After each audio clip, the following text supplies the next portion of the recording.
The Scarlet Pimpernel by Emma Orczy. Chapter 1. Paris, September 1792.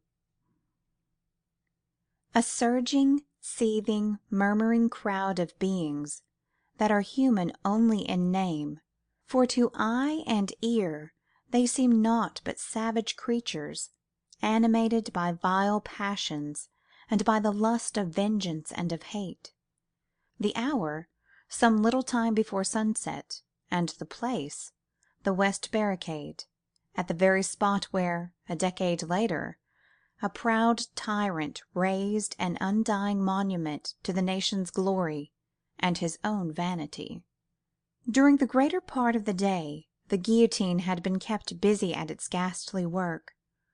All that France had boasted of in the past centuries, of ancient names and blue blood, had paid toll to her desire for liberty and for fraternity.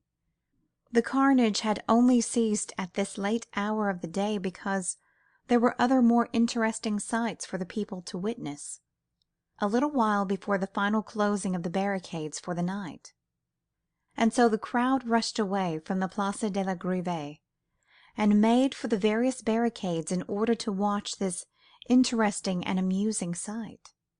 It was to be seen every day, for those aristos were such fools. They were traitors to the people, of course, all of them, men, women, and children who happened to be descendants of the great people who since the Crusades had made the glory of France, her old noblesse. Their ancestors had oppressed the people, had crushed them under the scarlet heels of their dainty buckled shoes, and now the people had become the rulers of France, and crushed their former masters, not beneath their heels, for they went shoeless mostly in these days, but a more effectual weight, the knife of the guillotine.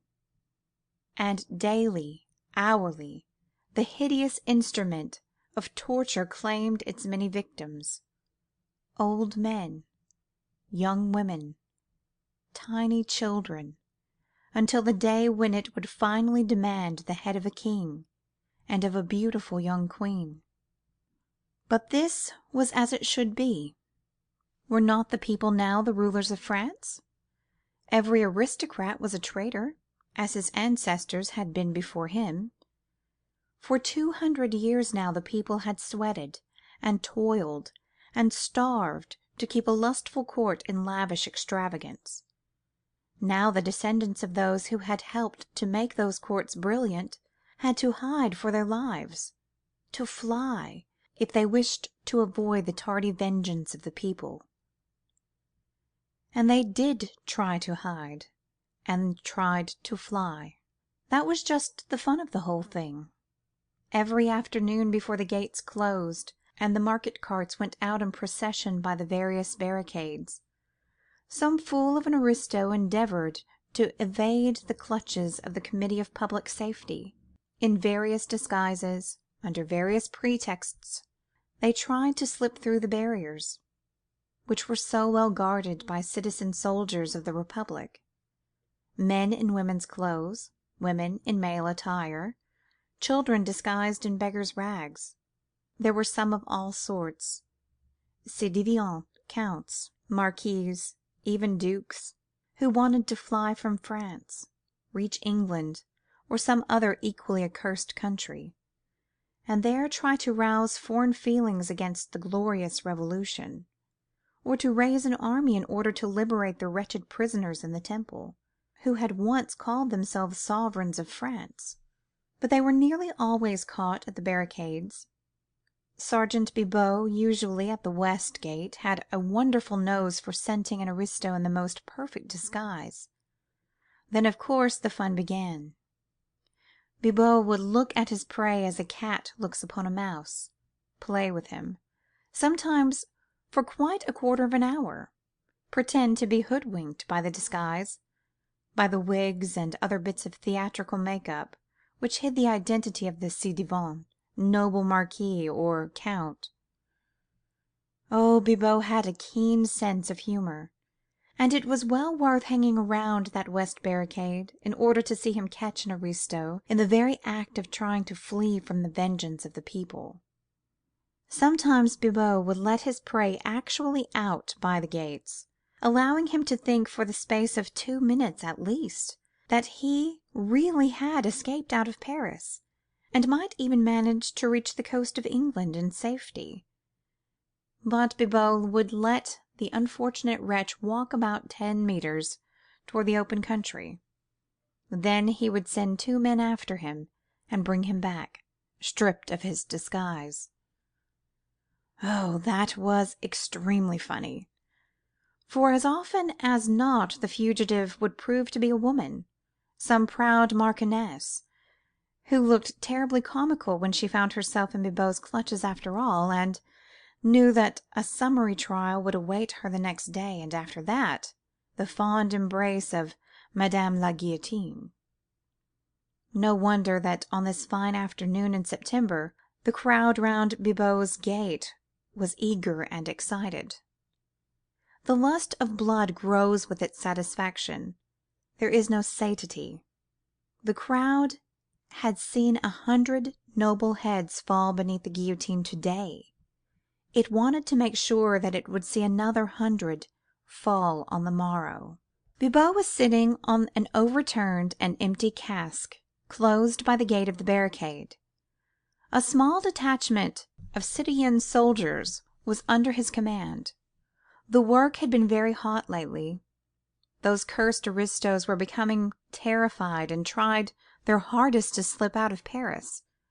Men, women, and children, whose ancestors, even in remote ages, had served those traitorous Bourbons, were all traitors themselves and ripe food for the guillotine.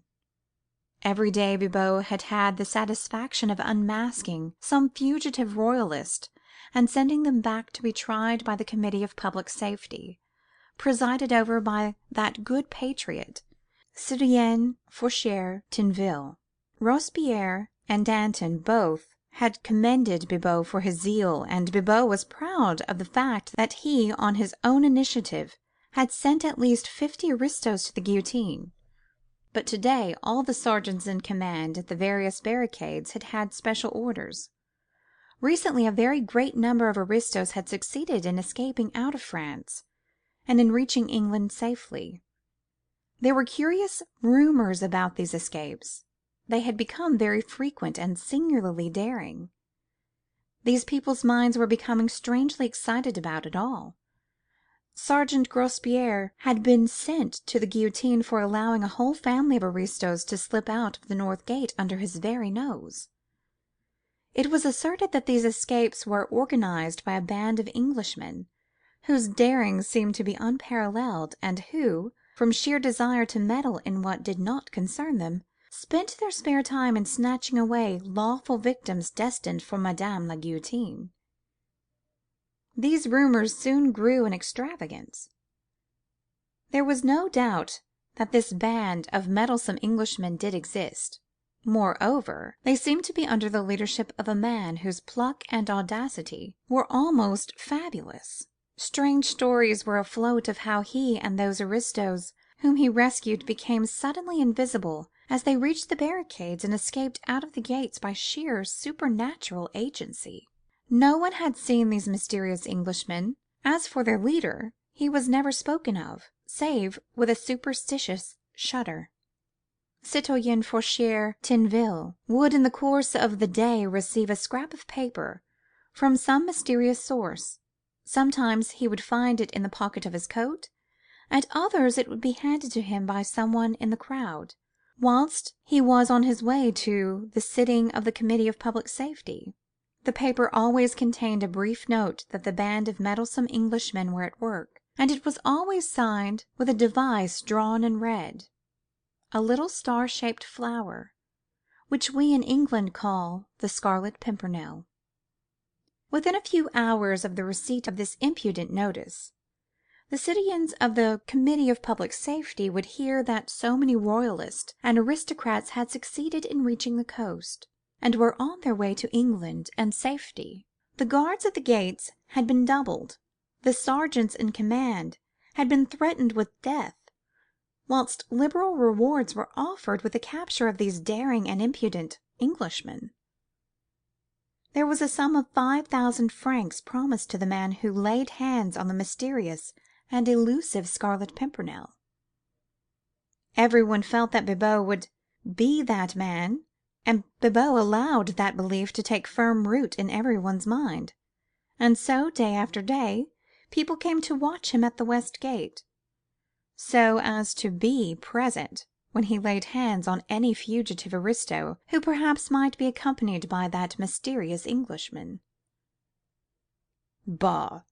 he said to his trusted corporal, "Citoyen Grospierre was a fool. Had it been me now at that north gate last week." Citoyen Bibot spat on the ground to express his contempt for his comrade's stupidity. "How did it happen, citoyen?" asked the corporal. "Grospierre was at the gate, keeping good watch," began Bibot, pompously, as the crowd closed in round him, listening eagerly to his narrative. "We all heard of this meddlesome Englishman, this accursed Scarlet Pimpernel. He won't get through my gate, morbleu, unless he be the devil himself. But Grospierre was a fool. The market carts were going through the gates. There was one laden with casks, and driven by an old man with a boy beside him. Grospierre was a bit drunk, but he thought himself very clever.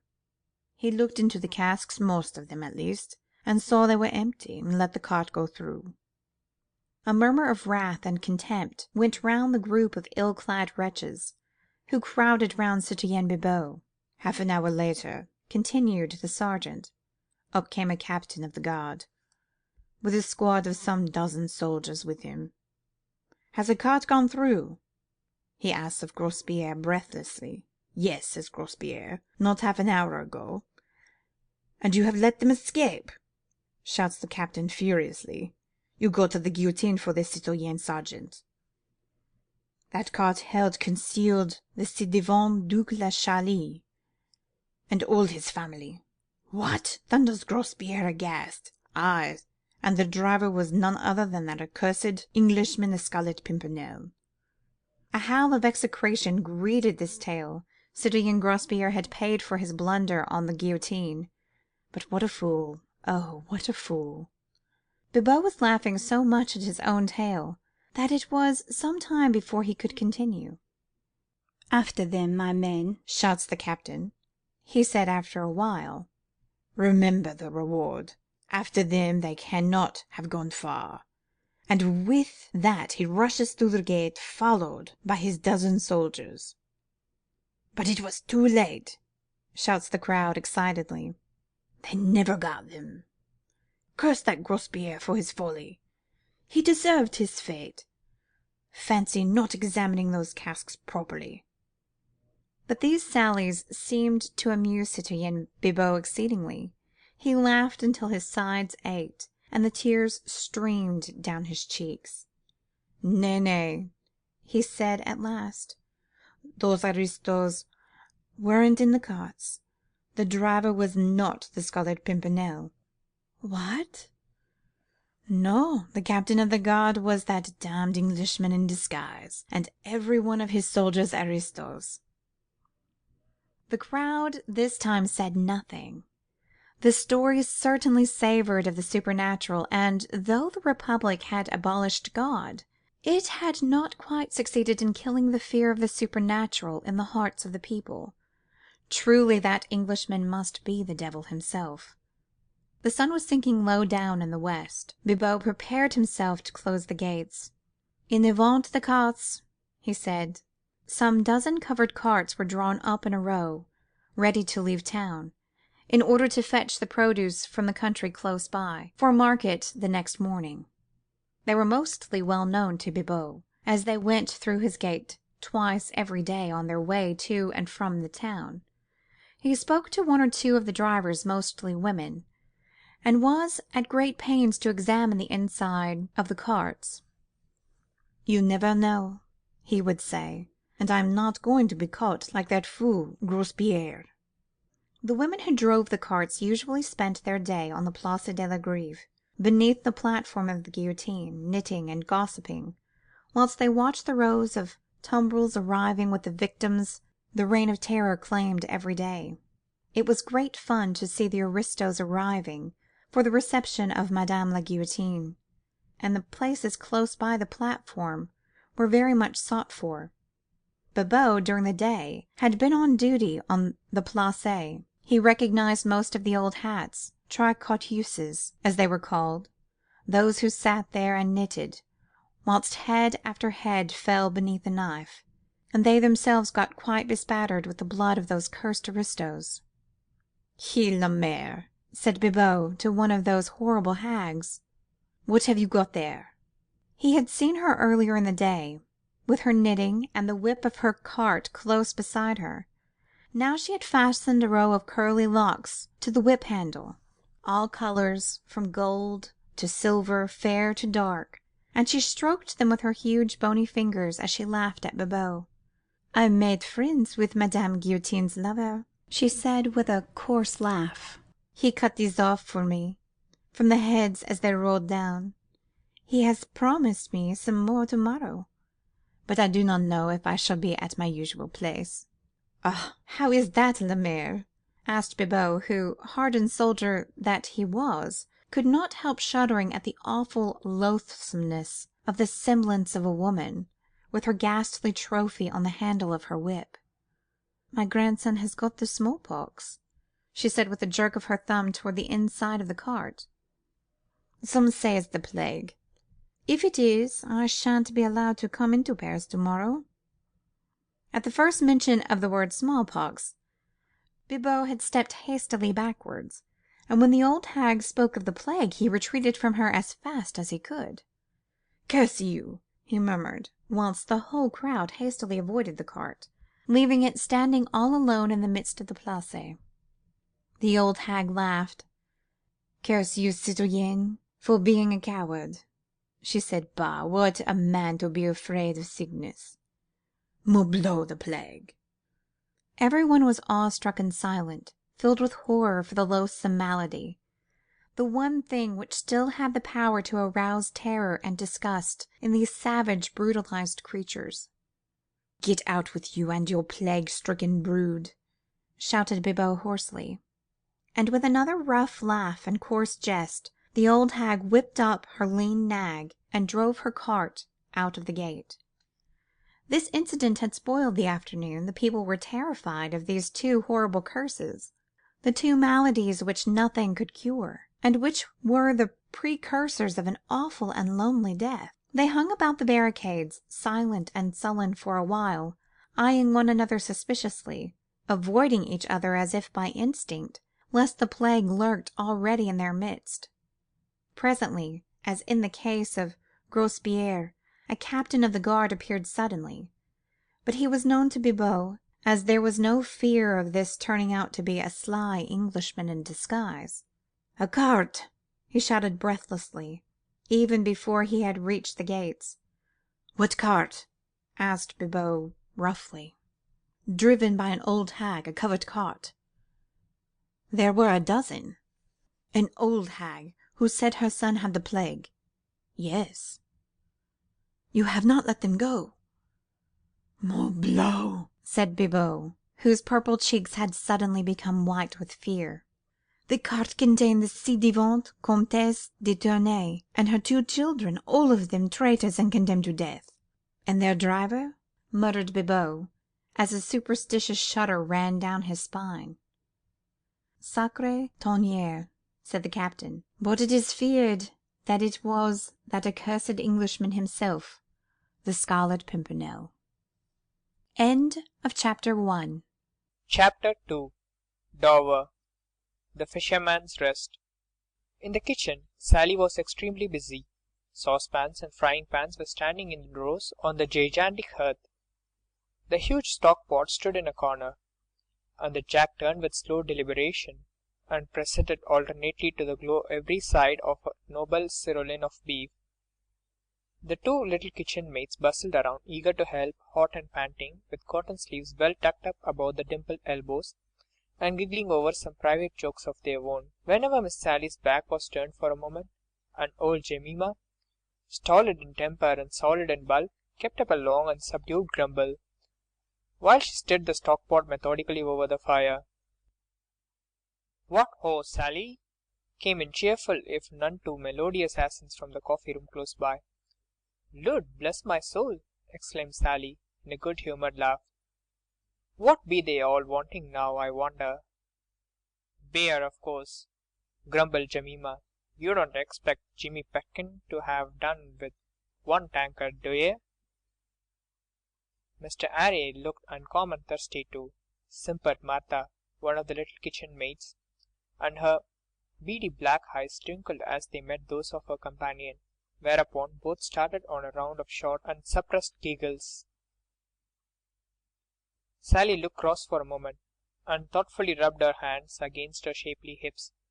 Her palms were itching, evidently to come in contact with Martha's rosy cheeks, but inherent good humour prevailed, and with a pout and a shrug of shoulders, she turned her attention to the fried potatoes. "What ho, Sally! Hey, Sally!" and a chorus of pewter mugs, tapped with impatient hands against the oak tables of the coffee-room, accompanied the shouts for mine host's buxom daughter. "Sally," shouted a more persistent voice, "are you going to be all night with that there beer?" "I don't think father might get the beer for them," muttered Sally, as Jemima stolidly, and without further comment, took a couple of foam-crowned jugs from the shelf, and began filling a number of pewter tankards with some of the home-brewed ale for which the Fisherman's Rest had been famous since the days of King Charles. "Ye knows how busy we are in here." "Your father is too busy discussing politics with Mr. M.C. to worry hisself about you and the kitchen," grumbled Jemima under her breath. Sally had gone into the small mirror which hung in the corner of the kitchen, and was hastily smoothing her hair and setting a frilled cap at its most becoming angle over her dark curls. Then she took up the tankards by their handles, 3 in each strong brown hand, and laughing, grumbling, blushing, carried them through into the coffee-room. There was certainly no sign of the bustle and activity which kept 4 women busy and hot in the glowing kitchen beyond. The coffee-room of the Fisherman's Rest is a show place now at the beginning of the 20th century. At the end of the 18th, in the year of grace 1792, it had not yet gained the notoriety and importance which 100 additional years and the craze of the age have since bestowed upon it. Yet it was an old place, even then, for the oak rafters and beams were already black with age, as were the panelled seats, with their tall backs and the long polished tables between them, on which innumerable pewter tankards had left fantastic patterns on many sized rings. In the leaded window, high up, a row of pots of scarlet geraniums and blue larkspur gave the bright note of colour against the dull background of the oak. That Mr. Jellyband, landlord of the Fisherman's Rest at Dover, was a prosperous man, was of course clear to the most casual observer. The pewter on the fine old dressers, the brass above the gigantic hearth, shone like silver and gold. The red tiled floor was as brilliant as the scarlet geranium on the window-sill. This meant that his servants were good and plentiful, that the custom was constant, and of that order which necessitated the keeping up of the coffee-room to a high standard of elegance and order. As Sally came in laughing through her fronds and displaying a row of dazzling white teeth, she was greeted with shouts and chorus of applause. "Why, here's Sally! What ho, Sally! Hurrah for pretty Sally!" "I thought you'd grown deaf in that kitchen of yours," muttered Jimmy Pekin, as he passed the back of his hand across his very dry lips. All right," laughed Sally, as she deposited the freshly filled tankards upon the tables. "Why, what a hurry, to be sure! And is your grandmother a dying and you wanting to see the poor soul afore she gone? I never seed such a mighty rushing." A chorus of good-humoured laughter greeted this witticism, which gave the company there present food for many jokes for some considerable time. Sally now seemed in less hurry to get back to her pots and pans. A young man with fair curly hair and eager bright blue eyes was engaging the most of her attention and the whole of her time, whilst broad witticism anent Jimmy Patkin's facetious grandmother flew from mouth to mouth, mixed with heavy puffs of pungent tobacco smoke. Facing the hearth, his legs wide apart, a long clay pipe in his mouth, stood mine host himself, worthy Mr. Jellyband, landlord of the Fisherman's Rest, as his father had before him, ay, and his grandfather, and his great-grandfather too, for that matter. Portly in build, jovial in countenance, and somewhat bald of a pate, Mr. Jellyband was indeed a typical rural John Bull of those days, the days when our prejudiced insularity was at its height, when to an Englishman, be he lord, yeoman, or peasant, the whole of the continent of Europe was a den of immorality, and the rest of the world an unexploited land of savages and cannibals. There he stood, mine worthy host, firm and well set upon his limbs, smoking his long church warden, and caring nothing for nobody at home, and despising everybody abroad. He wore the typical scarlet waistcoat with shiny brass buttons, the corduroy breeches, and grey worsted stockings, and smart buckled shoes, that characterized every self-respecting innkeeper in Great Britain in these days. And while pretty motherless Sally had the need of 4 pairs of brown hands to do all the work that fell on her shapely shoulders, worthy Jellyband discussed the affairs of nations with his most privileged guests. The coffee room, indeed, lighted up by 2 well-polished lamps which hung from the raftered ceiling, looked cheerful and cosy in the extreme. Though the dense clouds of the tobacco smoke that hung about in every corner, the faces of Mr. Jellyband's customers appeared red and pleasant to look at, and on good terms with themselves, their host, and all the world. From every side of the room, loud guffaws accompanied pleasant, if not highly intellectual conversation, while Sally's repeated giggles testified to the good use of Mr. Harry Wyatt was making of the short time she seemed inclined to spare him. They were mostly fisher folk who patronized Mr. Jellyband's coffee room, but fishermen are known to be very thirsty people. The salt which they breathe in when they are on the sea accounts for their parched throats when on shore, but the Fisherman's Rest was something more than a rendezvous for these humble folk. The London and Dover coach started from the hostel daily, and the passengers who had come across the Channel, and those who started for the grand tour, all became acquainted with Mr. Jellyband, his French wines, and his home-brewed ales. It was towards the close of September 1792, and the weather, which had been brilliant and hot throughout the month, had suddenly broken up. For 2 days torrents of rains had deluged the south of England, doing its level best to ruin what chances the apples and pears and late plums had of becoming really fine, self-respecting fruit. Even now it was beating against the leaded windows and tumbling down the chimney, making the cheerful wood fire sizzle in the hearth. "Lud, did you ever see such a wet September, Mr. Jellyband?" asked Mr. Hempseed. He sat in one of the seats inside the hearth. Did Mr. Hempseed, for he was an authority and important personage, not only at the Fisherman's Rest, where Mr. Jellyband always had a special selection of him, as a foil for political arguments, but throughout the neighbourhood, where his learning and notably his knowledge of the Scriptures was held in the most profound awe and respect. With one hand buried in the capacious pockets of his corduroys underneath his elaborately worked, well-wound smock, the other holding his long clay pipe, Mr. Hempseed sat there looking dejectedly across the room at the rivulets of moisture which trickled down the window panes. "No," replied Mr. Jellyband sententiously, "I don't know Mr. Hempseed, as I ever did, and I've been in these parts nigh on 60 years."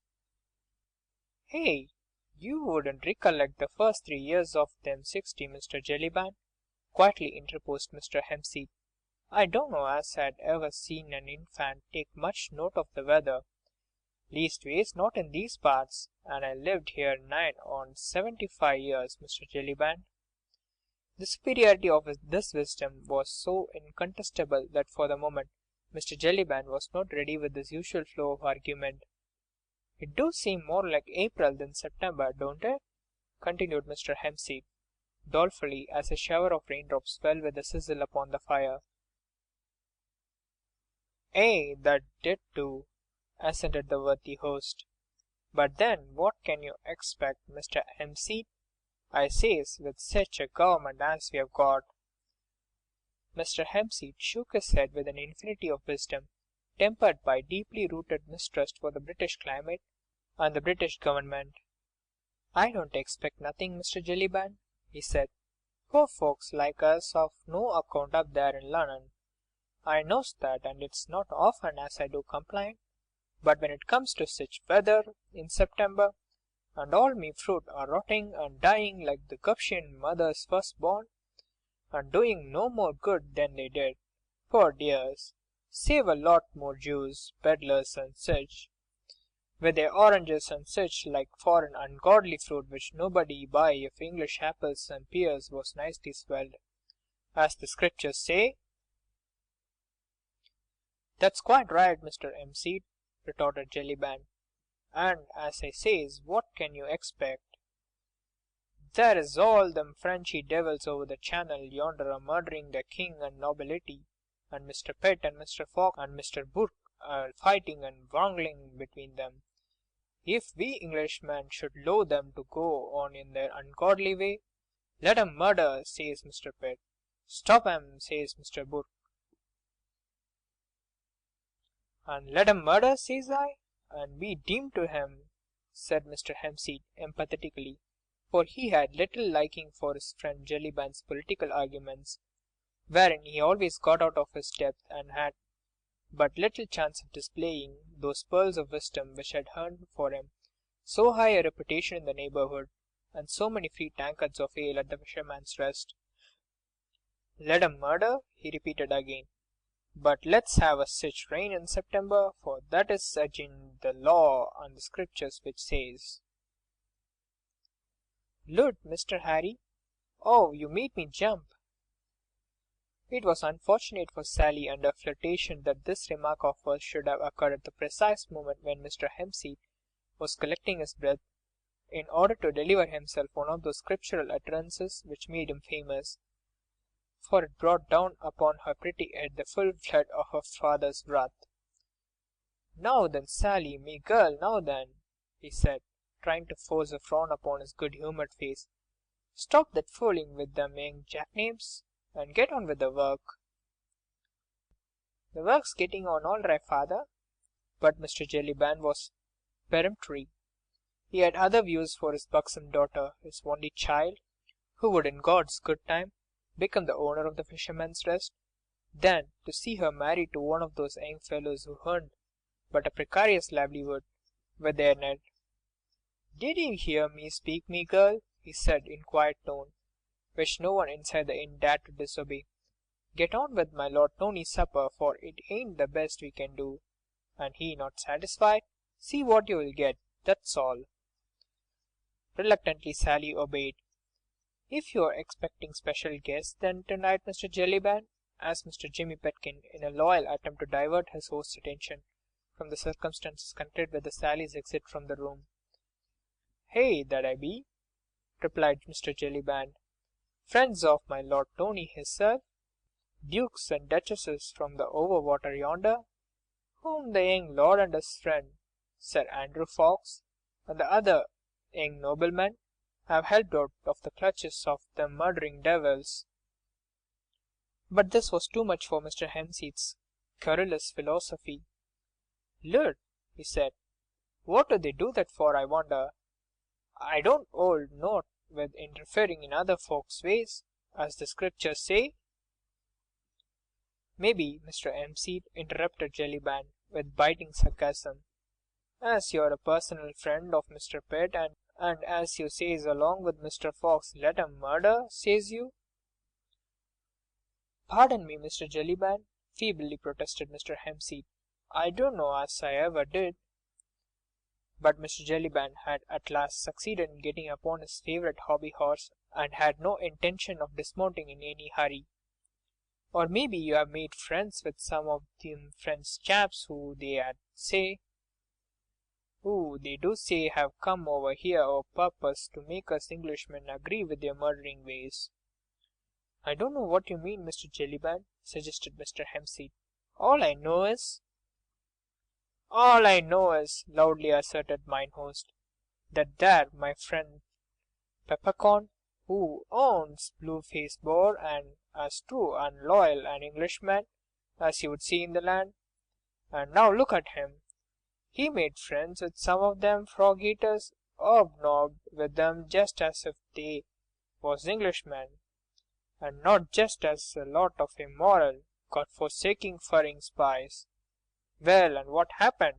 Peppercorn now ups and talks of revolutions and liberty, and down with the aristocrats, just like Mr. MC over here. Pardon me, Mr. Jellyband, again interposed Mr. Hempseed feebly. I don't know as I ever did. Mr. Jellyband had appealed to the company in general, who were listening awestruck and open-mouthed at the recital of the Mr. Peppercorn's defalcations. At one table, two customers, gentlemen apparently by their clothes, had pushed aside their half-finished game of dominoes, and had been listening for some time, and evidently with much amusement at Mr. Jellyband's international opinions. One of them now, with a quite sarcastic smile, still lurking around the corner of his mobile mouth, turned towards the centre of the room where Jellyband was standing. "You seem to think, mine honest friend," he said quietly, "that these Frenchmen, spies I think you call them, are mighty clever fellows to have made mincemeat, so to speak, of your Mr. Peppercorn's opinions. How did they accomplish that now, think you?" "Lud, sir, I suppose that they're talking 'em over. Those Frenchies, I've heard it said, have got the gift of gab, and Mr. MC here will tell you how it's that they just twist some people round their little finger like." "Indeed, and is that so, Mr. Hempseed?" enquired the stranger politely. "Nay, sir," replied Mr. Hempseed, much irritated, "I don't know as I can give you the information you require." "Faith, then," said the stranger, "let us hope, my worthy host, that these clever spies will not succeed in upsetting your extremely loyal opinions." But this was too much for Mr. Jellyband's pleasant equanimity. He burst into an uproarious fit of laughter, which was soon echoed by those who happened to be in his debt. "Ha ha ha! Ho ho ho! He he he!" He laughed in every key, did my worthy host, and laughed until his side ached and his eyes streamed. "At me? Hark at that! Did you hear 'em say that they'd be upsetting my opinions? Hey? Lud love you, sir, but you do say some queer things." "Well, Mr. Jellyband," said Mr. Hempseed sententiously, "you know what the Scriptures say? 'Let him who stands take heed lest he fall.'" "But then hark ye, Mr. Hempseed," retorted Jellyband, still holding his sides with laughter, "the Scriptures didn't know me. Why, I wouldn't so much as drink a glass of ale with one of them murdering Frenchmen, and nothing do make me change my opinions.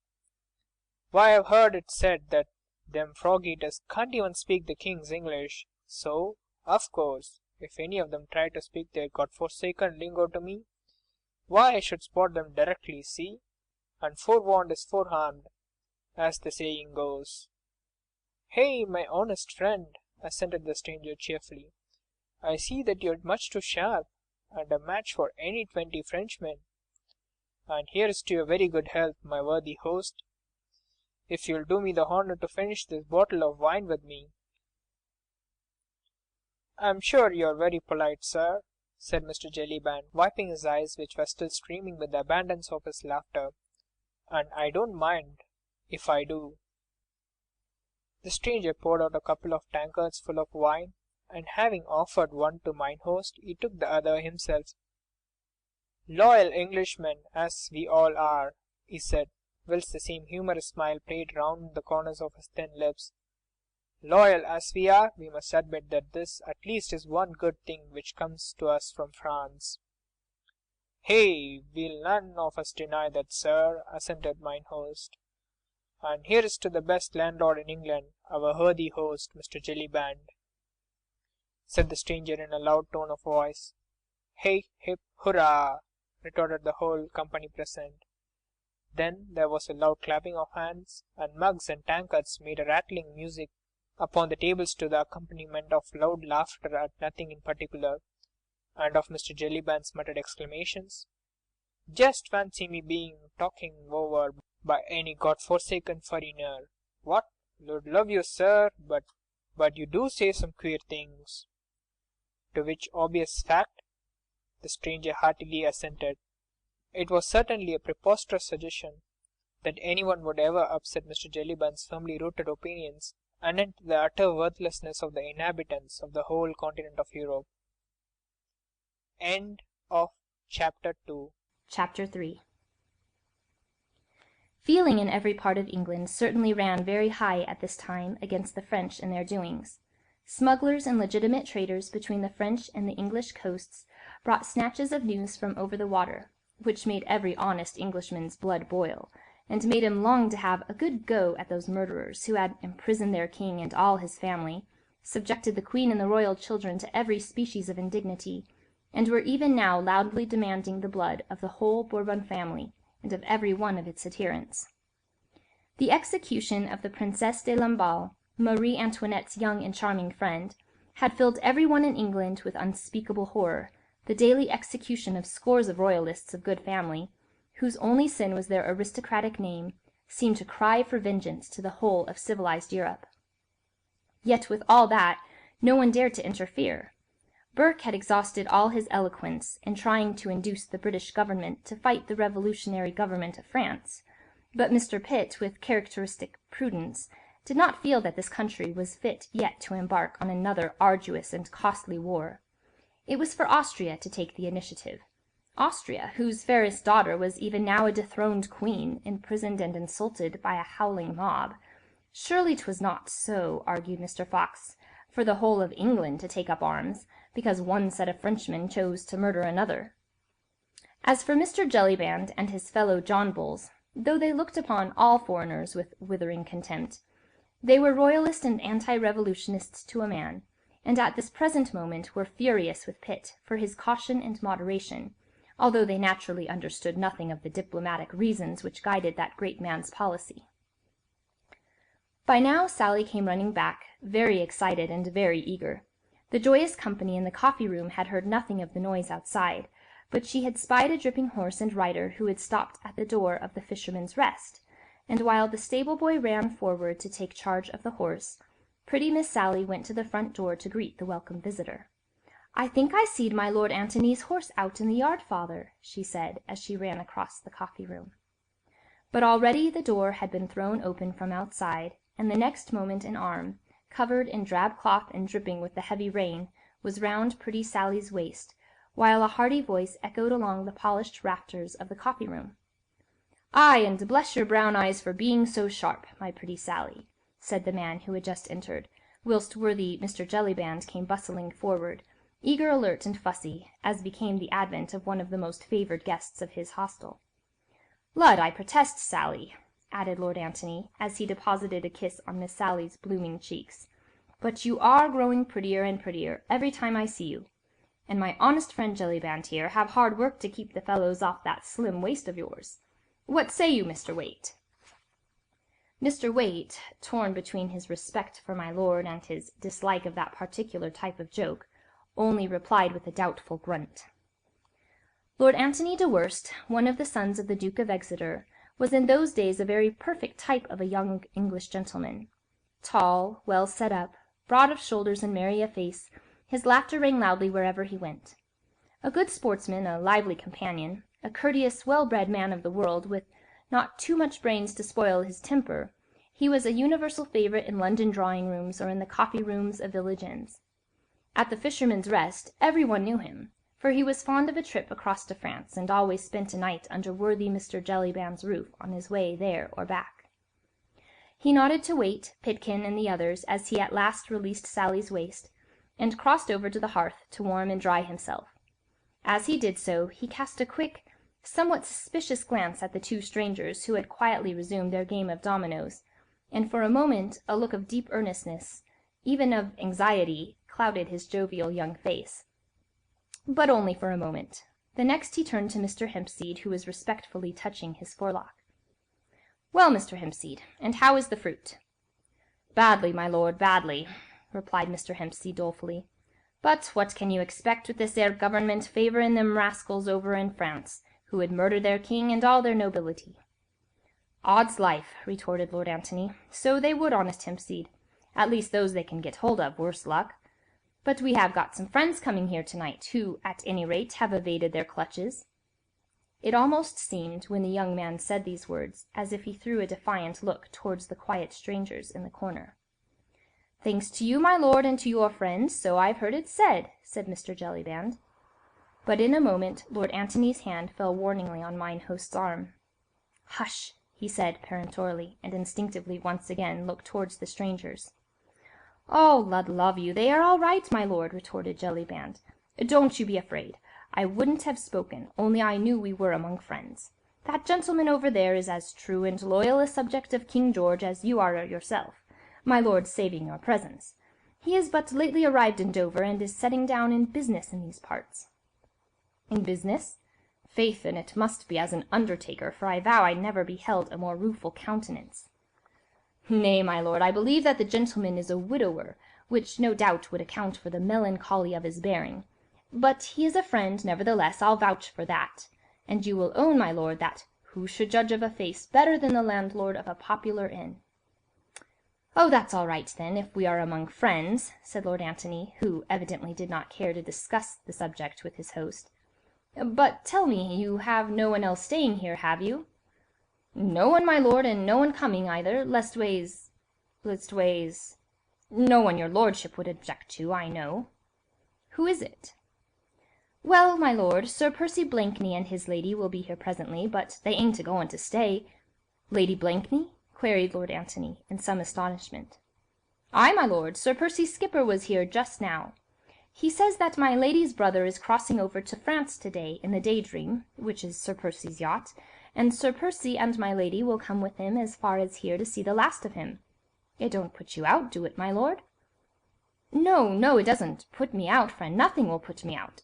Unless that supper is not the very best which Miss Sally can cook, and which has ever been served in the Fisherman's Rest."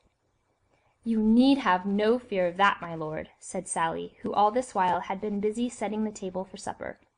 And very gay and inviting it looked, with a large bunch of brilliantly coloured dahlias in the centre, and the bright pewter goblets and blue china about. "How many shall I lay for, my lord?" "5 places, pretty Sally, but let the supper be enough for 10 at least. Our friends will be tired, and I hope hungry. As for me, I vow I could demolish a baron of beef tonight." "Here they are, I do believe," said Sally excitedly, as a distant clatter of horses and wheels could now be distinctly heard, drawing rapidly nearer. There was a general commotion in the coffee-room. Everyone was curious to see my Lord Antony's swell friends from over the water. Miss Sally cast 1 or 2 quick glances at the little bit of mirror which hung on the wall, and worthy Mr. Jellyband bustled out in order to give the first welcome himself to his distinguished guests. Only the 2 strangers in the corner did not participate in the general excitement. They were calmly finishing their game of dominoes, and did not even look once towards the door. "Straight ahead, Comtesse, the door on your right," said a pleasant voice outside. "Aye, there they are, all right enough," said Lord Antony joyfully. "Off with you, my pretty Sally, and see how quick you can dish up the soup." The door was thrown wide open, and preceded by Mr. Jellyband, who was profuse in his bows and welcomes, a party of 4, 2 ladies and 2 gentlemen, entered the coffee-room. "Welcome, welcome to old England," said Lord Antony, effusively, as he came eagerly forward with both hands outstretched towards the newcomers. "Ah, you are Lord Antony de Worst, I think," said one of the ladies, speaking with a strong foreign accent. "At your service, madame," he replied, as he ceremoniously kissed the hands of both the ladies, then turned to the men and shook them both warmly by the hand. Sally was already helping the ladies to take off their travelling cloaks, and both turned, with a shiver, towards the brightly blazing hearth. There was a general movement among the company in the coffee-room. Sally had bustled off to her kitchen, whilst Jellyband, still profuse with his respectful salutations, arranged 1 or 2 chairs around the fire. Mr. Hempseed, touching his forelock, was quietly vacating the seat in the hearth. Everyone was staring curiously yet deferentially at the foreigners. "Ah, messieurs, what can I say?" said the elder of the 2 ladies, as she stretched a pair of fine aristocratic hands to the warmth of the blaze, and looked with unspeakable gratitude first at Lord Antony, then at one of the young men who had accompanied her party, and who was busy divesting himself of his heavy caped coat. "Only that you are glad to be in England, Comtesse," replied Lord Antony, "and that you have not suffered too much from your trying voyage." "Indeed, indeed, we are glad to be in England," she said, while her eyes filled with tears, "and we have already forgotten all that we have suffered." Her voice was musical and low, and there was a great deal of calm dignity and of many sufferings nobly endured marked in the handsome aristocratic face, with its wealth of snowy white hair dressed high above the forehead after the fashion of the times. "I hope my friend Sir Andrew Ffoulkes proved an entertaining travelling companion, madame?" "Ah, indeed, Sir Andrew was kindness itself. How could my children and I ever show enough gratitude to you all, messieurs?" Her companion, a dainty, girlish figure, childlike and pathetic in its look of fatigue and of sorrow, had said nothing as yet, but her eyes, large, brown, and full of tears, looked up from the fire and sought those of Sir Andrew Ffoulkes, who had drawn near to the hearth, and to her. Then, as they met his, which were fixed with unconcealed admiration upon the sweet face before him, a thought of warmer colour rushed up to her pale cheeks. "So this is England," she said, as she looked round with childlike curiosity at the great hearth, the oak rafters, and the yokels with their elaborate smocks and jovial, rubicund British countenances. "A bit of it, mademoiselle," replied Sir Andrew, smiling, "but all of it at your service." The young girl blushed again, but this time a bright smile, fleet and sweet, illumined her dainty face. She said nothing, and Sir Andrew too was silent, yet those two young people understood one another, as young people have a way of doing all the world over, and have done since the world began. "But, I say, supper!" here broke in Lord Antony's jovial voice. "Supper, honest Jellyband! Where is that pretty wench of yours and the dish of soup? Zooks, man, while you stand there gaping at the ladies, they will faint with hunger." One moment, my lord," said Jellyband, as he threw open the door that led to the kitchen, and shouted lustily, "Sally, hey, Sally there! Are you ready, my girl?" Sally was ready, and the next moment she appeared in the doorway, carrying a gigantic tureen, from which rose a cloud of steam and an abundance of savoury odour. "Odds life, supper at last!" ejaculated Lord Antony, merrily, as he gallantly offered his arm to the Comtesse. "May I have the honour?" he added ceremoniously, as he led her towards the supper table. There was a general bustle in the coffee-room. Mr. Hempseed and most of the yokels and fisher folk had gone to make way for "the quality," and to finish smoking their pipes elsewhere. Only the two strangers stayed on, quietly and unconcernedly playing their game of dominoes and sipping their wine, whilst at another table Harry Waite, who was fast losing his temper, watched pretty Sally bustling round the table. She looked a very dainty picture of English rural life, and no wonder that the susceptible young Frenchman could scarce take his eyes off her pretty face. The Vicomte de Tournay was scarce 19, a beardless boy, on whom terrible tragedies which were being enacted in his own country had made but little impression. He was elegantly and even foppishly dressed, and once safely landed in England, he was evidently ready to forget the horrors of the Revolution in the delights of English life. "Pardi, if this is England," he said, as he continued to ogle Sally with marked satisfaction, "I am of it satisfied." It would be impossible at this point to record the exact exclamation which escaped through Mr. Harry Waite's clenched teeth. Only respect for "the quality," and notably for my Lord Antony, kept his marked disapproval of the young foreigner in check. "Nay, but this is England, you abandoned young reprobate," interposed Lord Antony, with a laugh, "and do not, I pray, bring your loose foreign ways into this most moral country." Lord Antony had already sat down at the head of the table with the Comtesse on his right. Jellyband was bustling round, filling glasses and putting chairs straight. Sally waited, ready to hand round the soup. Mr. Harry Waite's friends had at last succeeded in taking him out of the room, for his temper was growing more and more violent under the Vicomte's obvious admiration for Sally. "Suzanne," came in stern, commanding accents from the rigid Comtesse.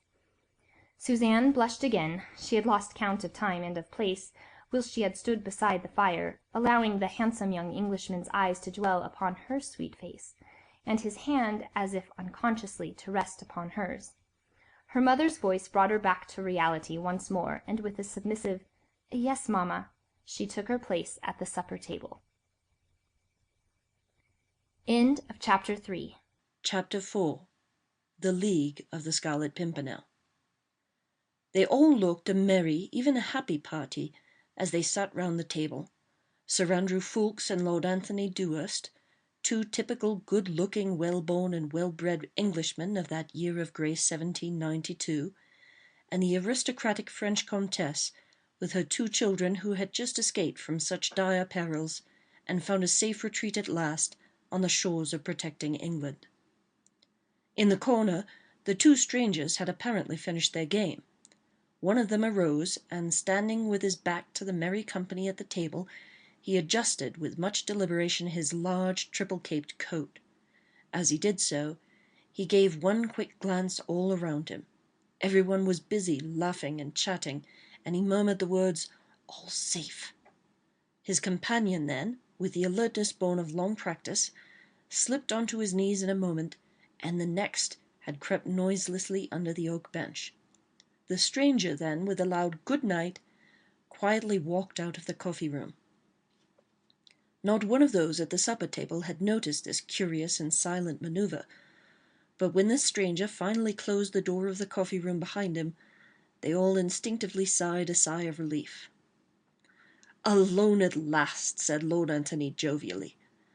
Then the young Vicomte de Tournay rose, glass in hand, and with the graceful affection peculiar to the times, he raised it aloft and said in broken English, "To His Majesty George III of England, God bless him for his hospitality to us all, poor exiles from France." "His Majesty the King," echoed Lord Antony and Sir Andrew, as they drank loyally to the toast. "To His Majesty King Louis of France," added Sir Andrew with solemnity, "may God protect him and give him victory over his enemies." Everyone rose and drank this toast in silence. The fate of the unfortunate King of France, then a prisoner of his own people, seemed to cast a gloom even over Mr. Jellyband's pleasant countenance. "And to Monsieur le Comte de Tournay de Basserive," said Lord Antony merrily. "May we welcome him in England before many days are over." "Ah, monsieur," said the Comtesse, as with a slightly trembling hand she conveyed her glass to her lips, "I scarcely dare to hope." But already Lord Antony had served out the soup, and for the next few moments all conversation ceased, while Jellyband and Sally handed round the plates, and everyone began to eat. "Faith, madame," said Lord Antony after a while, "mine was no idle toast. Seeing yourself, Mademoiselle Suzanne, and my friend the Vicomte safely in England now, surely you must feel reassured as to the fate of Monsieur le Comte." "Ah, monsieur," replied the Comtesse with a heavy sigh, "I trust in God, I can but pray and hope." "Aye, madame," here interposed Sir Andrew Ffoulkes, "trust in God by all means, but believe also a little in your English friends, who have sworn to bring the Count safely across the Channel, even as they have brought you to-day." "Indeed, indeed, monsieur," she replied, "I have the fullest confidence in you and your friends. Your fame, I assure you, has spread throughout the whole of France. The way some of my own friends have escaped from the clutches of that awful revolutionary tribunal was nothing short of a miracle, and all done by you and your friends. We were but the hands, Madame la Comtesse." "But my husband, monsieur," said the Comtesse, whilst unshed tears seemed to veil her voice, "he is in such deadly peril. I would never have left him, only there were my children. I was torn between my duty to him and to them. They refused to go without me, and you and your friends assured me so solemnly that my husband would be safe. But oh, now that I am here, amongst you all, in this beautiful free England, I think of him, flying for his life, hunted like a poor beast, in such peril. Ah, I should not have left him. I should not have left him." The poor woman had completely broken down. Fatigue, sorrow, and emotion had overmastered her rigid aristocratic bearing. She was crying gently to herself, whilst Suzanne ran up to her and tried to kiss away her tears. Lord Antony and Sir Andrew had said nothing to interrupt the Comtesse whilst she was speaking. There was no doubt that they felt deeply for her. Their very silence testified to that. But in every century, and ever since England has been what it is, an Englishman has always felt somewhat ashamed of his own emotion and of his own sympathy. And so the two young men said nothing, and busied themselves in trying to hide their feelings, only succeeding in looking immeasurably sheepish. "As for me, monsieur," said Suzanne suddenly, as she looked through a wealth of brown curls across at Sir Andrew, "I trust you absolutely, and I know that you will bring my dear father safely to England, just as you brought us to-day." This was said with so much confidence, such unuttered hope and belief, that it seemed as if by magic to dry the mother's eyes, and to bring a smile upon everybody's lips. "Nay, you shame me, mademoiselle," replied Sir Andrew. "Though my life is at your service, I have been but a humble tool in the hands of our great leader, who organized and effected your escape." He had spoken with so much warmth and vehemence that Suzanne's eyes fastened upon him in undisguised wonder. "Your leader, monsieur?" said the Comtesse eagerly. "Ah, of course you must have a leader, and I did not think of that before. But tell me, where is he? I must go to him at once, and I and my children must throw ourselves at his feet, and thank him for all that he has done for us." "Alas, madame," said Lord Antony, "that is impossible." "Impossible? Why?" "Because the Scarlet Pimpernel works in the dark, and his identity is only known under the solemn oath of secrecy to his immediate followers." "The Scarlet Pimpernel?" said Suzanne with a merry laugh. "Why, what a droll name! What is the Scarlet Pimpernel, monsieur?" She looked at Sir Andrew with eager curiosity. The young man's face had become almost transfigured. His eyes shone with enthusiasm. Hero worship, love, admiration for his leader seemed literally to glow upon his face. "The Scarlet Pimpernel, mademoiselle," he said at last, "is the name of a humble English wayside flower, but it is also the name chosen to hide the identity of the best and bravest man in all the world, so that he may better succeed in accomplishing the noble task he has set himself to do." "Ah, yes," here interposed the young Vicomte. "I have heard speak of this Scarlet Pimpernel, a little flower, red, yes? They say in Paris that every time a royalist escapes to England, that devil, Fouquier-Tinville, the public prosecutor, receives a paper with that little flower designated in red upon it. Yes?" "Yes, that is so," assented Lord Antony. "Then he will have received one such paper to-day?" "Undoubtedly." "Oh, I wonder what he will say," said Suzanne merrily. "I have heard that the picture of that little red flower is the only thing that frightens him." "Faith, then," said Sir Andrew, "he will have many more opportunities of studying the shape of that small scarlet flower." "Ah, monsieur," sighed the Comtesse, "it all sounds like a romance, and I cannot understand it at all." "Why should you try, madame?" "But tell me, why should your leader, why should you all, spend your money and risk your lives, for it is your lives you risk, messieurs, when you set foot in France, and all for us French men and women who are nothing to you?" "Sport, Madame la Comtesse, sport," asserted Lord Antony, with his jovial, loud, and pleasant voice. "We are a nation of sportsmen, you know, and just now it is the fashion to pull the hare from between the teeth of the hound." "Ah, no, no, not sport only, monsieur. You have a more noble motive, I am sure, for the good work you do." "Faith, madame, I would like you to find it, then. As for me, I vow, I love the game, for this is the finest sport I have yet encountered. Hairbreadth escapes, the devil's own risks, tally-ho, and away we go." But the Comtesse shook her head, still incredulously.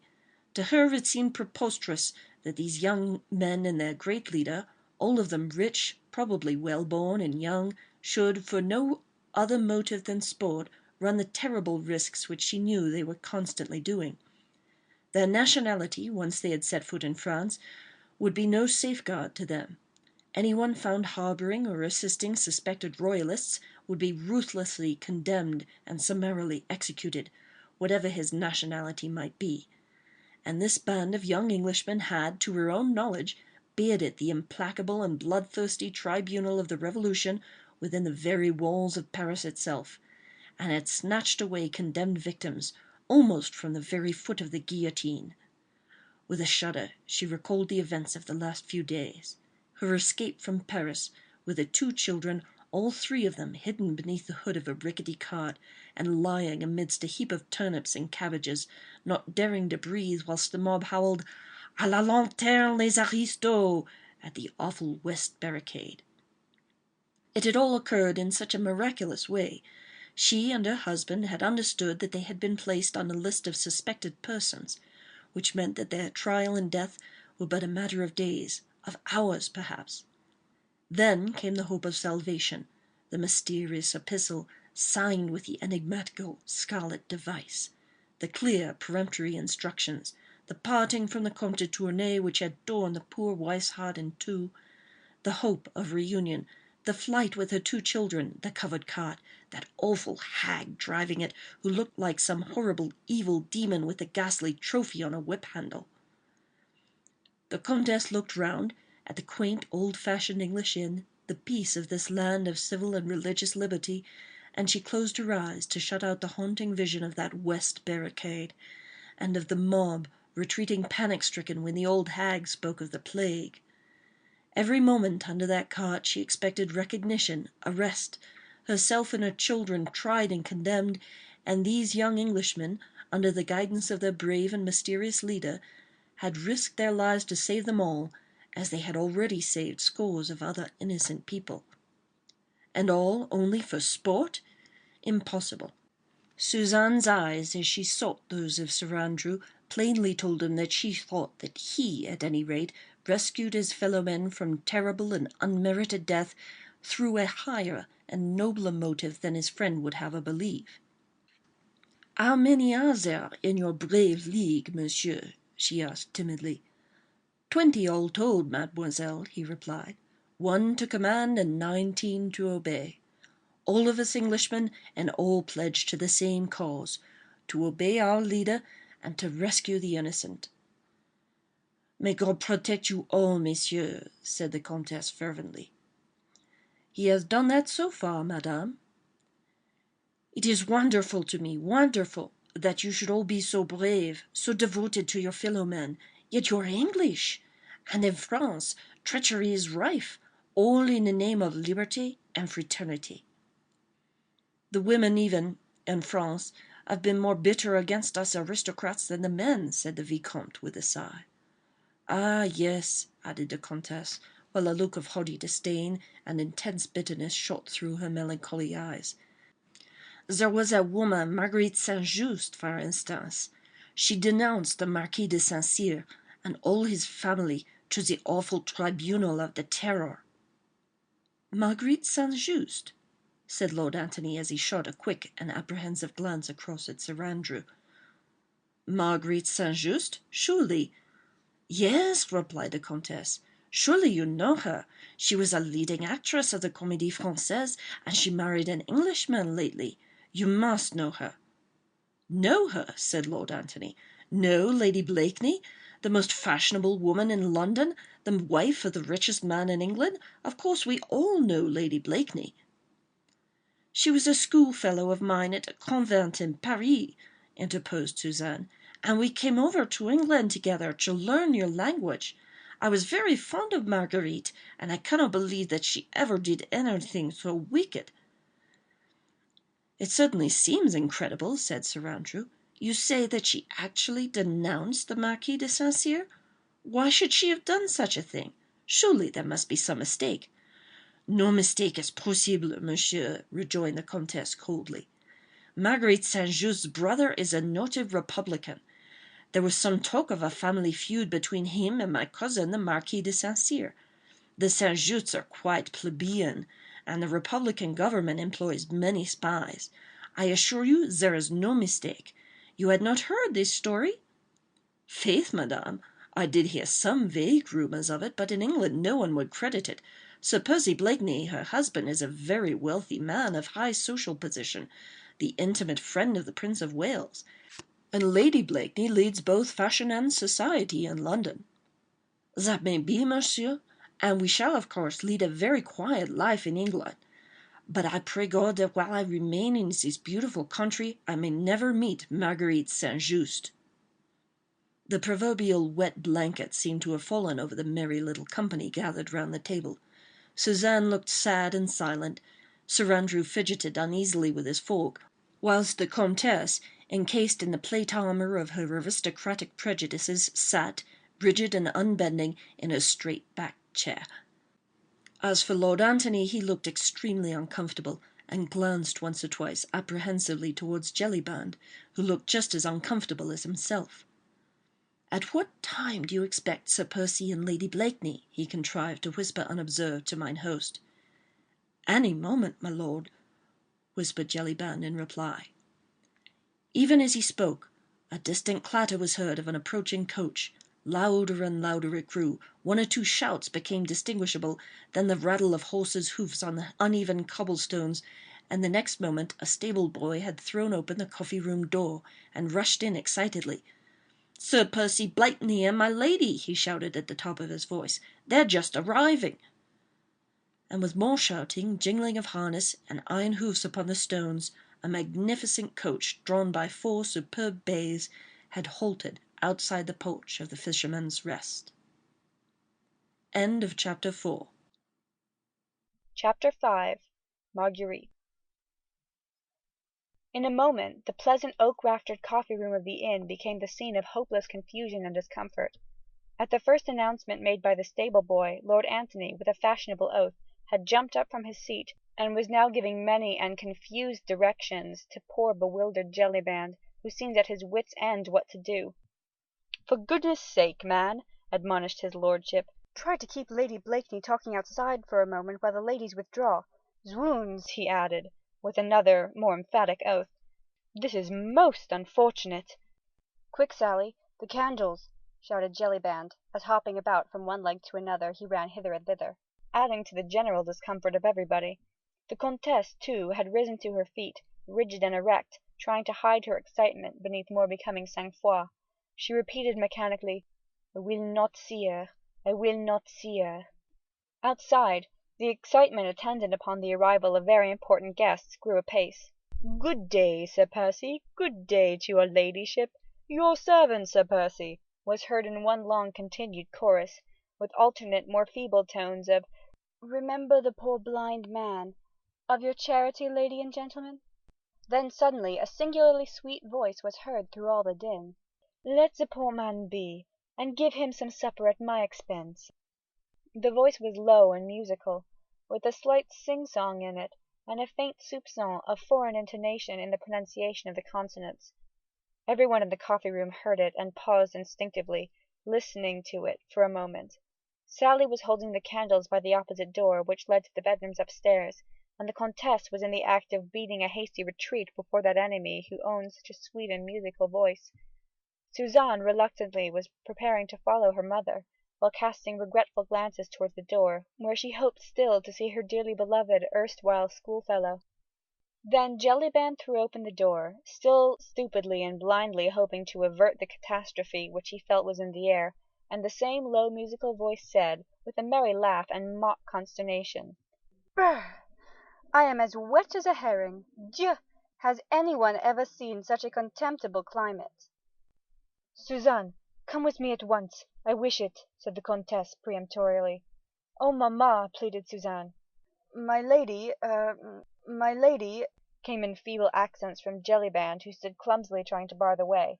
"Pardieu, my good man," said Lady Blakeney, with some impatience, "what are you standing in my way for, dancing about like a turkey with a sore foot? Let me get to the fire, I am perished with the cold." And the next moment Lady Blakeney, gently pushing mine host on one side, had swept into the coffee-room. There are many portraits and miniatures extant of Marguerite St. Lady Blakeney as she was then, but it is doubtful if any of these really do her singular beauty justice. Tall above the average, with magnificent presence and regal figure, It is a small wonder that even the Comtesse paused for a moment in involuntary admiration before turning her back on so fascinating an apparition. Marguerite Blakeney was then scarcely 25, and her beauty was at its most dazzling stage. The large hat, with its undulating and waving plumes, threw a soft shadow across the classic brow, with the aureole of auburn hair, free at the moment from any powder. The sweet, almost childlike mouth, the straight chiselled nose, round chin, and delicate throat, all seemed set off by the picturesque costume of the period. The rich blue velvet robe moulded in its every line to the graceful contour of the figure, whilst one teeny hand held, with a dignity all its own, the tall stick adorned with a large bunch of ribbons which fashionable ladies of the period had taken to carrying recently. With a quick glance all round the room, Marguerite Blakeney had taken stock of every one there. She nodded pleasantly at Sir Andrew Ffoulkes, whilst extending a hand to Lord Antony. "Hullo, my Lord Tony, what are you doing here in Dover?" she said merrily. Then, without waiting for a reply, she turned and faced the Comtesse and Suzanne. Her whole face lighted up with additional brightness as she stretched out both arms towards the young girl. "Why, if that isn't my little Suzanne over there! Pardieu, little citizeness, how came you to be in England? And Madame, too?" She went up effusive to them both, with not a single touch of embarrassment in her manner or in her smile. Lord Tony and Sir Andrew watched the little scene with eager apprehension. English though they were, they had often been in France, and had mixed sufficiently with the French to realise the unbending hauteur, the bitter hatred with which the old noblesse of France viewed all those who had helped to contribute to their downfall. Armand St. Just, the brother of beautiful Lady Blakeney, though known to hold moderate and conciliatory views, was an ardent republican. His feud with the ancient family of St. Cyr, the rights and wrongs of which no outsider ever knew, had culminated in the downfall, the almost total extinction, of the latter. In France, St. Just and his party had triumphed, and here in England, face to face with these three refugees driven from their country, flying for their lives, bereft of all which centuries of luxury had given them, there stood a fair scion of those same republican families which had hurled down a throne and uprooted an aristocracy whose origin was lost in the dim and distant vista of bygone centuries. She stood there before them, in all the unconscious insolence of beauty, and stretched out her dainty hand to them, as if she would, by that one act, bridge over the conflict and bloodshed of the past decade. "Suzanne, I forbid you to speak to that woman," said the Comtesse sternly, as she placed a restraining hand upon her daughter's arm. She had spoken in English, so that all might hear and understand, the two young English gentlemen, as well as the common innkeeper and his daughter. The latter literally gasped with horror at this foreign insolence, this impudence before her ladyship, who was English, now that she was Sir Percy's wife, and a friend of the Princess of Wales to boot. As for Lord Antony and Sir Andrew Ffoulkes, their very hearts seemed to stand still with horror at this gratuitous insult. One of them uttered an exclamation of appeal, the other one of warning, and instinctively both glanced hurriedly towards the door, whence a slow, drawly, not unpleasant voice had already been heard. Alone among those present, Marguerite Blakeney and the Comtesse de Tournay had remained seemingly unmoved. The latter, rigid, erect, and defiant, with one hand still upon her daughter's arm, seemed the very personification of unbending pride. For the moment, Marguerite's sweet face had become as white as the soft fichu which swathed her throat, and a very keen observer might have noted that the hand which held the tall beribboned stick was clenched, and trembled somewhat. But this was only momentary. The next instant, the delicate eyebrows were raised slightly, the lips curved sarcastically upwards, the clear blue eyes looked straight at the rigid Comtesse, and with a slight shrug of the shoulders, "Hoity toity, citizeness," she said gaily, "what fly stings you, pray?" "We are in England now, madame," rejoined the Comtesse coldly, "and I am at liberty to forbid my daughter to touch your hands in friendship. Come, Suzanne." She beckoned to her daughter, and without another look at Marguerite Blakeney, but with a deep old fashioned curtsey to the two young men, she sailed majestically out of the room. There was silence in the old inn parlour for a moment, as the rustle of the Comtesse's skirts died away down the passage. Marguerite, rigid as a statue, followed with hard, set eyes the upright figure as it disappeared through the doorway. But as little Suzanne, humble and obedient, was about to follow her mother, the hard, set expression suddenly vanished, and a wistful, almost pathetic and childlike look stole into Lady Blakeney's eyes. Little Suzanne caught that look. The child's sweet nature went out to the beautiful woman, scarcely older than herself. Filial obedience vanished before girlish sympathy. At the door she turned, ran back to Marguerite, and putting her arms round her, kissed her effusively. Then only did she follow her mother, Sally bringing up the rear, with a final curtsy to my lady. Suzanne's sweet and dainty impulse had relieved the unpleasant tension. Sir Andrew's eyes followed the pretty little figure until it had quite disappeared, then they met Lady Blakeney's with unassumed merriment. Marguerite, with dainty affection, had kissed her hand to the ladies as they disappeared through the door, then a humorous smile began hovering round the corners of her mouth. "So that's it, is it?" she said gaily. "La, Sir Andrew, did you ever see such an unpleasant person? I hope when I grow old I shan't look like that." She gathered up her skirts, and assuming a majestic gait, stalked towards the fireplace. "Suzanne," she said, mimicking the Comtesse's voice, "I forbid you to speak to that woman." The laugh which accompanied this sally sounded perhaps a trifle forced and hard, but neither Sir Andrew nor Lord Tony were very keen observers. The mimicry was so perfect, the tone of the voice so accurately reproduced, that both the young men joined in a hearty, cheerful "Bravo!" "Ah, Lady Blakeney," added Lord Tony, "how must they miss you at the Comédie Française, and how the Parisians must hate Sir Percy for having taken you away." "Lud, man," rejoined Marguerite, with a shrug of her graceful shoulders, "'tis impossible to hate Sir Percy for anything. His witty sallies would disarm even Madame la Comtesse herself." The young Vicomte, who had not elected to follow his mother in her dignified exit, now made a step forward, ready to champion the Comtesse should Lady Blakeney aim any further shafts at her.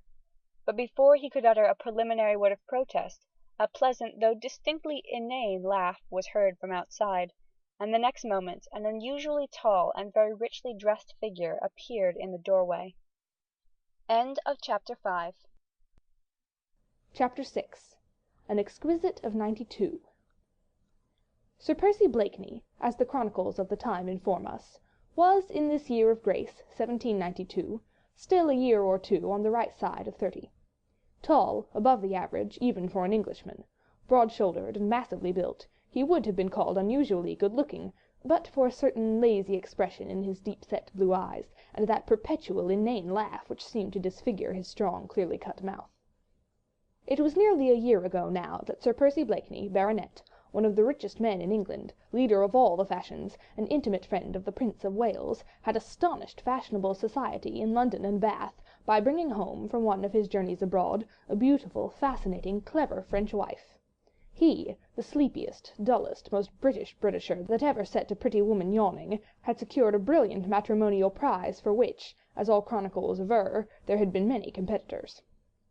Marguerite St had first made her début in artistic Parisian circles at the very moment when the greatest social upheaval the world has ever known was taking place within its very walls. Scarcely 18, lavishly gifted with beauty and talent, chaperoned only by a young and devoted brother, she had soon gathered round her, in her charming apartments in the Rue Richelieu, a coterie which was as brilliant as it was exclusive. Exclusive, that is to say, only from one point of view. Marguerite St. was, from principle and by conviction, a republican. Equality of birth was her motto. Inequality of fortune was, in her eyes, a mere untoward accident. But the only inequality she admitted was that of talent. "Money and titles may be hereditary," she would say, "but brains are not." And thus her charming salon was reserved for originality and intellect, for brilliance and wit, for clever men and talented women, and the entrance into it was soon looked upon in the world of intellect, which even in those days and in those troublous times found its pivot in Paris, as the seal to an artistic career. Clever men, distinguished men, and even men of exalted station formed a perpetual and brilliant court round the fascinating young actress of the Comédie Française, and she glided through republican, revolutionary, bloodthirsty Paris like a shining comet, with a trail behind her of all that was most distinguished, most interesting, in intellectual Europe. Then the climax came. Some smiled indulgently and called it an artistic eccentricity, others looked upon it as a wise provision, in view of the many events which were crowding thick and fast in Paris just then, but to all, the real motive of that climax remained a puzzle and a mystery. Anyway, Marguerite St. married Sir Percy Blakeney one fine day, just like that, without any warning to her friends, without a soirée de contrat, or dîner de fiançailles, or other appurtenances of a fashionable French wedding.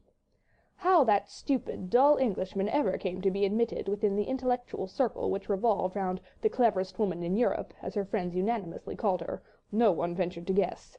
"Golden key is said to open every door," asserted the more malignantly inclined. Enough, she married him, and the cleverest woman in Europe had linked her fate to that demmed idiot Blakeney, and not even her most intimate friends could assign to this strange step any other motive than that of supreme eccentricity. Those friends who knew laughed to scorn the idea that Marguerite St. had married a fool for the sake of the worldly advantages with which he might endow her. They knew, as a matter of fact, that Marguerite St. cared nothing about money, and still less about a title. Moreover, that there were at least half a dozen other men in the cosmopolitan world equally well born, if not so wealthy as Blakeney, who would have been only too happy to give Marguerite St. any position she might choose to covet. As for Sir Percy himself, he was universally voted to be totally unqualified for the onerous post he had taken upon himself. His chief qualifications for it seemed to consist in his blind adoration for her, his great wealth, and the high favour in which he stood at the English court. But London society thought that, taking into consideration his own intellectual limitations, it would have been wiser on his part had he bestowed these worldly advantages upon a less brilliant and witty wife. Although lately he had been so prominent a figure in fashionable English society, he had spent most of his early life abroad. His father, the late Sir Algernon Blakeney, had had the terrible misfortune of seeing an idolized young wife become hopelessly insane after 2 years of happy married life. Percy had just been born when the late Lady Blakeney fell prey to the terrible malady, which in those days was looked upon as hopelessly incurable, and nothing short of a curse of God upon the entire family.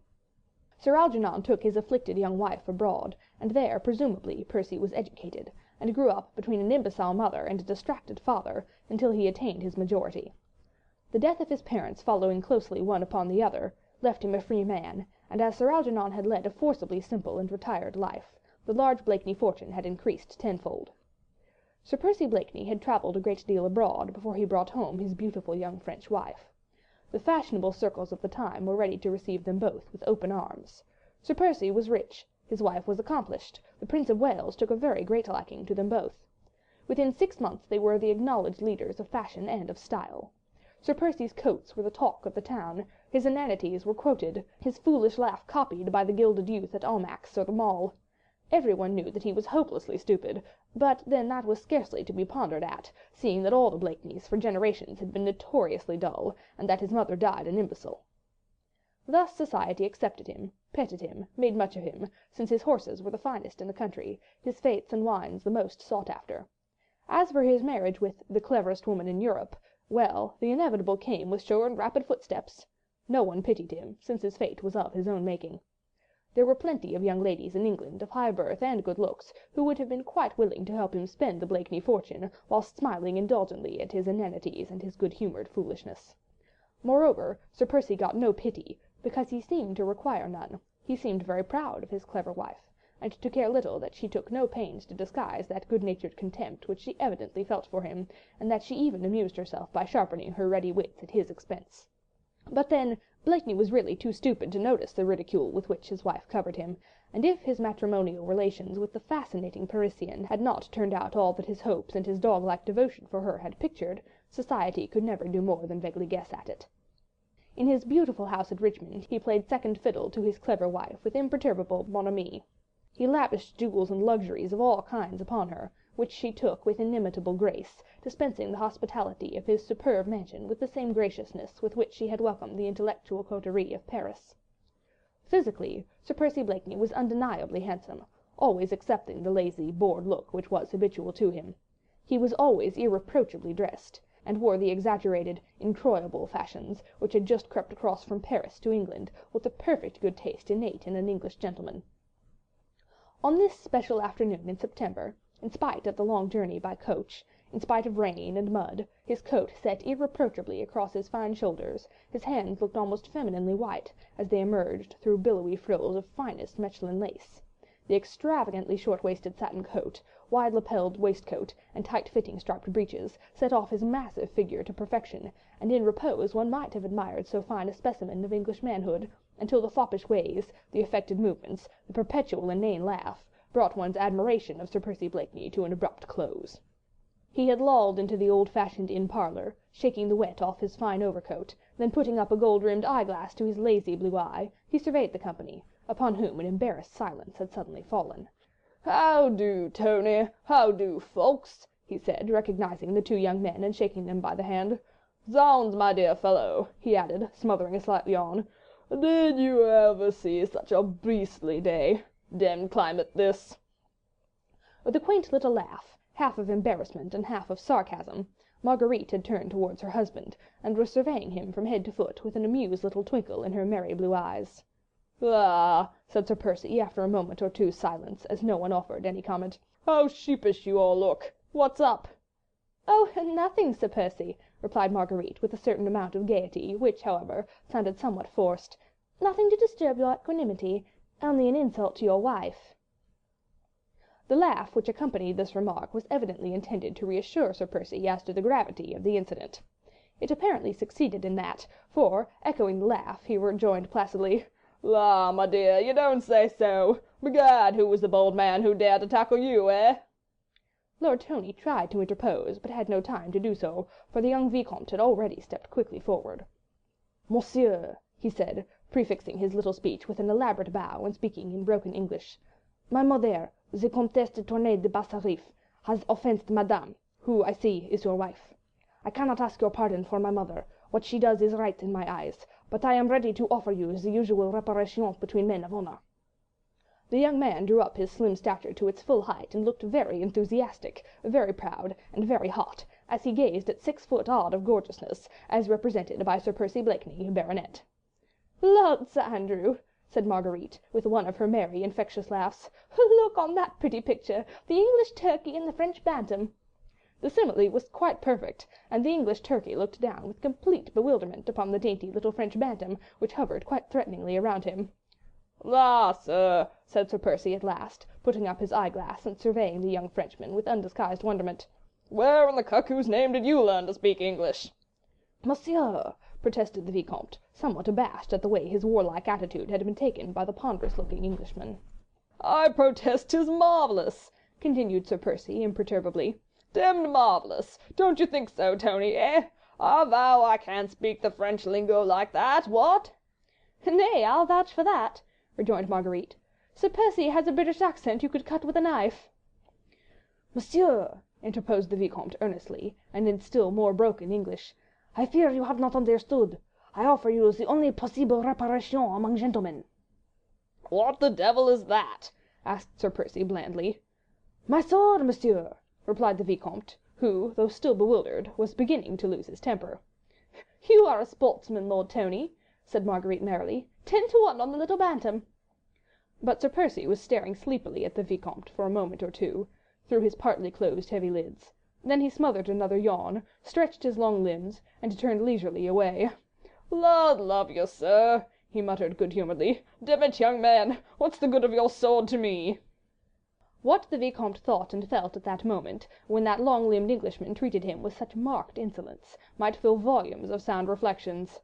What he said resolved itself into a single articulate word, for all the others were choked in his throat by his surging wrath. "A duel, monsieur," he stammered. Once more Blakeney turned and, from his high altitude, looked down on the choleric little man before him, but not even for a second did he seem to lose his own imperturbable good humour.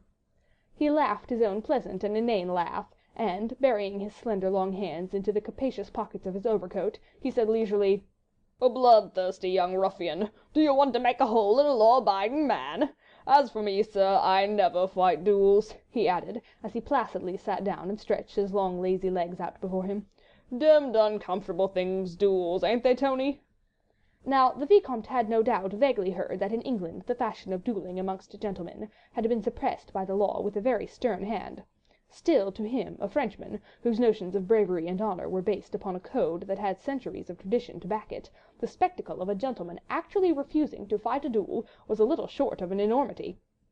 In his mind he vaguely pondered whether he should strike that long-legged Englishman in the face and call him a coward, or whether such conduct in a lady's presence might be deemed ungentlemanly, when Marguerite happily interposed. "I pray you, Lord Tony," she said in that sweet, gentle, musical voice of hers, "I pray you play the peacemaker, the child is bursting with rage," and she added with a soupçon of dry sarcasm, "might do Sir Percy an injury." She laughed a mocking little laugh, which, however, did not in the least disturb her husband's placid equanimity. "The British turkey has had the day," she said. "Sir Percy would provoke all the saints in the calendar and keep his temper the while." But already Blakeney, good-humoured as ever, had joined in the laugh against himself. "Demmed smart that now, wasn't it?" he said, turning pleasantly to the Vicomte. "Clever woman, my wife, sir. You will find that out if you live long enough in England." "Sir Percy is right, Vicomte," here interposed Lord Anthony, laying a friendly hand on the young Frenchman's shoulder. "It would hardly be fitting that you should commence your career in England by provoking him to a duel." For a moment longer the Vicomte hesitated. Then, with a slight shrug of the shoulders directed against the extraordinary code of honour prevailing in this fog-ridden island, he said with becoming dignity: "Ah, well, if monsieur is satisfied, I have no griefs. You, my lord, are our protector. If I have done wrong, I withdraw myself." "I do," rejoined Blakeney with a long sigh of satisfaction. "Withdraw yourself over there, demmed excitable little puppy," he added under his breath. "Faith, folks, if that's a specimen of the goods you and your friends bring over from France, my advice to you is, drop him mid-channel, my friend, or I shall have to see old Pitt about it, get him to clap on a prohibitive tariff and put you in the stocks and you smuggle." "La, Sir Percy, your chivalry misguides you," said Marguerite coquettishly. "You forget that you yourself have imported one bundle of goods from France." Blakeney slowly rose to his feet and, making a deep and elaborate bow before his wife, he said with consummate gallantry: "I had the pick of the market, madam, and my taste is unerring." "More so than your chivalry, I fear," she retorted sarcastically. "Odd's life, my dear, be reasonable. Do you think I'm going to allow my body to be made a pincushion of by every little frog-eater who doesn't like the shape of your nose?" "Lud, Sir Percy," laughed Lady Blakeney, as she bobbed him a quaint and pretty curtsy, "you need not be afraid. 'Tis not the men who dislike the shape of my nose." "Afraid be damned! Do you impugn my bravery, madam? I don't patronise the ring for nothing, do I, Tony? I've put up fists with Red Sam before now, and he didn't get it all his own way either." "Faith, Percy," said Marguerite, with a long and merry laugh that went echoing along the old oak rafters of the parlour, "I wish I had seen you then. Ha ha ha! You must have looked a pretty picture, and to be afraid of a little French boy. Ha ha ha ha!" "Ha ha ha ha ha ha he!" echoed Sir Percy good-humouredly. "La, madam, you honour me. Zooks, folks, mark you that! I have made my wife laugh! The cleverest woman in Europe! Odds fish, we must have a bowl on that!" And he tapped vigorously on the table near him. "Hey, Jelly! Quick, man! Here, Jelly!" Harmony was once more restored. Mr. Jellyband, with a mighty effort, recovered himself from the many emotions he had experienced within the last half hour. "A bowl of punch, Jelly, hot and strong, eh?" said Sir Percy. "The wits that have just made a clever woman laugh must be whetted. Ha ha ha! Hasten, my good Jelly." "Nay, there is no time, Sir Percy," interposed Marguerite. "The skipper will be here directly, and my brother must get on board, or the Daydream will miss the tide." "Time, my dear! There is plenty of time for any gentleman to get drunk and get on board before the turn of the tide." "I think, your ladyship," said Jellyband respectfully, "that the young gentleman is coming along now with Sir Percy's skipper." "That's right," said Blakeney. "Then Armand can join us in the merry bowl. Think you, Tony," he added, turning towards the Vicomte, "that the jackanapes of yours will join us in a glass? Tell him that we drink in token of reconciliation." "In fact, you are all such merry company," said Marguerite, "that I trust you will forgive me if I bid my brother goodbye in another room." It would have been bad form to protest. Both Lord Anthony and Sir Andrew felt that Lady Blakeney could not altogether be in tune with them at the moment. Her love for her brother, Armand St. Just, was deep and touching in the extreme. He had just spent a few weeks with her in her English home, and was going back to serve his country at the moment when death was the usual reward for the most enduring devotion. Sir Percy also made no attempt to detain his wife. With that perfect, somewhat affected gallantry which characterized his every movement, he opened the coffee-room door for her, and made her the most approved and elaborate bow, which the fashion of the time dictated, as she sailed out of the room without bestowing on him more than a passing, slightly contemptuous glance. Only Sir Andrew Ffoulkes, whose every thought since he had met Suzanne de Tournay seemed keener, more gentle, more innately sympathetic, noted the curious look of intense longing, of deep and hopeless passion, with which the inane and flippant Sir Percy followed the retreating figure of his brilliant wife. End of Chapter 6. Chapter 7. The Secret Orchard. Once outside the noisy coffee-room, alone in the dimly lighted passage, Marguerite Blakeney seemed to breathe more freely. She heaved a deep sigh, like one who had long been oppressed with the heavy weight of constant self-control, and she allowed a few tears to fall unheeded down her cheeks. Outside, the rain had ceased, and through the swiftly passing clouds, the pale rays of an after-storm sun shone upon the beautiful white coast of Kent and the quaint, irregular houses that clustered round the Admiralty Pier. Marguerite Blakeney stepped onto the porch and looked out to sea. Silhouetted against the ever-changing sky, a graceful schooner, with white sails set, was gently dancing in the breeze. The Daydream it was, Sir Percy Blakeney's yacht, which was ready to take Armand St. Just back to France into the very midst of that seething, bloody revolution which was overthrowing a monarchy, attacking a religion, destroying a society, in order to try and rebuild upon the ashes of tradition a new utopia, of which a few men dreamed, but which none had the power to establish.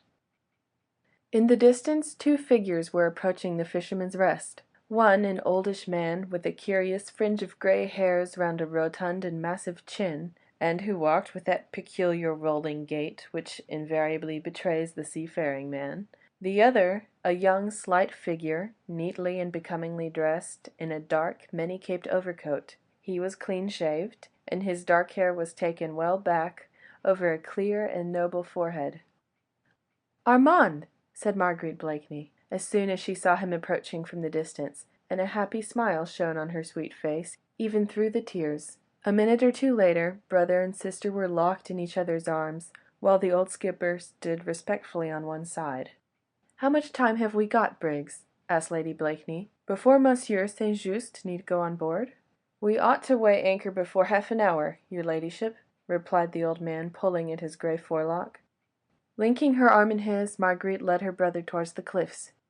"Half an hour," she said, looking wistfully out to sea. "Half an hour more, and you'll be far from me, Armand. Oh, I can't believe that you're going, dear. These last few days, while Percy has been away and I've had you all to myself, have slipped by like a dream." "I'm not going far, sweet one," said the young man gently. "A narrow channel to cross, a few miles of road. I can soon come back." "Nay, 'tis not the distance, Armand, but that awful Paris just now." They had reached the edge of the cliff. The gentle sea breeze blew Marguerite's hair about her face, and sent the ends of her soft lace fichu waving round her, like a white and supple snake. She tried to pierce the distance far away, beyond which lay the shores of France. That relentless and stern France which was exacting her pound of flesh, the blood tax from the noblest of her sons. "Our own beautiful country, Marguerite," said Armand, who seemed to have divined her thoughts. "They are going too far, Armand," she said vehemently. "You are a Republican. So am I. We have the same thoughts, the same enthusiasm for liberty and equality, but even you must think they are going too far." "Hush!" said Armand instinctively, as he threw a quick, apprehensive glance around him. "Ah, you see? You don't think yourself that it is safe even to speak of these things, here in England." She clung to him suddenly with a strong, almost motherly passion. "Don't go, Armand," she begged. "Don't go back. What should I do if... Her voice was choked in sobs. Her eyes, tender, blue, and loving, gazed appealingly at the young man who in his turn looked steadfastly into hers. "You would in any case be my own brave sister," he said gently, "who would remember that, when France is in peril, it is not for her sons to turn their backs on her." Even as he spoke, the sweet childlike smile crept back into her face, pathetic in the extreme, for it seemed drowned in tears. "Oh, Armand," she said quaintly, "I sometimes wish you had not so many lofty virtues. I assure you little sins are far less dangerous and uncomfortable. But you will be prudent," she added earnestly. "As far as possible, I promise you. Remember, dear, I have only you to care for me." "Nay, sweet one, you have other interests now. Percy cares for you." A look of strange wistfulness crept into her eyes as she murmured, "He did, once." "But surely—" "There, there, dear, don't distress yourself on my account. Percy is very good." "Nay," he interrupted energetically, "I will distress myself on your account, my Margot. Listen, dear, I have not spoken of these things to you before. Something always seemed to stop me when I wished to question you. But somehow I feel as if I could not go away and leave you now without asking you one question. You need not answer it if you do not wish," he added, as he noted a sudden hard look, almost of apprehension, darting through her eyes. "What is it?" she asked simply. "Does Sir Percy Blakeney know does he know the part you played in the arrest of the Marquis de St. Cyr?" She laughed, a mirthless, bitter, contemptuous laugh, which was like a jarring chord in the music of her voice. "That I denounced the Marquis de St. Cyr, you mean? To the tribunal that ultimately sent him and all his family to the guillotine? Yes, he does know. I told him after I married him." "You told him all the circumstances which so completely exonerated you from any blame?" "It was too late to talk of circumstances. He heard the story from other sources. My confession came too tardily, it seems. I could no longer plead extenuating circumstances. I could not demean myself by trying to explain. And now I have the satisfaction, Armand, of knowing that the biggest fool in England has the most complete contempt for his wife." She spoke with vehement bitterness this time, and Armand St. Just, who loved her so dearly, felt that he had placed a somewhat clumsy finger upon an aching wound. "But Sir Percy loved you, Margot," he repeated gently. "Loved me. Well, Armand, I thought at one time that he did, or I should not have married him. I dare say," she added, speaking very rapidly, as if she were about to lay down a heavy burden which had oppressed her for months, "I dare say that even you thought, as everybody else did, that I married Sir Percy because of his wealth. But I assure you, dear, that it was not so. He seemed to worship me with a curious intensity of concentrated passion, which went straight to my heart. I had never loved anyone before, as you know, and I was 24 then, so I naturally thought that it was not in my nature to love. But it has always seemed to me that it must be heavenly to be loved blindly, passionately, wholly, worshipped in fact, and the very fact that Percy was slow and stupid was an attraction for me, as I thought he would love me all the more.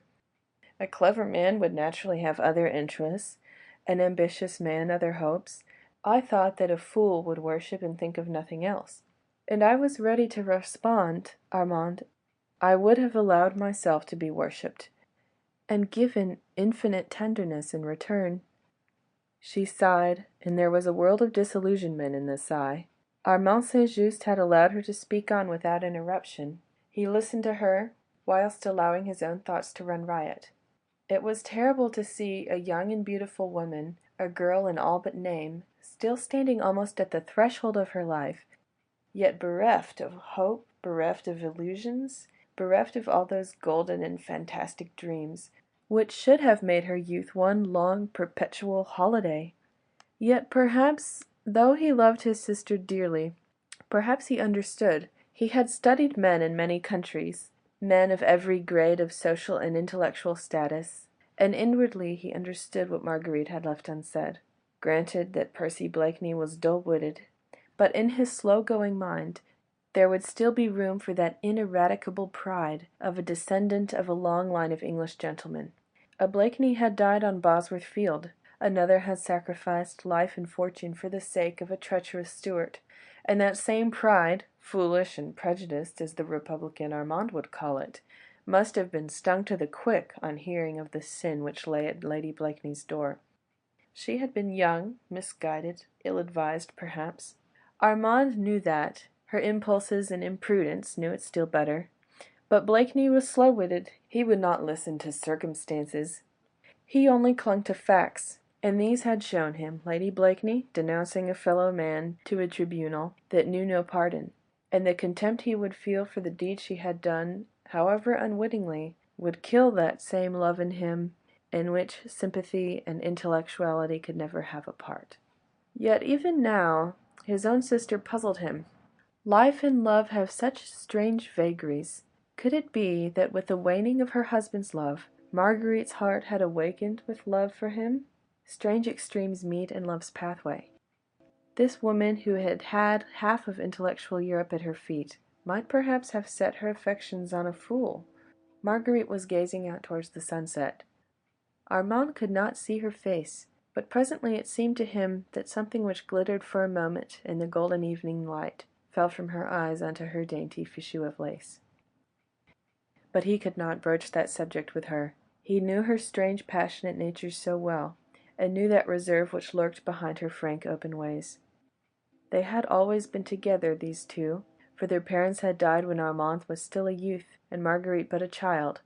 He, some 8 years her senior, had watched over her until her marriage, had chaperoned her during those brilliant years spent in the flat of the Rue de Richelieu, and had seen her enter upon this new life of hers, here in England, with much sorrow and some foreboding.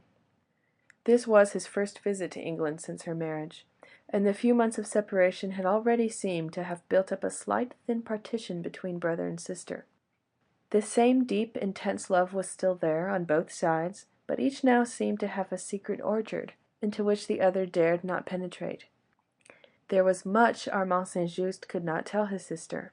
The political aspect of the Revolution in France was changing almost every day. She might not understand how his own views and sympathies might become modified, even as the excesses committed by those who had been his friends grew in horror and in intensity.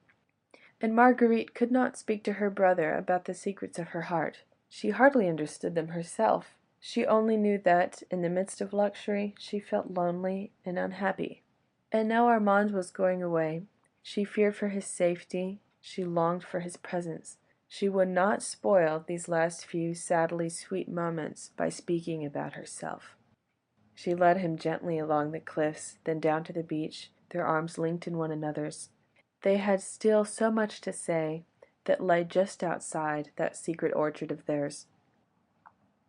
End of Chapter 7. The Secret Orchard. Chapter 8. The Accredited Agent. The afternoon was rapidly drawing to a close, and a long, chilly English summer's evening was throwing a misty pall over the green Kentish landscape. The Daydream had set sail, and Marguerite Blakeney stood alone on the edge of the cliff over an hour, watching those white sails, which bore so swiftly away from her the only being who really cared for her, whom she dared to love, whom she knew she could trust. Some little distance away to her left, the lights of the coffee room of the Fisherman's Rest glittered yellow in the gallery mist. From time to time it seemed to her aching nerves as if she could catch from thence the sound of merrymaking and of jovial talk, or even that perpetual senseless laugh of her husband's, which grated continually upon her sensitive ears. Sir Percy had had the delicacy to leave her severely alone. She supposed that, in his own stupid, good-natured way, he may have understood that she would wish to remain alone, while those white sails disappeared into the vague horizon, so many miles away. He, whose notions of propriety and decorum were supersensitive, had not suggested even that an attendant should remain within call. Marguerite was grateful to her husband for all this. She always tried to be grateful to him for his thoughtfulness, which was constant, and for his generosity, which really was boundless. She even tried at times to curb the sarcastic, bitter thoughts of him which made her, in spite of herself, say cruel, insulting things which she vaguely hoped would wound him. Yes, she often wished to wound him, to make him feel that she too held him in contempt, that she too had forgotten that she had almost loved him, loved that inane fop, whose thoughts seemed unable to soar beyond the tying of a cravat or the new cut of coat. Bah! And yet vague memories that were sweet and ardent and attuned to this calm summer's evening came wafting back in her memory, on the invisible wings of the light sea breeze. The time when he first worshipped her he seemed so devoted, a very slave, and there was a certain latent intensity in that love which had fascinated her. Then suddenly that love, that devotion, which throughout his courtship she had looked upon as the slavish fidelity of a dog, seemed to vanish completely. 24 hours after the simple little ceremony at old St. Roch, she had told him the story of how, inadvertently, she had spoken of certain matters concerned with the Marquis de St. Cyr before some men, her friends, who had used this information against the unfortunate Marquis, and had sent him and his family to the guillotine. She hated the Marquis. Years ago Armand, her dear brother, loved Angèle de St. Cyr, but St. Just was a plebeian, and the Marquis full of the pride and arrogant prejudices of his caste. One day Armand, the respectful, timid lover, ventured on sending a small poem, enthusiastic, ardent, passionate, to the idol of his dreams. The next night he was waylaid just outside Paris by the valets of Marquis de St. Cyr, and ignominiously thrashed like a dog within an inch of his life, because he had dared to raise his eyes to the daughter of the aristocrat. The incident was one which, in those days, some 2 years before the Great Revolution, was of almost daily occurrence in France. Incidents of that type, in fact, led to bloody reprisals, which a few years later sent most of those haughty heads to the guillotine.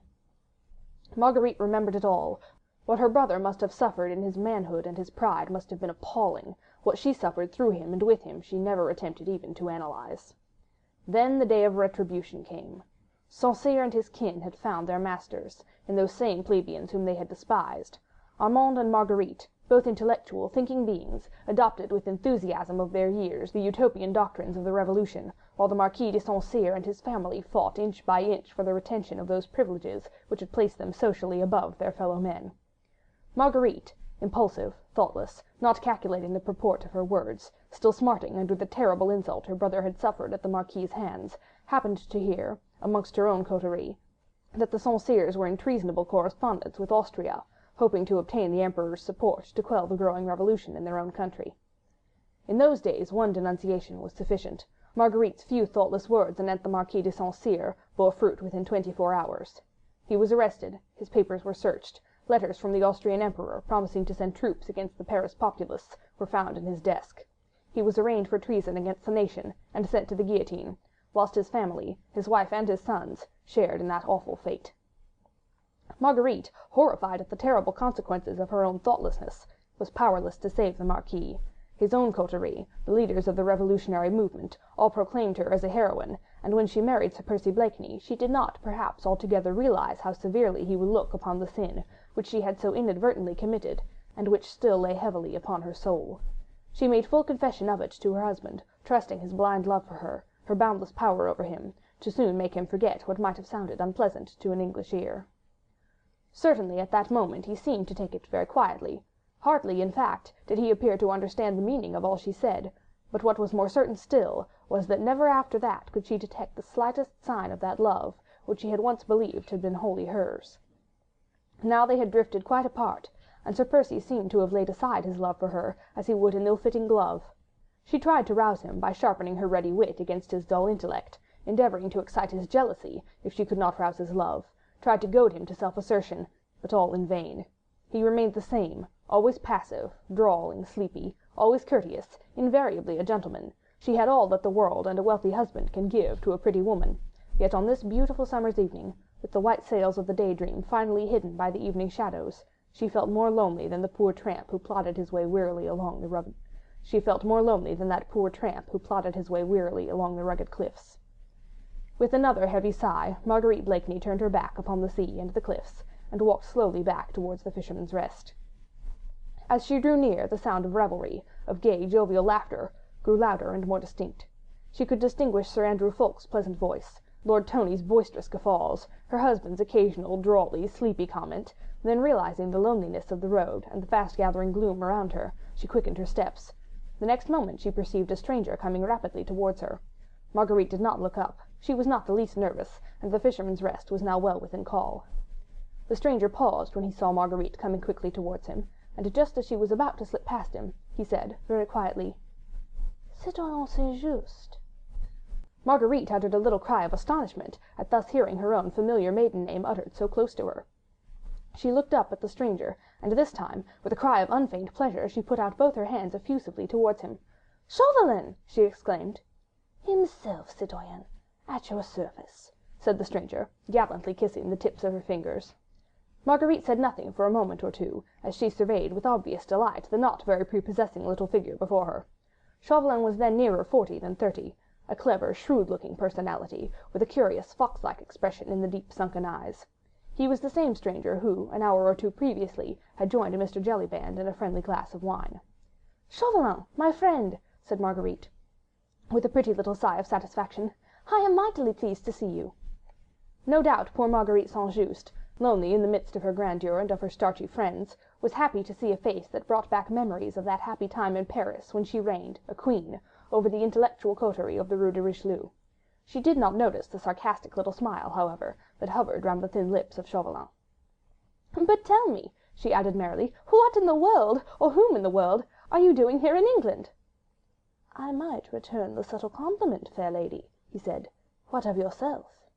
"Oh, I?" she said, with a shrug of her shoulders. "Je m'ennuie, mon ami. That is all." They had reached the porch of the Fisherman's Rest, but Marguerite seemed loath to go within. The evening air was lovely after the storm, and she had found a friend who exhaled the breath of Paris, who knew Armand well, who could talk of all the merry, brilliant friends whom she had left behind. So she lingered on under the pretty porch, while through the gaily lighted dormer window of the coffee-room sounds of laughter, of calls for "Sally" and for beer, of tappings of mugs and clinkings of dice, mingled with Sir Percy Blakeney's inane and mirthless laugh. Chauvelin stood beside her, his shrewd, pale yellow eyes fixed on the pretty face, which looked so sweet and childlike in this soft English summer twilight. "You surprise me, citoyenne," he said quietly, as he took a pinch of snuff. "Do I now?" she retorted gaily. "Faith, my little Chauvelin, I should have thought that, with your penetration, you would have guessed that an atmosphere composed of fogs and virtues would never suit Marguerite St. "Dear me, is it as bad as that?" he asked in mock consternation. "Quite," she retorted, "and worse." "Strange. Now I thought that a pretty woman would have found English country life particularly attractive." "Yes, so did I," she said with a sigh.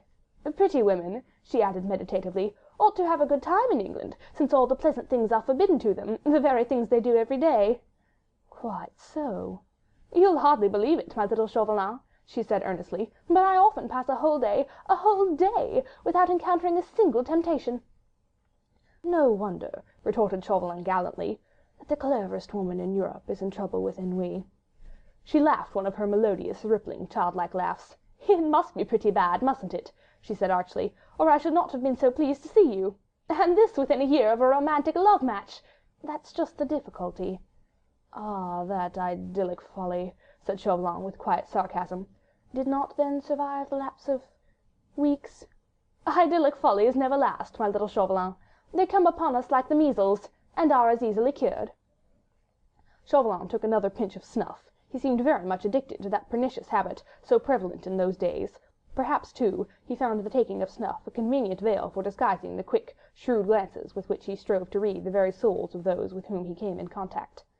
"No wonder," he repeated with the same gallantry, "that the most active brain in Europe is troubled with ennui." "I was in hopes that you had a prescription against that malady, my little Chauvelin." "How can I hope to succeed in that which Sir Percy Blakeney has failed to accomplish?"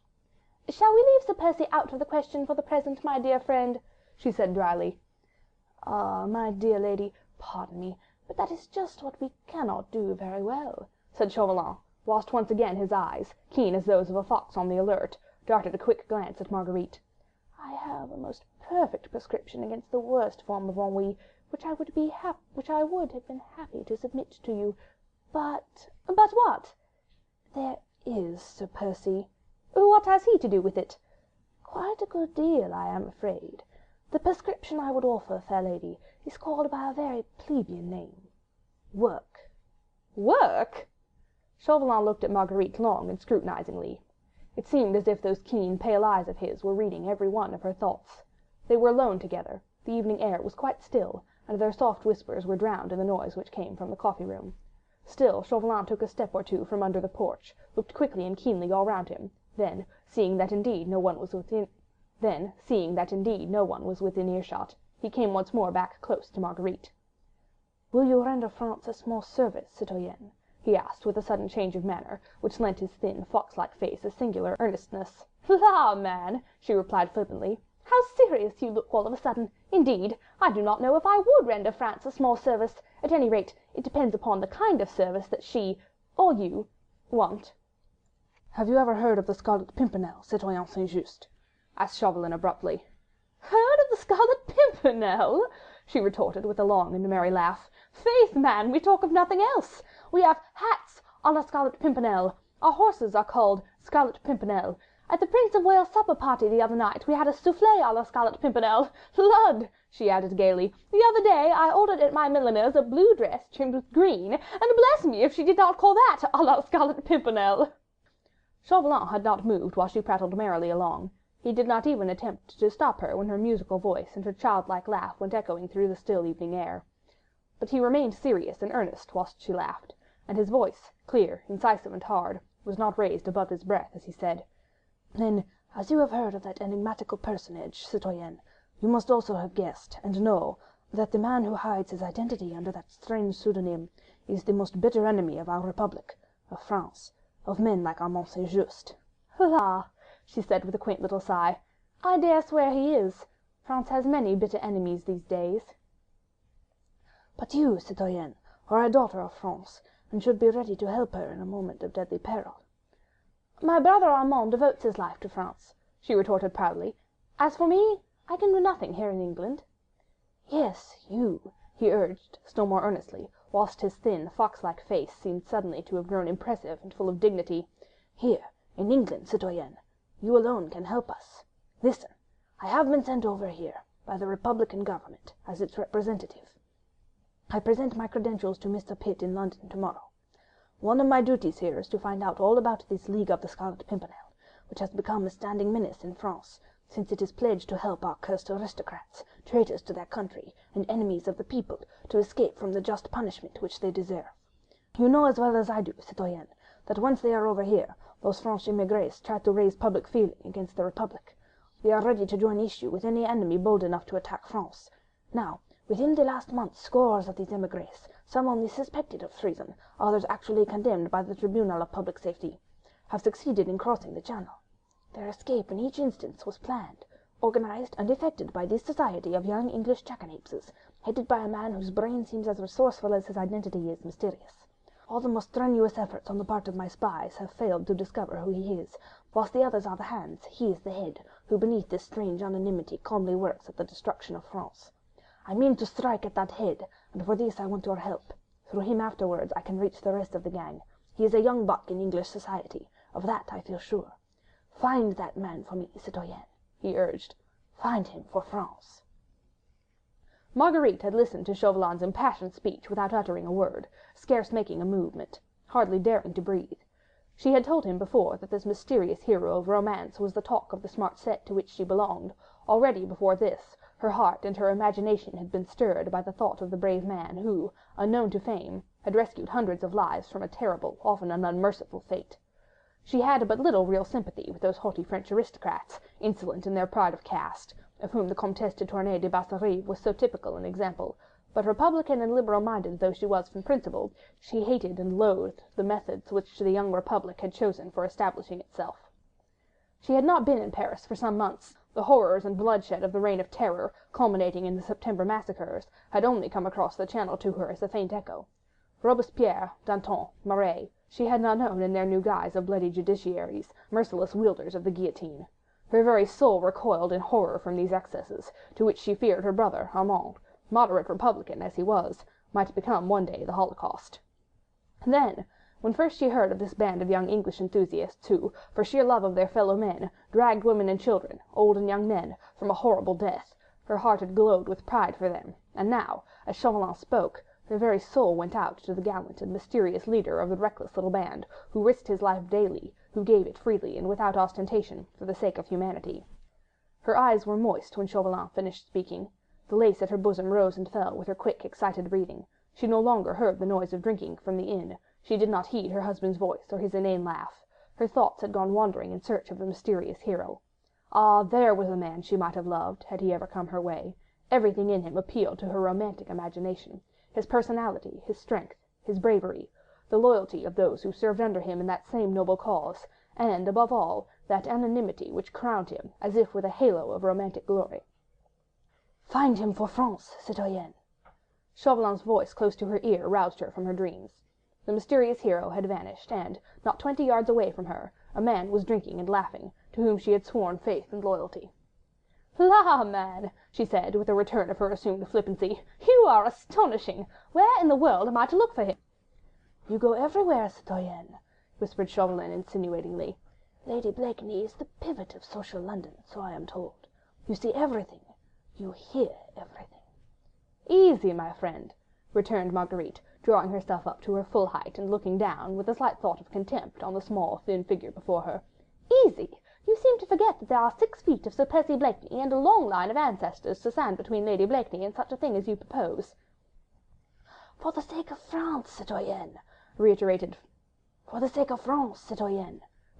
Chauvelin, earnestly. "Tush, man, you talk nonsense anyway, for even if you did know who this Scarlet Pimpernel is, you could do nothing to him, an Englishman." "I'd take my chance of that," said Chauvelin, with a dry, rasping little laugh. "At any rate, we could send him to the guillotine first to cool his ardour, then, when there is a diplomatic fuss about it, we can apologise, humbly, to the British government, and if necessary, perhaps pay compensation to the bereaved family."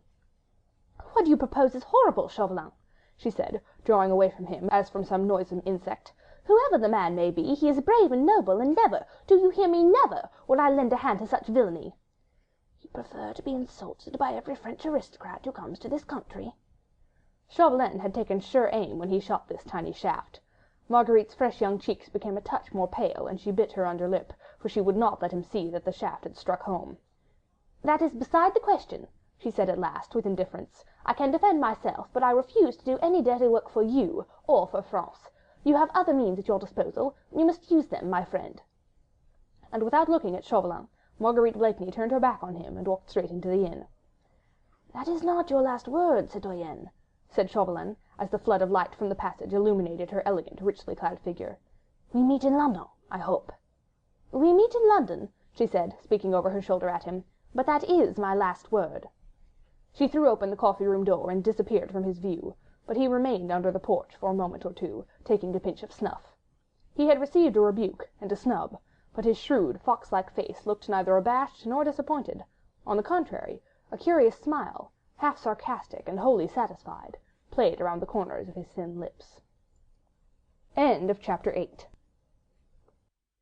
Chapter 9. The Outrage.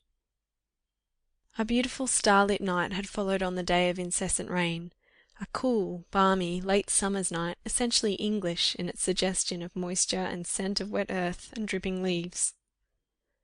The magnificent coach, drawn by 4 of the finest thoroughbreds in England, had driven off along the London road, with Sir Percy Blakeney on the box, holding the reins in his slender, feminine hands, and beside him Lady Blakeney, wrapped in costly furs. A 50-mile drive on a starlit summer's night. Marguerite had hailed the notion of it with delight.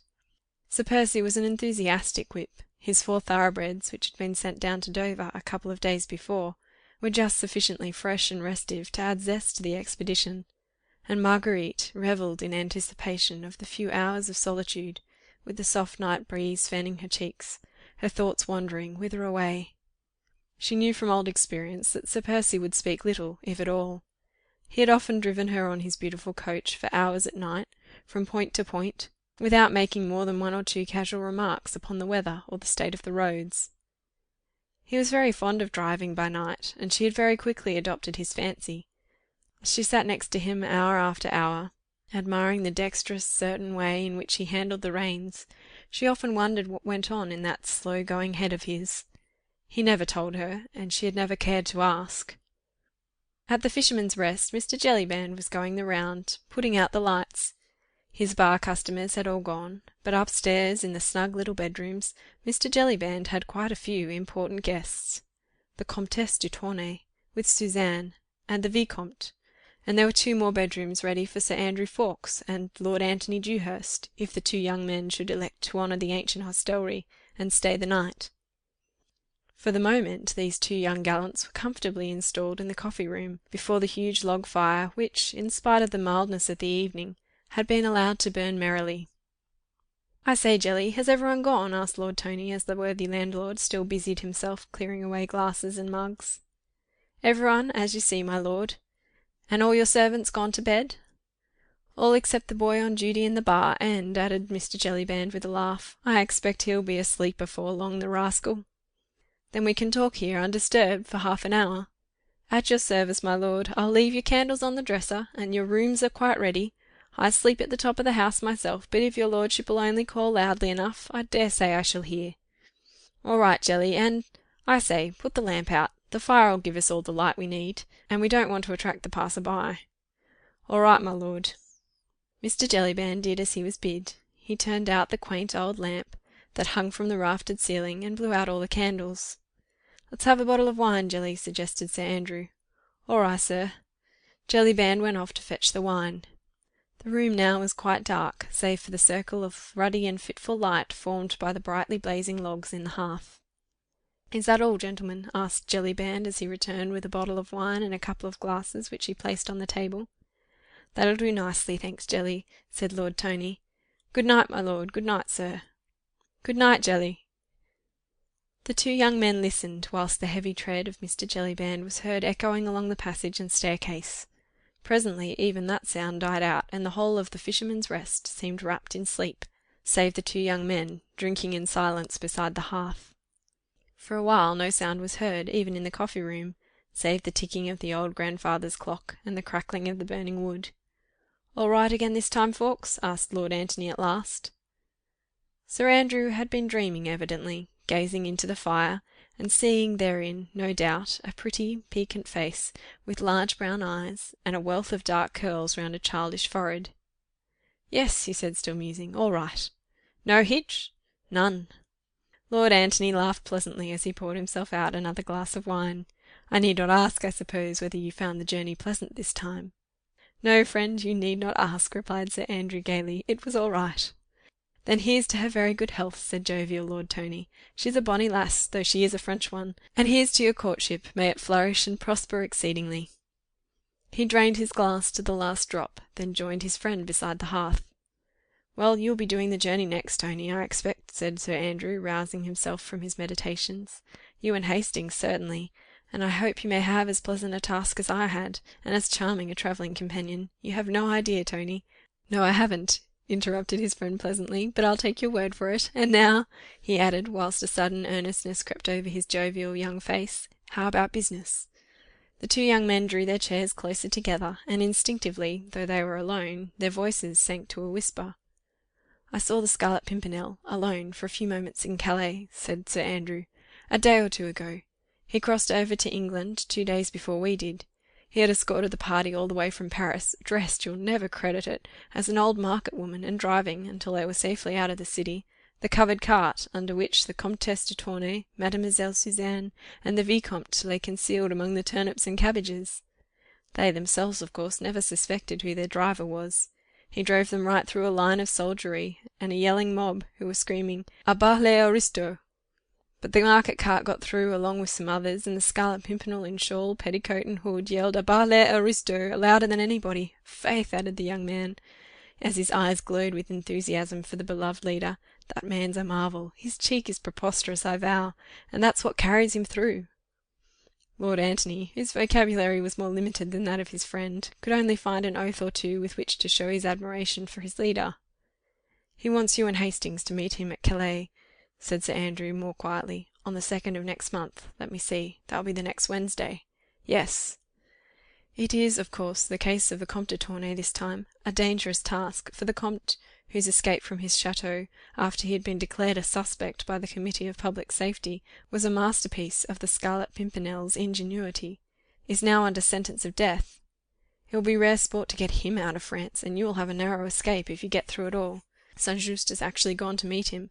Of course, no one suspects St. Just as yet, but after that, to get them both out of the country, i'faith 'twill be a tough job, and tax even the ingenuity of our chief.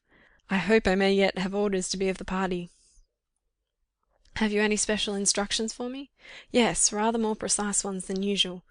It appears that the Republican government have sent an accredited agent over to England, a man named Chauvelin, who is said to be terribly bitter against our league, and determined to discover the identity of our leader, so that he may have him kidnapped the next time he attempts to set foot in France. This Chauvelin has brought a whole army of spies with him, and until the chief has sampled the lot, he thinks we should meet as seldom as possible on the business of the league, and on no account should talk to each other in public places for a time. When he wants to speak to us, he will contrive to let us know." The two young men were both bending over the fire, for the blaze had died down, and only a red glow from the dying embers cast a lurid light on the narrow semicircle in front of the hearth. The rest of the room lay buried in complete gloom. Sir Andrew had taken a pocket-book from his pocket, and drawn therefrom a paper, which he unfolded, and together they tried to read it by the dim red firelight. So intent were they upon this, so wrapped up in the cause, the business they had so much at heart, so precious was this document which came from the very hand of their adored leader, that they had eyes and ears only for that. They lost count of the sounds around them, of the dropping of the crisp ash from the grate, of the monotonous ticking of the clock, of the soft, almost imperceptible rustle of something on the floor close beside them. A figure had emerged from under one of the benches. With snake-like, noiseless movements it crept closer and closer to the two young men, not breathing, only gliding along the floor in the inky blackness of the room. "You are to read these instructions, and commit them to memory," said Sir Andrew, "then destroy them." He was about to replace the letter case into his pocket, when a tiny slip of paper fluttered from it and fell on to the floor. Lord Antony stooped and picked it up. "What's that?" he asked. "I don't know," replied Sir Andrew. "It dropped out of your pocket just now. It certainly does not seem to be with the other paper." "Strange. I wonder when it got there. It is from the chief," he added, glancing at the paper. Both stooped to try and decipher this last tiny scrap of paper on which a few words had been hastily scrawled, when suddenly a slight noise attracted their attention, which seemed to come from the passage beyond. "What's that?" said both instinctively. Lord Antony crossed the room towards the door, which he threw open quickly and suddenly. At that very moment he received a stunning blow between the eyes, which threw him back violently into the room. Simultaneously the crouching, snake-like figure in the gloom had jumped up and hurled itself from behind upon the unsuspecting Sir Andrew, felling him to the ground. All this occurred within the short space of 2 or 3 seconds, and before either Lord Antony or Sir Andrew had time or chance to utter a cry or to make the faintest struggle. They were each seized by 2 men. A muffler was quickly tied round the mouth of each, and they were pinioned to one another back to back, their arms, hands, and legs securely fastened. One man had, in the meanwhile, quietly shut the door. He wore a mask, and now stood motionless while the others completed their work. "All safe, citoyen," said one of the men as he took a final survey of the bonds which secured the 2 young men. "Good," replied the man at the door. "Now search their pockets and give me all the papers you find." This was promptly and quietly done. The masked man, having taken possession of all the papers, listened for a moment or two, if there were any sound within the Fisherman's Rest. Evidently satisfied that this dastardly outrage had remained unheard, he once more opened the door and pointed peremptorily down the passage. The 4 men lifted Sir Andrew and Lord Antony from the ground, and as quietly, as noiselessly as they had come, they bore the 2 pinioned young gallants out of the inn and along the Dover road into the gloom beyond. In the coffee-room, the masked leader of this daring attempt was quickly glancing through the stolen papers. "Not a bad day's work, on the whole," he muttered, as he quickly took off his mask, and his pale, fox-like eyes glittered in the red glow of the fire. "Not a bad day's work."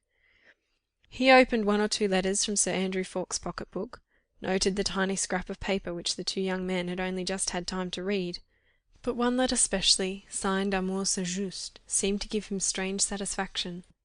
"Amour St. Just, a traitor after all," he murmured. "Now, fair Marguerite Blakeney," he added viciously between his clenched teeth, "I think that you will help me to find the Scarlet Pimpernel." End of Chapter 9. Chapter 10. In the Opera Box.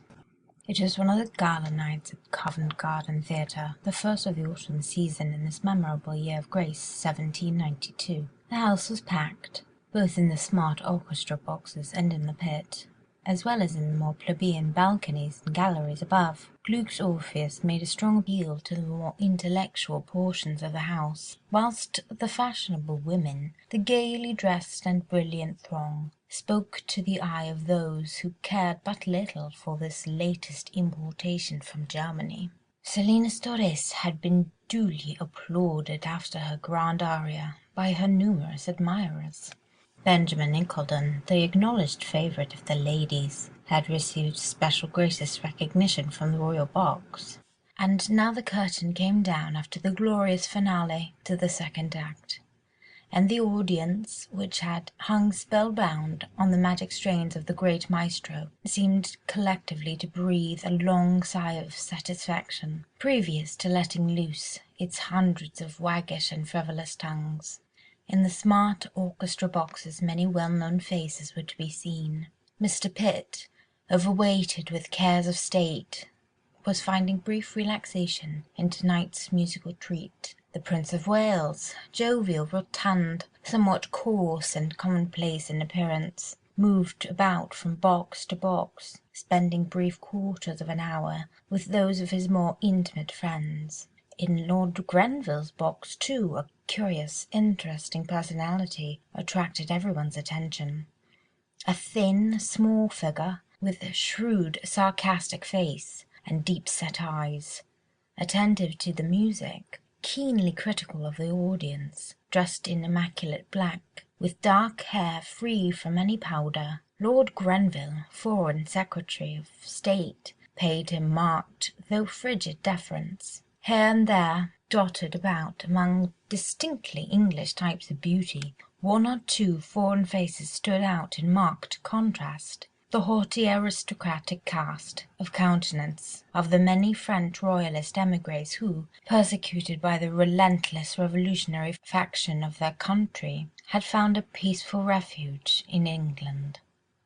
On these faces sorrow and care were deeply writ. The women especially paid but little heed, either to the music or to the brilliant audience. No doubt their thoughts were far away, with husband, brother, son maybe, still in peril, or lately succumbed to a cruel fate. Among these the Comtesse de Tournay de Basserive, but lately arrived from France, was a most conspicuous figure, dressed in deep heavy black silk, with only a white lace kerchief to relieve the aspect of mourning about her person. She sat beside Lady Portarles, who was vainly trying by witty sallies and somewhat broad jokes to bring a smile to the Comtesse's sad mouth. Behind her sat little Suzanne and the Vicomte, both silent and somewhat shy among so many strangers. Suzanne's eyes seemed wistful. When she first entered the crowded house, she had looked eagerly all around, scanning every face, scrutinized every box. Evidently the one face she wished to see was not there, for she settled herself quietly behind her mother, listened apathetically to the music, and took no further interest in the audience itself. "Ah, Lord Grenville," said Lady Portarles, as, following a discreet knock, the clever, interesting head of the Secretary of State appeared in the doorway of the box. "You could not arrive more apropos. Here is Madame la Comtesse de Tournay positively dying to hear the latest news from France." The distinguished diplomat had come forward and was shaking hands with the ladies. "Alas," he said sadly, "it is of the very worst. The massacres continue. Paris literally reeks with blood, and the guillotine claims 100 victims a day." Pale and tearful, the Comtesse was leaning back in her chair, listening horror-struck to this brief and graphic account of what went on in her own misguided country. "Ah, monsieur," she said in broken English, "it is dreadful to hear all that. And my poor husband still in that awful country. It is terrible for me to be sitting here, in a theatre, all safe and in peace, whilst he is in such peril."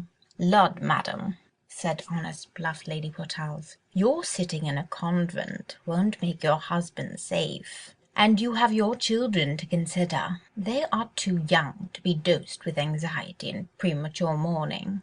The Comtesse smiled through her tears at the vehemence of her friend.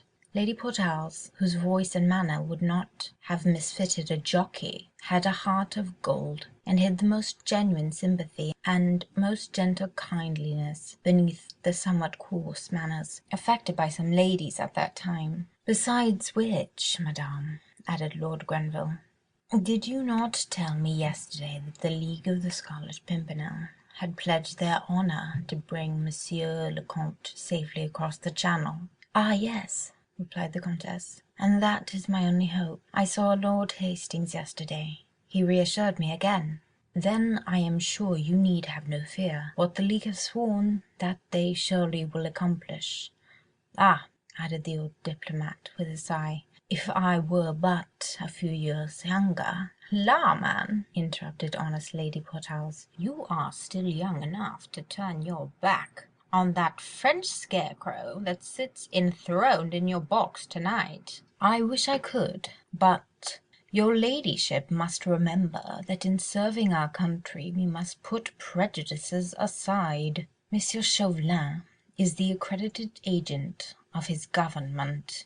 "Odds fish, man," she retorted. "You don't call those bloodthirsty ruffians over there government, do you?" "It has not been thought advisable as yet," said the minister guardedly, "for England to break off diplomatic relations with France, and we cannot therefore refuse to receive with courtesy the agent she wishes to send to us." "Diplomatic relations be demmed, my lord. That sly little fox over there is nothing but a spy, I'll warrant, and you'll find, and I'm much mistaken, that he'll concern himself little with such diplomacy beyond trying to do mischief to royalist refugees, to our heroic Scarlet Pimpernel, and to the members of that brave little league."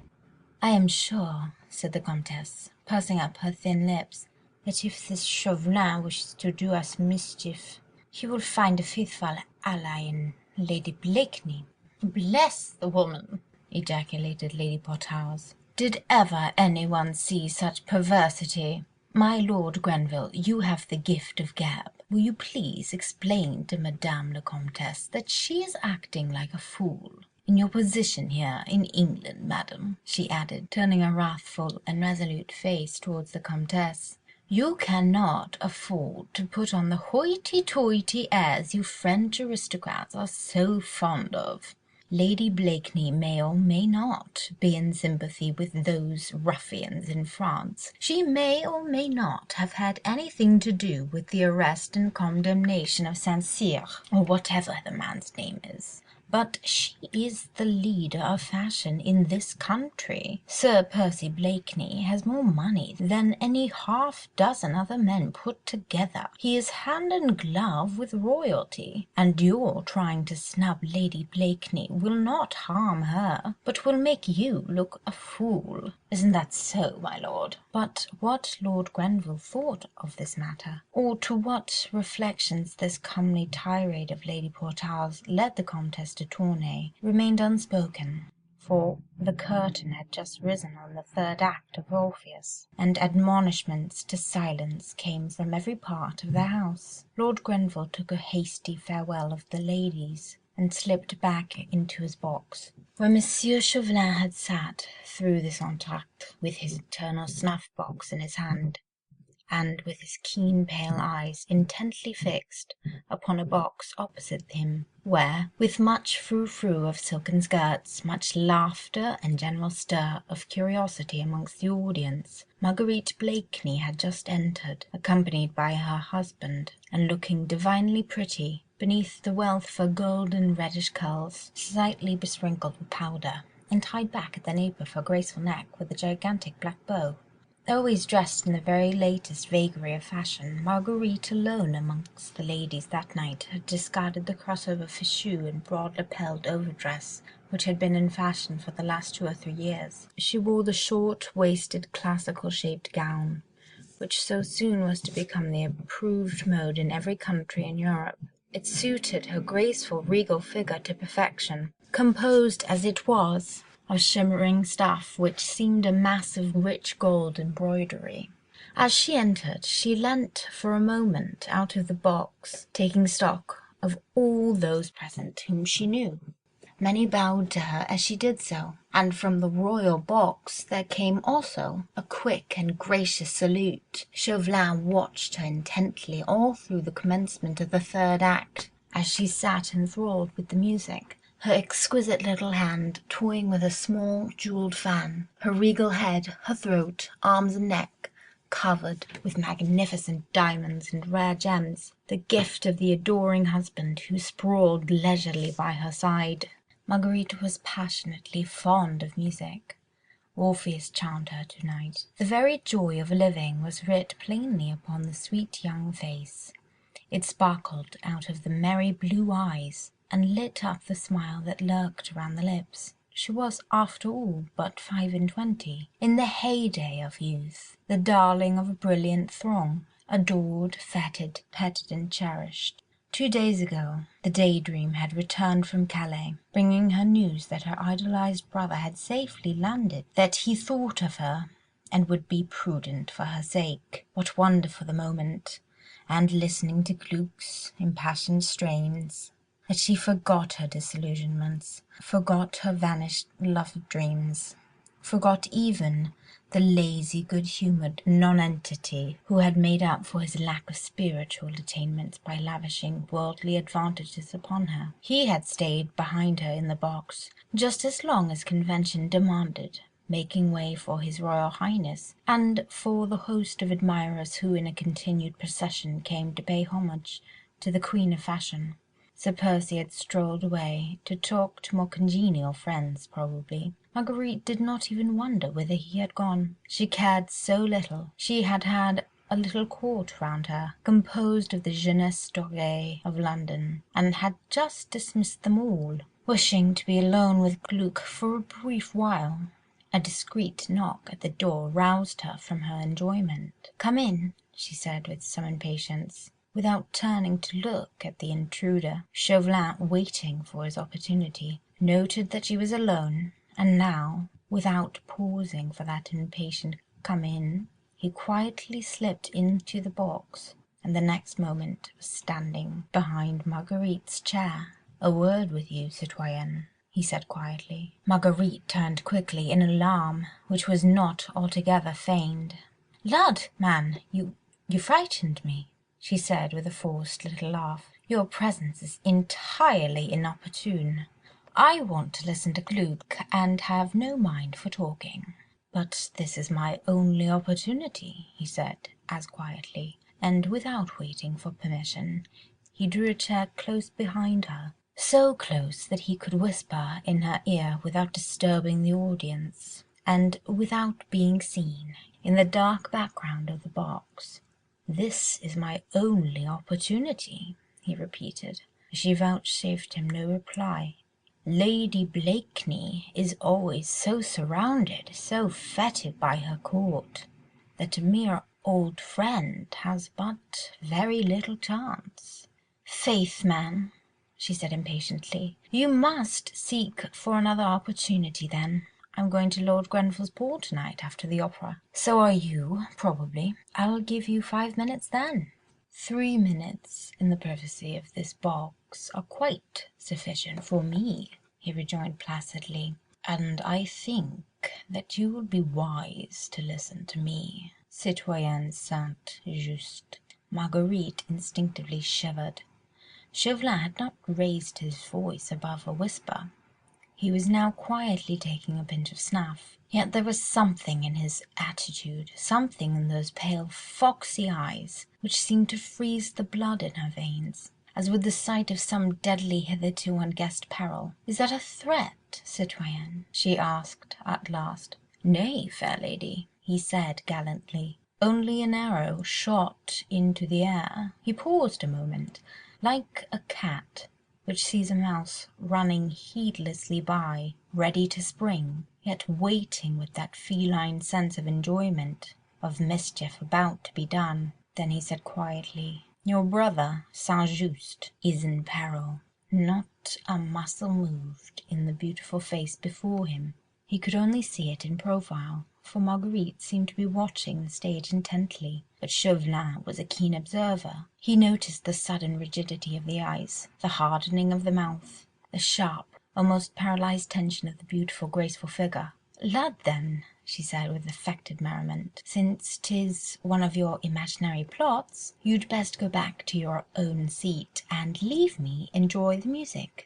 And with her hand she began to beat time nervously against the cushion of the box. Selina Storés was singing the Che Faro to an audience that hung spellbound upon the prima donna's lips. Chauvelin did not move from his seat. He quietly watched that tiny nervous hand, the only indication that his shaft had indeed struck home. "Well?" she said suddenly and irrelevantly, and with the same feigned unconcern. "Well, citoyenne," he rejoined placidly. "About my brother? I have news of him for you which I think will interest you. But first let me explain. May I?" The question was unnecessary. He felt, though Marguerite still held her head steadily averted from him, that her every nerve was strained to hear what he had to say. "The other day, citoyenne," he said, "I asked for your help. France needed it, and I thought I could rely on you. But you gave me your answer. Since then, the exigencies of my own affairs and your own social duties have kept us apart, although many things have happened." "To the point, I pray you, citoyen," she said lightly. "The music is entrancing, and the audience will get impatient of your talk." "One moment, citoyenne. The day on which I had the honour of meeting you at Dover, and less than an hour after I had your final answer, I obtained possession of some papers, which revealed another of those subtle schemes for the escape of a batch of French aristocrats, that traitor de Tournay amongst others, all organised by that arch-meddler, the Scarlet Pimpernel. Some of the threads, too, of this mysterious organisation have come into my hands, but not all, and I want you, nay, you must help me to gather them together." Marguerite seemed to have listened to him with marked impatience. She now shrugged her shoulders and said gaily, "Bah, man, have I not already told you that I care not about your schemes or about the Scarlet Pimpernel? And had you not spoken about my brother? A little patience, I entreat, citoyenne," he continued imperturbably. "Two gentlemen, Lord Anthony Dewhurst and Sir Andrew Ffoulkes, were at the Fisherman's Rest at Dover that same night. I know, I saw them there. They were already known to my spies as members of that accursed league. It was Sir Andrew Ffoulkes who escorted the Comtesse de Tournay and her children across the Channel. When the two young men were alone, my spies forced their way into the coffee-room of the inn, gagged and pinioned the two gallants, seized their papers, and brought them to me. In a moment she had guessed the danger. Papers? Had Armand been imprudent? The very thought struck her with nameless terror. Still, she would not let this man see that she feared. She laughed gaily and lightly. "Faith, and your impudence passes belief," she said merrily. "Robbery and violence in England, in a crowded inn. Your men might have been caught in the act. What if they had? They are children of France, and have been trained by your humble servant. Had they been caught, they would have gone to jail, or even to the gallows, without a word of protest or indiscretion. At any rate, it was well worth the risk. A crowded inn is safer for these little operations than you think, and my men have experience. Well, and those papers?" she asked carelessly. "Unfortunately, though they have given me cognizance of certain names, certain movements, enough, I think, to thwart their projected coup for the moment, it would only be for the moment, and still leaves me in ignorance of the identity of the Scarlet Pimpernel." "La, my friend," she said with the same assumed flippancy of manner, "then you are where you were before, aren't you? And you can let me enjoy the last strophe of the aria. Faith," she added, ostentatiously smothering an imaginary yawn, "had you not spoken about my brother—" "I am coming to him now, citoyenne. Among the papers there was a letter to Sir Andrew Ffoulkes, written by your brother, Saint-Just. Well, and that letter shows him to be not only in sympathy with the enemies of France, but actually a helper, if not a member, of the League of the Scarlet Pimpernel. The blow had been struck at last. All along, Marguerite had been expecting it. She would not show fear. She was determined to seem unconcerned, flippant even. She wished, when the shock came, to be prepared for it, to have all her wits about her, those wits which had been nicknamed the keenest in Europe. Even now she did not flinch. She knew that Chauvelin had spoken the truth. The man was too earnest, too blindly devoted to the misguided cause he had at heart, too proud of his countrymen, of those makers of revolutions, to stoop to low purposeless falsehoods. That letter of Armand's, foolish, imprudent Armand, was in Chauvelin's hands. Marguerite knew that, as if she had seen the letter with her own eyes, and Chauvelin would hold that letter for purposes of his own, until it suited him to destroy it, or to make use of it against Armand. All that she knew, and yet she continued to laugh more gaily, more loudly than she had done before. "La, man," she said, speaking over her shoulder, and looking him full and squarely in the face, "did I not say it was some imaginary plot? Armand in league with that enigmatic Scarlet Pimpernel? Armand busy helping those French aristocrats whom he despises? Faith, the tale does infinite credit to your imagination." "Let me make my point clear, citoyenne," said Chauvelin, with the same unruffled calm.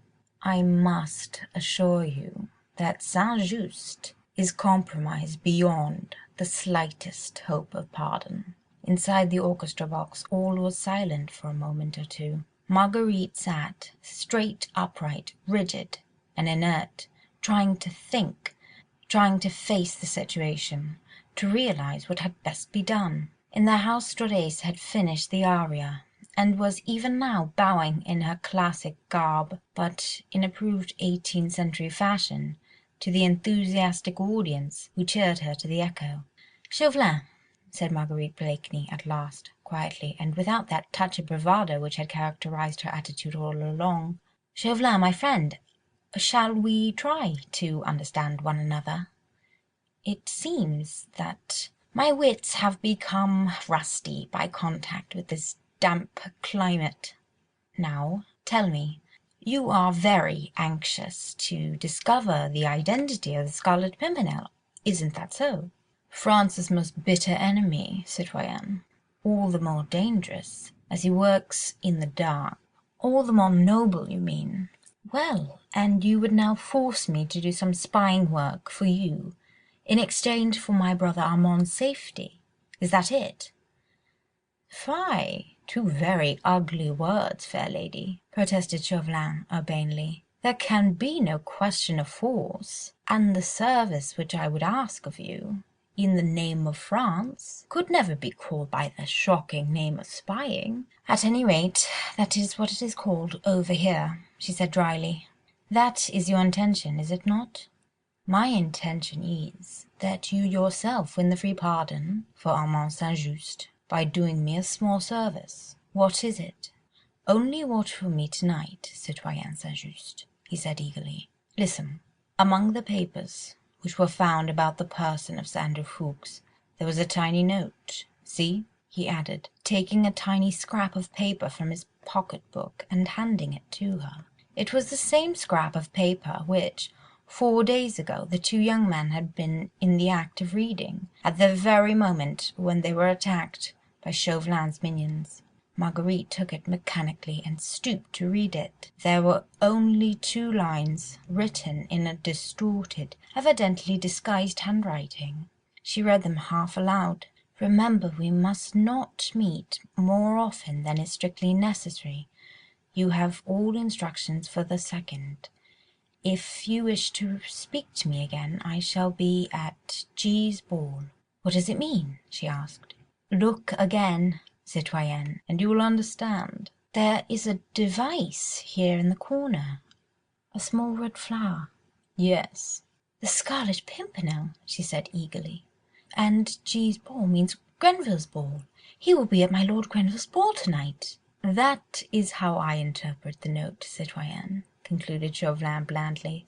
"Lord Antony Dewhurst and Sir Ffoulkes, after they were pinioned and searched by my spies, were carried by my orders to a lonely house in the Dover Road, which I had rented for the purpose.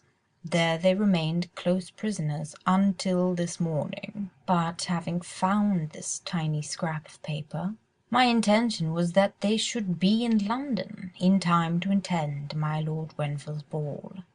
You see, do you not, that they must have a great deal to say to their chief?" and thus they will have an opportunity of speaking to him tonight, just as he directed them to do. Therefore, this morning those two young gallants found every bar and bolt open in that lonely house on the Dover road. Their jailers disappeared, and 2 good horses standing ready saddled and tethered in the yard. I have not seen them yet, but I think we may safely conclude that they did not draw rein until they reached London. Now you see how simple it all is, citoyenne." "It does seem simple, doesn't it?" she said, with a final bitter attempt at flippancy. "When you want to kill a chicken, you take hold of it, then you wring its neck. It's only the chicken who does not find it quite so simple. Now you hold a knife at my throat, and a hostage for my obedience. You find it simple. I don't. Nay, citoyenne, I offer you a chance of saving the brother you love from the consequences of his own folly." Marguerite's face softened, her eyes at last grew moist, as she murmured half to herself, "The only being in the world who has loved me truly and constantly. But what do you want me to do, Chauvelin?" she said, with a world of despair in her tear-choked voice. "In my present position, it is well nigh impossible." "Nay, citoyenne," he said dryly and relentlessly, not heeding that despairing childlike appeal, which might have melted a heart of stone. "As Lady Blakeney, no one suspects you, and with your help tonight I may, who knows, succeed in finally establishing the identity of the Scarlet Pimpernel. You are going to the ball anon. Watch for me there, citoyenne. Watch and listen. You can tell me if you hear a chance word or whisper. You can note everyone to whom Sir Andrew Ffoulkes or Lord Anthony Dewhurst will speak. You are absolutely beyond suspicion now. The Scarlet Pimpernel will be at Lord Grenville's ball tonight. Find out who he is, and I will pledge the word of France that your brother shall be safe." Chauvelin was putting the knife to her throat. Marguerite felt herself entangled in one of those webs, from which she could hope for no escape. A precious hostage was being held for her obedience, for she knew that this man would never make an empty threat. No doubt Armand was already signalled to the Committee of Public Safety as one of the suspect. He would not be allowed to leave France again, and would be ruthlessly struck if she refused to obey Chauvelin. For a moment, womanlike, she still hoped to temporize. She held out her hand to this man, whom she now feared and hated. "If I promise to help you in this matter, Chauvelin," she said pleasantly, "will you give me that letter Saint-Just's?" "If you render me useful service tonight, citoyenne," he replied with a sarcastic smile, "I will give you that letter tomorrow." "You do not trust me?" "I trust you absolutely, dear lady, but Saint-Just's life is forfeit to his country. It rests with you to redeem it." "I may be powerless to help you," she pleaded, "were I ever so willing." "That would be terrible indeed," he said quietly, "for you and for Saint-Just." Marguerite shuddered. She felt that from this man she could expect no mercy. All-powerful, he held the beloved life in the hollow of his hand. She knew him too well not to know that, if he failed in gaining his own ends, he would be pitiless. She felt cold, in spite of the oppressive air of the opera house. The heart-appealing strains of the music seemed to reach her as from a distant land. She drew her costly lace scarf up around her shoulders and sat silently watching the brilliant scene, as if in a dream. For a moment her thoughts wandered away from the loved one who was in danger, to that other man who also had a claim on her confidence and her affection. She felt lonely, frightened for Armand's sake. She longed to seek comfort and advice from someone who would know how to help and console. Sir Percy Blakeney had loved her once. He was her husband. Why should she stand alone through this terrible ordeal? He had very little brains, it is true, but he had plenty of muscle. Surely, if she provided the thought, and he the manly energy and pluck, Together they could outwit the astute diplomatist, and save the hostage from his vengeful hands, without imperilling the life of the noble leader of that gallant little band of heroes. Sir Percy knew St. Just well. He seemed attached to him. She was sure that he could help. Chauvelin was taking no further heed of her. He had said his cruel either-or, and left her to decide. He, in his turn now, appeared to be absorbed in the sour, stirring melodies of Orpheus, and was beating time to the music with his sharp, ferret-like head. A discreet rap at the door roused Marguerite from her thoughts. It was Sir Percy Blakeney, tall, sleepy, good-humoured, and wearing that half-shy, half-inane smile, which just now seemed to irritate her every nerve. "Your chair's outside, my dear," he said with his most exasperating drawl. "I suppose you'll want to go to that demmed ball." "Excuse me, Monsieur Chauvelin, I had not observed you." He extended two slender white fingers towards Chauvelin, who had risen when Sir Percy entered the box. "Are you coming, my dear?" "Hush, shh!" came in angry remonstrance from different parts of the house. "Demmed impudence!" commented Sir Percy with a good-natured smile. Marguerite sighed impatiently. Her last hope seemed suddenly to have vanished away. She wrapped her cloak round her, and without looking at her husband, "I am ready to go," she said, taking his arm. At the door of the box she turned and looked straight at Chauvelin, who, with his chapeau bras under his arm, and a curious smile round his thin lips, was preparing to follow the strangely ill-assorted couple. "It is only au revoir, Chauvelin," she said pleasantly. "We shall meet at my Lord Grenville's ball anon." And in her eyes the astute Frenchman read, no doubt, something which caused him profound satisfaction, for, with a sarcastic smile, he took a delicate pinch of snuff. Then, having dusted his dainty lace jabot, he rubbed his thin bony hands contentedly together. End of chapter 10. Chapter 11. Lord Grenville's Ball, September 9th, 2012. The historic ball given by the then Secretary of State for Foreign Affairs, Lord Grenville, was the most brilliant function of the year.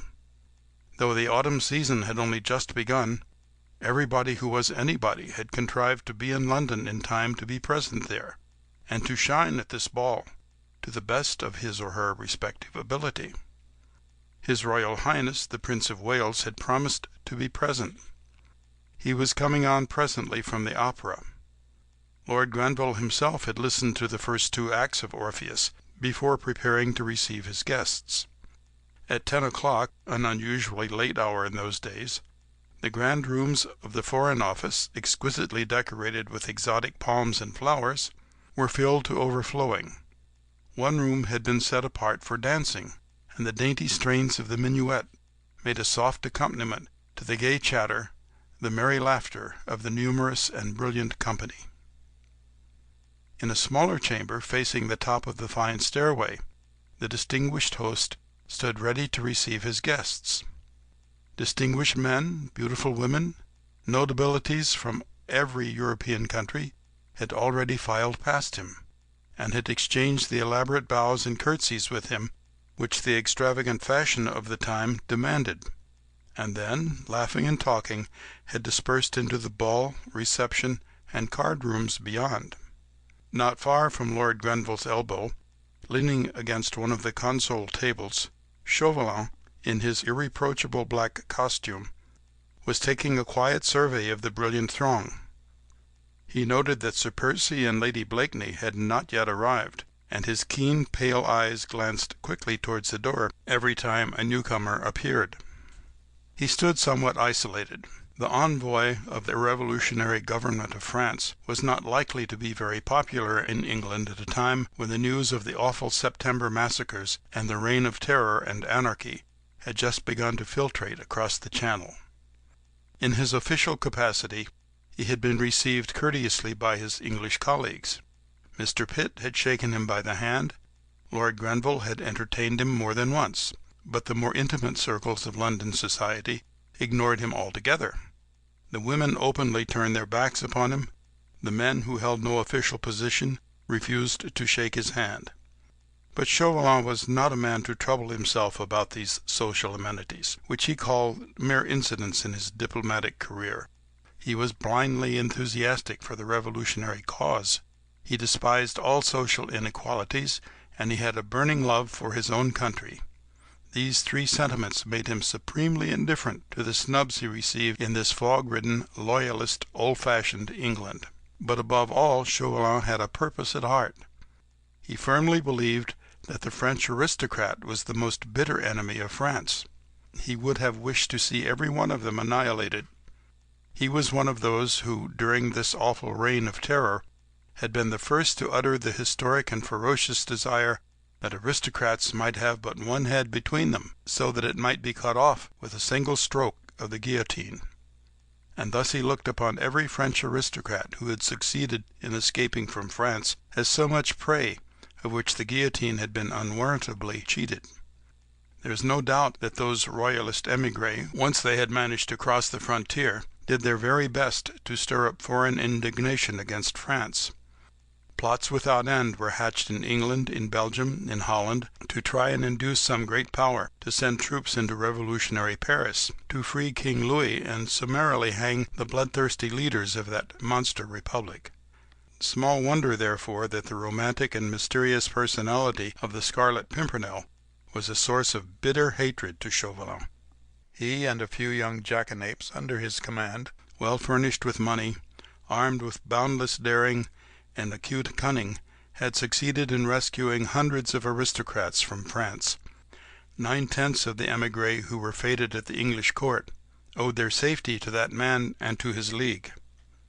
Chauvelin had sworn to his colleagues in Paris that he would discover the identity of that meddlesome Englishman, entice him over to France, and then Chauvelin drew a deep breath of satisfaction at the thought of seeing that enigmatic head falling under the knife of the guillotine as easily as that of any other man.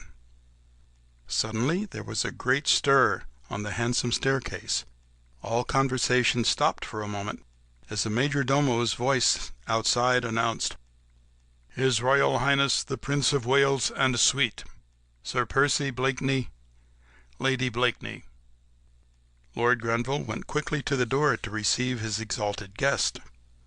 The Prince of Wales, dressed in a magnificent court suit of salmon-coloured velvet, richly embroidered with gold, entered with Marguerite Blakeney on his arm, and on his left Sir Percy, in a gorgeous, shimmering cream satin, cut in the extravagant incroyable style, his fair hair free from powder, priceless linen at his neck and wrists, and a flat chapeau bras under his arm.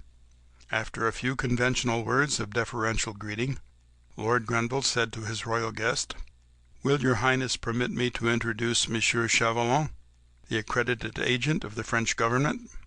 Chauvelin, immediately the prince entered, had stepped forward, expecting this introduction. He bowed very low, whilst the prince returned his salute with a curt nod of the head. "Monsieur," said his Royal Highness idly, "we will try to forget the government that sent you, and look upon you merely as our guest, a private gentleman from France. As such, you are welcome, monsieur." "Monseigneur," rejoined Chauvelin, bowing once again. "Madame," he added, bowing ceremoniously before Marguerite. "Ah, my little Chauvelin," she said, with unconcerned gaiety, and extending her tiny hand to him. "Monsieur and I are old friends, your Royal Highness." "Ah, then," said the prince, this time very graciously, "you are doubly welcome, monsieur." "Here is someone else I would crave permission to present to your Royal Highness," here interposed Lord Grenville. "Ah, who is it?" asked the prince. "Madame Comtesse de Tournay de Basserive and her family, who have but recently come from France." "By all means. They are among the lucky ones, then." Lord Grenville turned in search of the Comtesse, who sat at the further end of the room.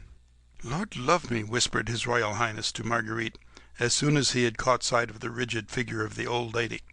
"Lord love me, she looks very virtuous, and very melancholy." "Faith, your Royal Highness," she rejoined with a smile, "virtue is like precious odours, most fragrant when it is crushed." "Virtue, alas," sighed the prince, "is mostly unbecoming to your charming sex, madame." Madame la Comtesse de Tournay de Basserive, said Lord Grenville, introducing the lady. This is a pleasure, madame. My royal father, as you know, is ever glad to welcome those of your compatriots whom France has driven from her shores. Your Royal Highness is ever gracious, replied the Comtesse with becoming dignity. Then, indicating her daughter, who stood timidly by her side, My daughter Suzanne, monseigneur, she said. Ah, charming, charming, said the prince, and now allow me, Comtesse, to introduce you Lady Blakeney, who honours us with her friendship. You and she will have much to say to one another, I vow. Every compatriot of Lady Blakeney's is doubly welcome for her sake, her friends or our friends, her enemies the enemies of England. Marguerite's blue eyes had twinkled with merriment at this gracious speech from her exalted friend. The Comtesse de Tournay, who had lately so flagrantly insulted her, was here receiving a public lesson, at which Marguerite could not help but rejoice. But the Comtesse, for whom respect of royalty amounted almost to a religion, was too well schooled in courtly etiquette to show the slightest sign of embarrassment, as the two ladies curtsied ceremoniously to one another. His Royal Highness is ever gracious, madame, said Marguerite demurely, and with a wealth of mischief in her twinkling blue eyes, but there is no need for his kind mediation. Your amiable reception of me at our last meeting still dwells pleasantly in my memory. We poor exiles, madame, rejoined the Comtesse frigidly, show our gratitude to England by devotion to the wishes of Monseigneur. Madame, said Marguerite with another ceremonious curtsy. Madame, responded the Comtesse with equal dignity. The prince, in the meanwhile, was saying a few gracious words to the young Vicomte. I am happy to know you, Monsieur le Vicomte, he said.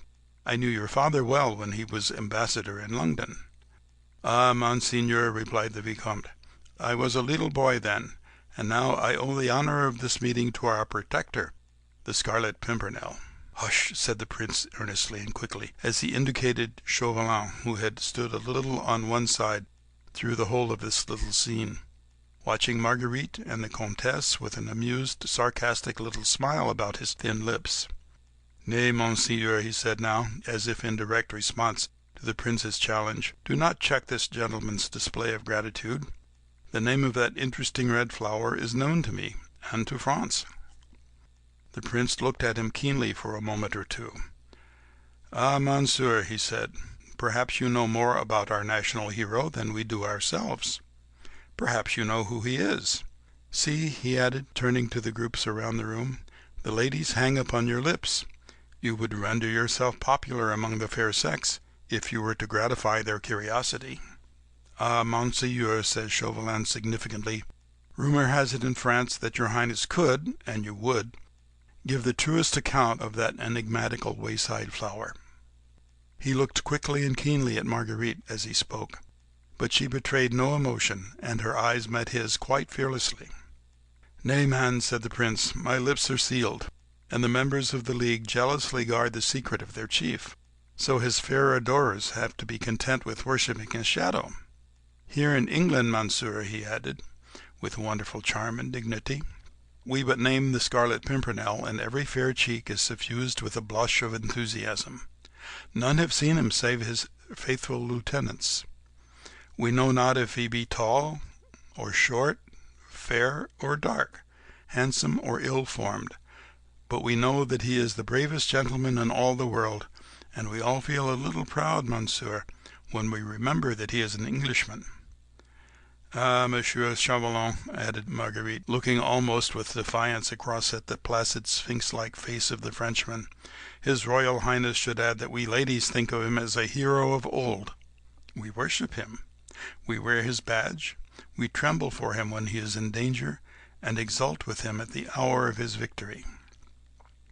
Chauvelin did no more than bow placidly both to the prince and to Marguerite. He felt that both speeches were intended, each in their way, to convey contempt or defiance. The pleasure-loving, idle prince he despised. The beautiful woman in her golden hair wore a spray of small red flowers composed of rubies and diamonds. He held her in the hollow of his hand. He could afford to remain silent and wait events. A long, jovial, inane laugh broke the sudden silence which had fallen over everyone. "And we poor husbands," came in slow, affected accents from gorgeous Sir Percy, "we have to stand by while they worship a damned shadow." Everyone laughed, the prince more loudly than anyone. The tension of subdued excitement was relieved, and the next moment everyone was laughing and chatting merrily, as the gay crowd broke up and dispersed in the adjoining rooms. End of chapter 11. Chapter 12. The Scrap of Paper. Marguerite suffered intensely. Though she laughed and chatted, though she was more admired, more surrounded, more feted than any woman there, she felt like one condemned to death, living her last day upon this earth. Her nerves were in a state of painful tension, which had increased 100-fold during that brief hour which she had spent in her husband's company, between the opera and the ball. The short ray of hope, that she might find in this good-natured, lazy individual a valuable friend and adviser, had vanished as quickly as it had come, the moment she found herself alone with him. The same feeling of good-humoured contempt which one feels for an animal or a faithful servant made her turn away with a smile from the man who should have been her moral support in this heart-rending crisis through which she was passing, who should have been her cool-headed adviser when feminine sympathy and sentiment tossed her hither and thither between her love for her brother, who was far away and in mortal peril, and the horror of the awful service which Chauvelin had exacted from her in exchange for Armand's safety. There he stood, the moral support, the cool-headed adviser, surrounded by a crowd of brainless, empty-headed young fops, who were even now repeating from mouth to mouth, and with every sign of the keenest enjoyment, a doggerel quatrain which he had just given forth.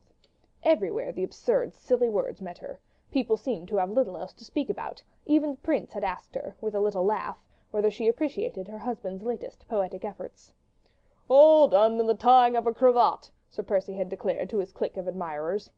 "We seek him here, we seek him there. Those Frenchies seek him everywhere. Is he in heaven? Is he in hell? That damned, elusive Pimpernel." Sir Percy's bon mot had gone the round of the brilliant reception rooms. The prince was enchanted. He vowed that life without Blakeney would be but a dreary desert. Then, taking him by the arm, had led him to the card room, and engaged him in a long game of hazard. Sir Percy, whose chief interest in most social gatherings seemed to centre round the card table, usually allowed his wife to flirt, dance, to amuse or bore herself as much as she liked. And tonight, having delivered himself of his bon mot, he had left Marguerite, surrounded by a crowd of admirers of all ages, all anxious and willing to help her forget that somewhere in the spacious reception rooms there was the long, lazy being who had been fool enough to suppose that the cleverest woman in Europe would settle down to the prosaic bounds of English matrimony. Her still overwrought nerves, her excitement and agitation, lent beautiful Marguerite Blakeney much additional charm. Escorted by a veritable bevy of men of all ages and of most nationalities, she called forth many exclamations of admiration from everyone as she passed. She would not allow herself any more time to think. Her early, somewhat bohemian training had made her something of a fatalist. She felt that events would shape themselves, that the directing of them was not in her hands. From Chauvelin she knew that she could expect no mercy. He had set a price on Armand's head, and left her to pay, or not, as she chose. Later on in the evening she caught sight of Sir Andrew Ffoulkes and Lord Anthony Dewhurst, who seemingly had just arrived. She noticed at once that Sir Andrew immediately made for little Suzanne de Tournay, and that the two young people soon managed to isolate themselves in one of the deep embrasures of the mullioned windows, there to carry on a long conversation, which seemed very earnest and very pleasant on both sides. Both the young men looked a little haggard and anxious, but otherwise they were irreproachably dressed, and there was not the slightest sign about their courtly demeanour of the terrible catastrophe which they must have felt hovering round them and round their chief. That the League of the Scarlet Pimpernel had no intention of abandoning its cause she had gathered through little Suzanne herself, who spoke openly of the assurance she and her mother had had that the Comte de Tournay would be rescued from France by the League within the next few days. Vaguely she began to wonder, as she looked at the brilliant and fashionable in the gaily lighted ballroom, which of these worldly men round her was the mysterious Scarlet Pimpernel, who held the threads of such daring plots and the fate of valuable lives in his hand. A burning curiosity seized her to know him, although for months she had heard of him and had accepted his anonymity, as everyone else in society had done, but now she longed to know, quite impersonally, quite apart from Armand, and oh, quite apart from Chauvelin, only for her own sake, for the sake of the enthusiastic admiration she had always bestowed on his bravery and cunning. He was at the ball, of course, somewhere, since Sir Andrew Ffoulkes and Lord Anthony Dewhurst were here, evidently expecting to meet their chief, and perhaps to get a fresh mot d'ordre from him. Marguerite looked round at everyone, at the aristocratic high-typed Norman faces, the squarely built fair-haired Saxon, the more generous, humorous cast of the Celt, wondering which of these betrayed the power, the energy, the cunning which had imposed its will and its leadership upon a number of high-born English gentlemen, among whom rumour asserted was his Royal Highness himself. Sir Andrew Ffoulkes? Surely not, with his gentle blue eyes, which were looking so tenderly and longingly after little Suzanne, who was being led away from the pleasant tete-a-tete by her stern mother. Marguerite watched him across the room as he finally turned away with a sigh, and seemed to stand, aimless and lonely, now that Suzanne's dainty little figure had disappeared in the crowd. She watched him as he strolled towards the doorway, which led to a small boudoir beyond, then paused and leaned against the framework of it, looking still anxiously about him. Marguerite contrived for the moment to evade her present attentive cavalier, and she skirted the fashionable crowd, drawing nearer to the doorway against which Sir Andrew was leaning. Why she wished to get closer to him she could not have said. Perhaps she was impelled by an all-powerful fatality, which so often seems to rule the destinies of men. Suddenly she stopped, her very heart seemed to stand still, her eyes, large and excited, flashed for a moment towards that doorway, but then as quickly returned away again. Sir Andrew Ffoulkes was still in the same listless position by the door, but Marguerite had distinctly seen that Lord Hastings, a young buck, a friend of her husband's and one of the Prince's set, had, as he brushed quickly past him, slipped something into his hand. For a moment longer, oh, it was the merest flash, Marguerite paused. The next she had, with admirably played unconcern, resumed her walk across the room, but this time more quickly towards that doorway whence Sir Andrew now had disappeared. All this, from the moment that Marguerite had caught sight of Sir Andrew Ffoulkes leaning against the doorway, until she followed him into the little boudoir beyond, had occurred in less than a minute. Fate is usually swift when she deals a blow. Now Lady Blakeney had suddenly ceased to exist. It was Marguerite St. Just who was there only, Marguerite St. Just who had passed her childhood, her early youth, in the protecting arms of her brother Armand.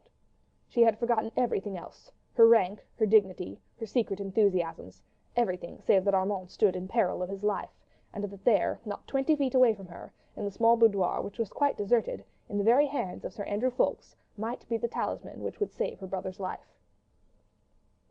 Barely another 30 seconds had elapsed between the moment when Lord Hastings slipped the mysterious something into Sir Andrew's hand, and the one when she, in her turn, reached the deserted boudoir. Sir Andrew was standing with his back to her, and close to a table, upon which stood a massive silver candelabra. A slip of paper was in his hand, and he was in the very act of perusing its contents. Unperceived, her soft clinging robe making not the slightest sound upon the heavy carpet, not daring to breathe until she had accomplished her purpose, Marguerite slipped close behind him. At that moment he looked round and saw her. She uttered a groan, passed her hand across her forehead, and murmured faintly, "The heat in the room was terrible. I felt so faint. Oh!" She tottered almost as if she would fall, and Sir Andrew, quickly recovering himself and crumpling in his hand the tiny note he had been reading, was only apparently just in time to support her. "You are ill, Lady Blakeney?" he asked with much concern. "Let me—" "No, no, nothing," she interrupted quickly. "A chair, quick." She sank into a chair close to the table, and, throwing back her head, closing her eyes, "There," she murmured, still faintly, "the giddiness is passing off. Do not heed me, Sir Andrew. I assure you I already feel better." At moments like these there is no doubt, and psychologists actually assert it, that there is in us a sense which has absolutely nothing to do with the other 5. It is not that we see, it is not that we hear or touch, yet we seem to do all 3 at once. Marguerite sat there with her eyes apparently closed. Sir Andrew was immediately behind her, and on her right was the table with the 5-armed candelabra upon it. Before her mental vision there was absolutely nothing but Armand's face. Armand, whose life was in the most imminent danger, and who seemed to be looking at her from a background upon which there were dimly painted the seething crowd of Paris, the bare walls of the Tribunal of Public Safety, with Fouquier Tinville, the public prosecutor, demanding Armand's life in the name of the people of France, and the lurid guillotine with its stained knife waiting for another victim, Armand. For one moment there was dead silence in the little boudoir. Beyond, from the brilliant ballroom, the sweet notes of the gavotte, the frou-frou of rich dresses, the talk and laughter of a large and merry crowd, came as a strange, weird accompaniment to the drama which was being enacted here. Sir Andrew had not uttered another word. Then it was that that extreme sense became potent in Marguerite Blakeney. She could not see, for her two eyes were closed. She could not hear, for the noise from the ballroom drowned the soft rustle of that momentous scrap of paper. Nevertheless she knew, as if she had both seen and heard, that Sir Andrew was even now holding the paper to the flame of one of the candles.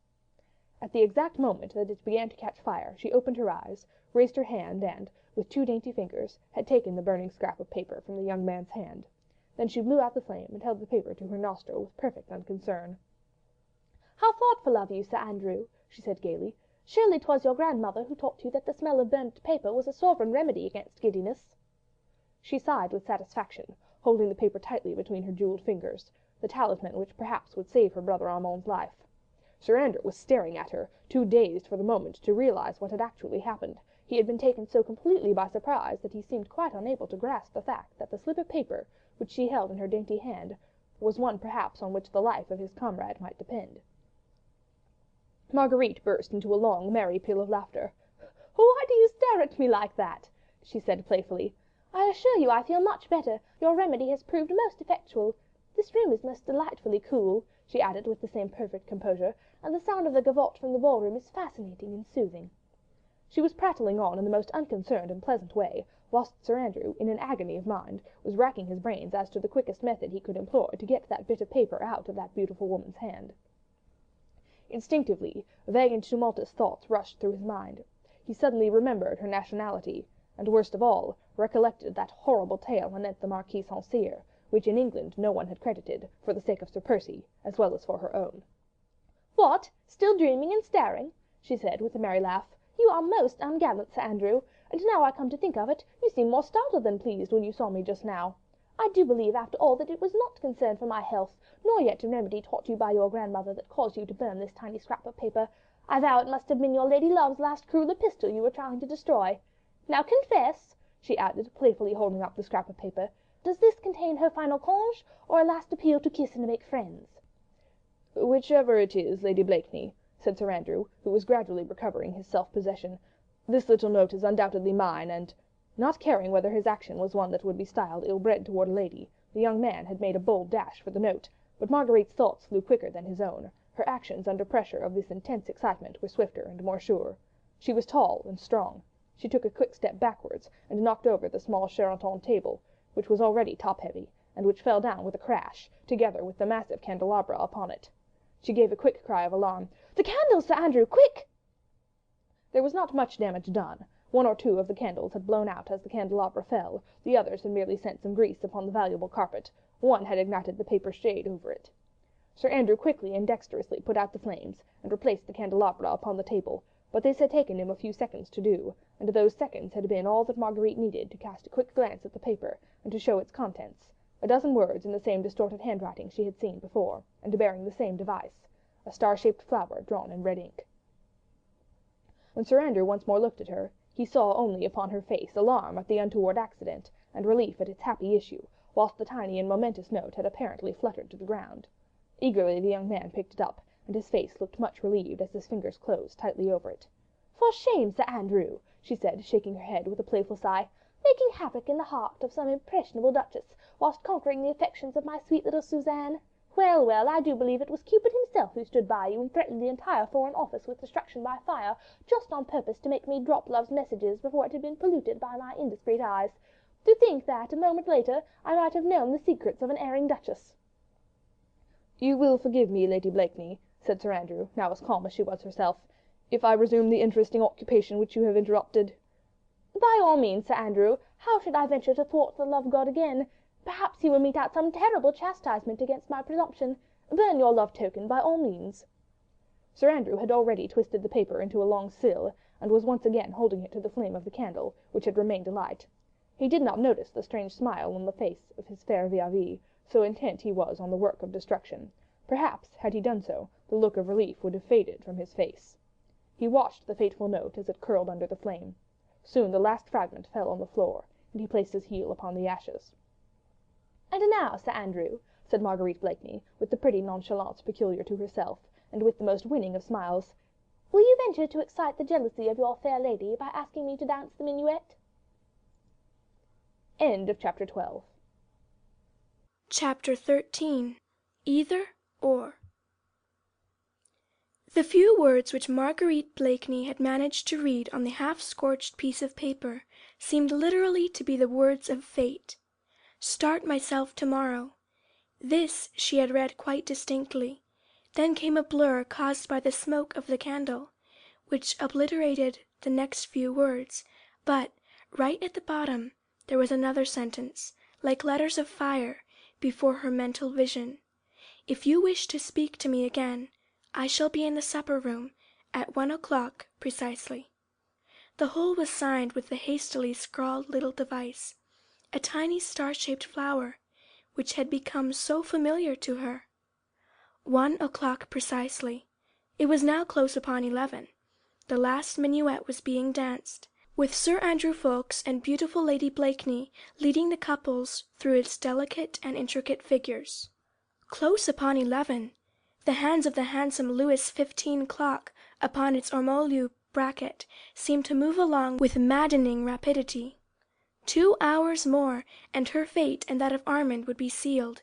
In 2 hours she must make up her mind whether she will keep the knowledge so cunningly gained to herself, and leave her brother to his fate, or whether she will wilfully betray a brave man, whose life was devoted to his fellow-man, who was noble, generous, and above all unsuspecting. It seemed a horrible thing to do. But then there was Armand.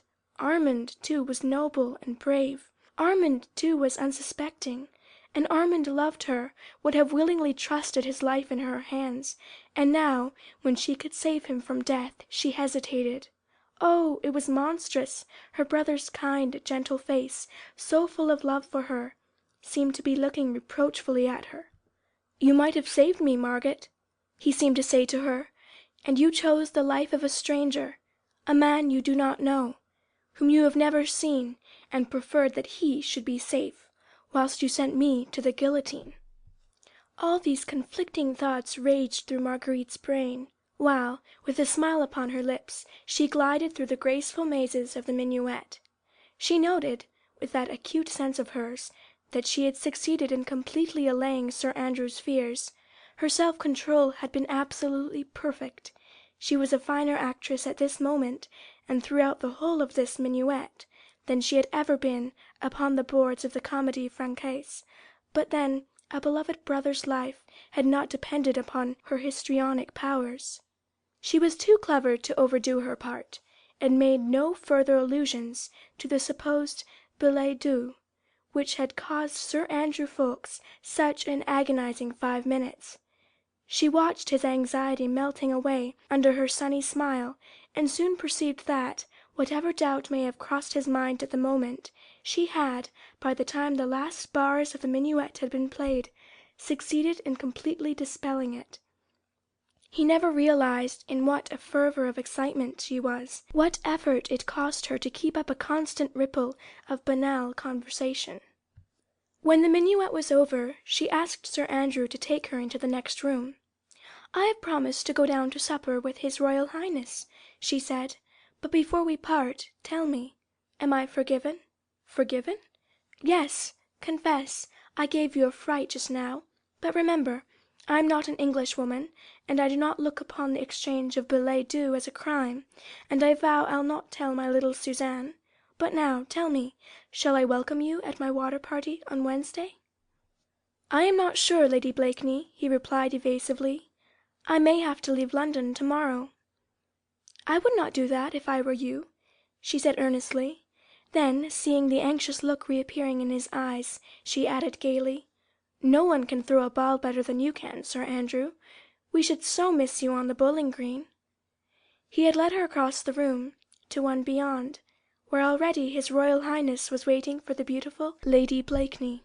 "Madam, supper awaits us," said the prince, offering his arm to Marguerite, "and I am full of hope.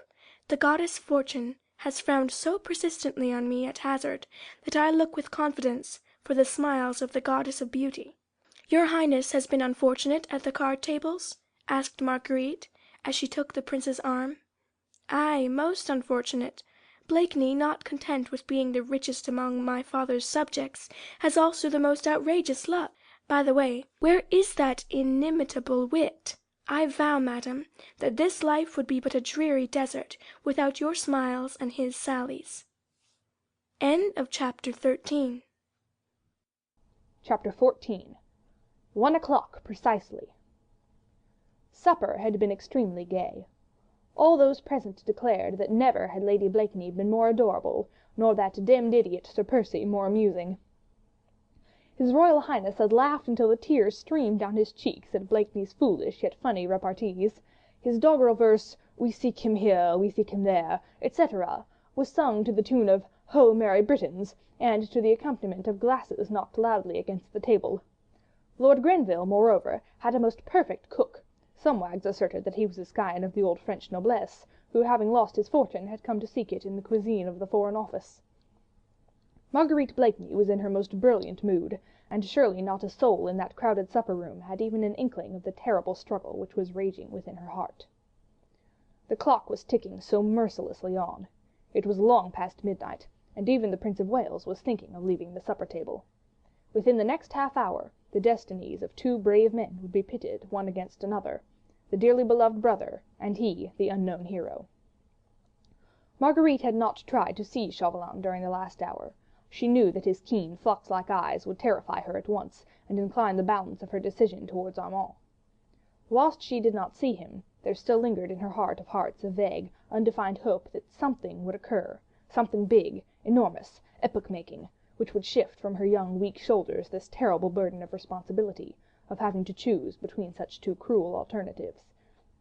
But the minutes ticked on with that dull monotony which they invariably seem to assume when our very nerves ache with their incessant ticking. After supper dancing was resumed. His Royal Highness had left, and there was general talk of departing among the older guests. The young were indefatigable, and had started on a new gavotte, which would fill the next quarter of an hour. Marguerite did not feel equal to another dance. There is a limit to the most enduring of self-control. Escorted by a cabinet minister, she had once more found her way into the tiny boudoir, still the most deserted among all the rooms. She knew that Chauvelin must be lying in wait for her somewhere, ready to seize the first possible opportunity for a tete-a-tete. His eyes had met hers for a moment after the fore-supper minuet, and she knew that the keen diplomat, with those searching pale eyes of his, had divined that her work was accomplished. Fate had willed it so. Marguerite, torn by the most terrible conflict heart of woman can ever know, had resigned herself to its decrees. But Armand must be saved at any cost. He first of all, for he was her brother, had been mother, father, friend to her, ever since she, a tiny babe, had lost both her parents. To think of Armand dying a traitor's death on the guillotine was too horrible even to dwell upon. Impossible, in fact. That could never be, never. As for the stranger, the hero, well, let fate decide. Marguerite would redeem her brother's life at the hands of the relentless enemy, then let that cunning Scarlet Pimpernel extricate himself after that. Perhaps, vaguely, Marguerite hoped that the daring plotter, who for so many months had baffled an army of spies, would still manage to evade Chauvelin, and remain immune to the end. She thought of all this, as she sat listening to the witty discourse of the cabinet minister, who, no doubt, felt that he had found in Lady Blakeney a most perfect listener. Suddenly she saw the keen, fox-like face of Chauvelin peeking through the curtained doorway. "Lord Fancourt," she said to the minister, "will you do me a service?" "I am entirely at your ladyship's service," he replied gallantly. "Will you see if my husband is still in the card-room? And if he is, will you tell him that I am very tired, and would be glad to go home soon?" The commands of a beautiful woman are binding on all mankind, even on cabinet ministers. Lord Fancourt prepared to obey instantly. "I do not like to leave your ladyship alone," he said. "Never fear, I shall be quite safe here, and I think undisturbed, but I am really tired. You know Sir Percy will drive back to Richmond. It is a long way, and we shall not, and we do not hurry, get home before daybreak." Lord Fancourt had perforce to go. The moment he had disappeared, Chauvelin slipped into the room, and the next instant stood calm and impassive by her side. "You have news for me," he said. An icy mantle seemed to have suddenly settled round Marguerite's shoulders. Though her cheeks glowed with fire, she felt chilled and numbed. Oh, Armand, will you ever know the terrible sacrifice of pride, of dignity, of womanliness, a devoted sister is making for your sake? "Nothing of importance," she said, staring mechanically before her, "but it might prove a clue. I contrived, no matter how, to detect Sir Andrew Ffoulkes in the very act of burning a paper at one of these candles, in this very room. That paper I succeeded in holding between my fingers for the space of 2 minutes, and to cast my eyes on it for that of 10 seconds. "Time enough to learn its contents?" asked Chauvelin quietly. She nodded, then continued in the same even, mechanical tone of voice. In the corner of the paper there was the usual rough device of that small star-shaped flower. Above it I read 2 lines, everything else was scorched and blackened by the flame. "And what were the 2 lines?" Her throat seemed suddenly to have contracted. For an instant she felt that she could not speak the words, which might send a brave man to his death. "It is lucky that the whole paper was not burned," added Chauvelin with dry sarcasm, "for it might have fared ill with Armand St. Just. What were the 2 lines, citoyenne?" "The one was, 'I start myself tomorrow,'" she said quietly. "The other, 'If you wish to speak to me, I shall be in the supper room at 1 o'clock precisely.'" Chauvelin looked up at the clock just above the mantelpiece. "Then I have plenty of time," he said placidly. "What are you going to do?" she asked. She was pale as a statue, her hands were icy cold, her heart and head throbbed with the awful strain upon her nerves. Oh, this was cruel, cruel! What had she done to have deserved all this? Her choice was made. Had she done a vile action, or one that was sublime? The recording angel, who writes in the book of gold, alone could give an answer. "What are you going to do?" she repeated mechanically. "Oh, nothing for the present. After that it will depend." "On what?" "On whom I shall see in the supper room at 1 o'clock precisely." "You will see the Scarlet Pimpernel, of course. But you do not know him." "No, but I shall presently." "Sir Andrew will have warned him." "I think not. When you parted from him after the minuet, he stood and watched you for a moment or 2, with a look which gave me to understand that something had happened between you. It was only natural, was it not, that I should make a shrewd guess as to the nature of that something. I thereupon engaged the young man in a long and animated conversation. We discussed Herr Gluck's singular success in London, until a lady claimed his arm for supper." "Since then?" "I did not lose sight of him through supper. When we all came upstairs again, Lady Portarles buttonholed him, and started on the subject of pretty Mademoiselle Suzanne de Tournay. I knew he would not move until Lady Portarles had exhausted on the subject, which will not be for another quarter of an hour at least, and it is 5 minutes to 1 now." He was preparing to go, and went up to the doorway where, drawing aside the curtain, he stood for a moment, pointing out to Marguerite the distant figure of Sir Andrew Ffoulkes, in close conversation with Lady Portarles. "I think," he said with a triumphant smile, "that I may safely expect to find the person I seek in the dining room, fair lady." "There may be more than one." "Whoever is there, as the clock strikes 1, will be shadowed by one of my men. Of these, 1, perhaps 2, or even 3, will leave for France tomorrow. One of these will be the Scarlet Pimpernel." "Yes, and—" "I also, fair lady, will leave for France tomorrow. The papers found at Dover upon the person of Sir Andrew Ffoulkes speak of the neighbourhood of Calais, of an inn which I know well, called Le Chagris, of a lonely place somewhere on the coast, the Père Blanchard's hut, which I must endeavour to find. All these places are given at the point where this meddlesome Englishman has bidden the traitor de Tournay and the others to meet his emissaries. But it seems that he has decided not to send his emissaries, that he will start himself tomorrow.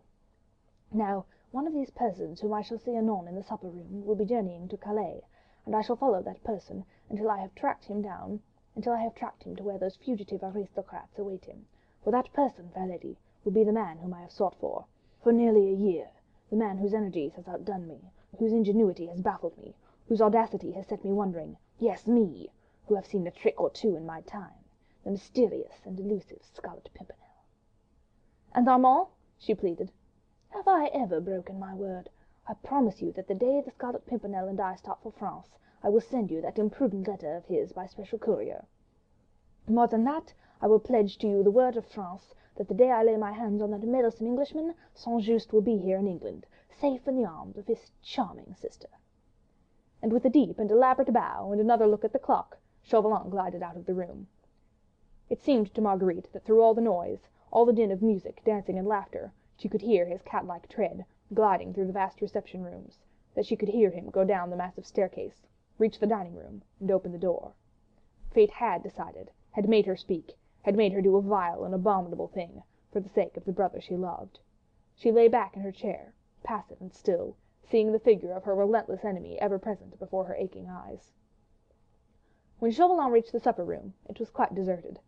It had that woebegone, forsaken, tawdry appearance which reminds one so much of a ball dress the morning after. Half-empty glasses littered the table, unfolded napkins lay about, the chairs, turned towards one another in groups of twos and threes, very close to one another, in the far corner of the room, which spoke of recent whispered flirtations, over cold game pie and champagne. There were sets of 3 and 4 chairs that recalled pleasant, animated discussions over the latest scandal. There were chairs straight up in a row that still looked starchy, critical, acid, like antiquated dowager. There were a few isolated, single chairs, close to the table, that spoke of gourmands intent on the most recherché dishes, and the others overturned on the floor, that spoke volumes on the subject of my Lord Grenville's cellars.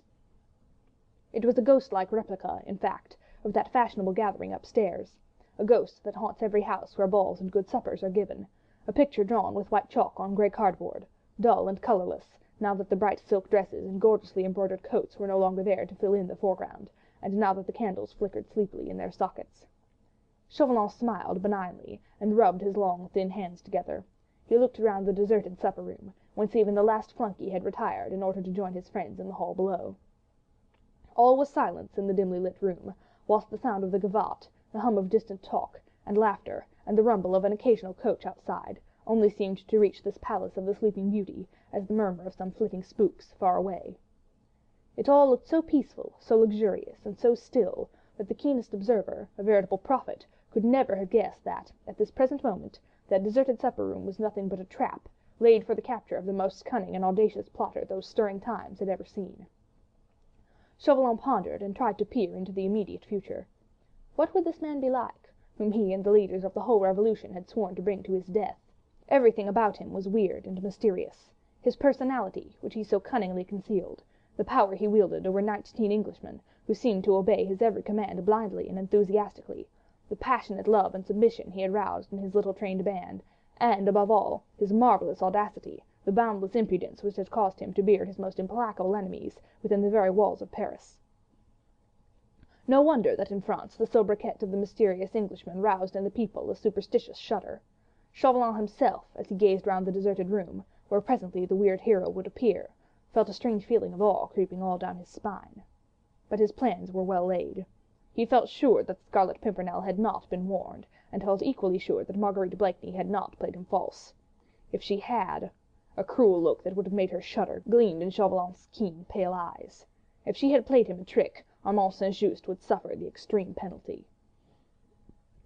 But no, no, of course she had not played him false. Fortunately the supper-room was deserted. This would make Chauvelin's task all the easier, when presently that unsuspecting enigma would enter it alone. No one was here now save Chauvelin himself. Stay! As he surveyed with a satisfied smile the solitude of the room, the cunning agent of the French government became aware of the peaceful, monotonous breathing of some one of my Lord Grenville's guests, who, no doubt, had supped both wisely and well, and was enjoying a quiet sleep, away from the din of the dancing above.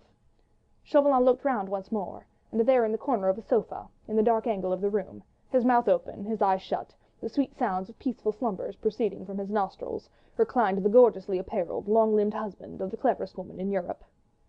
Chauvelin looked at him as he lay there, placid, unconscious, at peace with all the world and himself, after the best of suppers, and a smile, that was almost one of pity, softened for a moment the hard lines of the Frenchman's face and the sarcastic twinkle of his pale eyes.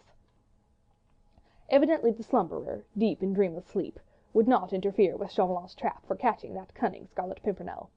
Again he rubbed his hands together, and, following the example of Sir Percy Blakeney, he too stretched himself out in the corner of another sofa, shut his eyes, opened his mouth, gave forth sounds of peaceful breathing, and waited. End of chapter 14. Chapter 15. Doubt. Marguerite Blakeney had watched the slight, sable-clad figure of Chauvelin as he worked his way through the ballroom. Then, perforce, she had to wait while her nerves tingled with excitement. Listlessly, she sat in the small, still deserted boudoir, looking out through the curtained doorway on the dancing couples beyond, looking at them, yet seeing nothing, hearing the music, yet conscious of naught save a feeling of expectancy, of anxious, weary waiting. Her mind conjured up before her the vision of what was, perhaps at this very moment, passing downstairs. The half-deserted dining room, the fateful hour, Chauvelin on the watch. Then, precisely to the moment, the entrance of a man. He, the Scarlet Pimpernel, the mysterious leader who, to Marguerite, had become almost unreal. So strange, so weird was this hidden identity. She wished she were in that supper room, too, at this moment.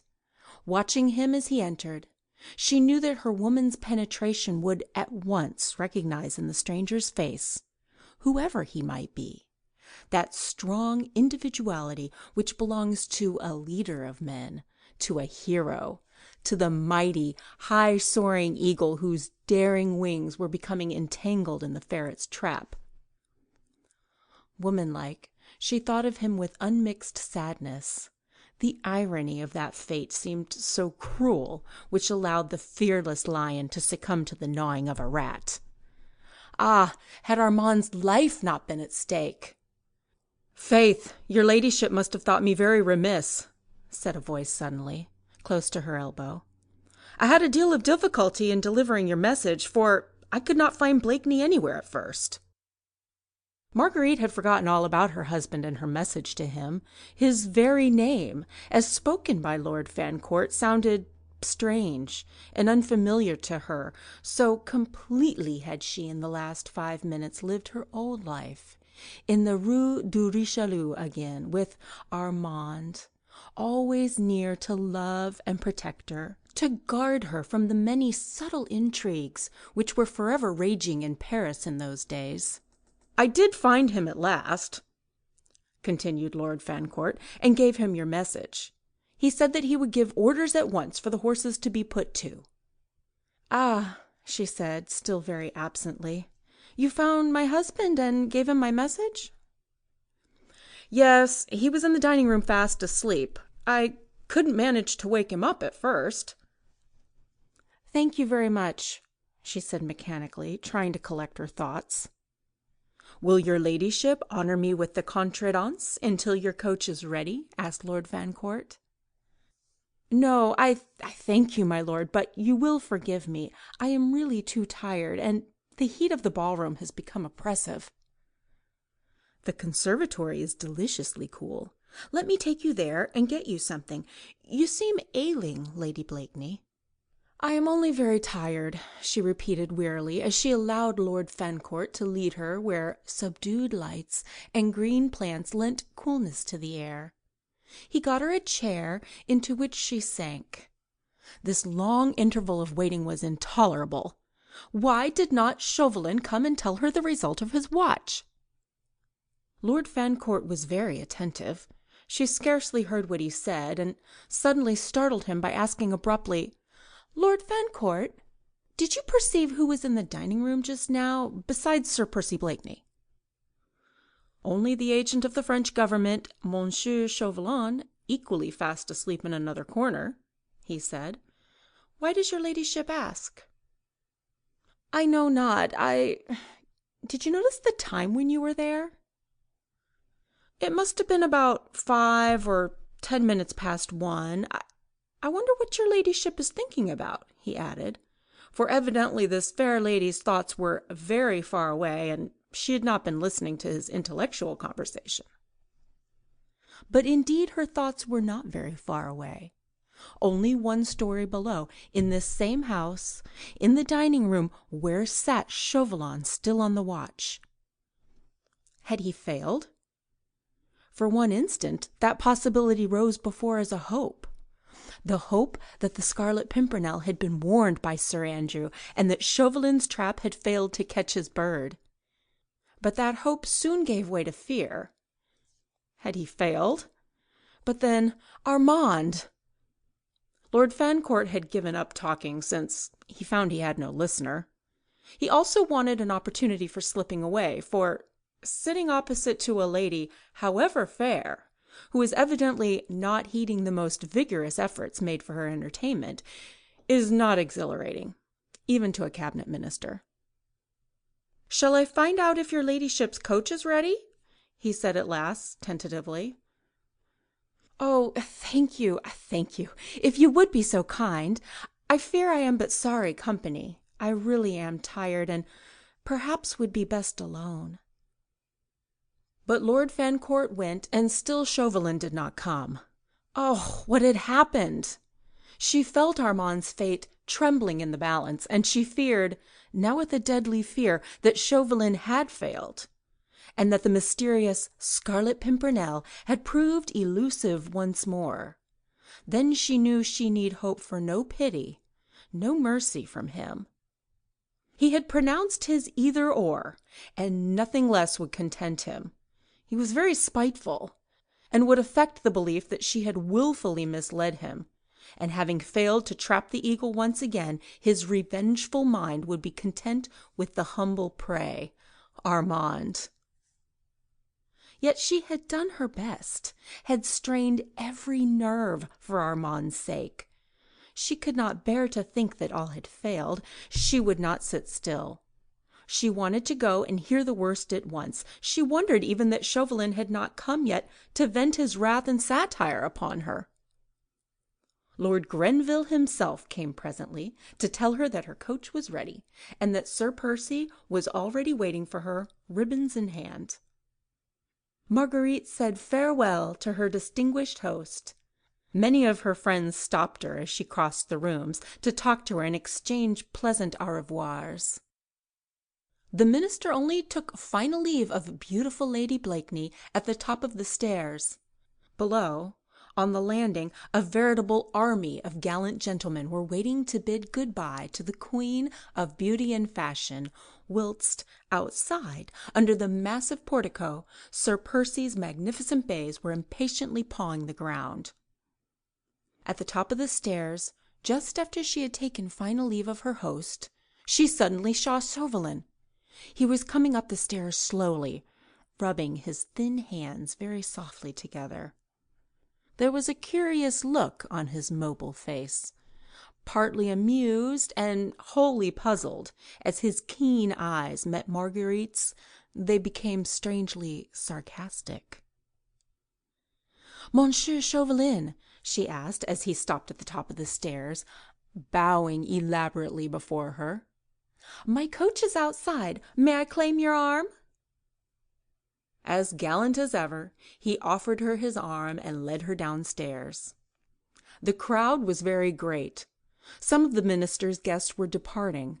Others were leaning against the banisters, watching the throng as it filed up and down the wide staircase. "Chauvelin," she asked at last desperately, "I must know what has happened." "What has happened, dear lady?" he said with affected surprise. "Where? When?" "You are torturing me, Chauvelin. I have helped you tonight. Surely I have the right to know. What happened in the dining room at 1 o'clock just now?" She spoke in a whisper, trusting that in the general hubbub of the crowd her words would remain unheeded by all, save the man at her side. "Quiet and peace reigned supreme, fair lady. At that hour I was asleep in one corner of the sofa, and Sir Percy Blakeney in another." "No one came into the room at all?" "Nobody." "Then we failed, you and I?" "Yes, we have failed, perhaps." "But Armand," she pleaded. "Ah, Armand Just's chances hang on a thread. Pray heaven, dear lady, that that thread may not snap." "Chauvelin, I worked for you sincerely, earnestly, remember?" "I remember my promise," he said quietly, "that the day the Scarlet Pimpernel and I meet on French soil, Saint Just will be in the arms of his charming sister." "Which means that a brave man's blood will be on my hands," she said with a shudder. "His blood or that of your brother. Surely at the present moment you must hope, as I do, that the enigmatical Scarlet Pimpernel will start for Calais today." "I am only conscious of one hope, citoyen." "And that is?" "That Satan, your master, will have need of you elsewhere before the sun rises tomorrow." You flatter me, citoyenne. She had detained him for a while, midway down the stairs, trying to get at the thoughts which lay beyond the thin, fox-like mask. But Chauvelin remained urbane, sarcastic, mysterious. Not a line betrayed to the poor, anxious woman whether she need fear or whether she dared to hope. Downstairs on the landing she was soon surrounded. Lady Blakeney never stepped from any house into her coach without an escort of fluttering human moths around the dazzling light of her beauty. But before she finally turned away from Chauvelin, she held out a tiny hand to him, with that pretty gesture of childless appeal which was essentially her own. "Give me some hope, my little Chauvelin," she pleaded. With perfect gallantry he bowed over that tiny hand, which looked so dainty and white through the delicately transparent lace mitten, and kissing the tips of the rosy fingers. "Pray heaven that the thread may not snap," he repeated with his enigmatic smile. And stepping aside, he allowed the moths to flutter more closely around the candle, and the brilliant throng of the jeunesse dorée, eagerly attentive to Lady Blakeney's every movement, hid the keen fox face from her view. End of Chapter 15. Chapter 16. Richmond. A few minutes later she was sitting wrapped in cosy furs near Sir Percy Blakeney on the box seat of his magnificent coach, and the four splendid bays had thundered down the quiet street. The night was warm in spite of the gentle breeze which fanned Marguerite's burning cheeks. Soon London houses were left behind, and rattling over old Hammersmith Bridge, Sir Percy was driving his bays rapidly towards Richmond. The river wound in and out in its pretty delicate curves, looking like a silver serpent beneath the glittering rays of the moon. Long shadows from overhanging trees spread occasional deep palls right across the road. The bays were rushing along at breakneck speed, held but slightly back by Sir Percy's strong, unerring hands. These nightly drives after balls and suppers in London were a source of perpetual delight to Marguerite, and she appreciated her husband's eccentricity keenly, which caused him to adopt this mode of taking her home every night to their beautiful home by the river, instead of living in a stuffy London house. He loved driving his spirited horses along the lonely moonlit roads, and she loved to sit on the box seat with the soft air of an English late summer's night fanning her face after a hot atmosphere of a ball or supper party. The drive was not a long one, less than an hour sometimes, when the bays were very fresh, and Sir Percy gave them full rein. To-night he seemed to have the very devil in his fingers, and the coach seemed to fly along the road beside the river. As usual, he did not speak to her, but stared straight in front of him, the ribbons seeming to lie quite loosely in his slender white hands. Marguerite looked at him tentatively once or twice. She could see his handsome profile and one lazy eye, with its straight fine brow and drooping heavy lid. The face in the moonlight looked singularly earnest, and recalled to Marguerite's aching heart those happy days of courtship, before he had become the lazy nincompoop, the effete fop, whose life seemed spent in card and supper rooms. But now in the moonlight she could not catch the expression of the lazy blue eyes. She could only see the outline of the firm chin, the corner of the strong mouth, the well-cut massive shape of the forehead. Truly nature had meant well by Sir Percy. His faults must all be laid at the door of that poor half-crazy mother, and of the distracted, heart-broken father, neither of whom had cared for the young life which was sprouting up between them, and which, perhaps, their carelessness was already beginning to wreck. Marguerite suddenly felt intense sympathy for her husband. The moral crisis she had just gone through made her feel indulgent toward the faults, the delinquencies of others.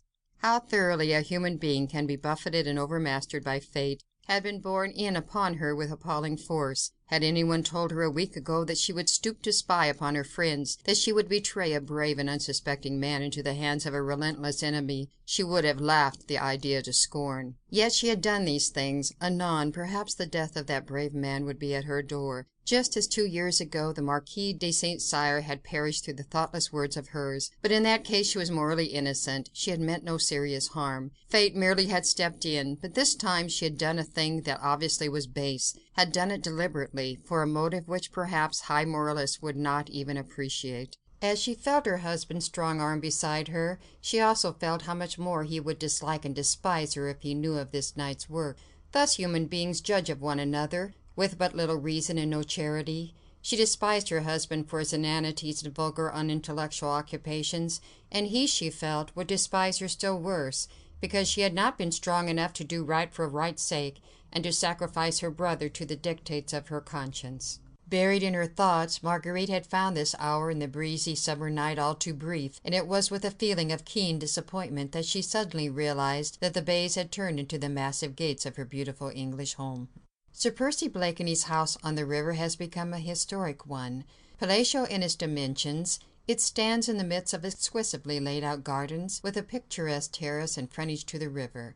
Built in Tudor days, the old red brick of the walls looks eminently picturesque in the midst of a bower of green.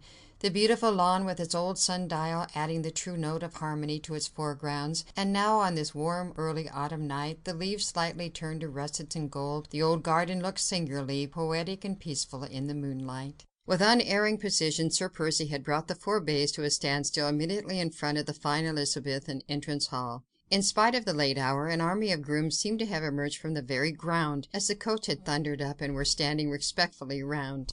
Sir Percy jumped down quickly, then helped Marguerite to alight. She lingered outside a moment, whilst he gave a few orders to one of his men.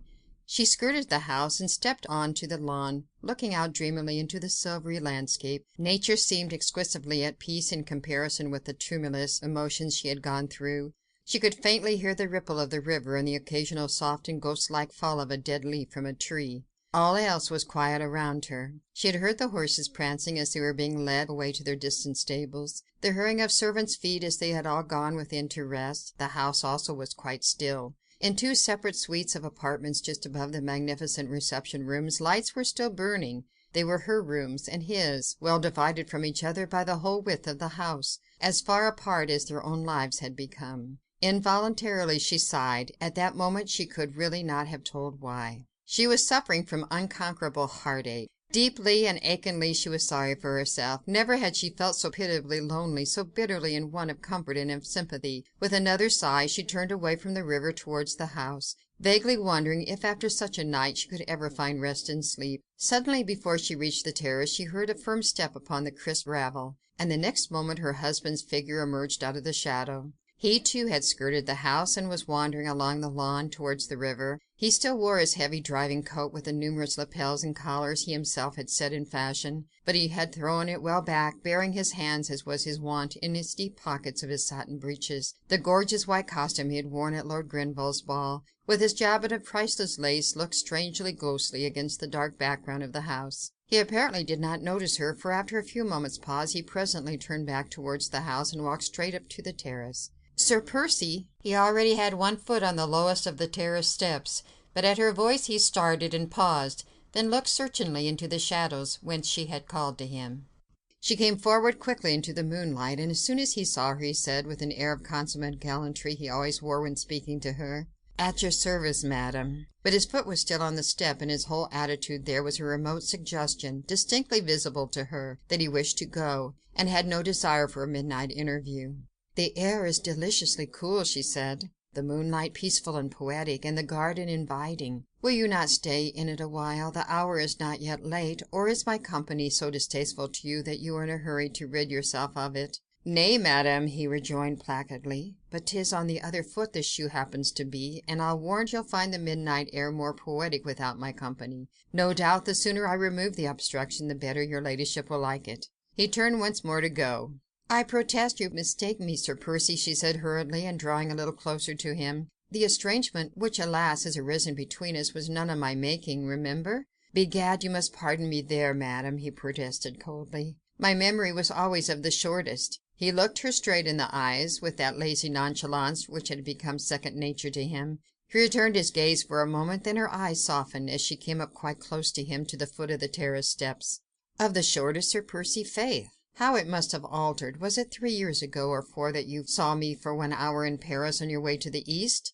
When you came back 2 years later, you had not forgotten me." She looked divinely pretty as she stood there in the moonlight, with the fur cloak sliding off her beautiful shoulders, the gold embroidery on her dress shimmering around her, her childlike blue eyes turned up fully at him. He stood for a moment rigid and still, but for the clenching of his hand against the stone balustrade of the terrace. "You desired my presence, madam," he said frigidly. "I take it that it was not with a view to indulging in tender reminiscences." His voice certainly was cold and uncompromising, his attitude before her stiff and unbending. Womanly decorum would have suggested Marguerite should return coldness for coldness, and should sweep past him without another word, only with a curt nod of her head, but womanly instinct suggested that she should remain, that keen instinct which makes a beautiful woman conscious of her powers long to bring to the knees the one man who pays her no homage. She stretched out her hand to him.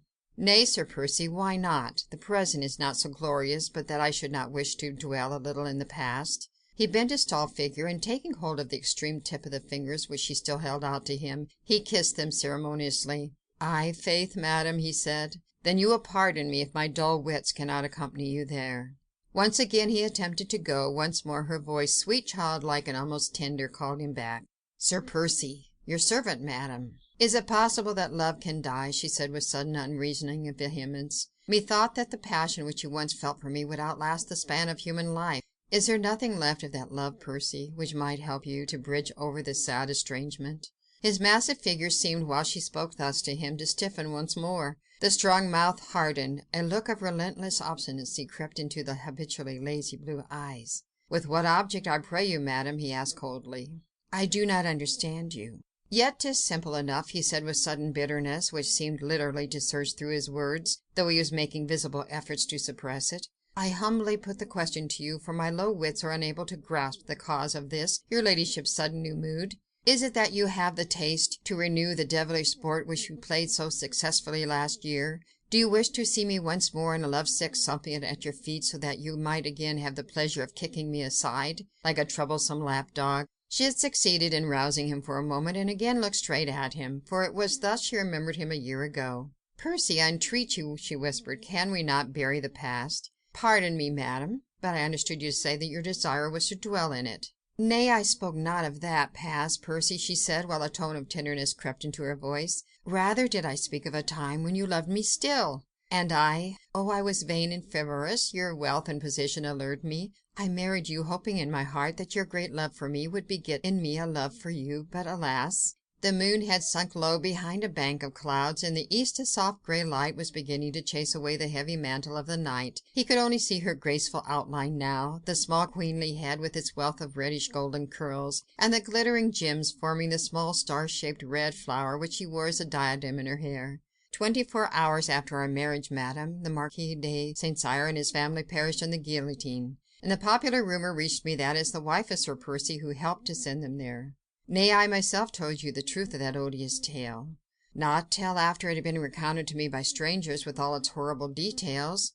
"And you believed them then and there," she said with great vehemence, "without a proof or question. You believed that I, whom you vowed you loved more than life, whom you professed you worshipped, that I could do a thing so base as these strangers chose to recount. You thought I meant to deceive you about it all, that I ought to have spoken before I married you. Yet had you listened, I would have told you that up to the very morning on which St. Cyr went to the guillotine, I was straining every nerve, using every influence I possessed to save him and his family.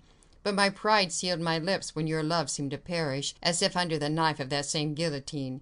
Yet I would have told you how I was duped. I, whom that same popular rumour had endowed with the sharpest wits in France.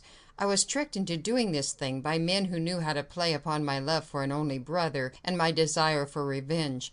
Was it unnatural?" Her voice became choked with tears. She paused for a moment or two, trying to regain some sort of composure. She looked appealingly at him, almost as if he were her judge. He had allowed her to speak on her own vehement, impassioned way, offering no comment, no word of sympathy. And now, while she was paused, trying to swallow down the hot tears that gushed to her eyes, he waited, impassive and still. The dim grey light of the early dawn seemed to make his tall form look taller and more rigid. The lazy, good-natured face looked strangely altered. Marguerite, excited as she was, could see that the eyes were no longer languid, the mouth no longer good-humoured and inane. A curious look of intense passion seemed to glow from beneath his drooping lids. The mouth was tightly closed, the lips compressed, as if the will alone held that surging passion in check. Marguerite Blakeney was above all a woman, with all a woman's fascinating foibles, all a woman's most lovable sins. She knew in a moment that for the past few months she had been mistaken, that this man who stood before her, cold as a statue, when her musical voice struck upon his ear, loved her as he had loved her a year ago. that his passion might have been dormant, but that it was there, as strong, as intense, as overwhelming, as when first her lips met his in one long, maddening kiss. Pride had kept him from her, and woman-like she meant to win back that conquest which had been hers before. Suddenly it seemed to her that the only happiness life could ever hold for her again would be in feeling that man's kiss once more upon her lips. "Listen to the tale, Sir Percy," she said, and her voice was low, sweet, infinitely tender. "Our man was all in all to me. We had no parents, and brought one another up. He was my little father, and I his tiny mother. We loved one another so.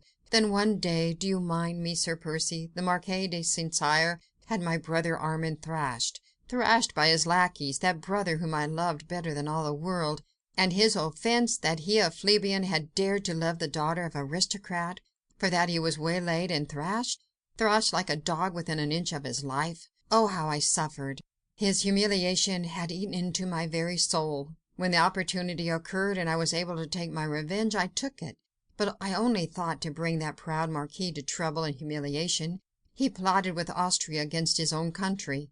Chance gave me knowledge of this. I spoke of it, but I did not know. How could I guess? They trapped and duped me. When I realized what I had done, it was too late." "It is perhaps a little difficult, madam," said Sir Percy, after a moment of silence between them, "to go back over the past. I have confessed to you that my memory is short, but the thought certainly lingered in my mind that at the time of the Marquis's death I entreated you for an explanation of those same noisome popular rumours. If that same memory does not, even now, play me a trick, I fancy that you refused me all explanation then, and demanded of my love a humiliating allegiance that it was not prepared to give. I wished to test your love for me, and it did not bear the test. You used to tell me that you drew the very breath of life but for me, and for love of me. And to probe that love, you demanded that I should forfeit mine honour," he said, whilst gradually his impassiveness seemed to leave him, his rigidity to relax, "that I should accept without murmur or question, as a dumb and submissive slave, every action of my mistress, my heart overflowing with love and passion. I asked for no explanation. I waited for one, not doubting, only hoping. Had you spoken but one word, from you I would have accepted any explanation and believed it. But you left me without a word beyond a bald confession of the actual horrible facts.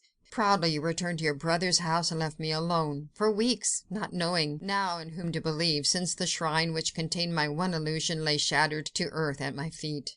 She need not complain now that he was cold and impassive. His very voice shook with an intensity of passion, which he was making superhuman efforts to keep in check. "Ay, the madness of my pride," she said sadly. "Hardly had I gone, already I had repented. But when I returned, I found you oh so altered, wearing already that mask of somnolent indifference which you had never laid aside until now." She was so close to him that her soft loose hair was wafted against his cheek. Her eyes, glowing with tears, maddened him. The music in her voice sent fire through his veins. But he would not yield to the magic charm of this woman whom he had so deeply loved, and at whose hands his pride had suffered so bitterly. He closed his eyes to shut out the dainty vision of that sweet face, of that snow-white neck and graceful figure, round which the faint rosy light of dawn was just beginning to hover playfully. "Nay, madam, it is no mask," he said icily. "I swore to you once that my life was yours. For months now it has been your plaything. It has served its purpose." But now she knew that the very coldness was a mask. The trouble, the sorrow she had gone through last night suddenly came back to her mind, but no longer with bitterness, rather with a feeling that this man who loved her would help her bear the burden. "Sir Percy," she said impulsively, "heaven knows you have been at pains to make the task which I have set myself difficult to accomplish. You spoke of my mood just now. Well, we will call it that, if you will. I wish to speak to you because I was in trouble and had need of your sympathy." "It is yours to command, madam." "How cold you are!" she sighed. "Faith, I can scarce believe but a few months ago one tear in my eye had set you well nigh crazy. Now I come to you with a half-broken heart, and— "I pray you, madam," he said, whilst his voice shook almost as much as hers, "in what way may I serve you?" "Percy, Armand is in deadly danger. A letter of his, rash, impetuous as were all his actions, and written to Sir Andrew Ffoulkes, has fallen into the hands of a fanatic. Armand is hopelessly compromised. Tomorrow perhaps he will be arrested. After that the guillotine, unless— Oh, it's horrible," she said with a sudden wail of anguish, as all the events of the past night came rushing back to her mind. "Horrible, and you do not understand. You cannot. And I have no one to whom I can turn for help or even sympathy." Tears now refused to be held back. All her trouble, her struggles, the awful uncertainty of Armand's fate overwhelmed her. She tottered, ready to fall, and leaning against the stone balustrade, she buried her face in her hands and sobbed bitterly. At first mention of Armand's unjust name and the peril in which he stood, Sir Percy's face had become a shade more pale, and the look of determination and obstinacy appeared more marked than ever between his eyes. However, he said nothing for the moment, and watched her as the delicate frame was shaken with sobs, watched her until unconsciously his face softened, and what looked almost like tears seemed to glisten in his eyes. "And so," he said with bitter sarcasm, "the murderous dog of the Revolution is turning upon the very hands that fed it. Begad, madam," he added very gently, as Marguerite continued to sob hysterically, "will you dry your tears? I never could bear to see a pretty woman cry, and I—" Instinctively, with sudden overmastering passion at the sight of her helplessness and of her grief, he stretched out his arms, and the next would have seized her and held her to him, protected from every evil with his very life, his very heart's blood. But pride had the better of it in this struggle once again. He restrained himself with a tremendous effort of will, and said coldly, though still very gently, "Will you not turn to me, madam, and tell me in what way I may have the honour to serve you?" She made a violent effort to control herself, and turning her tear-stained face to him, she once more held out her hand, which he kissed with the same punctilious gallantry. But Marguerite's fingers this time lingered in his hand for a second or two longer than was absolutely necessary, and this was because she had felt that his hand trembled perceptibly and was burning hot, whilst his lips felt cold as marble. "Can you do aught for Armand?" she said sweetly and simply. "You have so much influence at court, and so many friends."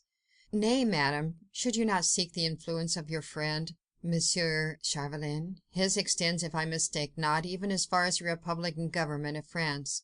"I cannot ask him, Percy. Oh, I wish I dared to tell you, but he has put a price on my brother's head which—" She would have given worlds if she had felt the courage then to tell him everything. All she had done that night, how she had suffered, and how her hand had been forced. But she dared not give way to that impulse, not now, when she was just beginning to feel that he still loved her, when she hoped that she could win him back. She dared not make another confession to him. After all, he might not understand. He might not sympathize with her struggles and temptation. His love, still dormant, might sleep the sleep of death. Perhaps he divined what was passing in her mind.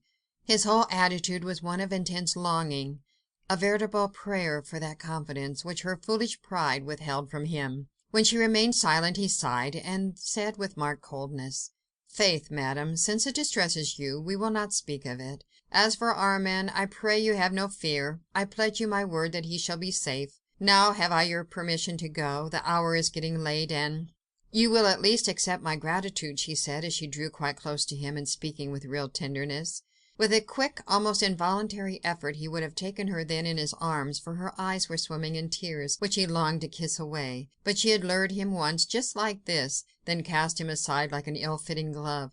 He thought this was but a mood, a caprice, and he was too proud to lend himself to it once again.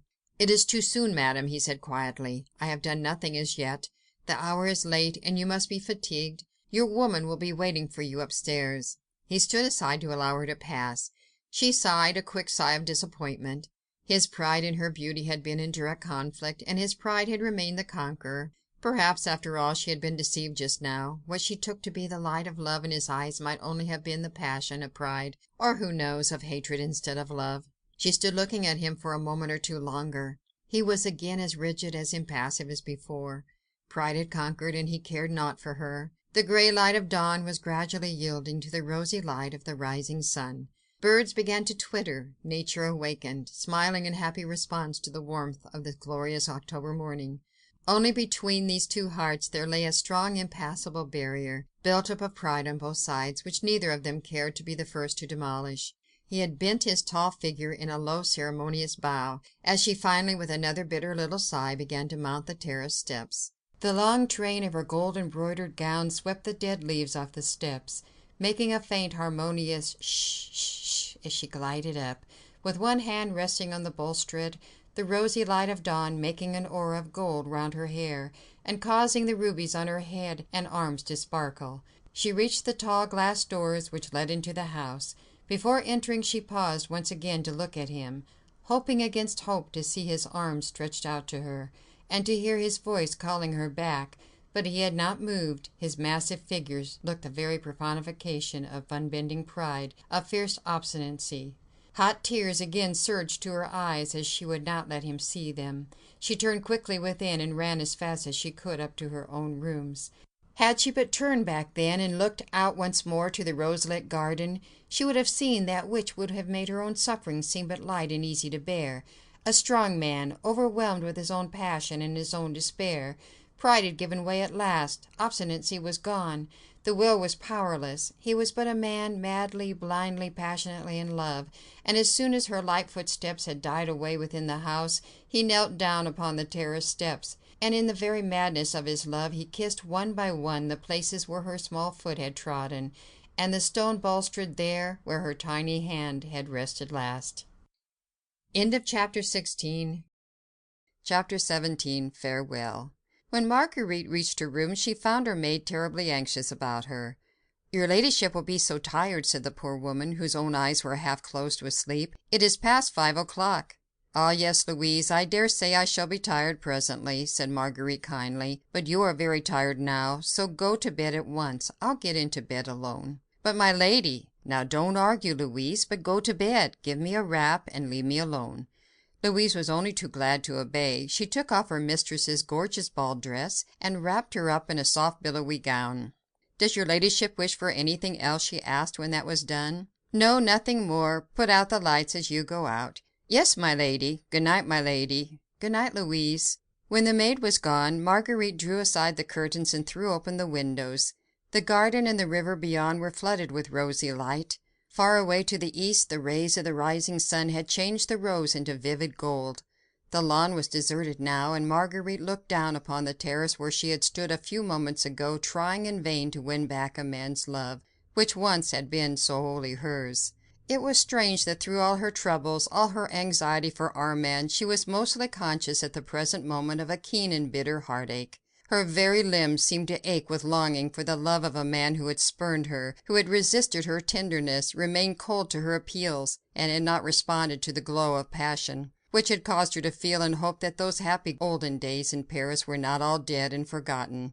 How strange it all was! She loved him still, and now that she looked back upon the last few months of misunderstandings and of loneliness, she realized that she had never ceased to love him, that deep down in her heart she had always vaguely felt that his foolish inanities, his empty laugh, his lazy nonchalance were nothing but a mask, that the real man, strong, passionate, wilful, was still there, the man she had loved, whose intensity had fascinated her, whose personality attracted her, since she always felt that behind his apparently slow wits there was a certain something which he kept hidden from all the world, and most especially from her. A woman's heart is such a complex problem. The owner thereof is often most incompetent to find the solution of this puzzle. Did Marguerite Blakeney, the cleverest woman in Europe, really love a fool? Was it love that she had felt for him a year ago when she married him? Was it love she felt for him now that she realized that he still loved her, but that he would not become her slave, her passionate, ardent lover once again? Nay, Margaret herself could not have told that. Not at this moment, at any rate. Perhaps her pride had sealed her mind against a better understanding of her own heart. But this she did know, that she meant to capture that obstinate heart back again, that she would conquer once more, and then that she would never lose him. She would keep him, keep his love, deserve it and cherish it, for this much was certain, that there was no longer any happiness possible for her without that one man's love. Thus the most contradictory thoughts and emotions rushed madly through her mind. Absorbed in them, she had allowed time to slip by, perhaps tired out with long excitement. She had actually closed her eyes and sunk into a troubled sleep, wherein quickly fleeting dreams seemed but a continuation of her anxious thoughts, when suddenly she was roused from dream or meditation by the noise of footsteps outside her door. Nervously she jumped up and listened. The house itself was as still as ever. The footsteps had retreated. Through her wide-open window the brilliant rays of the morning sun were flooding her room with light. She looked up at the clock. It was 6:30. Too early for any of the household to be already astir. She certainly must have dropped asleep quite unconsciously. The noise of the footsteps, also of a hushed, subdued voices, had awakened her. What could they be? Gently, on tiptoe, she crossed the room and opened the door to listen. Not a sound. that peculiar stillness of the early morning when sleep with all mankind is at its heaviest. But the noise had made her nervous, and when suddenly at her feet on the very doorstep she saw something white lying there, a letter evidently. She hardly dared touch it. It seemed so ghost-like. It certainly was not there when she came upstairs. Had Louise dropped it? Or was some tantalizing spook at play, showing her fairy letters where none existed? At last she stooped to pick it up, amazed, puzzled beyond measure. She saw that the letter was addressed to herself in her husband's large, business-like-looking hand. What could he have to say to her in the middle of the night which could not be put off until morning?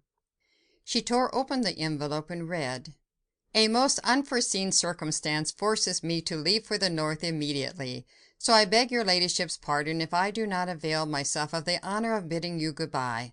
My business may keep me employed for about a week, so I shall not have the privilege of being present at your ladyship's water party on Wednesday. I remain your ladyship's most humble and most obedient servant, Percy Blakeney." Marguerite must suddenly have been imbued with her husband's slowness of intellect, for she had perforce to read the few simple lines over and over again before she could fully grasp their meaning. She stood on the landing, turning over and over in her hand this curt, mysterious epistle, her mind a blank, her nerves strained with an agitation and a presentiment that she could not very well have explained. Sir Percy owned considerable property in the north, certainly, and he had often before gone there alone and stayed away a week at a time, but it seemed so very strange that circumstances should have arisen between 5 and 6 o'clock in the morning that compelled him to start in this extreme hurry. Vainly she tried to shake off an unaccustomed feeling of nervousness. She was trembling from head to foot. A wild, unconquerable desire seized her to see her husband again at once, if only he had not already started.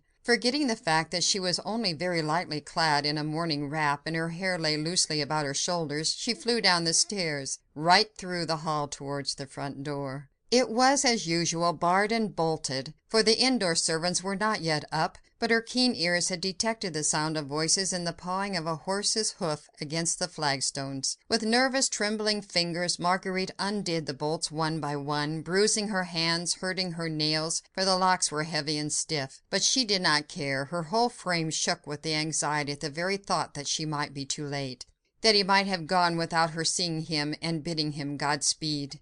At last she had turned the key and thrown open the door. Her ears had not deceived her. A groom was standing close by, holding a couple of horses. One of these was Sultan, Sir Percy's favourite and swiftest horse, saddled ready for a journey. The next moment Sir Percy himself appeared round the further corner of the house and came quickly towards the horses. He had changed his gorgeous ball costume, but was, as usual, irreproachably and richly apparelled in a suit of fine cloth, with a lace jabot and ruffles, high-top boots, and riding breeches. Marguerite went forward a few steps. He looked up and saw her. A slight frown appeared between his eyes. "You are going?" she said quickly and feverishly. "Whither?" "As I have had the honour of informing your ladyship, urgent, most unexpected business calls me to the north this morning," he said, in his usual cold, drawly manner. "But your guest to-morrow?" "I have prayed your ladyship to offer my humble excuses to his royal highness. You are such a perfect hostess, I do not think I will be missed." "But surely you might have waited for your journey until after our water party," she said, still speaking quickly and nervously. "Surely this business is not so urgent, and you said nothing about it just now." "My business, as I had the honour to tell you, madam, is as unexpected as it is urgent. May I therefore crave your permission to go? Can I do aught for you in town on my way back?" "No, no, thanks, nothing. But you will be back soon?" "Very soon." "Before the end of the week?" "I cannot say." He was evidently trying to get away while she was straining every nerve to keep him back for a moment or two. "Percy," she said, "will you not tell me why you go today? Surely I, as your wife, have the right to know. You have not been called away to the north. I know it. There were no letters, no couriers from there before we left the opera last night, and nothing was waiting for you when we returned from the ball. You are not going to the north. I feel convinced. There is some mystery, and—" "Nay, there's no mystery, madam," he replied with a slight tone of impatience. "My business has to do with Armand. There, now may I have your leave to depart?" "With Armand? But you will run no danger?" "Danger? I? Nay, madam. Your solicitude does me honour. As you say I have some influence, my intention is to exert it before it's too late." "Will you allow me to thank you, at least?"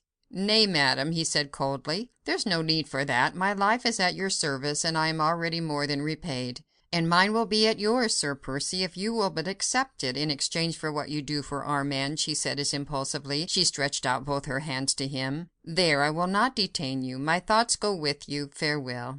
How lovely she looked in this morning sunlight, with her ardent hair streaming around her shoulders. He bowed very low and kissed her hand. She felt the burning kiss, and her heart thrilled with joy and hope. "You will come back?" she said tenderly.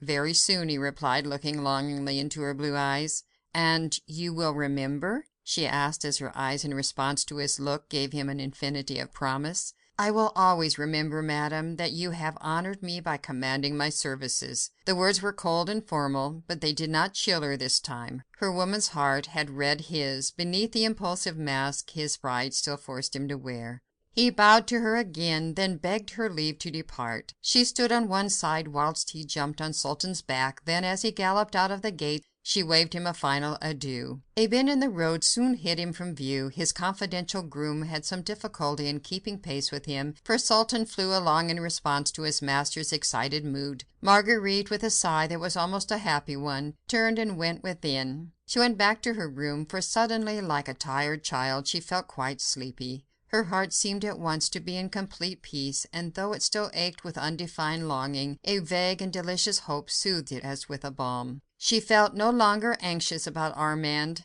The man who had just ridden away, bent on helping her brother, inspired her with complete confidence in his strength and in his power. She marvelled at herself for ever having looked upon him as an inane fool. Of course, that was a mask worn to hide the bitter wound she had dealt to his faith and to his love. His passion would have overmastered him, and he would not let her see how much he still cared and how deeply he suffered. But now all would be well, and she would crush her own pride, humble it before him, tell him everything, trust him in everything, and those happy days would come back, when they used to wander off together in the forests of Fontainebleau, when they spoke little, for he was always a silent man, but when she felt that against his strong heart she would always find rest and happiness. The more she thought of the events of the past night, the less fear she had of Chauvelin and his schemes. He had failed to discover the identity of the Scarlet Pimpernel, of that she was sure. Both Lord Fancourt and Chauvelin himself had assured her that no one had been in the dining room at 1 o'clock except the Frenchman himself and Percy. Yes, Percy. She might have asked him had she thought of it. Anyway, she had no fears that the unknown and brave hero would fall in Chauvelin's trap. His death, at any rate, would not be at her door. Armand certainly was in danger, but Percy had pledged his word that Armand would be safe, and somehow, as Marguerite had seen him riding away, the possibility that he could fail in whatever he undertook never even remotely crossed her mind. When Armand was safely over in England, she would not allow him to go back to France. She felt almost happy now, and drawing the curtains closely together again to shut out the piercing sun, she went to bed at last, laid her head upon the pillow, and, like a wearied child, soon fell into a peaceful and dreamless sleep. End of chapter 17. Chapter 18. The Mysterious Device. The day was well advanced when Marguerite woke, refreshed by her long sleep. Louise had brought her some fresh milk and a dish of fruit, and she partook of this frugal breakfast with hearty appetite. Thoughts crowded thick and fast in her mind as she munched her grapes.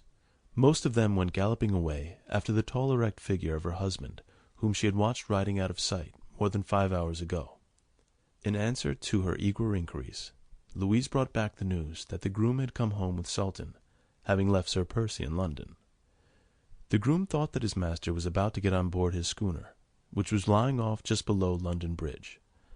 Sir Percy had ridden thus far, had then met Briggs, the skipper of the Daydream, and had sent the groom back to Richmond with Sultan and the empty saddle. This news puzzled Marguerite more than ever. Where could Sir Percy be going just now in the Daydream? On Armand's behalf, he had said. Well, Sir Percy had influential friends everywhere. Perhaps he was going to Greenwich, but Marguerite ceased to conjecture. All would be explained anon. He had said that he would come back, and that he would remember. A long idle day lay before Marguerite. She was expecting a visit of her old schoolfellow, little Suzanne de Tournay. With all the merry mischief at her command, she had tendered her request for Suzanne's company to the Comtesse in the presence of the Prince of Wales last night.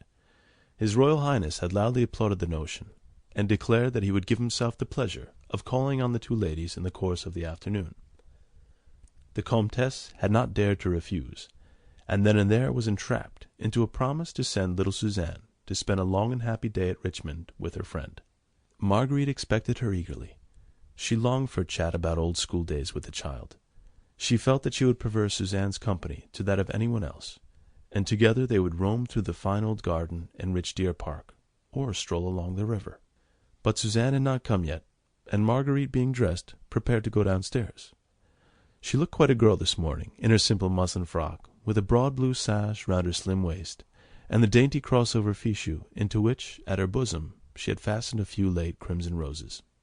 She crossed the landing outside her own suite of apartments, and stood still for a moment at the head of the fine oak staircase, which led to the lower floor. On her left were her husband's apartments, a suite of rooms which she practically never entered. They consisted of bedroom, dressing and reception room, and at the extreme end of the landing of a small study, which, when Sir Percy did not use it, was always kept locked. His own special and confidential valet Frank had charge of this room. No one was ever allowed to go inside. My lady had never cared to do so, and the other servants had of course not dared to break this hard and fast rule. Marguerite had often, with that good-natured contempt which she had recently adopted towards her husband, chaffed him about this secrecy which surrounded his private study. Laughingly, she had always declared that he strictly excluded all prying eyes from his sanctum, for fear they should detect how very little study went on within its four walls. A comfortable armchair for Sir Percy's sweet slumbers was, no doubt, its most conspicuous piece of furniture. Marguerite thought of all this on this bright October morning as she glanced along the corridor. Frank was evidently busy with his master's rooms, for most of the doors stood open, that of the study amongst the others. A sudden burning, childish curiosity seized her to have a peep at Sir Percy's sanctum. This restriction, of course, did not apply to her, and Frank would, of course, not dare to oppose her. Still she hoped that the valet would be busy in one of the other rooms, that she might have that one quick peep in secret and unmolested. Gently, on tiptoe, she crossed the landing, and like Bluebeard's wife, trembling half with excitement and wonder, she paused a moment on the threshold, strangely perturbed and irresolute. The door was ajar, and she could not see anything within. She pushed it open tentatively. There was no sound. Frank was evidently not there, and she walked boldly in. At once she was struck by the severe simplicity of everything around her. The dark and heavy hangings, the massive oak furniture, the one or two maps on the wall, in no way recalled to her mind the lazy man about town, the lover of race-courses, the dandified leader of fashion, that was the outer representation of Sir Percy Blakeney. There was no sign here, at any rate, of hurried departure. Everything was in its place. Not a scrap of paper littered the floor, not a cupboard or drawer was left open. The curtains were drawn aside, and through the open window the fresh morning air was streaming in. Facing the window, and well into the centre of the room, stood a ponderous, business-like desk, which looked as if it had been much service. On the wall to the left of the desk, reaching almost from floor to ceiling, was a large, full-length portrait of a woman, magnificently framed, exquisitely painted, and signed with the name of Boucher. It was Percy's mother. Marguerite knew very little about her, except that she had died abroad, ailing in body as well as in mind, while Percy was still a lad. She must have been a very beautiful woman once, when Boucher painted her, and as Marguerite looked at the portrait, she could not but be struck by the extraordinary resemblance which must have existed between mother and son. There was the same low, square forehead, crowned with thick, fair hair, smooth and heavy, the same deep-set, somewhat lazy blue eyes beneath firmly marked, straight brows, and in those eyes there was the same intensity behind that apparent laziness, the same latent passion which used to light up Percy's face in the olden days before his marriage, and which Marguerite had again noted last night at dawn, when she had come quite close to him, and had allowed a note of tenderness to creep into her voice. Marguerite studied the portrait, for it interested her. After that she turned and looked again at the ponderous desk. It was covered with a mass of papers, all neatly tied and docketed, which looked like accounts and receipts arrayed with perfect method. It had never before struck Marguerite, nor had she, alas, found it worth while to inquire, as to how Sir Percy, whom all the world had credited with a total lack of brains, administered the vast fortune which his father had left him. Since she had entered this neat, orderly room, she had been taken so much by surprise that this obvious proof of her husband's strong business capacities did not cause her more than a passing thought of wonder, but it also strengthened her in the now certain knowledge that with his worldly inanities, his foppish ways, and foolish talk, he was not only wearing a mask, but was playing a deliberate and studied part. Marguerite wondered again. Why should he take all this trouble?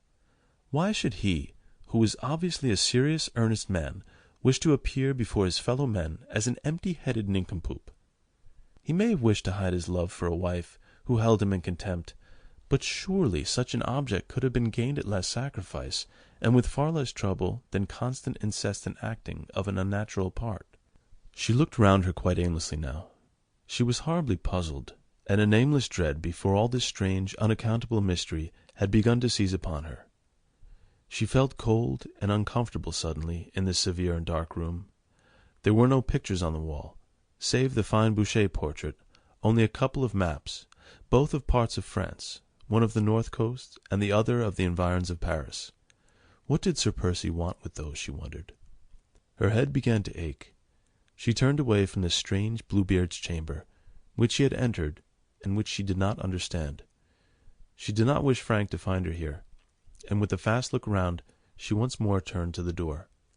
As she did so, her foot knocked against a small object, which had apparently been lying close to the desk on the carpet, and which now went rolling right across the room. She stooped to pick it up.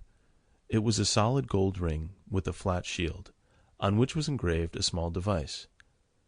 Marguerite turned it over in her fingers, and then studied the engraving on the shield. It represented a small star-shaped flower, of a shape she had seen so distinctly twice before, once at the opera, and once at Lord Grenville's ball. End of chapter 18. Chapter 19. The Scarlet Pimpernel. At what particular moment the strange doubt first crept into Marguerite's mind, she could not herself have said. With the ring tightly clutched in her hand, she had run out of the room, down the stairs, and out into the garden, where, in complete seclusion, alone with the flowers and the river and the birds, she could look again at the ring and study that device more closely. Stupidly, senselessly, now, sitting beneath the shade of an overhanging sycamore, she was looking at the plain gold shield, with the star-shaped little flower engraved upon it. Bah! It was ridiculous. She was dreaming. Her nerves were overwrought. She saw signs and mysteries in the most trivial coincidences. Had not everybody about town recently made a point of affecting the device of that mysterious and heroic Scarlet Pimpernel? Did she herself wear it embroidered on her gowns, set in gems and enamel in her hair? What was there strange in the fact that Sir Percy should have chosen to use the device as a seal ring? He might easily have done that, yes, quite easily. And besides, what connection could there be between her exquisite dandy of a husband, with his fine clothes and refined lazy ways, and the daring plotter who rescued French victims from beneath the very eyes of the leaders of a bloodthirsty revolution? Her thoughts were in a whirl, her mind a blank. She did not see anything that was going on around her, and was quite startled when a fresh young voice called to her across the garden. "Chérie, chérie, where are you?" And little Suzanne, fresh as a rosebud, with eyes dancing with glee and brown curls fluttering in the soft morning breeze, came running across the lawn. "They told me you were in the garden," she went on, prattling merrily, and throwing herself with a pretty girlish impulse into Marguerite's arms.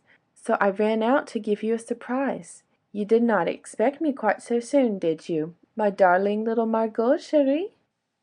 Marguerite, who had hastily concealed the ring in the folds of her kerchief, tried to respond gaily and unconcernedly to the young girl's impulsiveness. "Indeed, sweet one," she said with a smile, "it is delightful to have you all to myself, and for a nice whole long day. You won't be bored?" "Oh, bored? Margot, how can you say such a wicked thing? Why, when we were in the dear old convent together, we were always happy when we were allowed to be alone together, and to talk secrets." The two young girls had linked their arms in one another's and began wandering round the garden. "Oh, how lovely your home is, Margot darling. said little Suzanne enthusiastically, "and how happy you must be." "Ay, indeed, I ought to be happy, oughtn't I, sweet one?" said Marguerite with a wistful little sigh. "How sadly you say it, chérie. Ah, well, I suppose now that you are a married woman you won't care to talk secrets with me any longer. Oh, what lots and lots of secrets we used to have at school. Do you remember?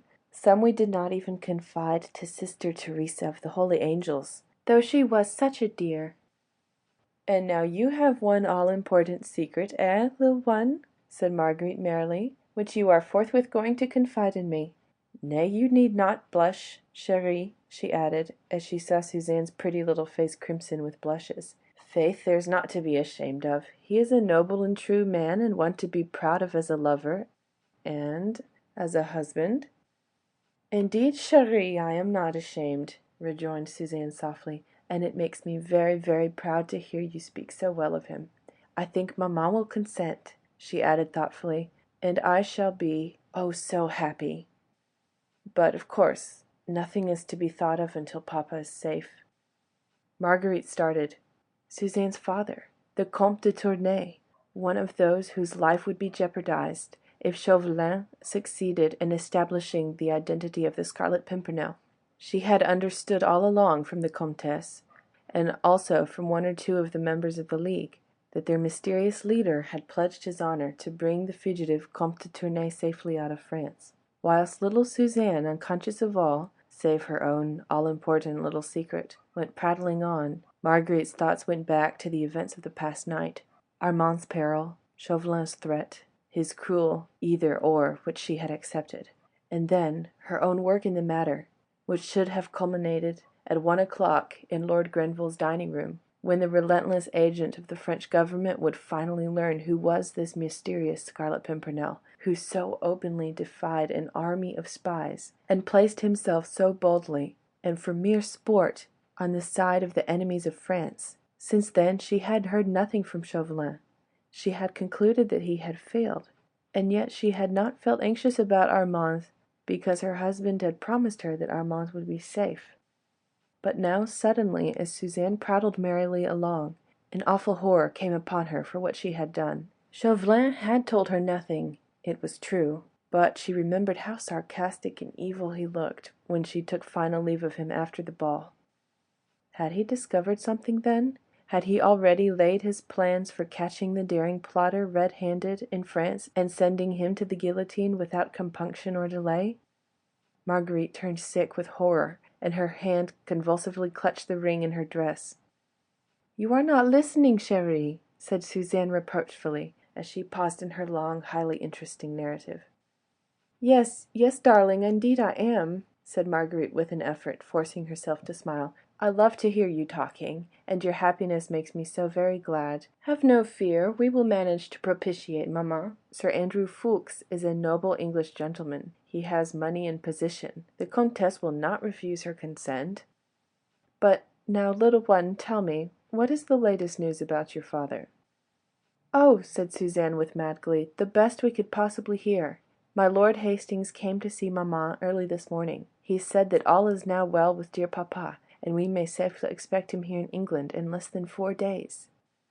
"Yes," said Marguerite, whose glowing eyes were fastened on Suzanne's lips, as she continued merrily, "Oh, we have no fear now. You don't know, chérie, that great and noble Scarlet Pimpernel himself has gone to save Papa. He has gone, chérie, actually gone," added Suzanne excitedly. "He was in London this morning. He will be in Calais perhaps tomorrow, where he will meet Papa. And then—" And then the blow had fallen. She had expected it all along, though she had tried for the last half-hour to delude herself and to cheat her fears.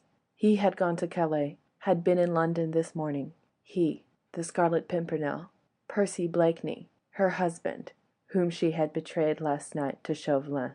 Percy, her husband, the Scarlet Pimpernel.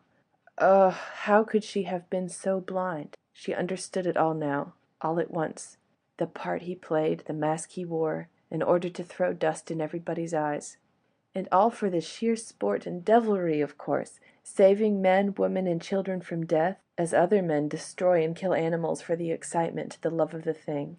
The idle rich man wanted some aim in life. He and the few young bucks he enrolled under his banner had amused themselves for months in risking their lives for the sake of an innocent few. Perhaps he had meant to tell her when they were first married, and then the story of the Marquis de St. Cyr had come to his ears, and he had suddenly turned from her, thinking, no doubt, that she might some day betray him and his comrades, who had sworn to follow him, and so he had tricked her, as he tricked all others, whilst hundreds now owed their lives to him, and many families owed him both life and happiness. The mask of an inane fop had been a good one, and the part consummately well played. No wonder that Chauvelin's spies had failed to detect, in the apparently brainless nincompoop, the man whose reckless daring and resourceful ingenuity had baffled the keenest French spies, both in France and in England.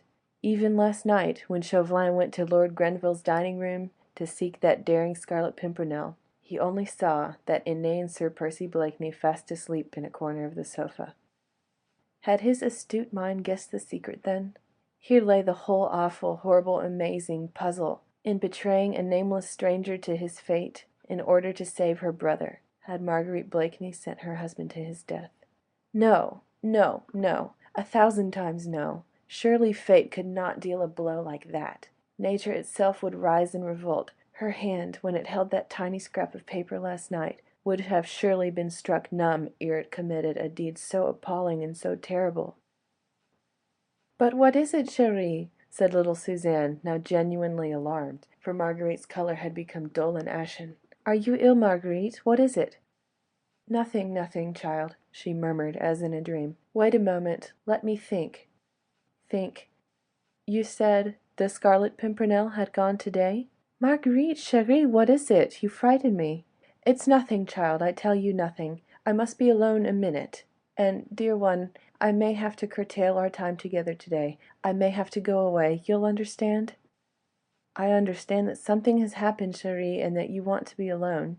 I won't be a hindrance to you. Don't think of me. My maid, Lucille, has not yet gone. We will go back together. Don't think of me." She threw her arms impulsively round Marguerite. Child as she was, she felt the poignancy of her friend's grief, and with the infinite tact of her girlish tenderness, she did not try to pry into it, but was ready to efface herself. She kissed Marguerite again and again, then walked sadly back across the lawn.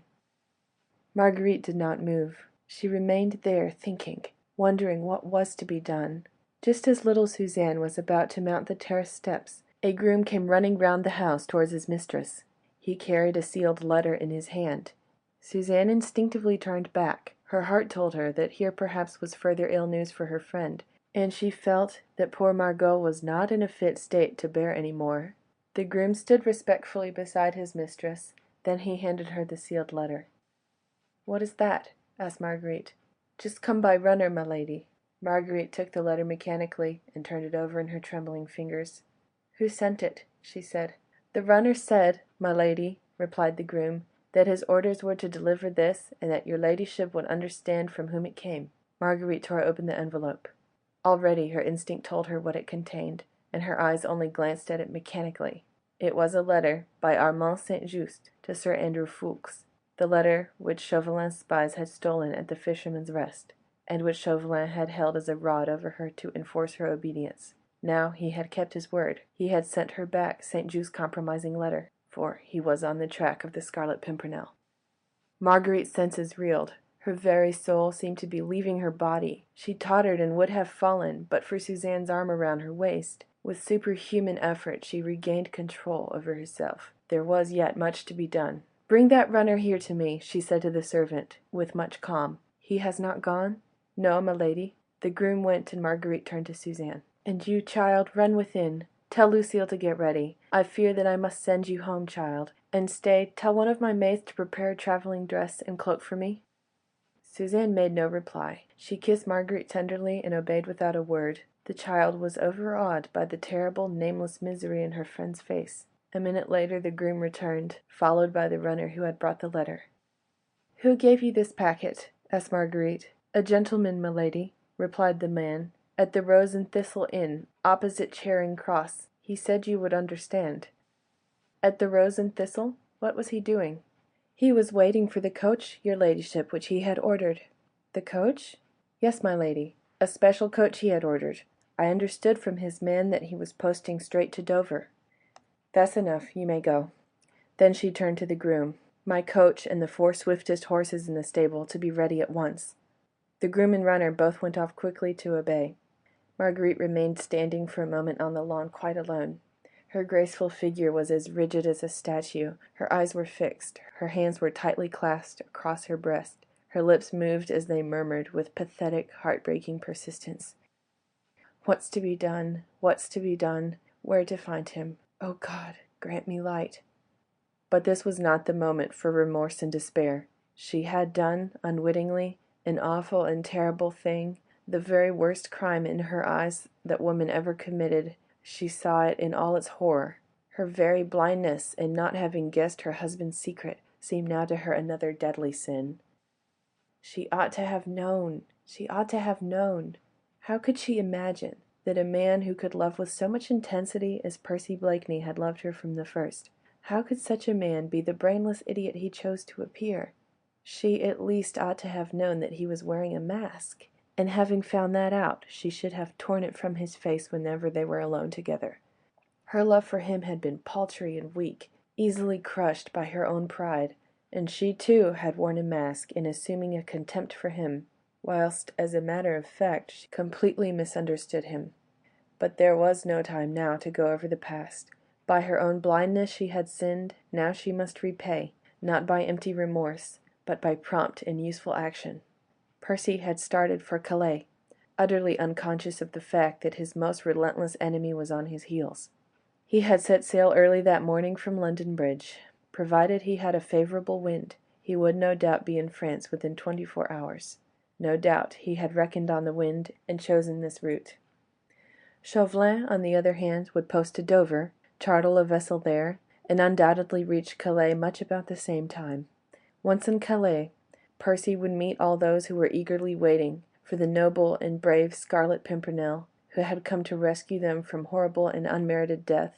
With Chauvelin's eyes now fixed upon his every movement, Percy would thus not only be endangering his own life, but that of Suzanne's father, the old Comte de Tournay, and of those other fugitives who were waiting for him and trusting in him. There was also Armand, who had gone to meet de Tournay, secure in the knowledge that the Scarlet Pimpernel was watching over his safety. All these lives, and that of her husband, lay in Marguerite's hands. These she must save, if human pluck and ingenuity were equal to the task. Unfortunately, she could not do all this quite alone. Once in Calais she would not know where to find her husband, whilst Chauvelin, in stealing the papers at Dover, had obtained the whole itinerary. Above everything, she wished to warn Percy. She knew enough about him by now to understand that he would never abandon those who trusted in him, that he would not turn his back from danger, and leave the Comte de Tournay to fall into the bloodthirsty hands that knew of no mercy. But if he were warned, he might form new plans, be more wary, more prudent. Unconsciously, he might fall into a cunning trap, but, once warned, he might yet succeed. And if he failed, if indeed fate and Chauvelin, with all the resources at his command, proved too strong for the daring plotter after all, then at least she would be there by his side, to comfort, love, and cherish, to cheat death perhaps at the last by making it seem sweet, if they died both together, locked in each other's arms, with the supreme happiness of knowing that passion had responded to passion, and that all misunderstandings were at an end. Her whole body stiffened as with a great and firm resolution. This she meant to do, if God gave her wits and strength. Her eyes lost their fixed look. They glowed with inward fire at the thought of meeting him again so soon, in the very midst of most deadly perils. They sparkled with the joy of sharing these dangers with him, of helping him perhaps, of being with him at the last, if she failed. The childlike sweet face had become hard and set. The curved mouth was closed tightly over her clenched teeth. She meant to do or die, with him and for his sake.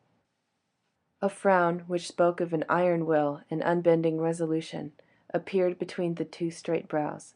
Already her plans were formed. She would go and find Sir Andrew Ffoulkes first. He was Percy's best friend, and Marguerite remembered with a thrill with what blind enthusiasm the young man always spoke of his mysterious leader. He would help her where she needed help. Her coach was ready. A change of raiment and a farewell to little Suzanne, and she could be on her way. Without haste, but without hesitation, she walked quietly into the house. End of chapter 19. Chapter 20. The Friend.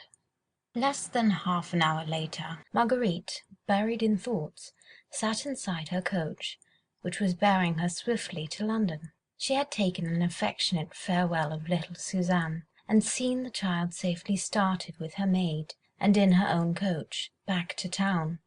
She had sent one courier with a respectful letter of excuse to his Royal Highness, begging for a postponement of the august visit on account of pressing and urgent business, and another on ahead to bespeak a fresh relay of horses at Faversham. Then she had changed her muslin frock for a dark travelling costume and mantle, had provided herself with money, which her husband's lavishness always placed fully at her disposal, and had started on her way. She did not attempt to delude herself with any vain and futile hopes. The safety of her brother Armand was to have been conditional on the imminent capture of the Scarlet Pimpernel. As Chauvelin had sent her back Armand's compromising letter, there was no doubt that he was quite satisfied in his own mind that Percy Blakeney was the man whose death he had sworn to bring about. No, there was no room for any fond delusions.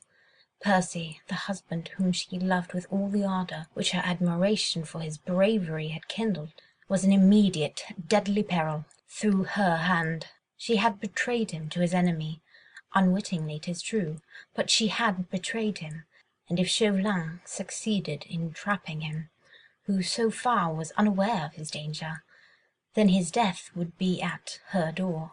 His death, when with her very heart's blood she would have defended him and given willingly her life for his. She had ordered her coach to drive her to the Crown Inn. Once there, she told her coachman to give the horses food and rest. Then she ordered a chair, and had herself carried to the house in Pall Mall where Sir Andrew Ffoulkes lived. Among all Percy's friends who were enrolled under his daring banner, she felt that she would prefer to confide in Sir Andrew Ffoulkes. He had always been her friend, and now his love for little Suzanne had brought him closer to her still. Had he been away from home, gone on the mad errand with Percy perhaps, then she would have called on Lord Hastings or Lord Tony, for she wanted the help of one of these young men, or she would indeed be powerless to save her husband. Sir Andrew Ffoulkes, however, was at home, and his servant introduced her ladyship immediately. She went upstairs to the young man's comfortable bachelor's chambers, and was shown into a small, though luxuriously furnished dining room. A moment or two later Sir Andrew himself appeared. He had evidently been much startled when he heard who his lady visitor was, for he looked anxiously, even suspiciously at Marguerite, whilst performing the elaborate bows before her, which the rigid etiquette of the time demanded. Marguerite had laid aside every vestige of nervousness. She was perfectly calm, and having returned the young man's elaborate salute, she began very calmly. "Sir Andrew, I have no desire to waste valuable time in much talk. You must take certain things I am going to tell you for granted. These will be of no importance. What is important is that your leader and comrade, the Scarlet Pimpernel, my husband, Percy Blakeney, is in deadly peril." Had she the remotest doubt of the correctness of her deductions, she would have had them confirmed now, for Sir Andrew, completely taken by surprise, had grown very pale, and was quite incapable of making the slightest attempt at clever parrying. "No matter how I know this, Sir Andrew," she continued quietly, "thank God that I do, and that perhaps it is not too late to save him. Unfortunately, I cannot do this quite alone, and therefore have come to you for help." "Lady Blakeney," said the young man, trying to recover himself. "Will you hear me first?" she interrupted. "This is how the matter stands. When the agent of the French government stole your papers that night in Dover, he found amongst them certain plans which you or your leader meant to carry out for the rescue of the Comte de Tournay and others. The Scarlet Pimpernel, Percy, my husband, has gone on this errand himself to-day. Chauvelin knows that the Scarlet Pimpernel and Percy Blakeney are one and the same person. He will follow him to Calais, and there will lay hands on him. You know as well as I do the fate that awaits him at the hands of the revolutionary government of France. No interference from England, from King George himself, would save him. Robespierre and his gang would see to it that the interference came too late. But not only that, the much-trusted leader will also have been unconsciously the means of revealing the hiding-place of the Comte de Tournay and of all those who even now are placing their hopes in him. She had spoken quietly, dispassionately, and with firm, unbending resolution. Her purpose was to make that young man trust and help her, for she could do nothing without him. "I do not understand," he repeated, trying to gain time, to think what was best to be done. "Aye, but I think you do, Sir Andrew. You must know that I am speaking the truth. Look these facts straight in the face. Percy has sailed for Calais, I presume for some lonely part of the coast, and Chauvelin is on his track. He has posted for Dover, and will cross the Channel probably tonight. What do you think will happen?" The young man was silent. "Percy will arrive at his destination. Unconscious of being followed, he will seek out de Tournay and the others. Among these is Armand St-Just, my brother. He will seek them out, one after another probably, not knowing that the sharpest eyes in the world are watching his every movement. When he has thus unconsciously betrayed those who blindly trust in him, when nothing can be gained from him, and he is ready to come back to England with those whom he has gone so bravely to save, the doors of the trap will close upon him, and he will be sent to end his noble life upon the guillotine." Still Sir Andrew was silent. "You do not trust me," she said passionately. "Oh God! Cannot you see that I am in deadly earnest? Man, she added, while with her tiny hands she seized the young man suddenly by the shoulders, forcing him to look straight at her. "Tell me, do I look like that vilest thing on earth, a woman who would betray her own husband?" "God forbid, Lady Blakeney," said the young man at last, "that I should attribute such evil motives to you, but—" "But what? Tell me.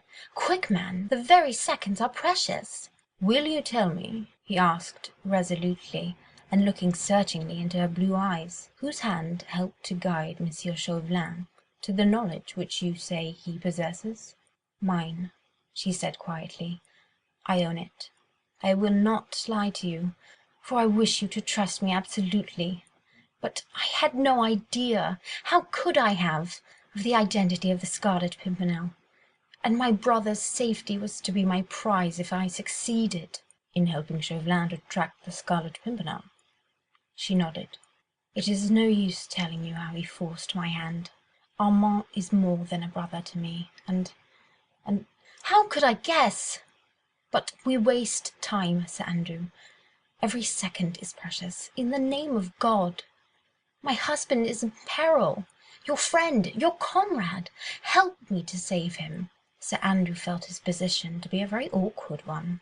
The oath he had taken before his leader and comrade was one of obedience and secrecy, and yet the beautiful woman who was asking him to trust her was undoubtedly in earnest. His friend and leader was equally, undoubtedly, in imminent danger, and— "Lady Blakeney," he said at last, "God knows you have perplexed me so that I do not know which way my duty lies. Tell me what you wish me to do. There are 19 of us ready to lay down our lives for the Scarlet Pimpernel if he is in danger." "There is no need for lives just now, my friend," she said dryly. "My wits and 4 swift horses will serve the necessary purpose.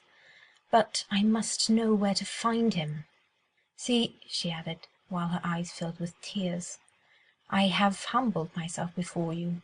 I have owned my fault to you. Shall I also confess my weakness?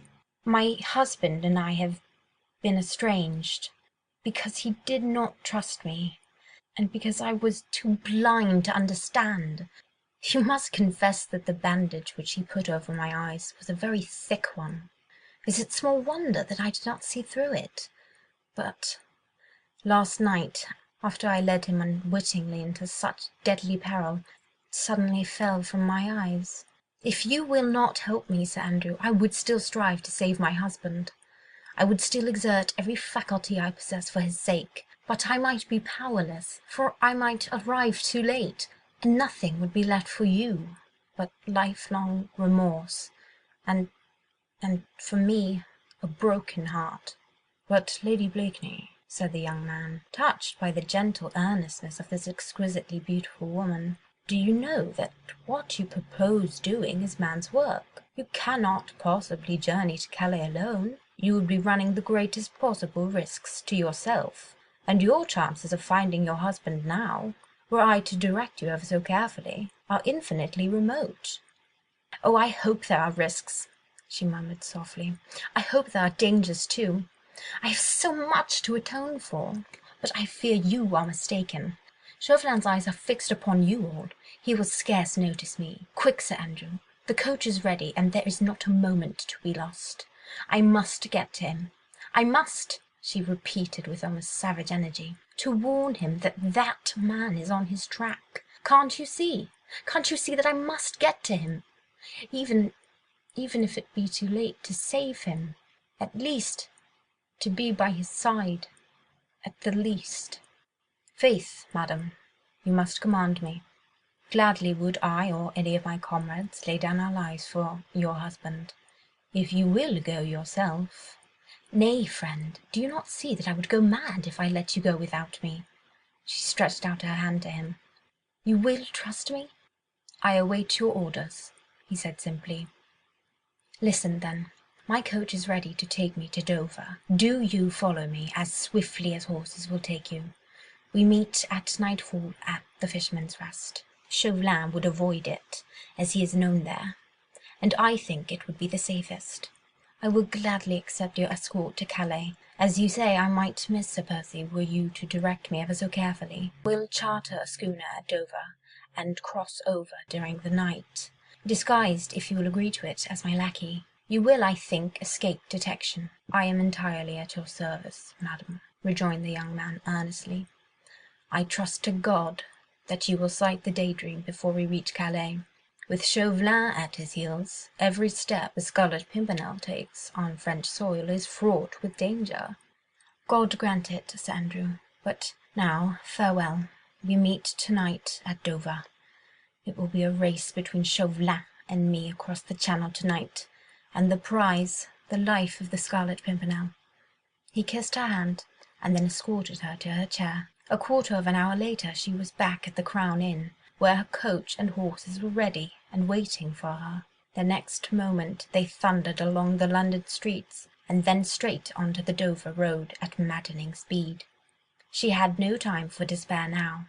She was up and doing, and had no leisure to think. With Sir Andrew Ffoulkes as a companion and ally, hope had once again revived in her heart. God would be merciful.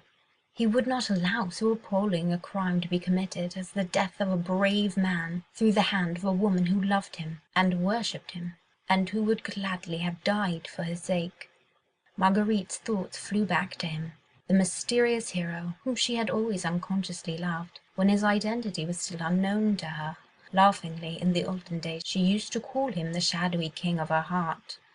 And now she had suddenly found that this enigmatic personality whom she had worshipped, and the man who loved her so passionately, were one and the same. What wonder that one or two happier visions began to force their way before her mind. She vaguely wondered what she would say to him when first they would stand face to face. She had had so many anxieties, so much excitement during the past few hours, that she allowed herself the luxury of nursing these few more hopeful, brighter thoughts. Gradually the rumble of the coach wheels, with its incessant monotony, acted soothingly on her nerves.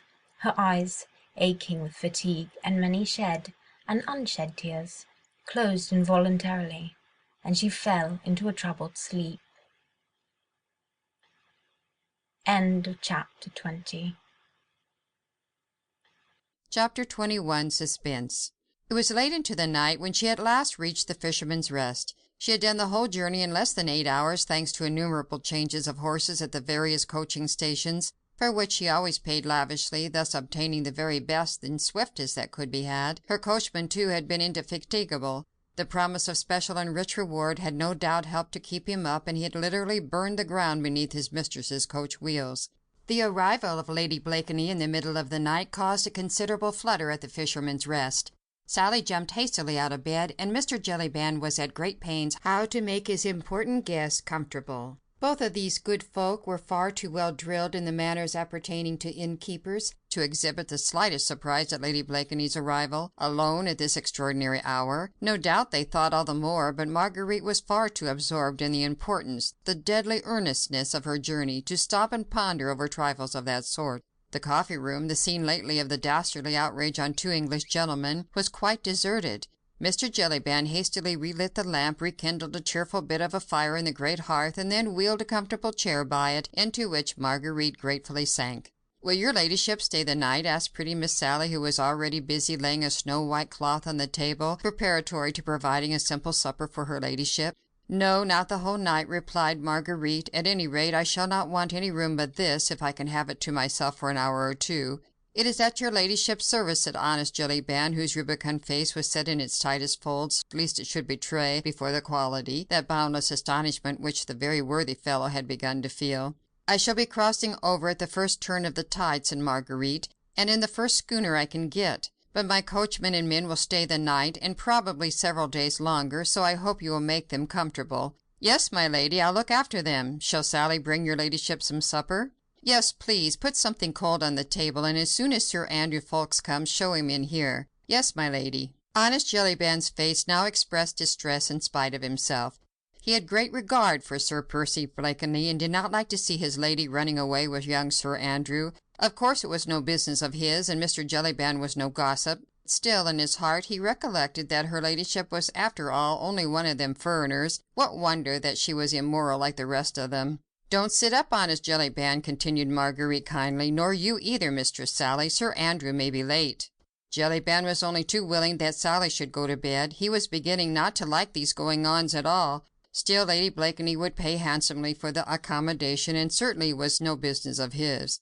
Sally arranged a simple supper of cold meat, wine and fruit on the table, then with respectful curtsy she retired, wondering in her little mind why her ladyship looked so serious when she was about to elope with her gallant. Then commenced a period of weary waiting for Marguerite. She knew that Sir Andrew, who would have to provide himself with clothes befitting a lackey, could not possibly reach Dover for at least a couple of hours. He was a splendid horseman, of course, and would make light of such an emergency of the 70-odd miles between London and Dover. He would, too, literally burn the ground beneath his horse's hoofs, but he might not always get very good remounts, and in any case he could not have started from London until at least an hour after she did. She had seen nothing of Chauvelin on the road. Her coachman, whom she questioned, had not seen anyone answering the description his mistress gave him of the wizened figure of the little Frenchman. Evidently, therefore, he had been ahead of her all the time. She had not dared to question the people at the various inns where they had stopped to change horses. She feared that Chauvelin had spies all along the route, who might overhear her questions, then outdistance her and warn her enemy of her approach. Now she wondered at what inn he might be stopping, or whether he had the good luck of chartering a vessel already, and was now himself on the way to France. That thought gripped at her heart as with an iron vice. If indeed she should not be too late already. The loneliness of the room overwhelmed her. Everything within was so horribly still. The ticking of the grandfather's clock, dreadfully slow and measured, was the only sound which broke this awful loneliness. Marguerite had need of all her energy, all her steadfastness of purpose to keep her courage through this weary midnight waiting. Everyone else in the house but herself must have been asleep. She had heard Sally go upstairs. Mr. Jellyband had gone to see her coachman and men, and then had returned and taken up a position under the porch outside, just where Marguerite had first met Chauvelin about a week ago. He evidently meant to wait up for Sir Andrew Ffoulkes, but was soon overcome by sweet slumbers, for presently, in addition to the slow ticking of the clock, Marguerite could hear the monotonous and dulcet tones of the worthy fellow's breathing. For some time now she had realized that the beautiful warm October's day so happily begun had turned into a rough and cold night. She had felt very chilly, and was glad of the cheerful blaze on the hearth, but gradually, as time wore on, the weather became more rough, and the sound of the great breakers against the Admiralty Pier, though some distance from the inn, came to her as the noise of a muffled thunder. The wind was becoming boisterous, rattling the leaded windows and the massive doors of the old-fashioned house. It shook the trees outside and roared down the vast chimney. Marguerite wondered if the wind would be favourable for her journey. She had no fear of the storm, and would have braved worse risks sooner than delay the crossing by an hour. A sudden commotion outside roused her from her meditations. Evidently it was Sir Andrew Ffoulkes, just arrived in mad haste, for she heard his horse's hoofs thundering on the flagstones outside, and Mr. Jellyband's sleepy but cheerful tones bidding him welcome. For a moment, then, the awkwardness of her position struck Marguerite. Alone at this hour, in a place where she was well known, and having made an assignation with a young cavalier equally well known, and who arrived in disguise, what food for gossip to those mischievously inclined? The idea struck Marguerite chiefly from its humorous side. There was such quaint contrast between the seriousness of her errand and the construction which would naturally be put on her actions by honest Mr. Jellyband that, for the first time since many hours, a little smile began playing around the corners of her childlike mouth, and when presently Sir Andrew, almost unrecognisable in his lackey-like garb, entered the coffee-room, she was able to greet him with quite a merry laugh. "Faith, monsieur, my lackey," she said, "I'm satisfied with your appearance." Mr. Jellyband had followed Sir Andrew, looking strangely perplexed. The young gallant's disguise had confirmed his worst suspicions. Without a smile upon his jovial face, he drew the cork from the bottle of wine, set the chairs ready, and prepared to wait. "Thanks, honest friend," said Marguerite, who was still smiling at the thought of what the worthy fellow must be thinking at that moment. "We shall require nothing more, and here's for all the trouble you've been put to on our account." She handed 2 or 3 gold pieces to Jellyband, who took them respectfully and with becoming gratitude. "Stay, Lady Blakeney," interposed Sir Andrew, as Jellyband was about to retire. "I am afraid we shall require something more of my friend Jelly's hospitality. I'm sorry to say we cannot cross over tonight." "Not cross over tonight?" she repeated in amazement. "But we must, Sir Andrew, we must. There can be no question of cannot, and whatever it may cost, we must get a vessel tonight." But the young man shook his head sadly. "I am afraid it's not a question of cost, Lady Blakeney. There's a nasty storm blowing from France. The wind is dead against us. We cannot possibly sail until it has changed." Marguerite became deadly pale. She had not foreseen this. Nature herself was playing her a horrible, cruel trick. Percy was in danger, and she could not go to him because the wind happened to blow from the coast of France. "But we must go, we must," he repeated with strange, persistent energy. "You know we must go. Can't you find a way?"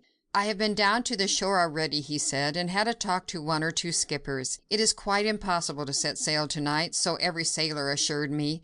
No one," he added, looking significantly at Marguerite, "no one could possibly put out of Dover tonight." Marguerite at once understood what he meant. No one included Chauvelin as well as herself. She nodded pleasantly to Jellyband. "Well, then, I must resign myself," she said to him. "Have you a room for me?" "Oh, yes, your ladyship, a nice, bright, airy room. I'll see to it at once. And there is another one for Sir Andrew, both quite ready." "That's brave now, mine honest Jelly," said Sir Andrew gaily, and clapped his worthy host vigorously on the back. "You unlock both those rooms and leave our candles here on the dresser. I vow you are dead with sleep, and her ladyship must have some supper before she retires. There, have no fear, friend of the rueful countenance. Her ladyship's visit, though at this unusual hour, is a great honour to thy house, and Sir Percy Blakeney will reward thee doubly if thou seest well to her privacy and comfort." Sir Andrew had no doubt guessed the many conflicting doubts and fears which raged in honest Jellyband's head, and as he was a gallant gentleman, he tried by this brave hint to allay some of the worthy innkeeper's suspicions. He had the satisfaction of seeing that he had partially succeeded. Jellyband's rubicund countenance brightened somewhat at the mention of Sir Percy's name. "I'll go and see to it at once, sir," he said with alacrity and less frigidity in his manner. "Has her ladyship everything she wants for supper?" "Everything, thanks, honest friend, and as I am famished and dead with fatigue, I pray you see to the rooms. Now tell me," she said eagerly, as soon as Jellyband had gone from the room, "tell me all your news." "There is nothing else much to tell you, Lady Blakeney," replied the young man. "The storm makes it quite impossible for any vessel to put out of Dover this tide. But what seemed to you at first a terrible calamity is really a blessing in disguise. If we cannot cross over to France tonight, Chauvelin is in the same quandary. He may have left before the storm broke out." "God grant he may," said Sir Andrew merrily, "for very likely then he'd have been driven out of his course. Who knows, he may now even be lying at the bottom of the sea, for there is a furious storm raging, and it will fare ill with all small craft which happen to be out. But I fear we cannot build our hopes upon the shipwreck of that cunning devil with all his murderous plans. The sailors I spoke to all assured me that no schooner had put out of Dover for several hours. On the other hand, I ascertained that a stranger had arrived by coach this afternoon, and had, like myself, made some inquiries about crossing over to France. Then Chauvelin is still in Dover? Undoubtedly. Shall I go waylay him and run my sword through him? That were indeed the quickest way out of the difficulty. Nay, Sir Andrew, do not jest. Alas, I have often since that night caught myself wishing for that fiend's death. But what you suggest is impossible. The laws of this country do not permit of murder. It is only in our beautiful France that wholesale slaughter is done lawfully in the name of liberty and of brotherly love. Sir Andrew had persuaded her to sit down to the table, to partake of some supper, and to drink a little wine. This enforced rest of at least 12 hours until the next tide was sure to be terribly difficult to bear in the state of intense excitement in which she was. Obedient in these small matters like a child, Marguerite tried to eat and drink. Sir Andrew, with that profound sympathy born in all those who are in love, made her almost happy by talking to her about her husband. He recounted to her some of the daring escapades the brave Scarlet Pimpernel had contrived for the poor French fugitives, whom a relentless and bloody revolution was driving out of their country. He made her eyes glow with enthusiasm by telling her of his bravery, his ingenuity, his resourcefulness, when it meant snatching the lives of men, women, and even children from beneath the very edge of that murderous, ever-ready guillotine. He even made her smile quite merrily by telling her of the Scarlet Pimpernel's quaint and many disguises, through which he had baffled the strictest watch set against him at the barricades of Paris. This last time the escape of the Comtesse de Tournay and her children had been a veritable masterpiece. Blakeney, disguised as a hideous old market woman in filthy cap and straggling grey locks, was a sight fit to make the gods laugh. Marguerite laughed heartily as Sir Andrew tried to describe Blakeney's appearance, whose gravest difficulty always consisted in his great height, which in France made disguise doubly difficult.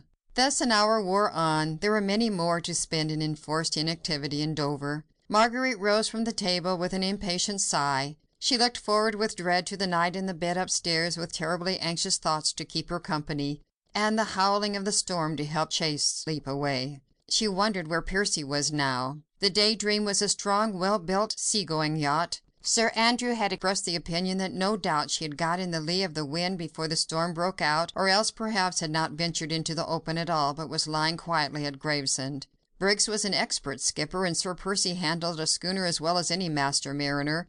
There was no danger for them from the storm.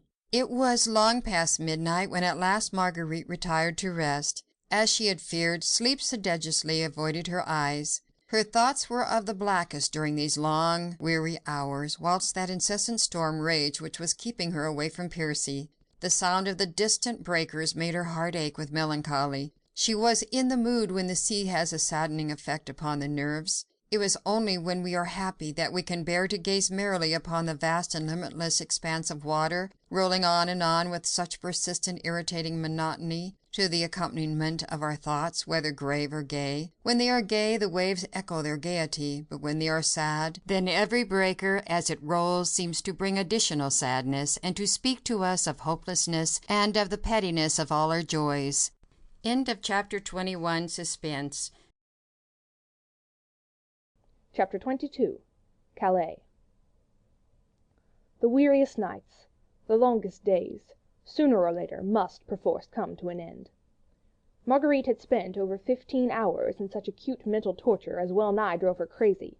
After a sleepless night, she rose early, wild with excitement, dying to start on her journey, terrified lest further obstacles lay in her way.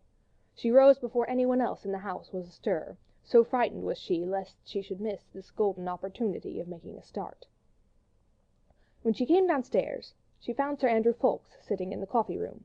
He had been out half an hour earlier, and had gone to the Admiralty Pier, only to find out that neither the French packet nor any privately chartered vessel could be put out of Dover yet. The storm was then at its fullest, and the tide was on the turn.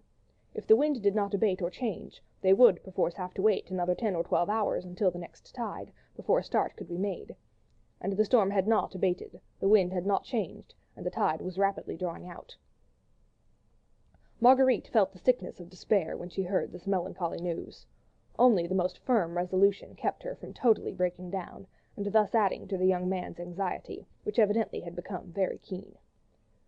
Though he tried to hide it, Marguerite could see that Sir Andrew was just as anxious as she was to reach his comrade and friend.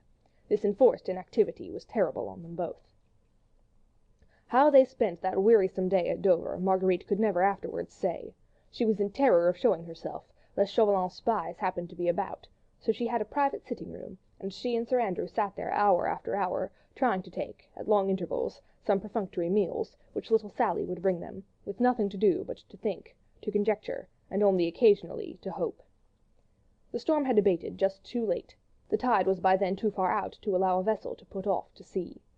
The wind had changed, and was settling down to a comfortable northwesterly breeze, a veritable godsend for a speedy passage across to France. And there those two waited, wondering if the hour would ever come when they could finally make a start. There had been one happy interval in this long weary day, and that was when Sir Andrew went once again down to the pier, and presently came back to tell Marguerite that he had chartered a quick schooner, whose skipper was ready to put to sea the moment the tide was favourable. From that moment the hours seemed less wearisome, there was less hopelessness in the waiting, and at last, at 5 o'clock in the afternoon, Marguerite, closely veiled, and followed by Sir Andrew Ffoulkes, who, in the guise of her lackey, was carrying a number of impedimenta, found her way down the pier. Once on board, the keen fresh sea air revived her. The breeze was just strong enough to nicely swell the sails of the foam crest, as she cut her way merrily towards the open. The sunset was glorious after the storm, and Marguerite, as she watched the white cliffs of Dover gradually disappearing from view, felt more at peace and once more almost hopeful. Sir Andrew was full of kind attentions, and she felt how lucky she had been to have him by her side in this, her great trouble. Gradually the grey coast of France began to emerge from the fast-gathering evening mists. 1 or 2 lights could be seen flickering, and the spires of several churches to rise out of the surrounding haze. Half an hour later, Marguerite had landed upon French shore. She was back in that country where, at this very moment, men slaughtered their fellow creatures by the hundreds, and sent innocent women and children in thousands to the block. The very aspect of the country and its people, even in this remote sea-coast town, spoke of that seething revolution, 300 miles away in beautiful Paris, now rendered hideous by the constant flow of the blood of her noblest sons, by the wailing of widows, and the cries of fatherless children. The men all wore red caps, in various stages of cleanliness, but all with the tricolour cockade pinned on the left side. Marguerite noticed with a shudder that, instead of the laughing, merry countenance habitual to her own countrymen, their faces now invariably wore a look of sly distrust. Every man nowadays was a spy upon his fellows. The most innocent word uttered in jest might at any time be brought up as proof of aristocratic tendencies or of treachery against the people. Even the women went about with a curious look of fear and of hate lurking in their brown eyes, and all watched Marguerite as she stepped on shore, followed by Sir Andrew, and murmured as she passed along, "Sacré aristo," or else "Sacré anglais." Otherwise their presence excited no further comment. Calais, even in those days, was in constant business communication with England, and English merchants were often seen on this coast. It was well known that in the view of the heavy duties in England, a vast deal of French wines and brandies were smuggled across. This pleased the French bourgeois immensely. He liked to see the English government and the English king, both of whom he hated, cheated out of their revenues, and an English smuggler was always a welcome guest at the tumble-down taverns of Calais and Boulogne.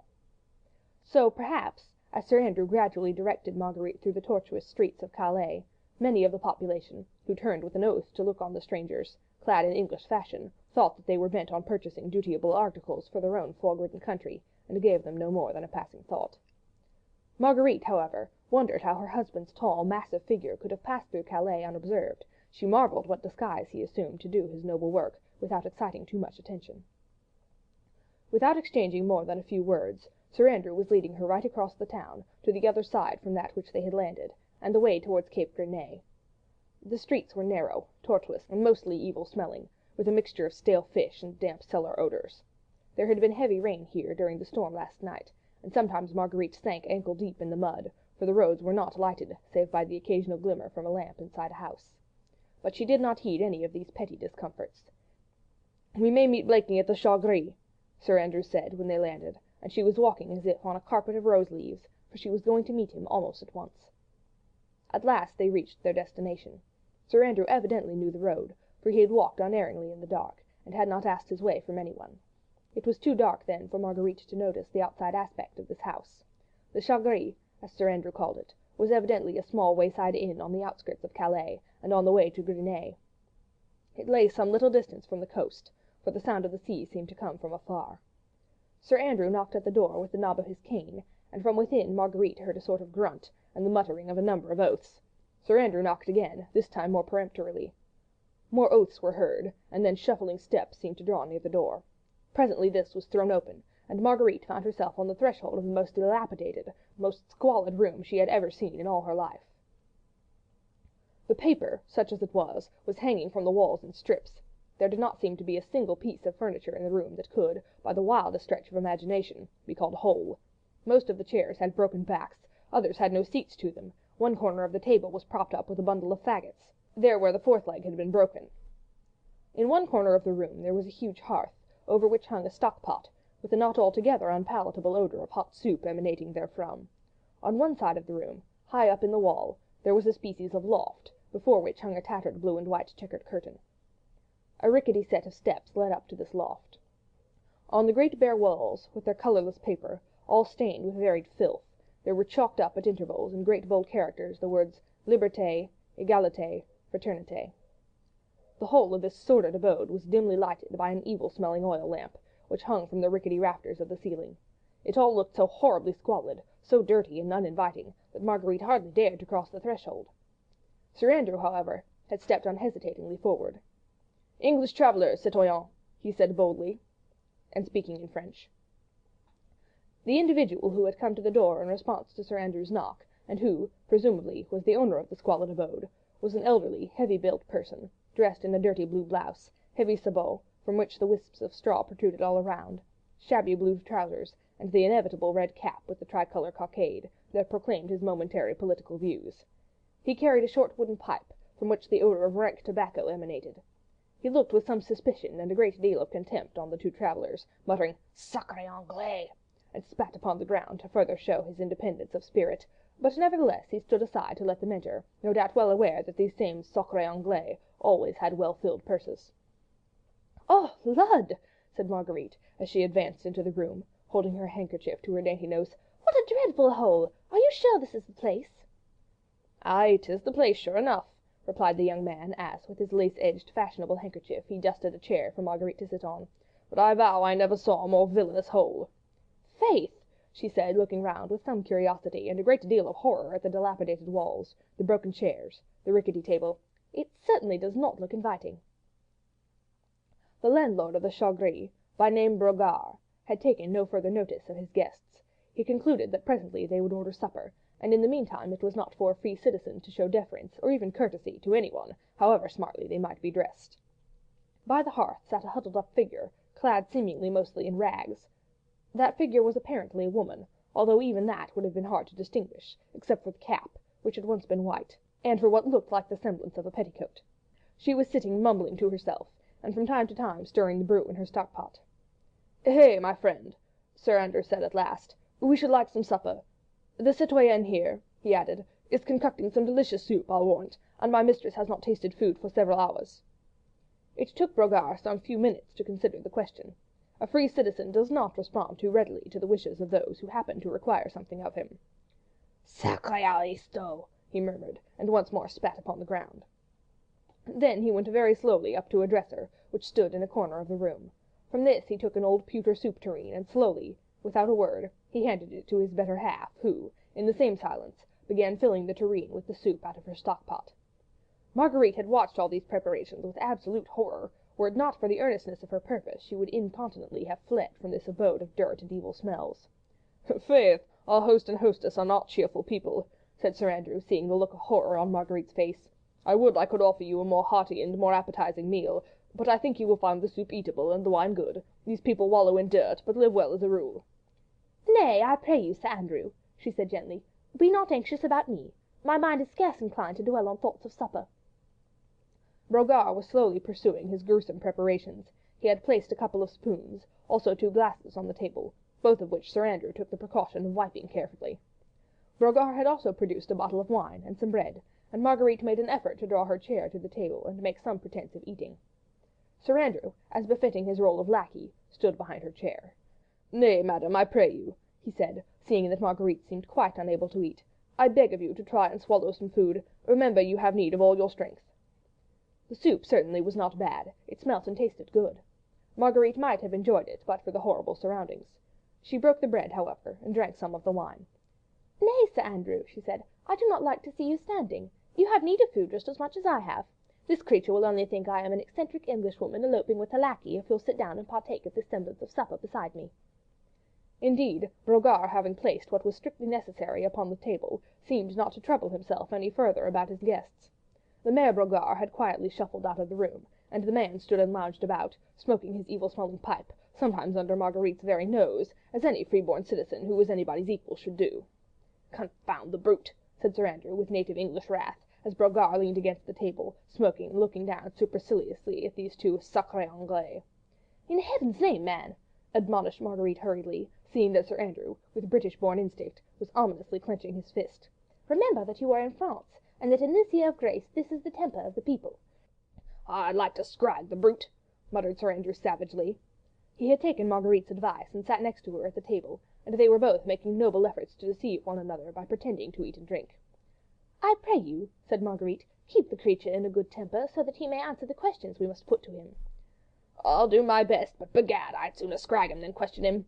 Hey, my friend," he said pleasantly in French, tapping Brogard lightly on the shoulder, "do you see many of our quality along these parts? Many English travellers, I mean?"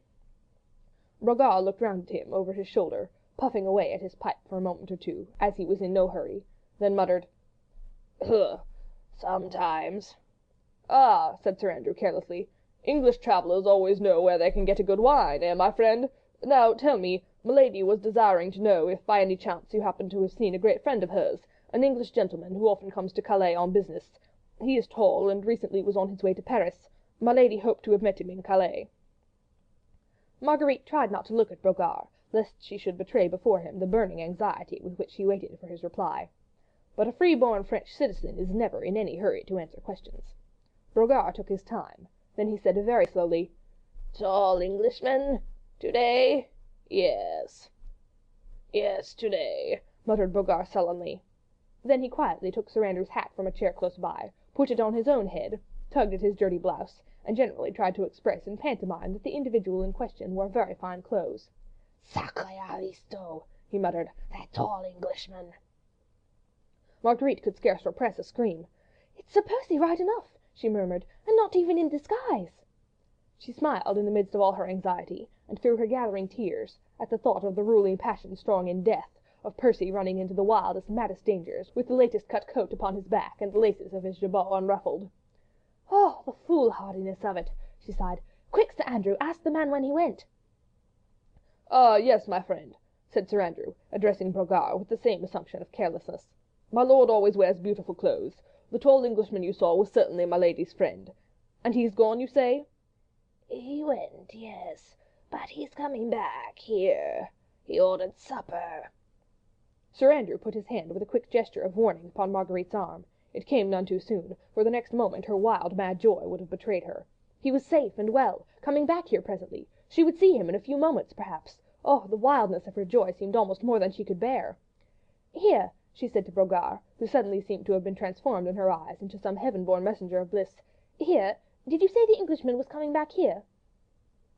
The heaven-born messenger of bliss spat upon the floor to express his contempt for all and sundry aristos who chose to haunt the Chagris. He muttered, "he ordered supper. He will come back. Sacré Anglais," he added, by way of protest against all this fuss for a mere Englishman. "But where is he now? Do you know?" she asked eagerly, placing her dainty white hand upon the dirty sleeve of his blue blouse. "He went to get a horse and cart," said Brogard laconically, as with a surly gesture he shook off from his arm that pretty hand which princes had been proud to kiss. "At what time did he go?" But Brogard had evidently had enough of these questionings. He did not think that it was fitting for a citizen, who was the equal of anybody, to be thus catechised by these sacrés aristos, even though they were rich English ones. It was distinctly more fitting to his newborn dignity to be as rude as possible. It was a sure sign of servility to meekly reply to civil questions. "I don't know," he said surlily. "I have said enough. Voyons, les aristos. He came today. He ordered supper. He went out. He'll come back. Voila!" and with this parting assertion of his rights as a citizen and a free man, to be as rude as well he pleased, Brogard shuffled out of the room, banging the door after him. Chapter 22. Chapter 23. Hope. "Faith, madame," said Sir Andrew, seeing that Marguerite seemed desirous to call her surly host back again, "I think we'd better leave him alone. We shall not get anything more out of him, and we might arouse his suspicions. One never knows what spies may be lurking around these God-forsaken places." "What care I?" she replied lightly. "Now I know that my husband is safe, and that I shall see him almost directly." "Hush!" he said in genuine alarm, for she had talked quite loudly, in the fulness of her glee. "The very walls have ears in France these days." He rose quickly from the table and walked around the bare, squalid room, listening attentively at the door, through which Brogard had just disappeared, and whence only muttered oaths and shuffling footsteps could be heard. He also ran up the rickety steps that led to the attic, to assure himself that there were no spies of Chauvelin's about the place. "Are we alone, monsieur my lackey?" said Marguerite gaily, as the young man once more sat down beside her. "May we talk?" "As cautiously as possible," he entreated. "Faith, man, but you wear a glum face. As for me, I could dance with joy. Surely there is no longer any cause for fear. Our boat is on the beach, the foam crest not 2 miles out at sea, and my husband will be here, under this very roof, within the next half hour perhaps. Sure there is naught to hinder us. Chauvelin and his gang have not yet arrived." "Nay, madame, that I fear we do not know." "What do you mean?" "He was at Dover at the same time that we were." "Held up by the same storm which kept us from starting." "Exactly.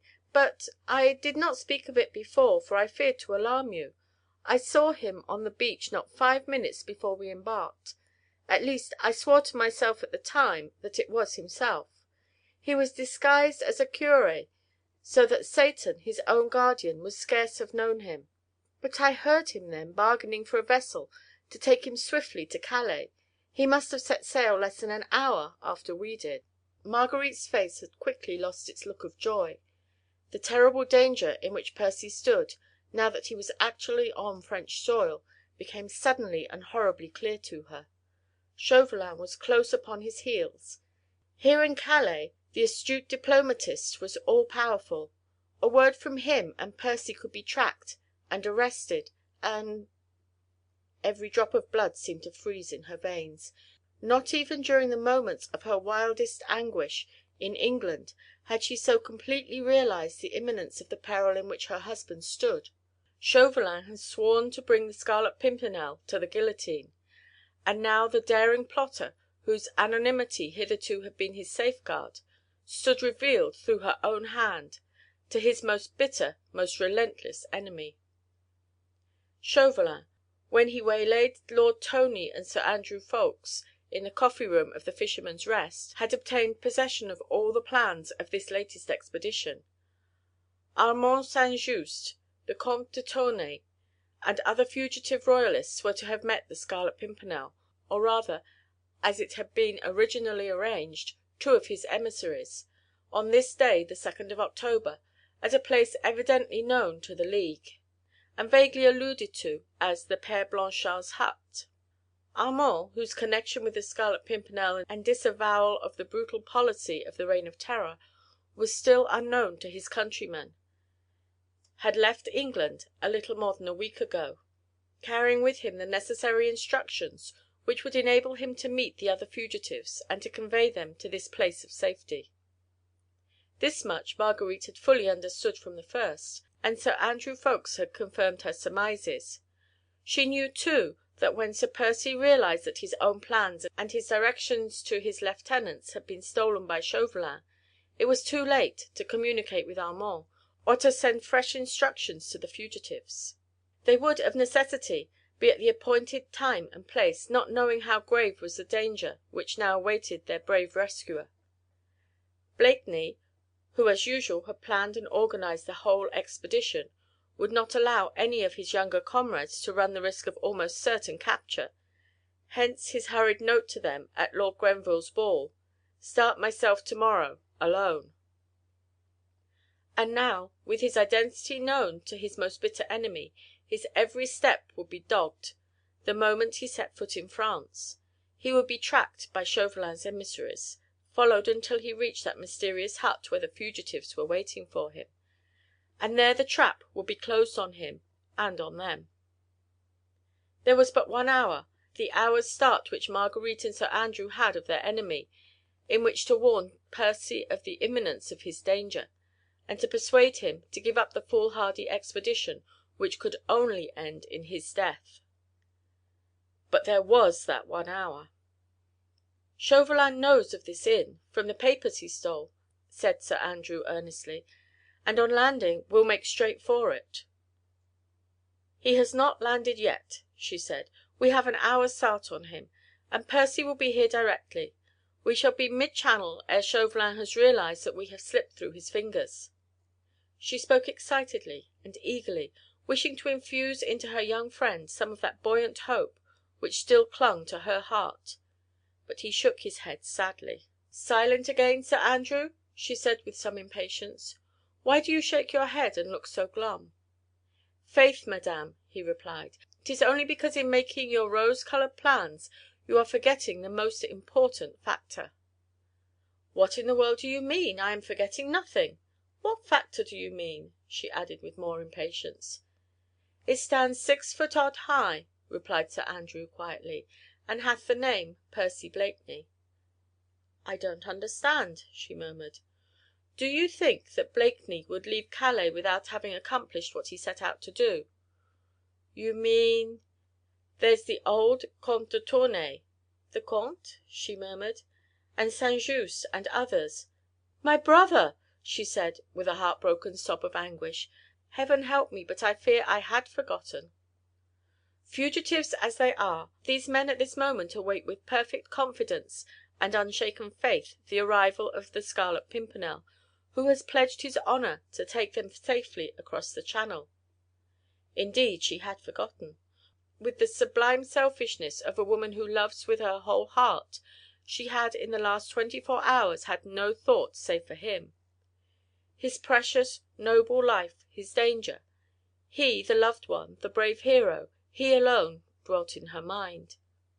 "My brother," she murmured, as one by one the heavy tears gathered in her eyes, as memory came back to her of Armand, the companion and darling of her childhood, the man for whom she had committed the deadly sin, which had so hopelessly imperilled her brave husband's life. "Sir Percy Blakeney would not be the trusted, honoured leader of a score of English gentlemen," said Sir Andrew proudly, "if he abandoned those who place their trust in him. As for breaking his word, the very thought is preposterous."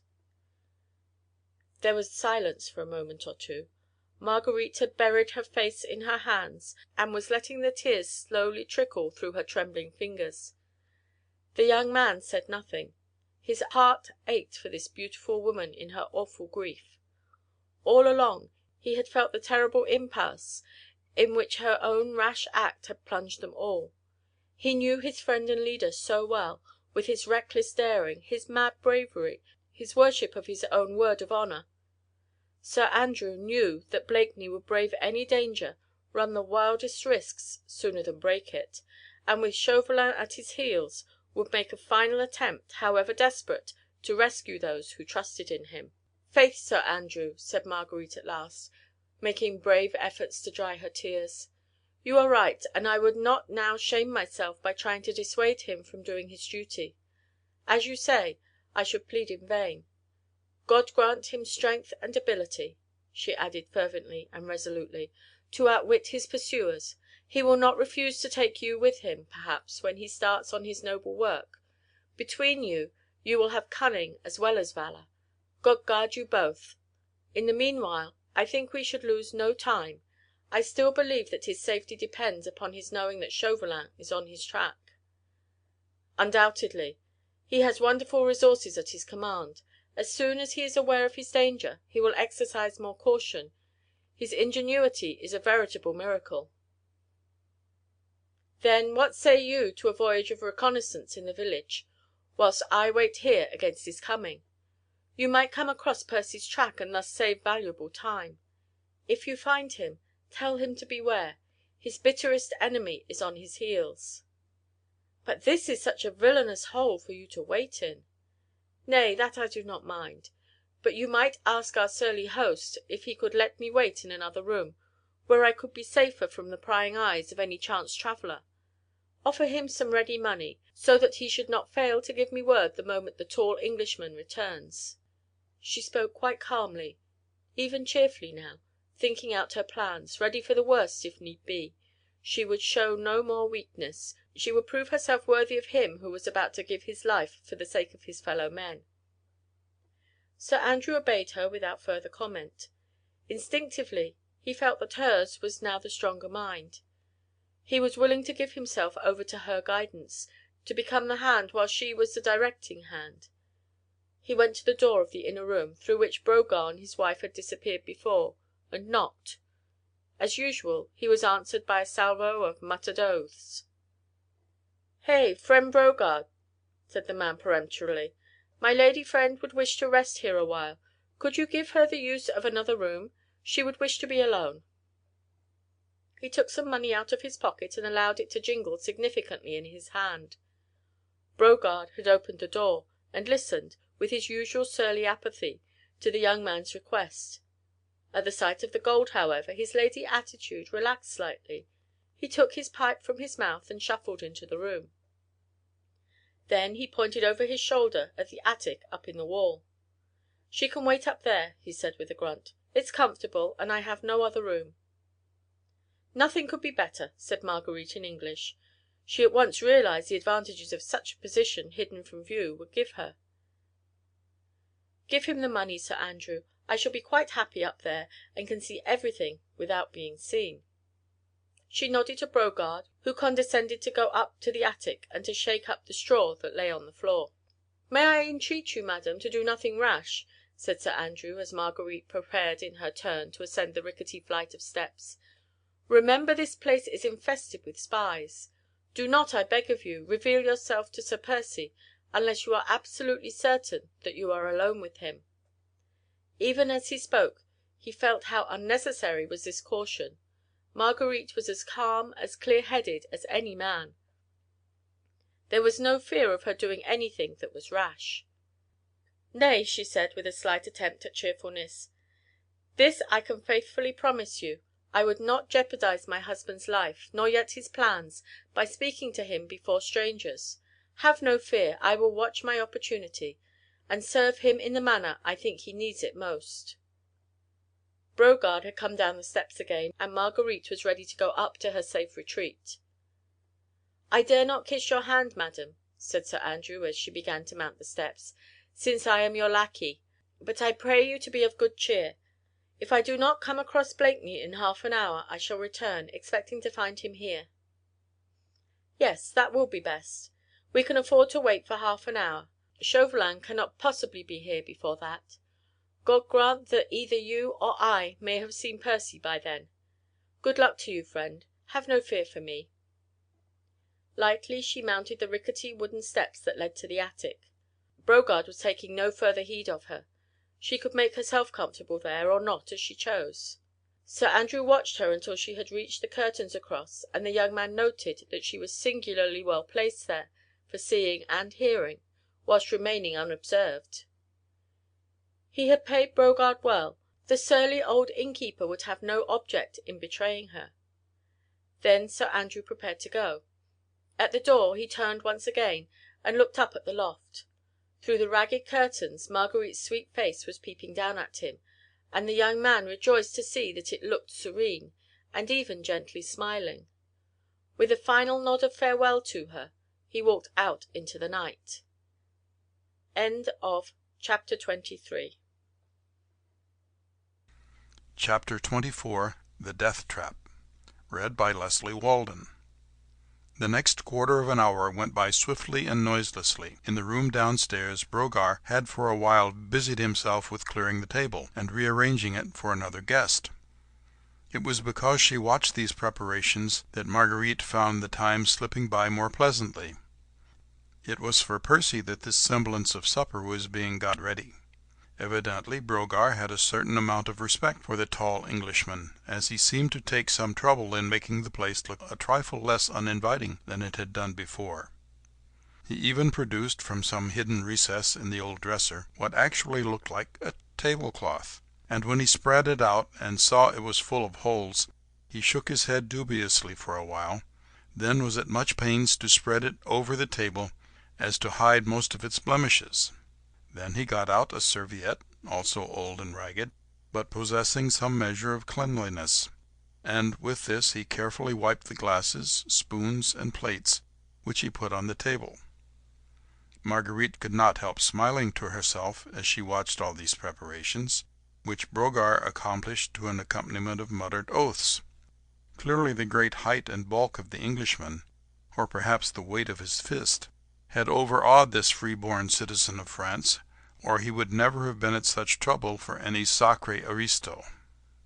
When the table was set, such as it was, Brogard surveyed it with evident satisfaction.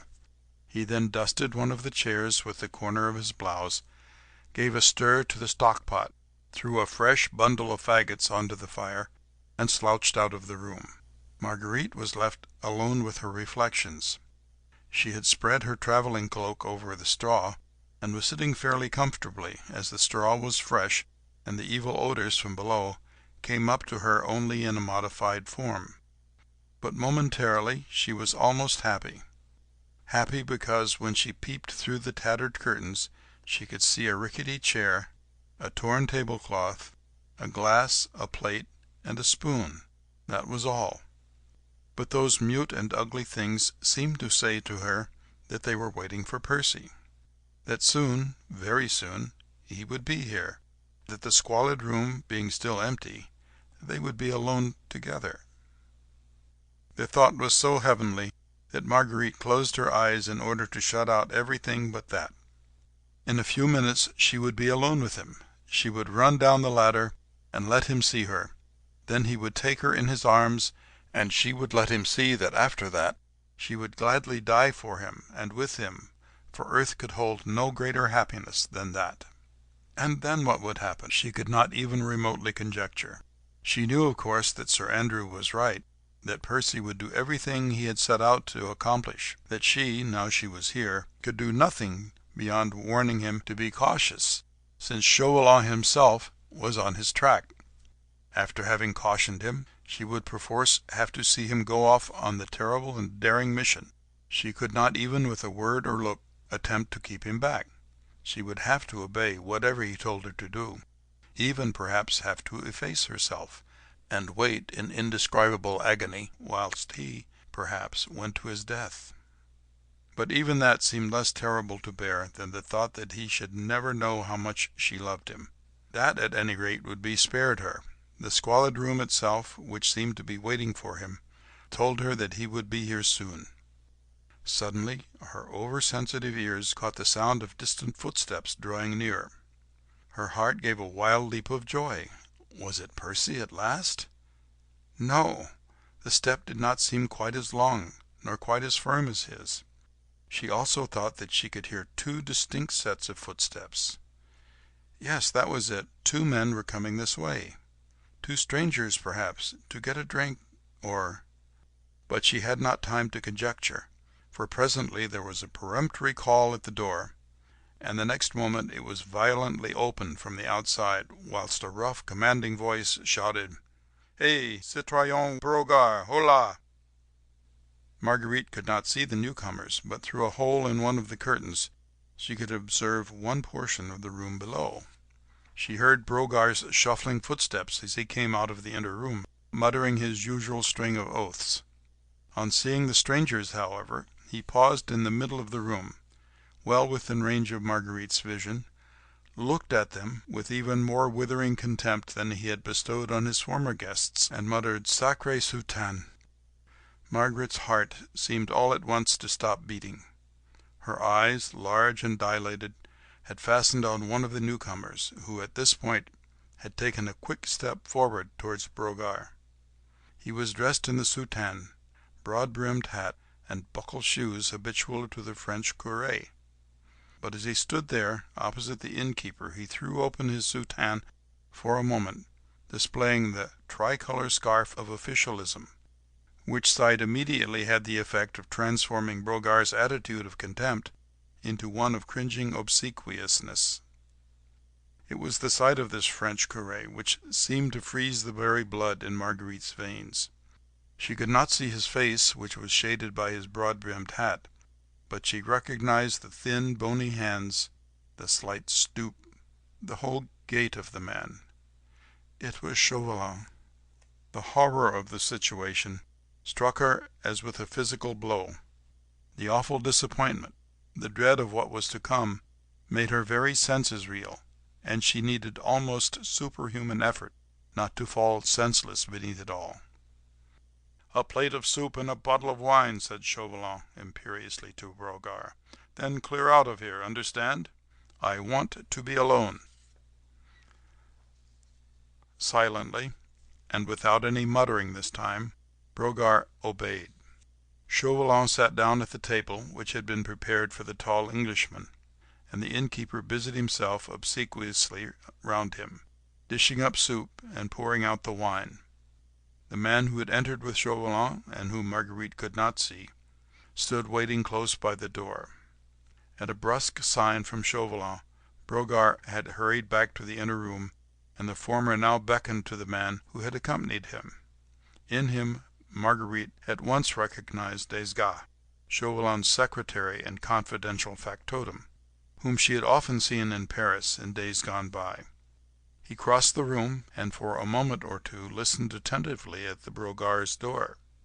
"Not listening?" asked Chauvelin curtly. "No, citoyen."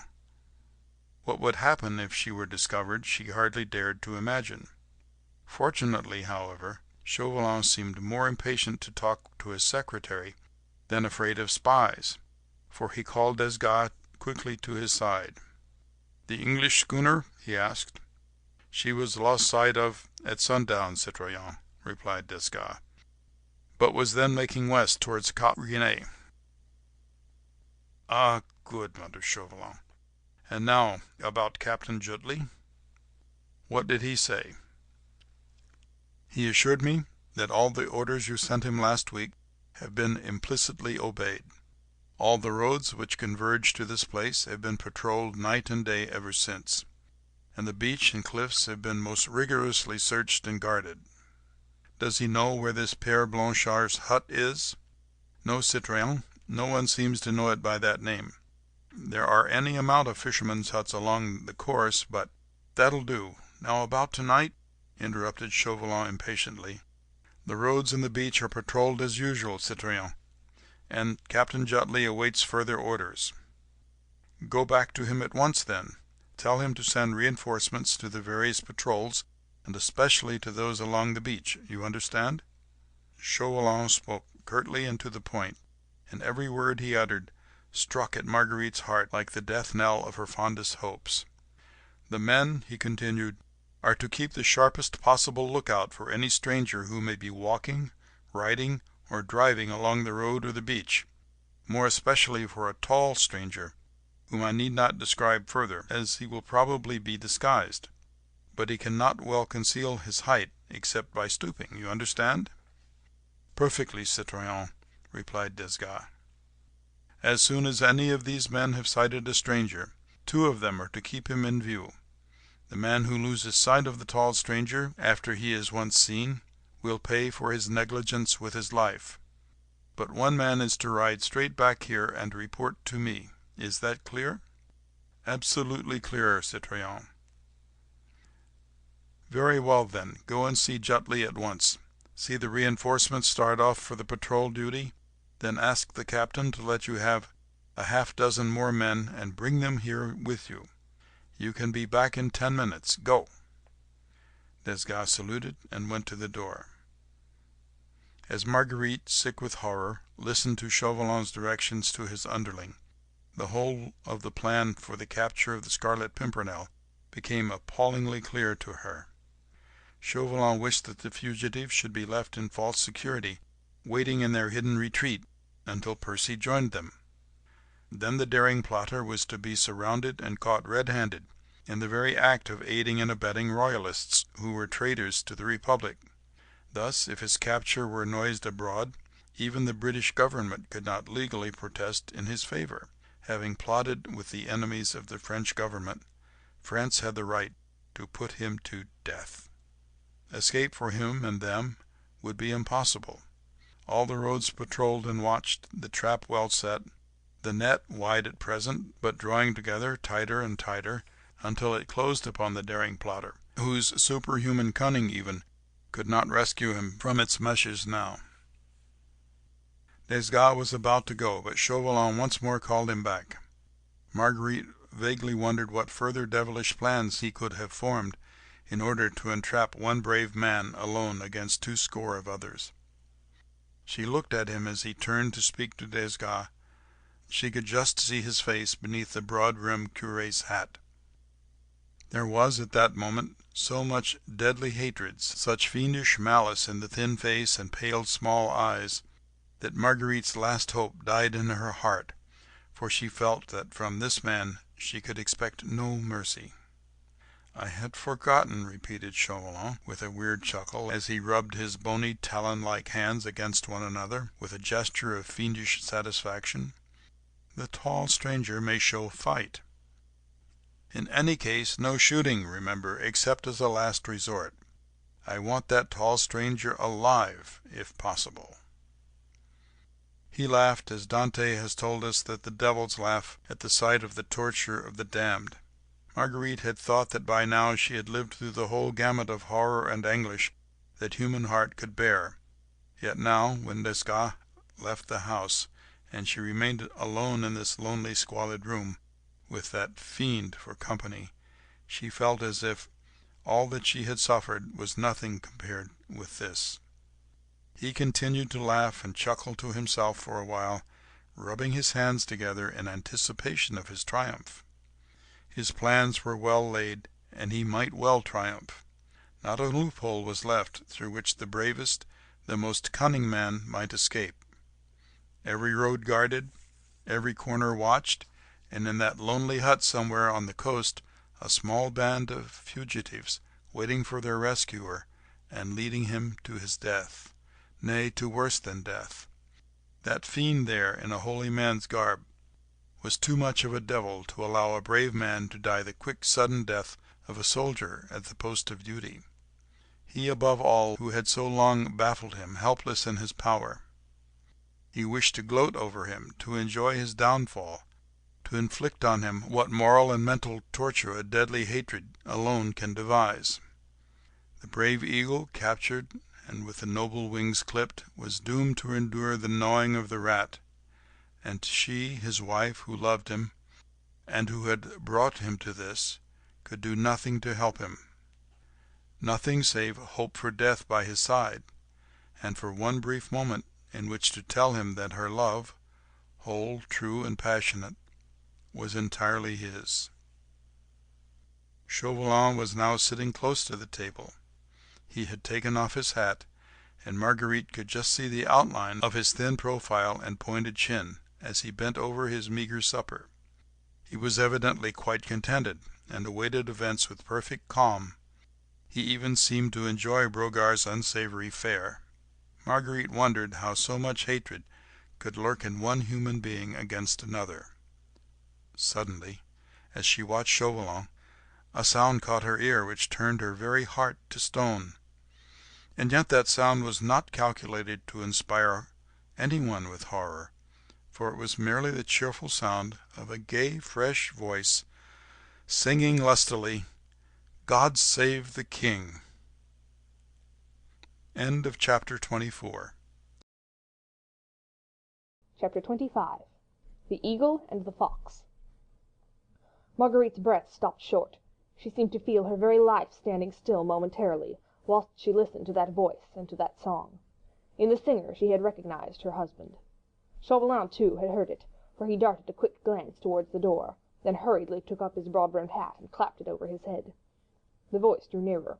For one brief second the wild desire seized Marguerite to rush down the steps and fly across the room, to stop that song at any cost, to beg the cheerful singer to fly for his life before it was too late. She checked the impulse just in time. Chauvelin would stop her before she reached the door, and moreover she had no idea if he had any soldiers posted within his call. Her impetuous act might prove the death signal of the man she would have died to save. Long to reign over us, God save the King, sang the voice more lustily than ever.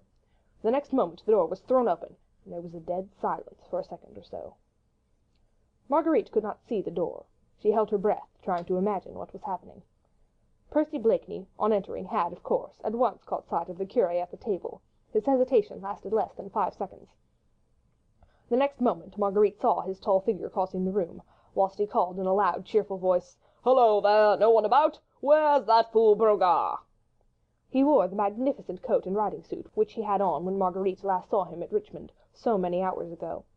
As usual, his get-up was absolutely irreproachable. The fine Mechlin lace at his neck and wrists was immaculate and white. His fair hair was carefully brushed, and he carried his eyeglass with his usual affected gesture. In fact, at this moment, Sir Percy Blakeney, Baronet, might have been on his way to a garden party at the Prince of Wales, instead of deliberately, cold-bloodedly running his head into a trap set for him by his deadliest enemy. He stood for a moment in the middle of the room, while Marguerite, absolutely paralysed with horror, seemed unable even to breathe. Every moment she expected that Chauvelin would give a signal, that the place would fill with soldiers, that she would rush down and help Percy to sell his life dearly. As he stood there, suavely unconscious, she very nearly screamed out to him, "Fly, Percy! 'Tis your deadliest enemy! Fly before it's too late!" But she had not time even to do that, for the next moment Blakeney quietly walked up to the table, and jovially clapped the curé on the back, and said in his own drawly, affected way, "Ods fish! Monsieur Chauvelin! I vow I never thought of meeting you here." Chauvelin, who had been in the very act of conveying soup to his mouth, fairly choked.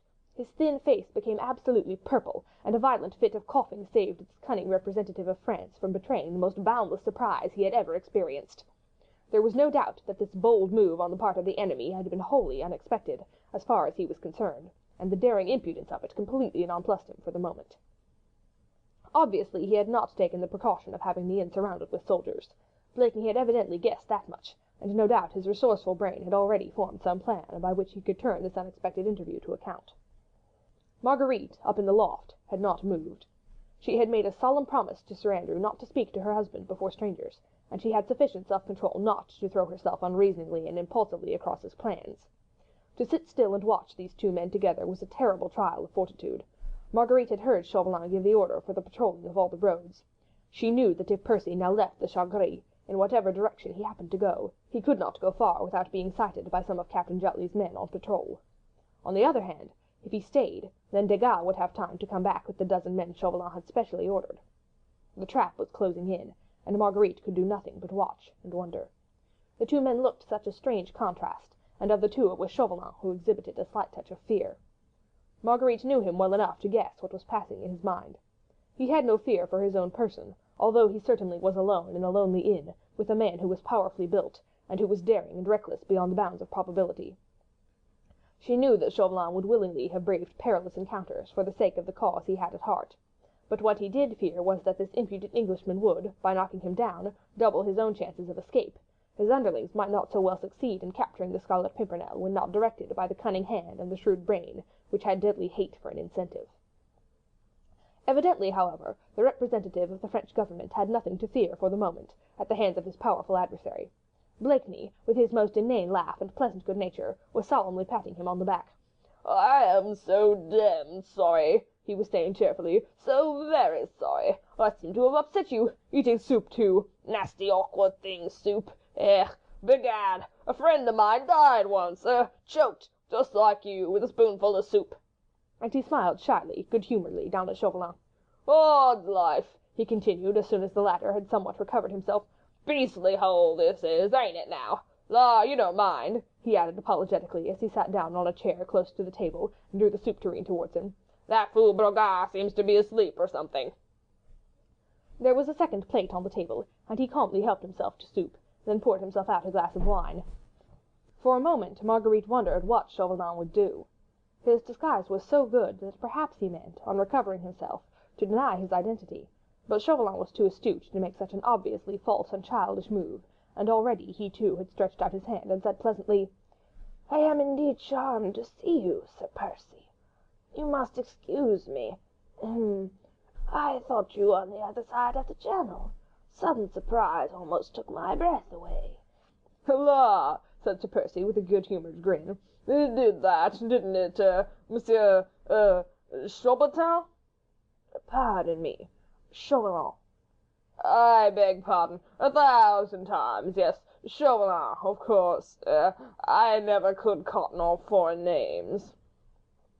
He was calmly eating his soup, laughing with pleasant good humour, as if he had come all the way to Calais for the express purpose of enjoying supper at this filthy inn in the company of his arch-enemy. For the moment Marguerite wondered why Percy did not knock the little Frenchman down then and there, and no doubt something of the sort must have darted through his mind, for every now and then his lazy eyes seemed to flash ominously as they rested on the slight figure of Chauvelin, who had now quite recovered himself, and was also calmly eating his soup. But the keen brain, which had planned and carried through so many daring plots, was too far-seeing to take unnecessary risks. This place, after all, might be infested with spies, the innkeeper might be in Chauvelin's pay.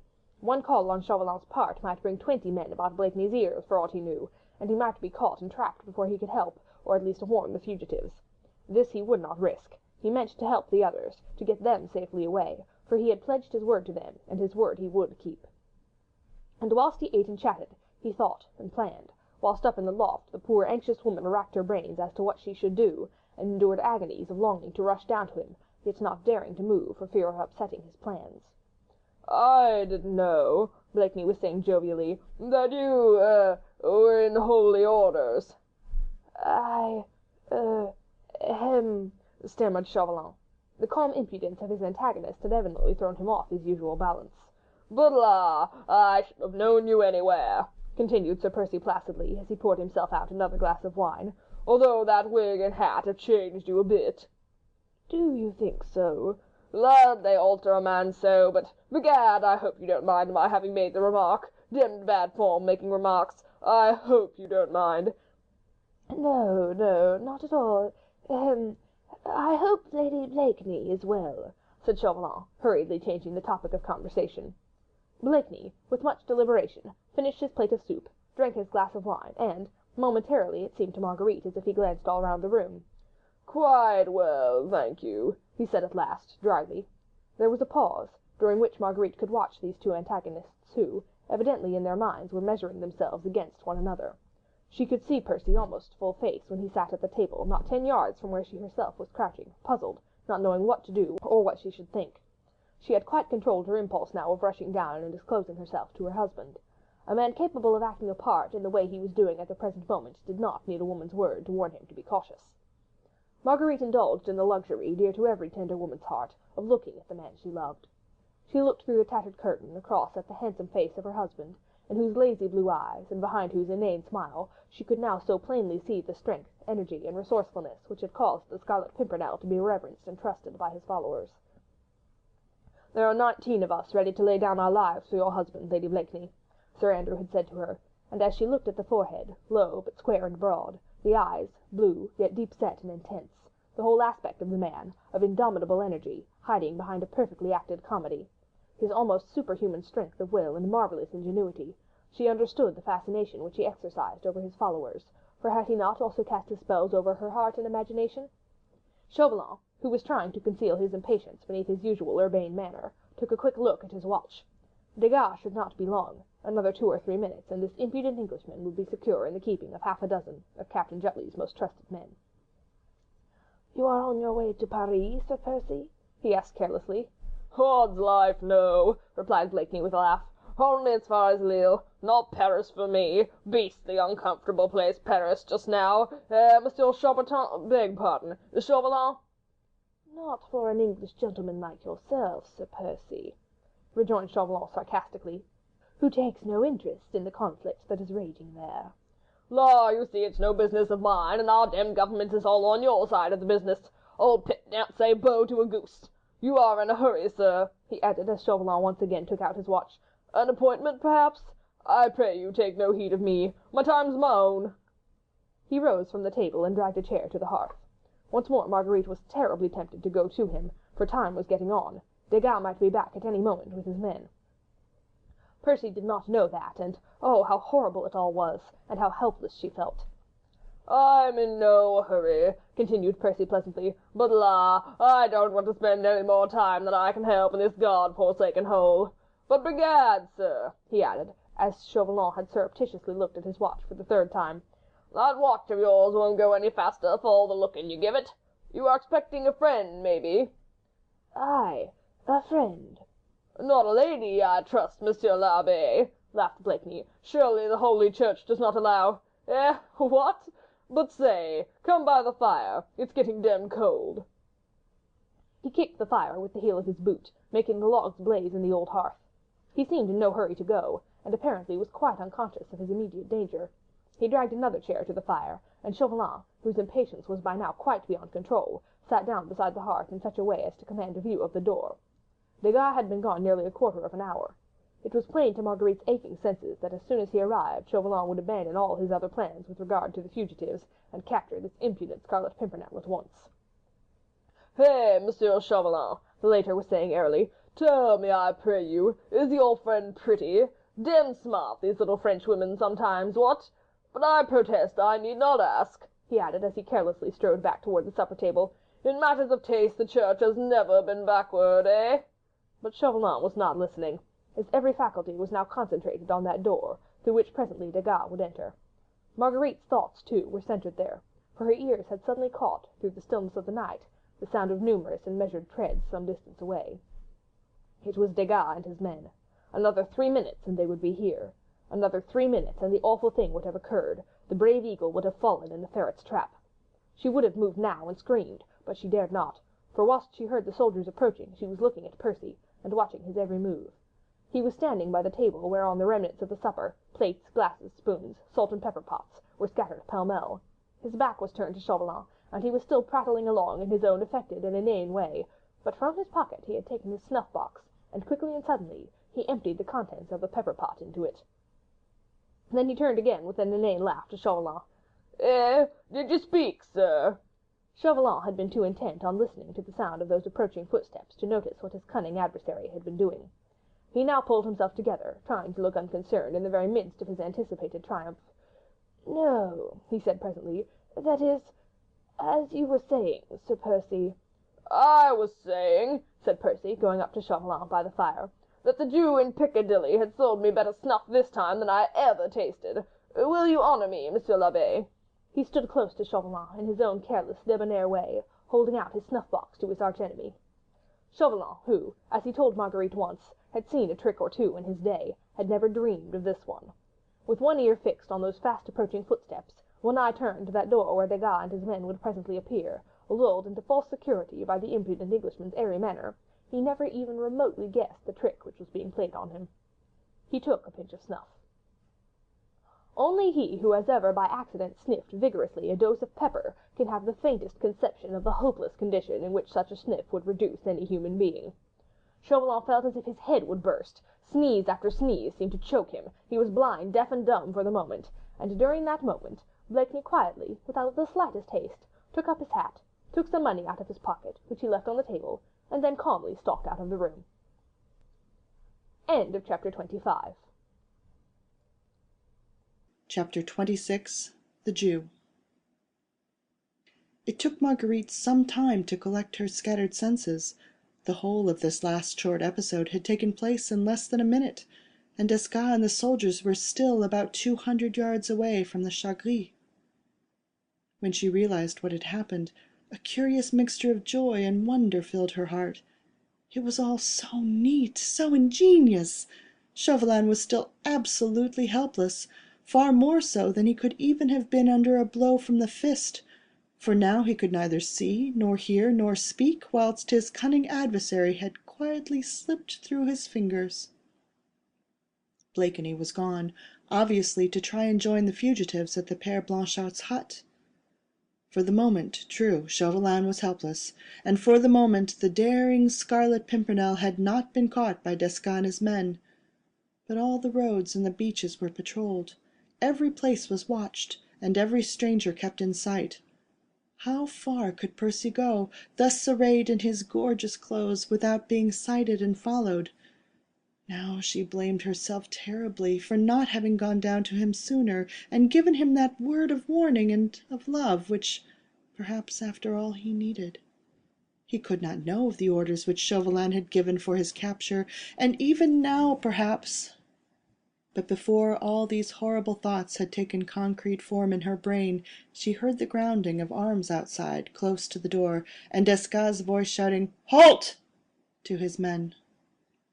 Chauvelin had partially recovered. His sneezing had become less violent, and he had struggled to his feet. He managed to reach the door just as Desgas' knock was heard on the outside. Chauvelin threw open the door, and before his secretary could say a word, he had managed to stammer between two sneezes, "Tall stranger! Quick! Did any of you see him?" "Where, citoyen?" asked Desgas in surprise. "Here, man, through that door, not 5 minutes ago." "We saw nothing, citoyen. The moon is not up, and—" "And you are just 5 minutes too late, my friend," said Chauvelin with concentrated fury. "Citoyen, You did what I ordered you to do," said Chauvelin with impatience. "I know that, but you were a precious long time about it. Fortunately there's not much harm done, or it had fared ill with you, citoyen Desgas." Desgas turned a little pale. There was so much rage and hatred in his superior's whole attitude. "The tall stranger, citoyen," he stammered, "was here, in this room, 5 minutes ago, having supper at that table. Damn his impudence! For obvious reasons I dared not tackle him alone. Brogard is too big a fool, and that cursed Englishman appears to have the strength of a bullock, and so he slipped away, under your very nose." "He cannot go far without being sighted, citoyen." "Ah?" "Captain Utley sent 40 men as reinforcements for the patrol duty. 20 went down to the beach. He again assured me that the watch had been constant all day, and that no stranger could possibly get to the beach or reach a boat without being sighted." "That's good. Do the men know their work?" "They have had very clear orders, citoyen, and I myself spoke to those who were about to start. They are to shadow, as secretly as possible, any stranger they may see, especially if he be tall, or stoop as if he would disguise his height." "In no case to detain such a person, of course," said Chauvelin eagerly. "That impudent Scarlet Pimpernel would slip through clumsy fingers. We must let him get to the Père Blanchard's hut now. There surround and capture him." "The men understand that, citoyen, and also that as soon as a tall stranger has been sighted, he must be shadowed, whilst one man is to turn straight back and report to you." "That is right," said Chauvelin, rubbing his hands, well pleased. "I have further news for you, citoyen." "What is it?" "A tall Englishman had a long conversation about 3/4 of an hour ago with a Jew, Reuben by name, who lives not 10 paces from here." "Yes, and?" queried Chauvelin impatiently. "The conversation was all about a horse and cart, which the tall Englishman wished to hire, and which was to have been ready for him by 11 o'clock." "It is past that now. Where does that Reuben live?" "A few minutes' walk from this door." "Send one of the men to find out if the stranger has driven off in Reuben's cart." "Yes, citoyen." Desgas went to give the necessary orders to one of the men. Not a word of this conversation between him and Chauvelin had escaped Marguerite, and every word they had spoken seemed to strike at her heart, with terrible hopelessness and with dark foreboding. She had come all this way, and with such high hopes and firm determination to help her husband, and so far she had been able to do nothing but to watch, with a heart breaking with anguish, the meshes of the deadly net closing round the daring Scarlet Pimpernel. He could not now advance many steps without spying eyes to track and denounce him. Her own helplessness struck her with a terrible sense of utter disappointment. The possibility of being the slightest use to her husband had become almost nil, and her only hope rested in being allowed to share his fate, whatever it might ultimately be. For the moment, even her chance of ever seeing the man she loved again had become a remote one. Still, she was determined to keep a close watch over his enemy, and a vague hope filled her heart that whilst she kept Chauvelin in sight, Percy's fate might still be hanging in the balance. Desgas left Chauvelin moodily pacing up and down the room whilst he himself waited outside for the return of the man whom he had sent in search of Reuben. Thus several minutes went by. Chauvelin was evidently devoured with impatience. Apparently he trusted no one. This last trick played upon him by the daring Scarlet Pimpernel had made him suddenly doubtful of success, unless he himself was there to watch, direct, and superintend the capture of this impudent Englishman. About 5 minutes later, Desgas returned, followed by an elderly Jew, in a dirty, threadbare gabardine worn greasy across the shoulders. His red hair, which he wore after the fashion of the Polish Jews, with the corkscrew curls each side of his face, was plentifully sprinkled with grey. A general coating of grime about his cheeks and his chin gave him a peculiarly dirty and loathsome appearance. He had the habitual stoop those of his race affected in mock humility in past centuries, before the dawn of equality and freedom in matters of faith, and he walked behind Desgas with the peculiar shuffling gait which has remained the characteristic of the Jew trader in continental Europe to this day. Chauvelin, who had all the Frenchman's prejudice against the despised race, motioned to the fellow to keep at a respectful distance. The group of the 3 men were standing just underneath the hanging oil lamp, and Marguerite had a clear view of them all. "Is this the man?" asked Chauvelin. "No, citoyen," replied Desgas. "Reuben could not be found, so presumably his cart has gone with the stranger. But this man here seems to know something which he is willing to sell for a consideration." "Ah!" said Chauvelin, turning away with disgust from the loathsome specimen of humanity before him. The Jew, with characteristic patience, stood humbly on one side, leaning on the knotted staff, his greasy, broad-brimmed hat casting a deep shadow over his grimy face, waiting for the noble Excellency to deign to put some questions to him. "The citoyen tells me," said Chauvelin peremptorily to him, "that you know something of my friend, the tall Englishman, whom I desire to meet. Morbleu! Keep your distance, man!" he added hurriedly, as the Jew took a quick and eager step forward. "Yes, your Excellency," replied the Jew, who spoke the language with that peculiar lisp which denotes Eastern origin. "I and Reuben Goldstein met a tall Englishman on the road, close by here this evening." "Did you speak to him?" "He spoke to us, your Excellency. He wanted to know if he could hire the horse and cart to go down the Saint Martin road to a place he wanted to reach tonight." "What did you say?" "I did not say anything," said the Jew in an injured tone. "Reuben Goldstein, that accursed traitor, that son of Belial—" "Cut that short, man," interrupted Chauvelin roughly, "and go on with your story." "He took the words out of my mouth, your Excellency, when I was about to offer the wealthy Englishman my horse and cart, to take him wheresoever he chose. Reuben had already spoken, and offered his half-starved nag and his broken-down cart."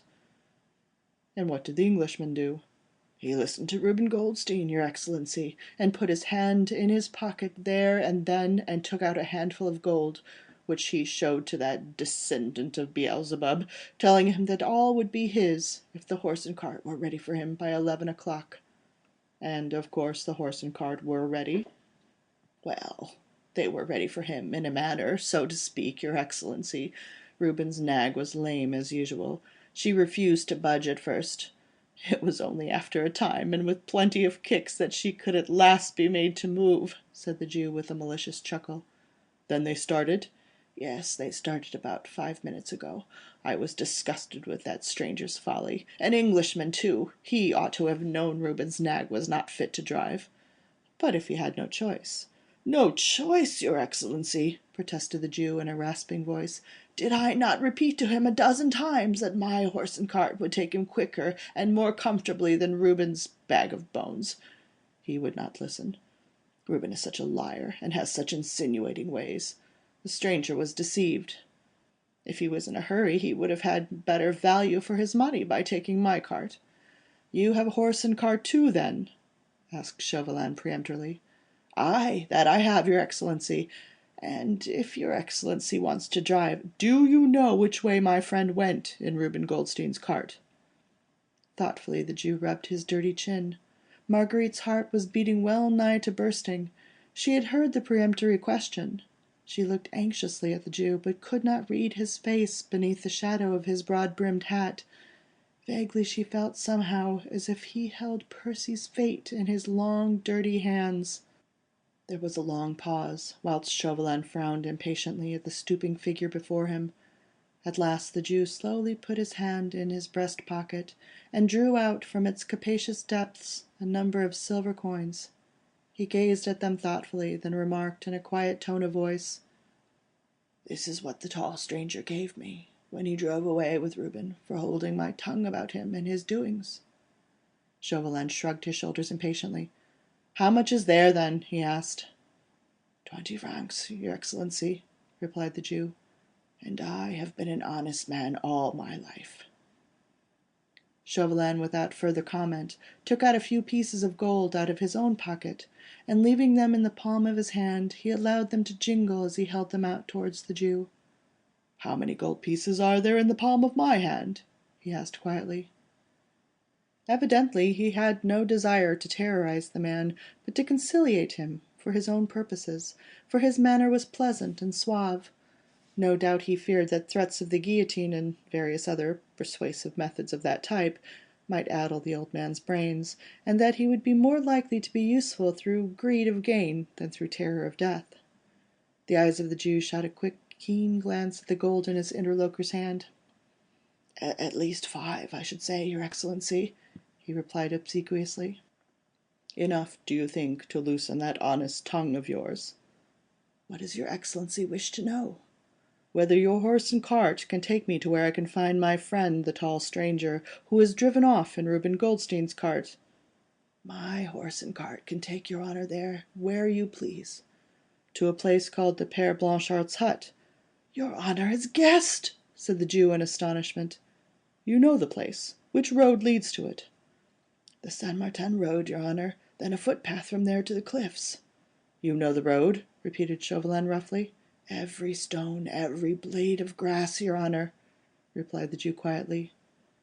Chauvelin, without another word, threw the 5 pieces of gold one by one before the Jew, who knelt down and on his hands and knees struggled to collect them. One rolled away, and he had some trouble to get it, for it had lodged underneath the dresser. Chauvelin quietly waited, while the old man scrambled on the floor to find the piece of gold. When the Jew was again on his feet, Chauvelin said, "How soon can your horse and cart be ready?" "They are ready now, your honour." "Where?" "Not 10 metres from this door. Will your Excellency deign to look?" "I don't want to see it. How far can you drive me in it?" "As far as the Père Blanchard's hut, your honour, and further than Reuben's nag took your friend. I am sure that, not 2 leagues from here, we shall come across that wily Reuben, his nag, his cart, and the tall stranger all in a heap in the middle of the road."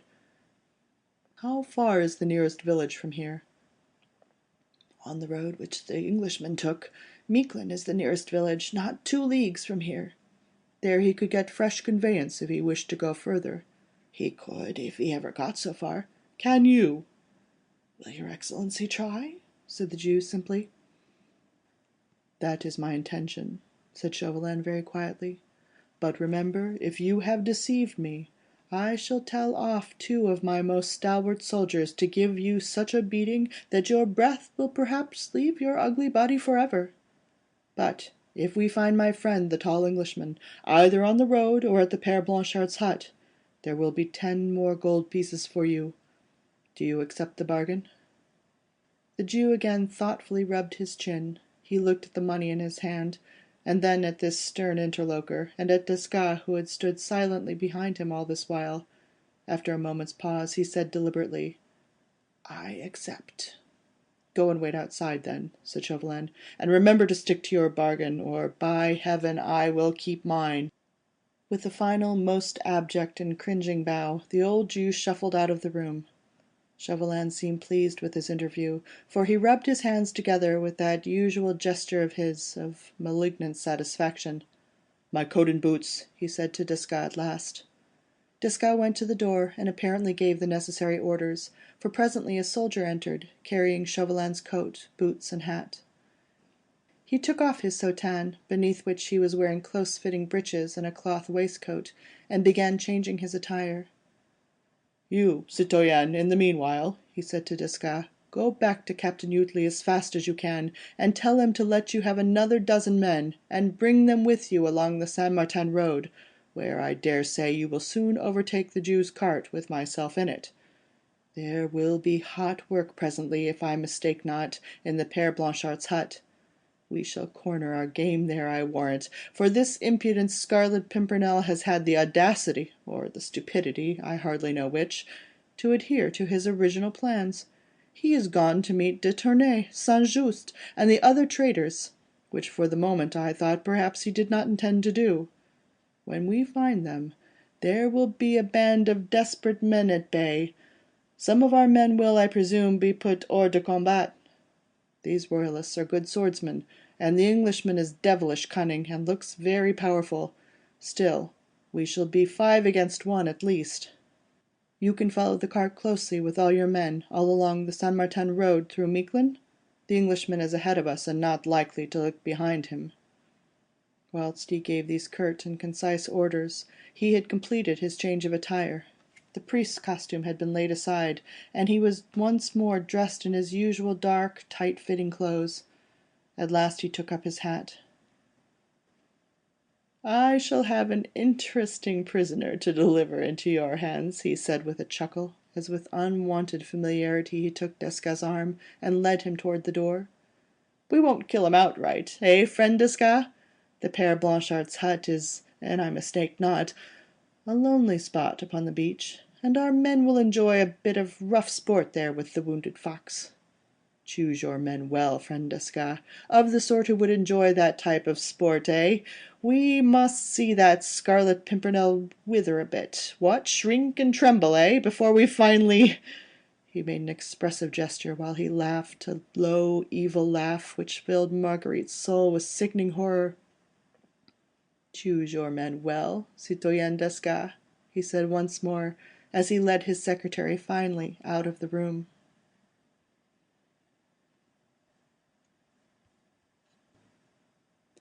End of chapter 26. Chapter 27. On the track. Never for a moment did Marguerite Blakeney hesitate. The last sounds outside the Chat Gris had died away in the night. She had heard Desgas giving orders to his men, and then starting off towards the fort to get a reinforcement of a dozen more men. 6 were not thought sufficient to capture the cunning Englishman, whose resourceful brain was even more dangerous than his valour and his strength. Then a few minutes later she heard the Jew's husky voice again, evidently shouting to his nag, then the rumble of wheels and noise of a rickety cart bumping over the rough road. Inside the inn everything was still. Brogard and his wife, terrified of Chauvelin, had given no sign of life. They hoped to be forgotten, and at any rate to remain unperceived. Marguerite could not even hear their usual volleys of muttered oaths. She waited a moment or two longer, then she quietly slipped down the broken stairs, wrapped her dark cloak closely round her, and slipped out of the inn. The night was fairly dark, sufficiently so at any rate to hide her dark figure from view, whilst her keen ears kept count of the sound of the cart going on ahead. She hoped by keeping well within the shadow of the ditches which lined the road, that she would not be seen by Desgas' men when they approached, or by the patrols, which she concluded were still on duty. Thus she started to do this the last stage of her weary journey alone, at night, and on foot, nearly 3 leagues to Miquelon, and then on to the Père Blanchard's hut, wherever that fatal spot might be, probably over rough roads. She cared not. The Jew's nag could not get on very fast, and though she was weary with mental fatigue and nerve strain, she knew that she could easily keep up with it, on a hilly road, where the poor beast, who was sure to be half starved, would have to be allowed long and frequent rests. The road lay some distance from the sea, bordered on either side by shrubs and stunted trees, sparsely covered with meagre foliage, all turning away from the north, with their branches looking in the semi-darkness, like stiff ghostly hair blown by a perpetual wind. Fortunately, the moon showed no desire to peep between the clouds, and Marguerite, hugging the edge of the road and keeping close to the low line of shrubs, was fairly safe from view. Everything around her was so still, only from far, very far away, there came like a long soft moan the sound of the distant sea. The air was keen and full of brine. After that enforced period of inactivity inside the evil-smelling, squalid inn, Marguerite would have enjoyed the sweet scent of this autumnal night, and the distant melancholy rumble of the autumnal night, and the distant melancholy rumble of the waves. She would have revelled in the calm and stillness of this lonely spot, a calm broken only at intervals by the strident and mournful cry of some distant gull, and by the creaking of the wheels some way down the road. She would have loved the cool atmosphere, the peaceful immensity of nature in this lonely part of the coast, but her heart was too full of cruel foreboding, of the great ache and longing for a being who had become infinitely dear to her. Her feet slipped on the grassy bank, for she thought it safest not to walk near the centre of the road, and she found it difficult to keep up a sharp pace along the muddy incline. She even thought it best not to keep too near to the cart. Everything was so still that the rumble of the wheels could not fail to be a safe guide. The loneliness was absolute. Already the few dim lights of Calais lay far behind, and on this road there was not a sign of human habitation, not even the hut of a fisherman or of a woodcutter anywhere near. Far away on her right was the edge of the cliff, below it the rough beach, against which the incoming tide was dashing itself with its constant distant murmur, and ahead the rumble of the wheels bearing an implacable enemy to his triumph. Marguerite wondered at what particular spot on this lonely coast Percy could be at this moment. Not very far, surely, for he had had less than a quarter of an hour's start of Chauvelin. She wondered if he knew that in this cool, ocean-scented bit of France there lurked many spies, all eager to sight his tall figure, to track him to where his unsuspecting friends waited for him, and then to close the net over him and them. Chauvelin, on ahead, jolted and jostled in the Jew's vehicle, was nursing comfortable thoughts. He rubbed his hands together with content, as he thought of the web which he had woven, and through which that ubiquitous and daring Englishman could not hope to escape. As the time went on, and the old Jew drove him leisurely but surely along the dark road, he felt more and more eager for the grand finale of this exciting chase after the mysterious Scarlet Pimpernel.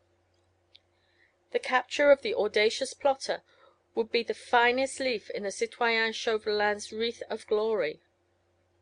Caught red-handed, on the spot, in the very act of aiding and abetting the traitors against the Republic of France, the Englishman could claim no protection from his own country.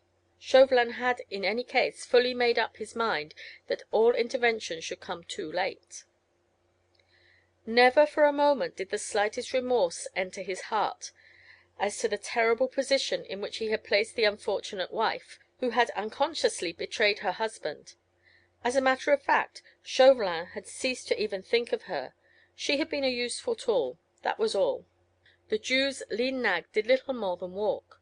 She was going along at a slow jog-trot, and her driver had to give her long and frequent halts. "Are we a long way yet from Miquelon?" asked Chauvelin from time to time. "Not very far, your honour," was the uniform placid reply. "We have not yet come across your friend and mine, lying in a heap in the roadway," was Chauvelin's sarcastic comment. "Patience, noble Excellency," rejoined the son of Moses. "They are ahead of us. I can see the imprint of the cart-wheels, driven by that traitor, that son of the Amalekite." "You are sure of the road?" "As sure as I am of the presence of those 10 gold pieces in the noble Excellency's pockets, which I trust will presently be mine. As soon as I have shaken hands with my friend the tall stranger, they will certainly be yours." "Hark! What is that?" said the Jew suddenly. Through the stillness, which had been absolute, There could now be heard distinctly the sound of horses' hoofs on the muddy road. "They are soldiers," he added in an awed whisper. "Stop a moment, I want to hear," said Chauvelin. Marguerite had also heard the sound of galloping hoofs, coming towards the cart and towards herself. For some time she had been on the alert, thinking that Desgas and his squad would soon overtake them, but these came from the opposite direction, presumably from Miquelon. The darkness lent her sufficient cover. She had perceived that the cart had stopped, and with utmost caution, treading noiselessly on the soft road, she crept a little nearer. Her heart was beating fast, she was trembling in every limb. Already she had guessed what news these mounted men would bring. Every stranger on these roads or on the beach must be shadowed, especially if he be tall or stoops as if he would disguise his height. When sighted, a mounted messenger must at once ride back and report. Those had been Chauvelin's orders. Had then the tall stranger been sighted, and was this the mounted messenger come to bring the great news that the hunted hare had run its head into the noose at last? Marguerite, realizing that the cart had come to a standstill, managed to slip nearer to it in the darkness. She crept close up, hoping to get within earshot, to hear what the messenger had to say. She heard the quick words of challenge: "Liberté, fraternité, égalité." Then Chauvelin's quick query: "What news?" Two men on horseback had halted beside the vehicle. Marguerite could see them silhouetted against the midnight sky. She could hear their voices and the snorting of their horses, and now, behind her, some little distance off, the regular and measured tread of a body of advancing men, Desgas and his soldiers. There had been a long pause, during which no doubt Chauvelin satisfied the men as to his identity, for presently questions and answers followed each other in quick succession. "Have you seen this stranger?" asked Chauvelin eagerly. "No, citoyen, we have seen no tall stranger. We came by the edge of the cliff." "Then—" "Less than a quarter of a league beyond Miquelon we came across a rough construction of wood which looked like the hut of a fisherman, where he might keep his tools and nets. When we first sighted it, it seemed to be empty, and at first we thought that there was nothing suspicious about it, until we saw some smoke issuing through an aperture at the side. I dismounted and crept close to it. It was then empty, but in one corner of the hut there was a charcoal fire, and a couple of stools were also in the hut. I consulted with my comrades, and we decided that they should take cover with the horses, well out of sight, and that I should remain on the watch, which I did." "Well, and did you see anything?" "About half an hour later I heard voices, citoyen, and presently two men came along towards the edge of the cliff. They seemed to me to have come from the Lille road. One was young, the other quite old. They were talking in a whisper to one another, and I could not hear what they said." One was young, and the other was quite old. Marguerite's aching heart almost stopped beating as she listened. Was the young one Armand, her brother, and the old one de Tournay? Were they the two fugitives who, unconsciously, were used as a decoy to entrap their fearless and noble rescuer? "The two men presently went into the hut," continued the soldier, whilst Marguerite's aching nerves seemed to catch the sound of Chauvelin's triumphant chuckle, "and I crept nearer to it then. The hut is very roughly built, and I caught snatches of their conversation." "Yes, quick, what did you hear?" "The old man asked the young one if he was sure that was the right place. 'Oh yes,' he replied, ''tis the place sure enough,' and by the light of the charcoal fire he showed to his companion a paper which he carried. 'Here is the plan,' he said, 'which he gave me before I left London. We were to adhere strictly to that plan, unless I had contrary orders, and I have had none. Here is the road we followed, see? Here the fork, here we cut across the Saint Martin road, and here is the footpath which brought us to the edge of the cliff.' I must have made a slight noise then, for the young man came to the door of the hut and peered anxiously all around him. When he again joined his companion, they whispered so low that I could no longer hear them." "Well, and?" asked Chauvelin impatiently.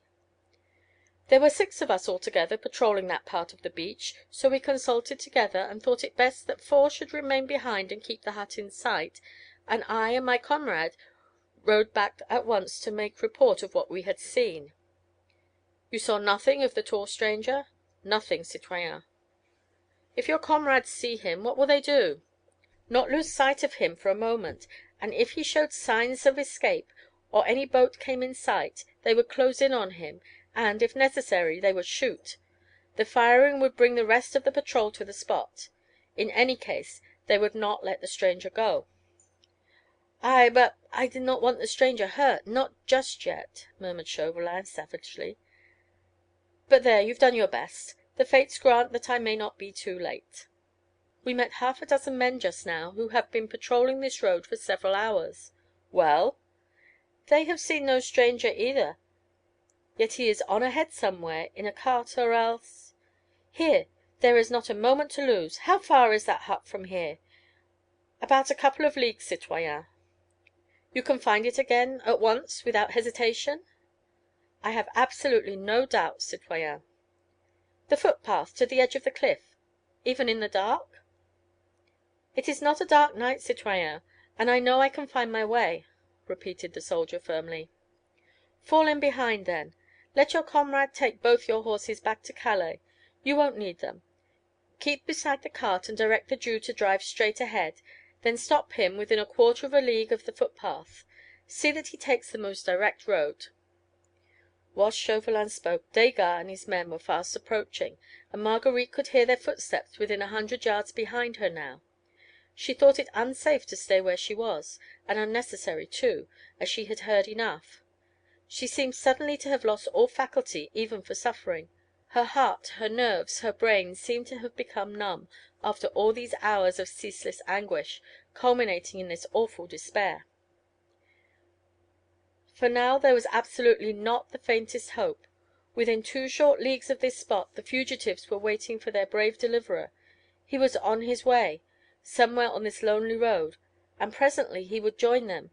Then the well laid trap would close. 24 men, led by one whose hatred was as deadly as his cunning was malicious, would close round the small band of fugitives and their daring leader.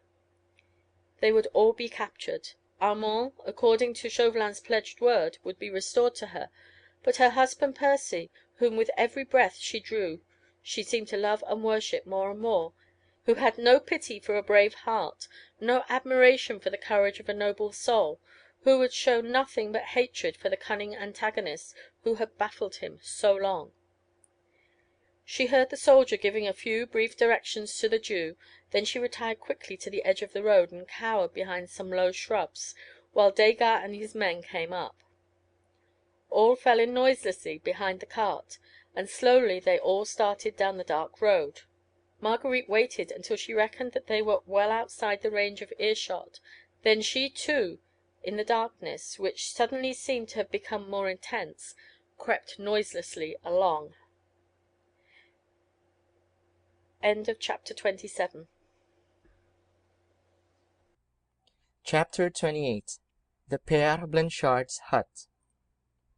As in a dream, Marguerite followed on. The web was drawing more and more tightly every moment round the beloved life, which had become dearer than all.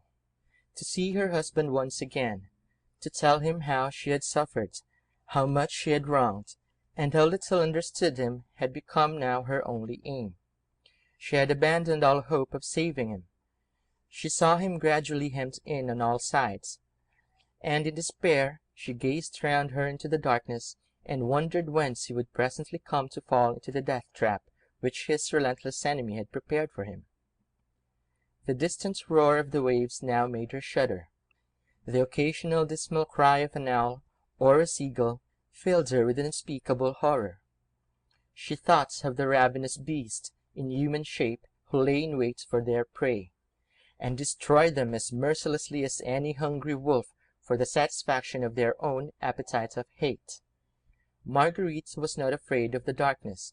She only feared that man on ahead, who was sitting at the bottom of a rough wooden cart, nursing thoughts of vengeance which should have made the very demons in hell chuckle with delight. Her feet were sore. Her knees shook under her from sheer bodily fatigue. For days now she had lived in a wild turmoil of excitement. She had not had a quiet rest for 3 nights.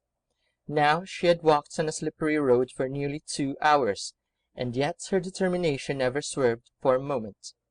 She would see her husband, tell him all, and if he was ready to forgive the crime which she had committed in her blind ignorance, she would yet have the happiness of dying by his side. She must have walked on almost in a trance, instinct alone keeping her up, and guiding her in the wake of the enemy, when suddenly her ears, attuned to the slightest sound by that same blind instinct, told her that the cart had stopped, and that the soldiers had halted. They had come to their destination. No doubt on the right, somewhere close ahead, was a footpath that led to the edge of the cliff and to the hut. Heedless of any risks, she crept up quite close up to where Chauvelin stood, surrounded by his little troop. He had descended from the cart, and was giving some orders to the men. These she wanted to hear. What little chance she yet had of being useful to Percy consisted in hearing absolutely every word of his enemy's plans. The spot where all the party had halted must have lain some 800 meters from the coast. The sound of the sea came only very faintly as from a distance. Chauvelin and Degas, followed by the soldiers, had turned off sharply to the right of the road, apparently on to the footpath which led to the cliffs. The Jew had remained on the road with his cart and nag. Marguerite, with infinite caution, and literally crawling on her hands and knees, had also turned off to the right. To accomplish this, she had to creep through the rough, low shrubs, trying to make as little noise as possible as she went along, tearing her face and hands against the dry twigs, intent only upon hearing without being seen or heard. Fortunately, as is usual in this part of France, the footpath was bordered by a low, rough hedge, beyond which was a dry ditch filled with coarse grass. In this Marguerite managed to find shelter. She was quite hidden from view, yet could contrive to get within 3 yards of where Chauvelin stood, giving orders to his men. "Now," he was saying in a low and peremptory whisper, "where is Pere Blanchard's hut?" "About 800 meters from here, along the footpath," said a soldier who had lately been directing the party, "and halfway down the cliff." "Very good. You shall lead us. Before we begin to descend the cliff, you shall creep down to the hut as noiselessly as possible, and ascertain if the traitor royalists are there. Do you understand?" "I understand, citoyen." "Now listen very attentively, all of you," continued Chauvelin, impressively, and addressing the soldiers collectively, "for after this we may not be able to exchange another word. So remember every syllable I utter, as if your very lives depended on your memory. Perhaps they do," he added dryly. "We listen, citoyen," said Degas, "and a soldier of the Republic never forgets an order." "You who have crept up to the hut will try to peep inside. If an Englishman is there with those traitors, a man who is tall above the average, or who stoops as if he would disguise his height, then give a sharp whistle as a signal to your comrades, all of you," he added, once more speaking to the soldiers collectively. "Then quickly surround and rush into the hut, and each seize one of the men there, before they have time to draw their firearms. If any of them struggle, shoot at their legs or arms, but on no account kill the tall man. Do you understand?" "We understand, citoyen." "The man who is tall above the average is probably also strong above the average. It will take 4 or 5 of you at least to overpower him." There was a little pause. Then Chauvelin continued, "If those royalist traitors are still alone, which is more than likely to be the case, then warn your comrades who are lying in wait there, and all of you creep and take cover behind the rocks and boulders round the hut, and wait there, in dead silence, until the tall Englishman arrives. Then only rush the hut when he is safely within its doors. But remember that you must be as silent as a wolf is at night when he prowls around the pens. I do not wish those royalists to be on the alert. The firing of a pistol, a shriek or call on their part, would be sufficient, perhaps, to warn the tall personage to keep clear of the cliffs and of the hut. And," he added emphatically, "it is a tall Englishman whom it is your duty to capture tonight." "You shall be implicitly obeyed, citoyen." "Then get along as noiselessly as possible, and I will follow you." "What about the Jew, citoyen?" asked Degas. As silently, like noiseless shadows, one by one the soldiers began to creep along the rough and narrow footpath. "Ah, yes, I had forgotten about the Jew," said Chauvelin, and turning towards the Jew, he called him peremptorily. "Here you, Aaron, Moses, Abraham, or whatever your confounded name may be," he said to the old man, who had quietly stood beside the lean nag as far away from the soldiers as possible. "Benjamin Rosenbaum, so it please your honor," he replied humbly. "It does not please me to hear your voice, but it does please me to give you certain orders, which you will find it wise to obey." "So it please your honor." "Hold your confounded tongue. You shall stay here, do you hear, with your horse and carts until our return. You're on no account to utter the faintest sound, or to even breathe louder than you can help. Nor are you, on any consideration whatever, to leave your post until I give you orders to do so. Do you understand?" "But, your honor," protested the Jew pitiably. "There is no question of but or of any argument," said Chauvelin, in a tone that made the timid old man tremble from head to foot.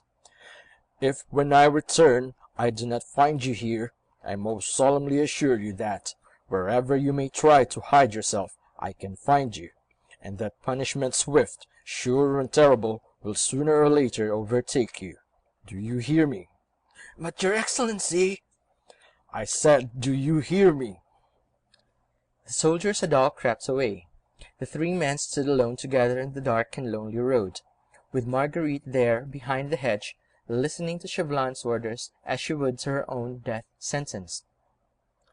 "I heard your honor," protested the Jew again, while he tried to draw nearer to Chauvelin. "And I swear by Abraham, Isaac, and Jacob, that I would obey your honor most absolutely, and that I would not move from this place until your honor once more deigned to shed the light of your countenance upon your humble servant. But remember, your honor, I am a poor man. My nerves are not as strong as those of a young soldier. If midnight marauders should come prowling round this lonely road, I might scream or run in my fright. And is my life to be forfeit? Is some terrible punishment to come on my poor old head for that which I cannot help?" The Jew seemed in real distress. He was shaking from head to foot. Clearly he was not the man to be left by himself on this lonely road. The man spoke truly. He might unwittingly, in sheer terror, utter the shriek that might prove a warning to the wily Scarlet Pimpernel. Chauvelin reflected for a moment. "Will your horse and carts be safe alone here, do you think?" he asked roughly. "I fancy, citoyen," here interposed Degas, "that they will be safer without that dirty, cowardly Jew than with him. There seems no doubt that, if he gets scared, he will either make a bolt of it, or shriek his head off." "But what am I to do with the brute?" "Will you send him back to Calais, citoyen?" "No, for we shall want him to drive back the wounded presently," said Chauvelin, with grim significance. There was a pause again, Degas waiting for the decision of his chief, and the old Jew whining beside his nag. "Well, you lazy, lumbering old coward," said Chauvelin at last, "you had better shuffle along behind us. Here, Citoyen Degas, tie this handkerchief tightly around the fellow's mouth." Chauvelin handed the scarf to Degas, who solemnly began winding it around the Jew's mouth. Meekly, Benjamin Rosenbaum allowed himself to be gagged. He evidently preferred this uncomfortable state to that of being left alone on the dark Saint Martin road. Then the three men fell in line. "Quick," said Chauvelin impatiently. "We have already wasted much valuable time." And the firm footsteps of Chauvelin and Degas, the shuffling gait of the old Jew, soon died away along the footpath. Marguerite had not lost a single one of Chauvelin's words of command. Her every nerve was trained to completely grasp the situation first, then to make a final appeal to those wits which had so often been called the sharpest in Europe, and which alone might be of service now. Certainly the situation was desperate enough. A tiny band of unsuspecting men, quietly awaiting the arrival of their rescuer, who was equally unconscious of the trap laid for them all. It seemed so horrible, this net, as it were drawn in a circle, at dead of night, on a lonely beach, round a few defenceless men. Defenceless because they were tricked and unsuspecting. Of these, one was the husband she idolized, another the brother she loved. She vaguely wondered who the others were, who were also calmly waiting for the Scarlet Pimpernel, while death lurked behind every boulder of the cliffs. For the moment she could do nothing but follow the soldiers and Chauvelin. She feared to lose her way, or she would have rushed forward and found that wooden hut, and perhaps been in time to warn the fugitives and their brave deliverer yet. For a second the thoughts flashed through her mind of uttering the piercing shrieks, which Chauvelin seemed to dread as a possible warning to the Scarlet Pimpernel and his friends, in the wild hope that they would hear and have yet time to escape before it was too late. But she did not know if her shrieks would reach the ears of the doomed men. Her effort might be premature, and she would never be allowed to make another. Her mouth would be securely gagged, like that of the Jew, and she, a helpless prisoner in the hands of Chauvelin's men. Like a ghost she flitted noiselessly behind that hedge. She had taken her shoes off, and her stockings were by now turned off her feet. She felt neither soreness nor weariness, indomitable will to reach her husband, in spite of adverse fate and of a cunning enemy, killed all sense of bodily pain within her, and rendered her instincts doubly acute. She heard nothing save the soft and measured footsteps of Percy's enemy sound in front. She saw nothing but, in her mind's eye, that wooden hut, and he, her husband, walking blindly to his doom. Suddenly, those same keen instincts within her made her pause in her mad haste, and cower still farther within the shadow of the hedge.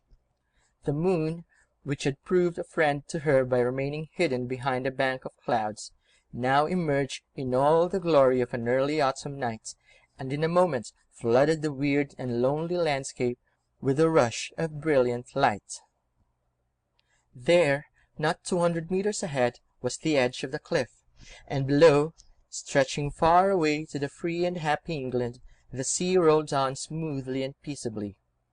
Marguerite's gaze rested for an instant on the brilliant silvery waters, and as she gazed, her heart, which had been numbed with pain from all these hours, seemed to soften and distend, and her eyes filled with hot tears.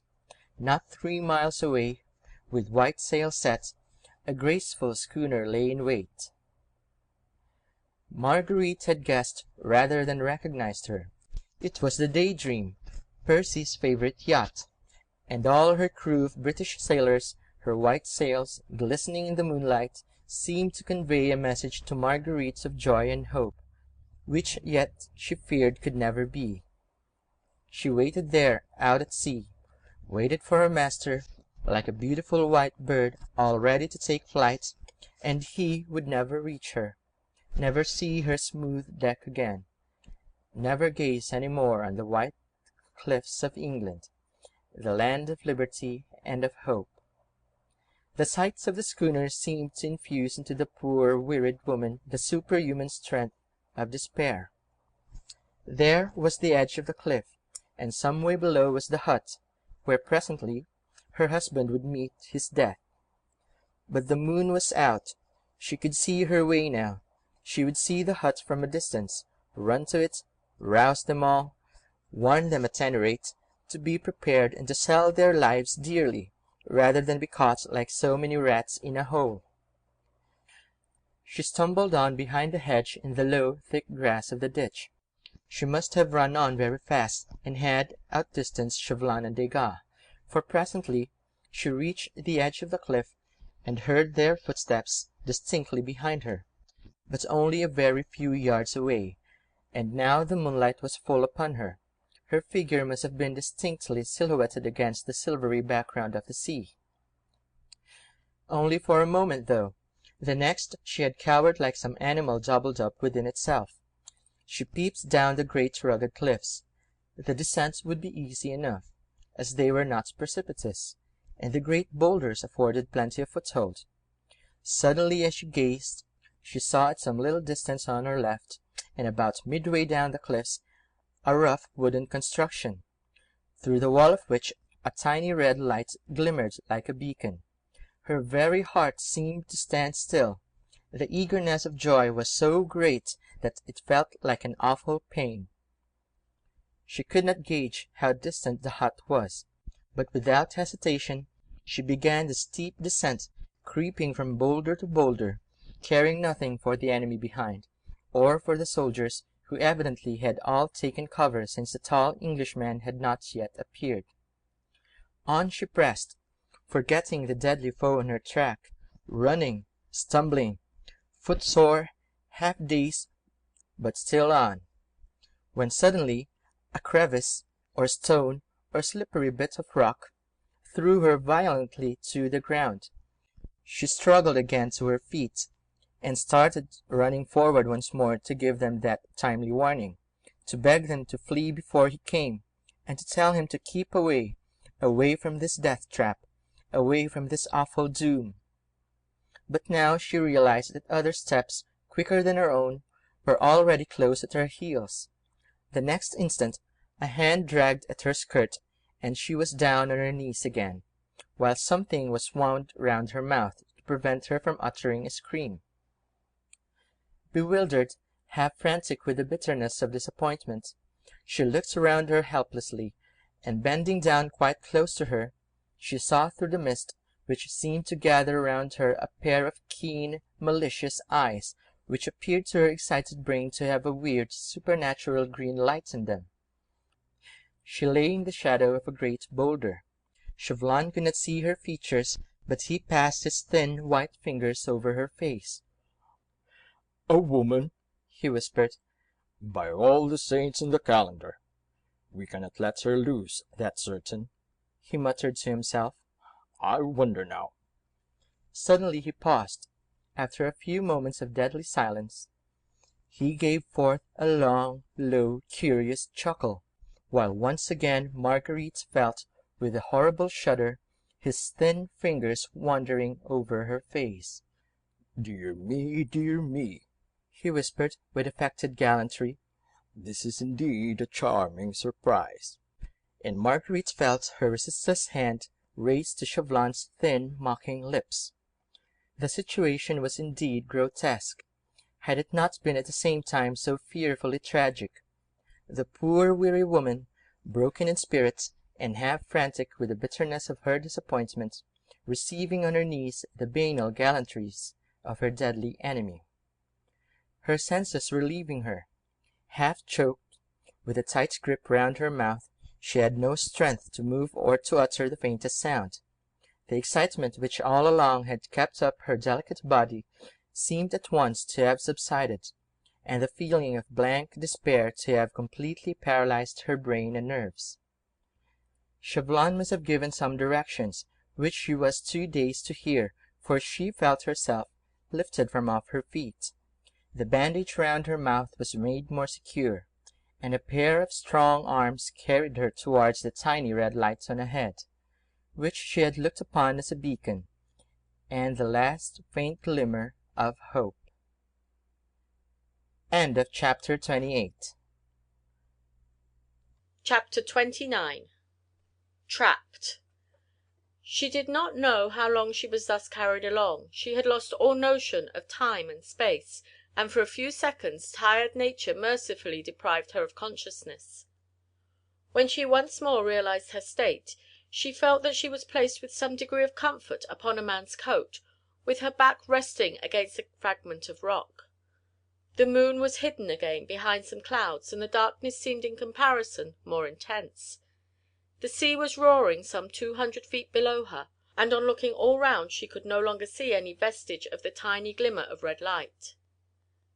That the end of the journey had been reached, she gathered from the fact that she heard rapid questions and answers spoken in a whisper quite close to her. "There are 4 men in there, citoyen. They are sitting by the fire, and seem to be waiting quietly." "The hour?" "Nearly 2 o'clock." "The tide?" "Coming in quickly." "The schooner?" obviously an English one, lying some 3 kilometres out, but we cannot see her boat." "Have the men taken cover?" "Yes, citoyen." "They will not blunder?" "They will not stir until the tall Englishman comes. Then they will surround and overpower the 5 men." "Right. And the lady?" "Still dazed, I fancy. She's close beside you, citoyen." "And the Jew?" "He's gagged, and his legs strapped together. He cannot move or scream." "Good. Then have your gun ready, in case you want it. Get close to the hut, and leave me to look after the lady." Desgas evidently obeyed, for Marguerite heard him creeping away along the stony cliff, and she felt that a pair of warm, thin, talon-like hands took hold of both her own, and held them in a grip of steel. "Before that handkerchief is moved from your pretty mouth, fair lady," whispered Chauvelin close to her ear, "I think it right to give you one small word of warning.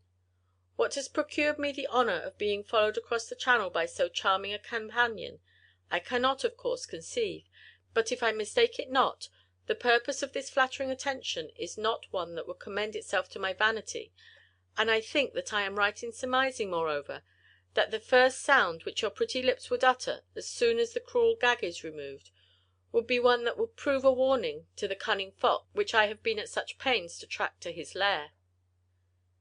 He paused a moment, while the steel-like grasp seemed to tighten around her wrist.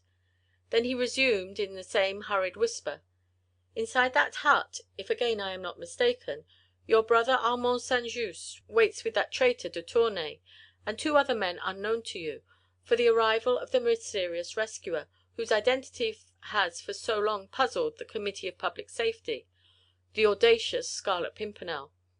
No doubt if you scream, if there is a scuffle here, if shots are fired, it is more than likely that the same long legs that brought this scarlet enigma here will as quickly take him to some other place of safety. The purpose, then, for which I have travelled all these miles will remain unaccomplished. On the other hand, it only rests with yourself that your brother, Armand, shall be free to go off with you to night, if you like, to England, or any other place of safety." Marguerite could not utter a sound, as the handkerchief was wound very tightly round her mouth. But Chauvelin was peering through the darkness very closely into her face.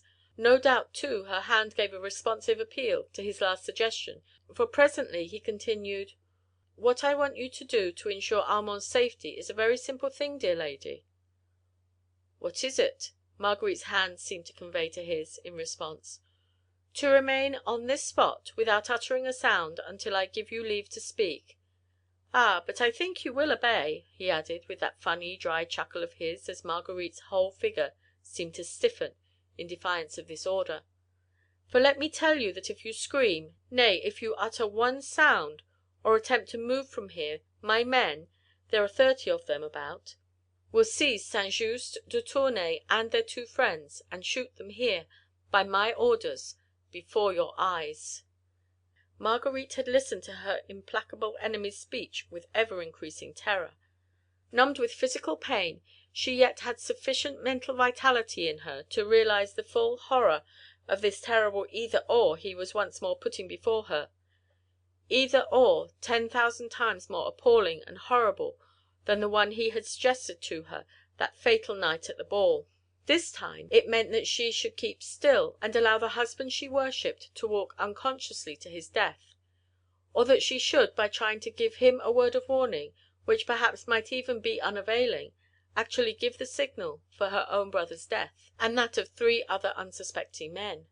She could not see Chauvelin, but she could almost feel those keen pale eyes of his maliciously upon her helpless form, and his hurried, whispered words reached her ear, as the death-knell of her last faint lingering hope. "Nay, fair lady," he added urbanely, "you can have no interest in any one save in St. Just, and all you need to do for his safety is to remain where you are, and to keep silent. My men have strict orders to spare him in every way. As for that enigmatic Scarlet Pimpernel, what is he to you? Believe me, no warning from you could possibly save him. And now, dear lady, let me remove this unpleasant coercion which has been placed before your pretty mouth. You see, I wish you to be perfectly free in the choice which you are about to make." Her thoughts came in a whirl, her temples aching, her nerves paralyzed, her body numb with pain. Marguerite sat there, in the darkness which surrounded her as with a pall. From where she sat she could not see the sea, but she heard the incessant mournful murmur of the incoming tide, which spoke of her dead hopes, her lost love, the husband she had with her own hand betrayed and sent to his death. Chauvelin removed the handkerchief from her mouth. She certainly did not scream. At that moment she had no strength to do anything but barely to hold herself upright and to force herself to think. Oh, think, think, think of what she should do! The minutes flew on. In this awful stillness she could not tell how fast or how slowly. She heard nothing, she saw nothing. She did not feel the sweet-smelling autumn air, scented with the briny odour of the sea. She no longer heard the murmur of the wave, the occasional rattling of a pebble as it rolled down some steep incline. More and more unreal did the whole situation seem.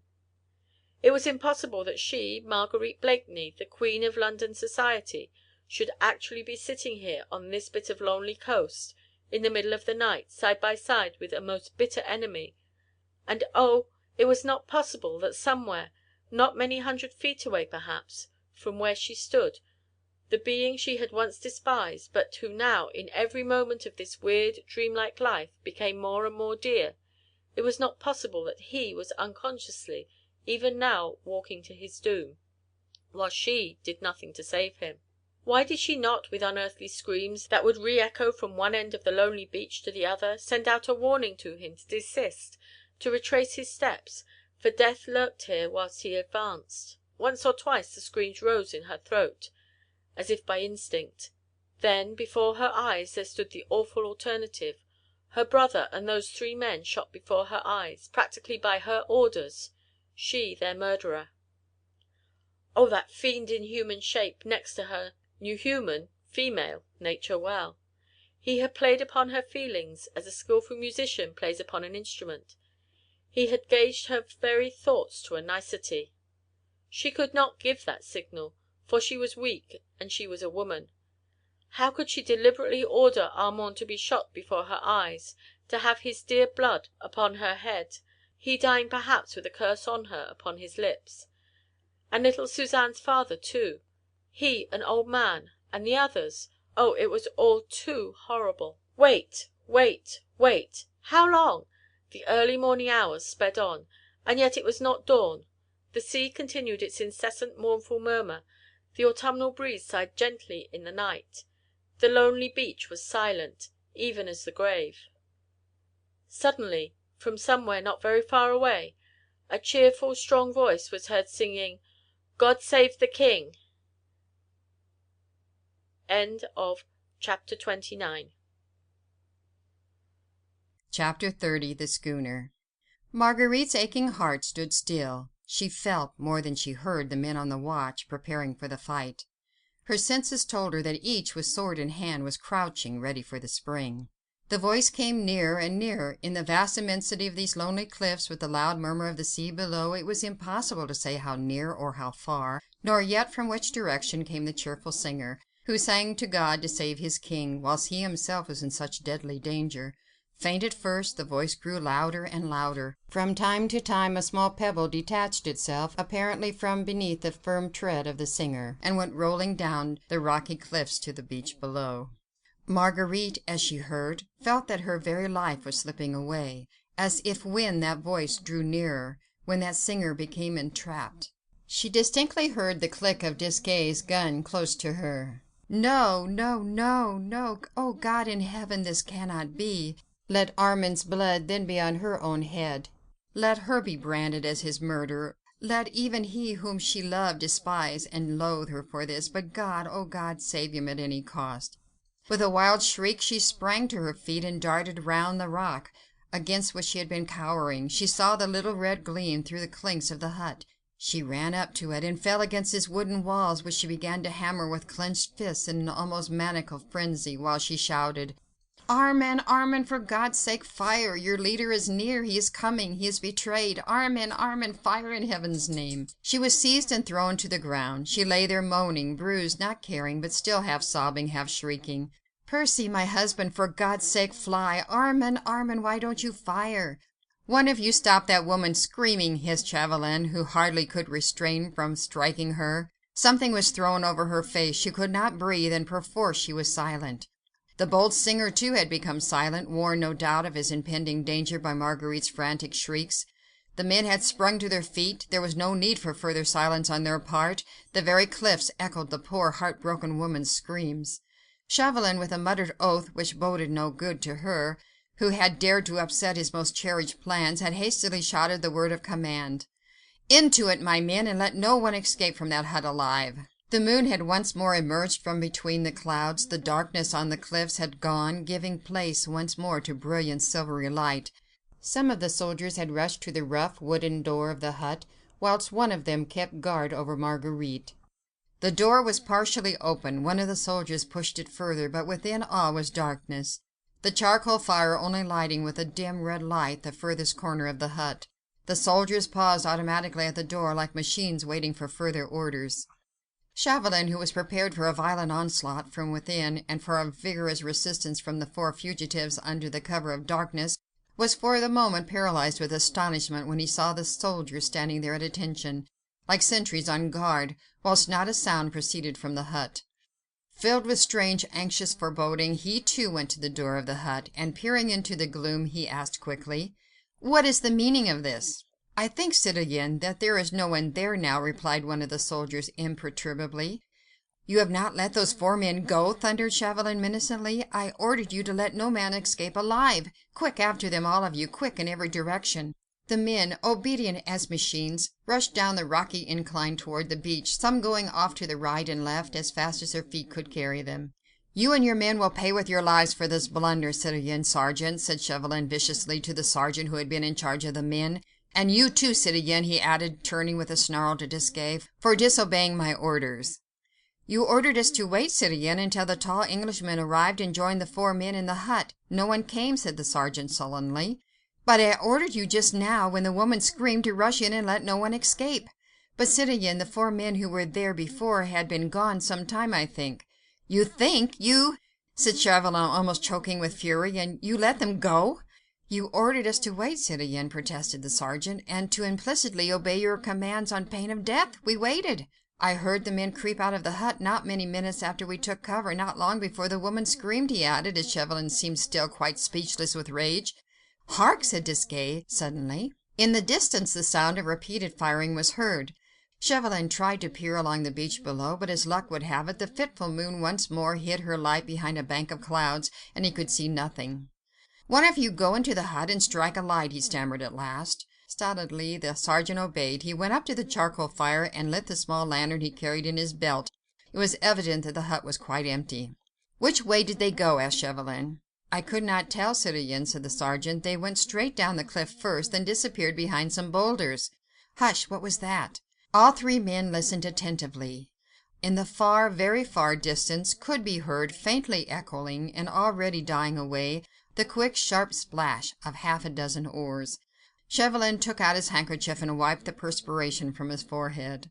"The schooner's boat," was all he gasped. Evidently Armand St. Just and his 3 companions had managed to creep along the side of the cliffs, whilst the men, like true soldiers of the well-drilled Republican army, had, with blind obedience and in fear of their own lives, implicitly obeyed Chauvelin's orders, to wait for the tall Englishman who was the important capture. They had no doubt reached one of the creeks which jut far out to sea on this coast at intervals. Behind this, the boat of the Day Dream must have been on the lookout for them, and they were now safely on board the British schooner. As to confirm this last supposition, the dull boom of a gun was heard from out at sea. "The schooner, citoyen," said Desgas quietly. "She's off." It needed all Chauvelin's nerve and presence of mind not to give way to a useless and undignified access of rage. There was no doubt now that once again that accursed British head had completely outwitted him. How he had contrived to reach the hut without being seen by one of the 30 soldiers who guarded the spot was more than Chauvelin could conceive. That he had done so before the 30 men had arrived on the cliff was, of course, fairly clear, but how he had come over in Reuben Goldstein's cart all the way from Calais without being sighted by the various patrols on duty was impossible of explanation. It really seemed as if some potent fate watched over that daring Scarlet Pimpernel, and his astute enemy almost felt a superstitious shudder pass through him as he looked round at the towering cliffs and the loneliness of this outlying coast. But surely this was a reality, in the year of grace 1792. There were no fairies and hobgoblins about. Chauvelin and his 30 men had all heard with their own ears that accursed voice singing "God Save the King" 20 minutes after they had all taken cover around the hut. By that time the 4 fugitives must have reached the creek and got into the boat, and the nearest creek was more than a mile from the hut. Where had that daring singer got to? Unless Satan himself had lent him wings, he could not have covered that mile on a rocky cliff in the space of 2 minutes, and only 2 minutes had elapsed between his song and the sound of the boat's oars away at sea. He must have remained behind, and was even now hiding somewhere about the cliffs. The patrols were still about, he would still be sighted, no doubt. Chauvelin felt hopeful once again. 1 or 2 of the men who had run after the fugitives were now slowly working their way up the cliff. One of them reached Chauvelin's side at the very moment that this hope arose in the astute diplomatist's heart. "We were too late, citoyen," the soldier said. "We reached the beach just before the moon was hidden by that bank of clouds. The boat had undoubtedly been on the lookout behind the first creek a mile off, but she had shoved off some time ago, when we got to the beach, and was already some way out to sea. We fired after her, of course, but it was no good. She was making straight and quickly for the schooner. We saw her very clearly in the moonlight." "Yes," said Chauvelin, with eager impatience. "She had shoved off some time ago, you said, and the nearest creek is a mile further on." "Yes, citoyen. I ran all the way straight to the beach, though I guessed the boat would have waited somewhere near the creek, as the tide would reach there earliest. The boat must have shoved off some minutes before the woman began to scream." "Bring the light in here," he commanded eagerly, as he once more entered the hut. The sergeant brought his lantern, and together the 2 men explored the little place. With a rapid glance, Chauvelin noted its contents. The cauldron, placed close under an aperture in the wall, and containing the last few dying embers of burned charcoal, a couple of stools, overturned as if in the haste of sudden departure, then the fisherman's tools and his nets lying in one corner, and beside them something small and white. "Pick that up," said Chauvelin to the sergeant, pointing to this white scrap, "and bring it to me." It was a crumpled piece of paper, evidently forgotten there by the fugitives in their hurry to get away. The sergeant, much awed by the citoyen's obvious rage and impatience, picked the paper up and handed it respectfully to Chauvelin. "Read it, sergeant," said the latter curtly. "It is almost illegible, citoyen, a fearful scrawl." "I ordered you to read it," repeated Chauvelin viciously. The sergeant, by the light of his lantern, began deciphering the few hastily scrawled words. "I cannot quite reach you without risking your lives and endangering the success of your rescue. When you receive this, wait 2 minutes, then creep out of the hut one by one, turn to your left sharply, and creep cautiously down the cliff. Keep to the left all the time till you reach the first rock, which you will see jutting far out to sea. Behind it in the creek the boat is on the lookout for you. Give a long, sharp whistle. She will come up, get into her, my men will row you to the schooner, and thence to England and safety. Once on board the Day Dream, send the boat back to me. Tell my men that I shall be at the creek, which is in the direct line opposite the Chat Cree near Calais. They know it. I shall be there as soon as possible. They must wait for me at a safe distance out at sea till they hear the usual signal. Do not delay, and obey these instructions implicitly. Then there is the signature, citoyen," added the sergeant as he handed the paper back to Chauvelin. But the latter had not waited an instant. One phrase of the momentous scrawl had caught his ear. "I shall be at the creek, which is in the direct line opposite the Chat Cree near Calais." That phrase might yet mean victory for him. "Which of you knows this coast well?" he shouted to his men, who now, one by one, all returned from their fruitless run, and were all assembled once more round the hut. "I do, citoyen," said one of them. "I was born in Calais, and I know every stone of these cliffs." "There is a creek in the direct line from the Chat Cree?" "There is, citoyen, I know it well." "The Englishman is hoping to reach that creek. He does not know every stone of these cliffs. He may go there by the longest way round, and in any case he will proceed cautiously for fear of the patrols. At any rate, there is a chance to get him yet. 1,000 francs to each man who gets to the creek before that long-legged Englishman." "I know of a short cut across the cliffs," said the soldier, and with an enthusiastic shout he rushed forward, followed closely by his comrades. Within a few minutes their running footsteps had died away in the distance. Chauvelin listened to them for a moment. The promise of the reward was lending spurs to the soldiers of the Republic. The gleam of hate and anticipated triumph was once more apparent on his face. Close to him Desgas still stood mute and impassive, waiting for further orders, whilst two soldiers were kneeling beside the prostrate form of Marguerite. Chauvelin gave his secretary a vicious look. His well-laid plan had failed. Its sequel was problematical. There was still a great chance now that the Scarlet Pimpernel might yet escape, and Chauvelin, with that unreasoning fury which sometimes assails a strong nature, was longing to vent his rage on somebody. The soldiers were holding Marguerite pinioned to the ground, though she, poor soul, was not making the faintest struggle. Overwrought nature had at last peremptorily asserted herself, and she lay there in a dead swoon, her eyes circled by deep purple lines that told of long sleepless nights, her hair matted and damp round her forehead, her lips parted in a sharp curve that spoke of physical pain. The cleverest woman in Europe, the elegant and fashionable Lady Blakeney, who had dazzled London society with her beauty, her wit, and her extravagances, presented a very pathetic picture of tired-out, suffering womanhood, which would have appealed to any but the hard, vengeful heart of her baffled enemy. "It is no use mounting guard over a woman who is half dead," he said spitefully to the soldiers, "when you have allowed 5 men who were very much alive to escape." Obediently the soldiers rose to their feet. "You'd better try and find that footpath again for me, and that broken-down cart we left on the road." Then suddenly a bright idea seemed to strike him. "Ah, by the by, where is the Jew?" "Close by here, citoyen," said Desgas. "I gagged him and tied his legs together as you commanded." From the immediate vicinity a plaintive moan reached Chauvelin's ears. He followed his secretary, who led the way to the other side of the hut, where, fallen into an absolute heap of dejection, with his legs tightly pinioned together and his mouth gagged, lay the unfortunate descendant of Israel. His face in the silvery light of the moon looked positively ghastly with terror. His eyes were wide open and almost glassy, and his whole body was trembling as if with ague, while a piteous wail escaped his bloodless lips.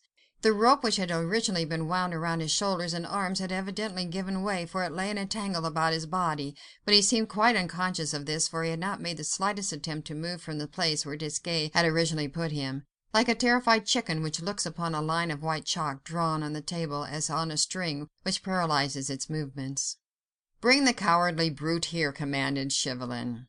He certainly felt exceedingly vicious, and since he had no reasonable grounds for venting his ill humour on the soldiers who had but too punctually obeyed his orders, he felt that the son of the despised race would prove an excellent butt. With true French contempt of the Jew, which has survived the lapse of centuries even to this day, he would not go too near him, but said with biting sarcasm, as the wretched old man was brought in full light of the moon by the two soldiers, "I suppose now that being a Jew you have a good memory for bargains?" "Answer!" he again commanded, as the Jew with trembling lips seemed too frightened to speak. "Yes, your honour," stammered the poor wretch. "You remember, then, the one you and I made together in Calais, when you undertook to overtake Reuben Goldstein, his nag, and my friend, the tall stranger, eh?" But, your honour—" "There is no but," I said. "Do you remember?" Yes, your honour." "What was the bargain?" There was dead silence. The unfortunate man looked round at the great cliffs, the moon above, the stolid faces of the soldiers, and even at the poor, prostrate, inanimate woman close by, but said nothing. "Will you speak?" thundered Chauvelin menacingly. He did try, poor wretch, but obviously he could not. There was no doubt, however, that he knew what to expect from the stern man before him. "Your honour," he ventured imploringly. "Since your terror seems to have paralysed your tongue," said Chauvelin sarcastically, "I must needs refresh your memory. It was agreed between us that if we overtook my friend, the tall stranger, before he reached this place, you were to have 10 pieces of gold." A low moan escaped from the Jew's trembling lips. "But," added Chauvelin with slow emphasis, "if you deceived me in your promise, you were to have a sound beating, one that would teach you not to tell lies." "I did not, your honour. I swear it by Abraham." "And by all the other patriarchs I know. Unfortunately they are still in Hades, I believe, according to your creed, and cannot help you much in your present trouble.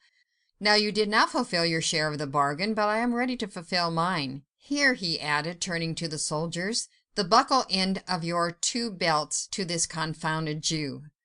As the soldiers obediently unbuckled their heavy leather belts, the Jew set up a howl that surely would have been enough to bring all the patriarchs out of Hades and elsewhere to defend their descendant from the brutality of this French official.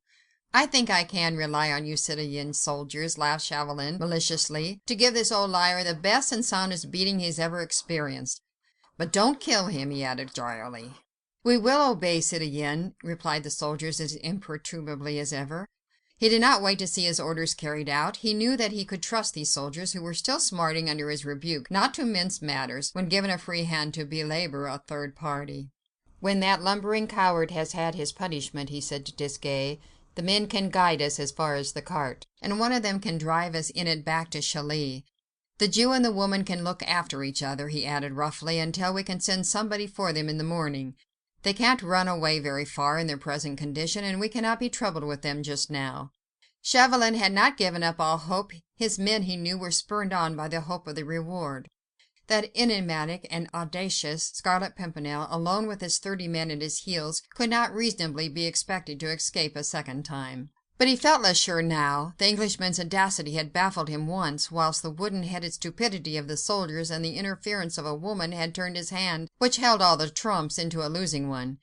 If Marguerite had not taken up his time, if the soldiers had had a grain of intelligence, if— It was a long if, and Chauvelin stood for a moment quite still, and enrolled 30-odd people in one long, overwhelming anathema. Nature, poetic, silent, balmy, the bright moon, the calm, silvery sea spoke of beauty and of rest, and Chauvelin cursed nature, cursed man and woman, and above all he cursed all long-legged, meddlesome British enigmas with one gigantic curse. The howls of the Jew behind him, undergoing his punishment, sent a balm through his heart, overburdened as it was with vengeful malice. He smiled. It eased his mind to think that some human being, at least, was, like himself, not altogether at peace with mankind. He turned and took a last look at the lonely bit of coast where stood the wooden hut, now bathed in moonlight, the scene of the greatest discomfiture ever experienced by a leading member of the Committee of Public Safety. Against a rock on a hard bed of stone lay the unconscious figure of Marguerite Blakeney, while some few paces further on the unfortunate Jew was receiving on his broad back the blows of 2 stout leather belts, wielded by the stolid arms of 2 sturdy soldiers of the Republic. The howls of Benjamin Rosenbaum were fit to make the dead rise from their graves. They must have awakened all the gulls from sleep and made them look down with a great interest at the doings of the lords of the creation. That will do, commanded Chauvelin, as the Jew's moans became more feeble, and the poor wretch seemed to have fainted away. We don't want to kill him. Obediently the soldiers buckled their belts, one of them viciously kicking the Jew to one side. Leave him there, said Chauvelin, and lead the way now quickly to the cart. I'll follow. He walked up to where Marguerite lay and looked down into her face. She had evidently recovered consciousness and was making feeble efforts to raise herself. Her large blue eyes were looking at the moonlit scene round her with a scared and terrified look. They rested with a mixture of horror and pity on the Jew, whose luckless fate and wild howls had been the first signs that struck her, with her returning senses, when she caught sight of Chauvelin, in his neat dark clothes, which seemed hardly crumpled after the stirring events of the last few hours. He was smiling sarcastically, and his pale blue eyes peered down at her with a look of intense malice. With mock gallantry he stooped and raised her icy-cold hand to his lips, which sent a thrill of indescribable loathing through Marguerite's weary frame. "I much regret, fair lady," he said with most suave tones, "that circumstances over which I have no control compel me to leave you here for the moment, but I go away secure in the knowledge that I do not leave you unprotected. Our friend Benjamin here, though a trifle the worse for wear at the present moment, will prove a gallant defender for your fair person, I have no doubt. At dawn I will send an escort for you, and until then I feel sure that you will find him devoted, though perhaps a trifle slow." Marguerite only had the strength to turn her head away. Her heart was broken with cruel anguish. One awful thought had returned to her mind, altogether with gathering consciousness. What had become of Percy? What of Armand? She knew nothing of what had happened after she heard the cheerful song, God Save the King, which she believed to be the signal of death. "I myself," concluded Chauvelin, "must now very reluctantly leave you. Au revoir, fair lady. We meet, I hope, soon in London. Shall I see you at the Prince of Wales' garden party? No? Oh, well, au revoir. Remember me, I pray, to Sir Percy Blakeney."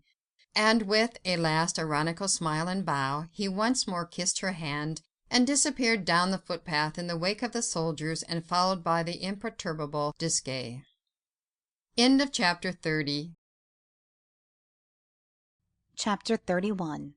The Escape. Marguerite listened, half dazed as she was, to the fast retreating, firm steps of the four men.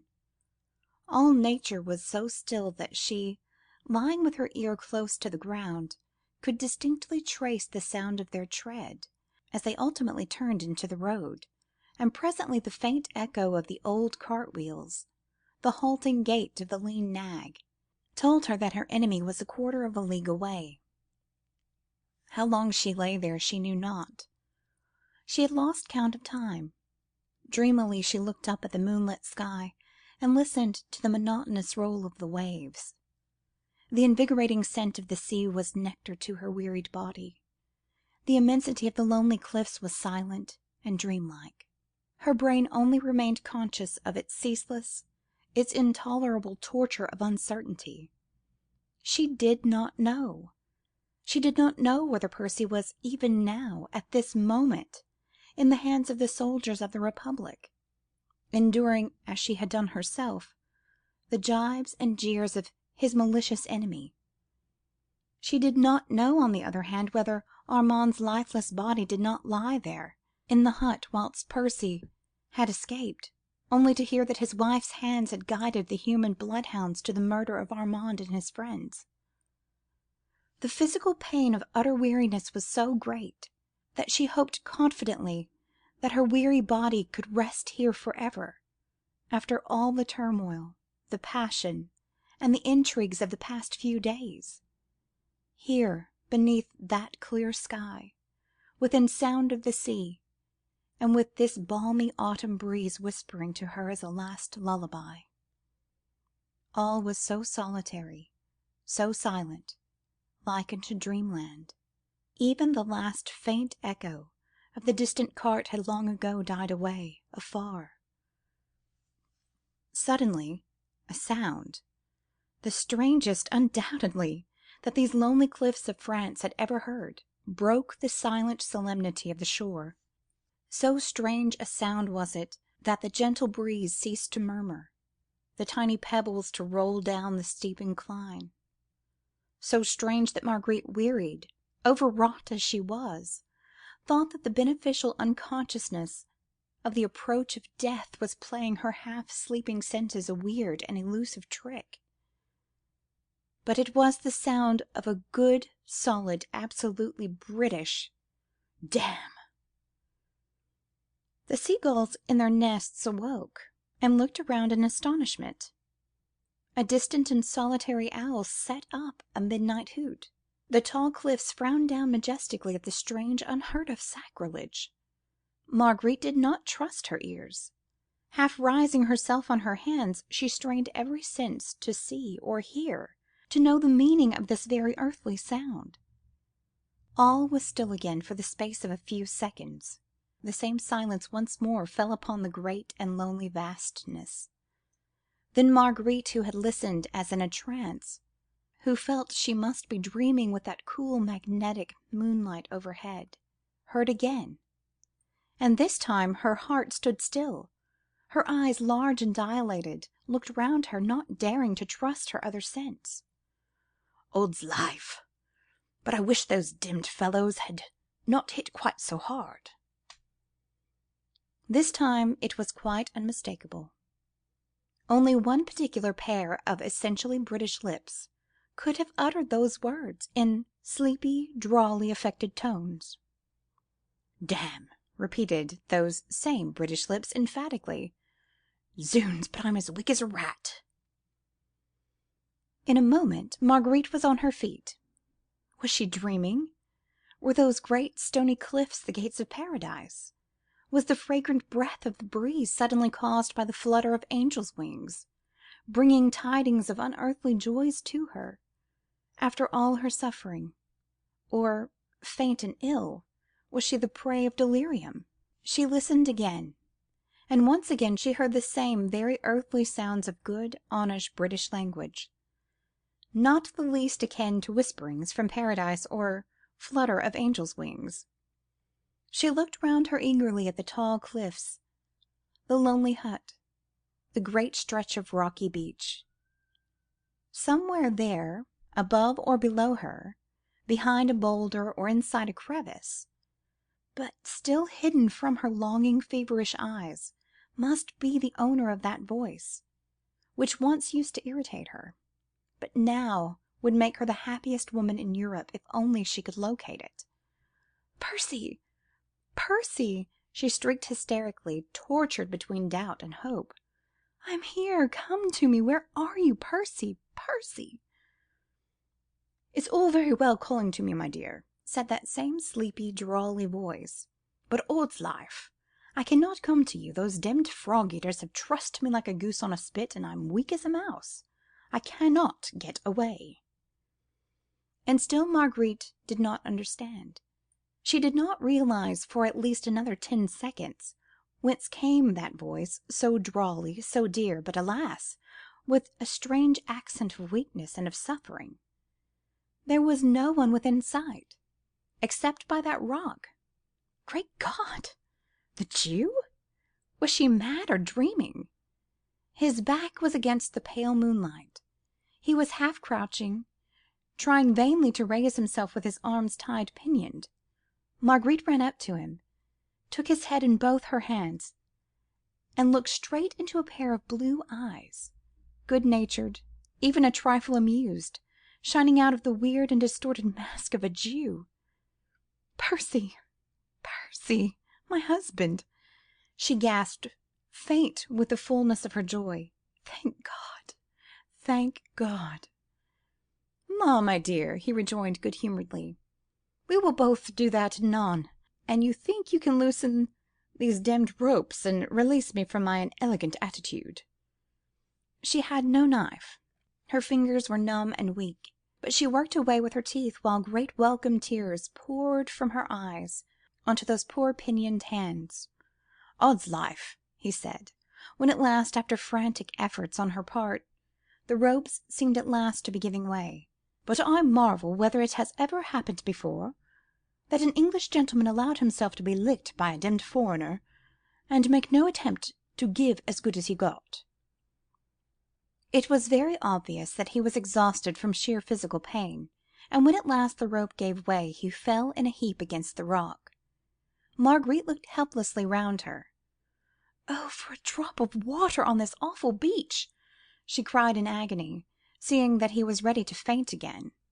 "Nay, my dear," he murmured, with his good-natured smile, "personally, I should prefer a drop of good French brandy, and you'll dive into the pocket of this dirty old garment, you'll find my flask. I'm demmed if I can move." When he had drunk some brandy, he forced Marguerite to do likewise. "La, that's better now, eh, little woman?" he said with a sigh of satisfaction. "Hey ho! But this is a queer rig-up for Sir Percy Blakeney, Bart, to be found in by his lady, and no mistake, begad," he added, passing his hand over his chin. "I haven't been shaved for nearly 20 hours. I must look a disgusting object. As for these curls—" and laughingly he took off the disfiguring wig and curls, and stretched out his long limbs, which were cramped from many hours' stooping. Then he bent forward and looked long and searchingly into his wife's blue eyes. "Percy," she whispered, while a deep blush suffused her delicate cheek and neck, "if you only knew—" "I do know, dear, everything," he said with infinite gentleness. "And can you ever forgive?" "I have naught to forgive, sweetheart. Your heroism, your devotion, which I, alas, so little deserved, have more than atoned for that unfortunate episode at the ball." "Then you knew," she whispered, "all the time?" "Yes," he replied tenderly, "I knew all the time." "But, begad, had I but known what a noble heart was yours, my Margot, I should have trusted you, as you deserved to be trusted, and you would not have had to undergo the terrible sufferings of the past few hours, in order to run after a husband who had done so much that needs forgiveness." They were sitting side by side, leaning up against a rock, and he had rested his aching head on her shoulder. She certainly now deserved the name of the happiest woman in Europe. "It is a case of the blind leading the lame, sweetheart, is it not?" he said with his good-natured smile of old. "Odd's life! But I do not know which are the more sore, my shoulders or your little feet." He bent forward to kiss them, for they peeped out through her torn stockings, and bore pathetic witness to her endurance and devotion. "But Armand," she said with sudden terror and remorse, as in the midst of her happiness the image of the beloved brother, for whose sake she had so deeply sinned, rose now before her mind. "Oh, have no fear for Armand, sweetheart," he said tenderly. "Did I not pledge you my word that he should be safe? He is with de Tournay, and the others are even now on board the Day Dream." "But how?" she gasped. "I do not understand." "Yet 'tis simple enough, my dear," he said with that funny half-shy, half-inane laugh of his. "You see, when I found that that brute Chauvelin meant to stick to me like a leech, I found the best thing I could do, as I could not shake him off, was to take him along with me. I had to get to Armand and the others somehow, and all the roads were patrolled, and every one on the lookout for your humble servant. I knew that when I slipped through Chauvelin's fingers at the Chat Gris, that he would lie in wait for me here, whichever way I took. I wanted to keep an eye on him and his doings, and a British head is as good as a French one any day." Indeed, it had proved to be infinitely better, and Marguerite's heart was filled with joy and marvel, as he continued to recount to her the daring manner in which he had snatched the fugitives away, right from under Chauvelin's very nose. "Dressed as the dirty old Jew," he said gaily, "I knew I should not be recognised. I had met Reuben Goldstein in Calais earlier in the evening. For a few gold pieces he supplied me with this rig-out, and undertook to bury himself out of sight of everybody, whilst he lent me his cart and nag." "But if Chauvelin had discovered you," she gasped excitedly, "your disguise was good, but he is so sharp." "Odds fish," he rejoined quietly, "then certainly the game would have been up. I could but take the risk. I know human nature pretty well by now," he added, with a note of sadness in his cheery young voice, "and I know these Frenchmen out and out. They so loathe the Jew, that they never come nearer than a couple of yards of him, and begad, I fancy that I contrived to make myself look about as loathsome an object as it is possible to conceive." "Yes, and then?" she asked eagerly. "Zooks! Then I carried out my little plan. That is to say, at first I only determined to leave everything to chance, but when I heard Chauvelin giving his orders to his soldiers, I thought that fate and I were going to work together after all. I reckoned on the blind obedience of the soldiers. Chauvelin had ordered them on pain of death not to stir until the tall Englishman came. Desgas had thrown me down in a heap quite close to the hut. The soldiers took no notice of the Jew, who had driven Citoyen Chauvelin to this spot. I managed to free my hands from the ropes with which the brute had trussed me. I always carry pencil and paper with me wherever I go, and I hastily scrawled a few important instructions on a scrap of paper. Then I looked about me. I crawled up to the hut, under the very noses of the soldiers, who lay under cover without stirring, just as Chauvelin had ordered them to do. Then I dropped my little note into the hut through a chink in the wall, and waited. In this note I told the fugitives to walk noiselessly out of the hut, creep down the cliffs, keep to the left until they came to the first creek, to give a certain signal, when the boat of the Day Dream, which lay in wait not far out to sea, would pick them up. They obeyed implicitly, fortunately for them and for me. The soldiers who saw them were equally obedient to Chauvelin's orders. They did not stir. I waited for nearly half an hour. When I knew that the fugitives were safe, I gave the signal, which caused so much stir. And that was the whole story. It seemed so simple, and Marguerite could but marvel at the wonderful ingenuity, the boundless pluck and audacity which had evolved and helped to carry out this daring plan. "But those brutes struck you!" she gasped in horror, at the bare recollection of the fearful indignity. "Well, that could not be helped," he said gently, "whilst my little wife's fate was so uncertain. I had to remain here by her side. Odd's life," he added merrily, "never fear. Chauvelin will lose nothing by waiting, I warrant. Wait till I get him back in England. La! he shall pay for the thrashing he gave me with compound interest, I promise you." Marguerite laughed.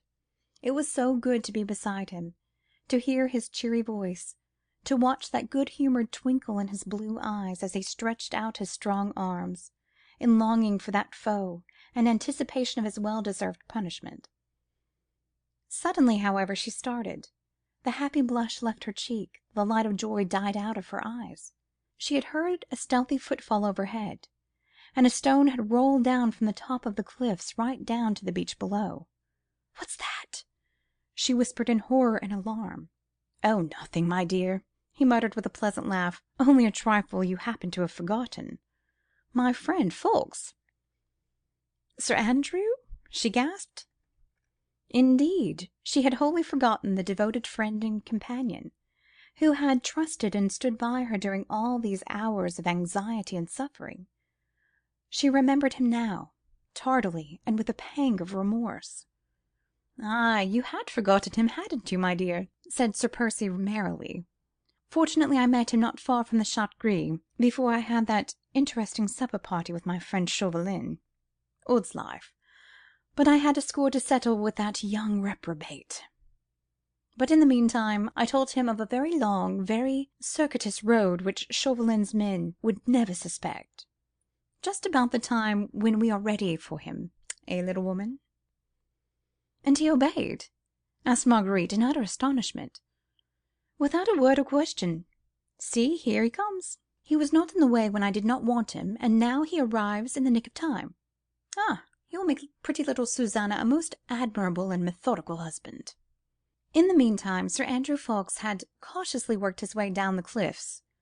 He stopped once or twice, pausing to listen for whispered words, which would guide him to Blakeney's hiding-place. "Blakeney," he ventured to say, at last, cautiously, "Blakeney, are you there?" The next moment he rounded the rock against which Sir Percy and Marguerite were leaning, and seeing the weird figure still clad in the Jew's long gaberdine, he paused in sudden complete bewilderment. But already Blakeney had struggled to his feet. "Here I am, friend," he said with his funny, inane laugh. "All alive, though I do look a begad scarecrow in these demmed things." "Zooks!" ejaculated Sir Andrew, in boundless astonishment, as he recognised his leader. "Of all the—" The young man had seen Marguerite, and happily checked his forcible language that rose to his lips, at sight of the exquisite Sir Percy in this weird and dirty garb. "Yes," said Blakeney calmly, "of all the—ahem, my friend. I have not yet had time to ask you what you were doing in France when I ordered you to remain in London. Insubordination? What? Wait till my shoulders are less sore, and by God, see the punishment you'll get."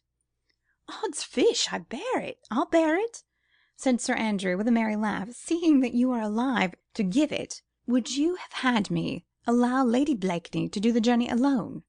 But in the name of heaven, man, where did you get these extraordinary clothes?" "Lud, they are a bit quaint, aren't they?" laughed Sir Percy jovially.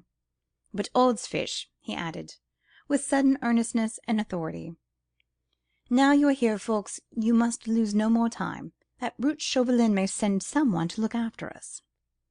Marguerite was so happy. She could have stayed here forever hearing his voice, asking 100 questions. But at mention of Chauvelin's name she started with quick alarm, afraid for the dear life she would have died to save. "But how can we get back?" she gasped. "The roads are full of soldiers between here and Calais, and—" "We are not going back to Calais, sweetheart," he said, "but just the other side of Grenay, not half a league from here. The boat of the Day Dream will meet us there." "The boat of the Day Dream?" "Yes," he said, with a merry laugh. "Another little trick of mine. I should have told you before that when I slipped that note into the hut, I also added another for Armand, which I directed him to leave behind, and which had sent Chauvelin and his men running full tilt back to the Chat Gris after me. But the first little note contained my real instructions, including those to old Briggs.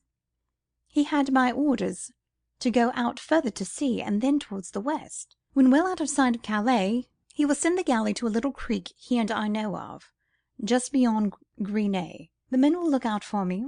We will have a preconcerted signal, and we will all be safely aboard, while Chauvelin and his men solemnly sit and watch the creek, which is just opposite the Chat Gris, the other side of Grenay. But I cannot walk, Percy," she moaned helplessly as, trying to struggle to her tired feet, she found herself unable even to stand. "I will carry you, dear," he said simply. "The blind leading the lame, you know." Sir Andrew was ready too, to help with the precious burden, but Sir Percy would not entrust his beloved to any arms but his own. "When you and she are both safely on board the Day Dream," he said to his young comrade, "and I feel that Mademoiselle Susanna's eyes will not greet me in England with reproachful looks, then it will be my turn to rest." And his arms, still vigorous in spite of fatigue and suffering, closed round Marguerite's poor weary body, and lifted her as gently as if she had been a feather. Then, as Sir Andrew discreetly kept out of earshot, there were many things said, or rather whispered, which even the autumn breeze did not catch, for it had gone to rest. All his fatigue was forgotten.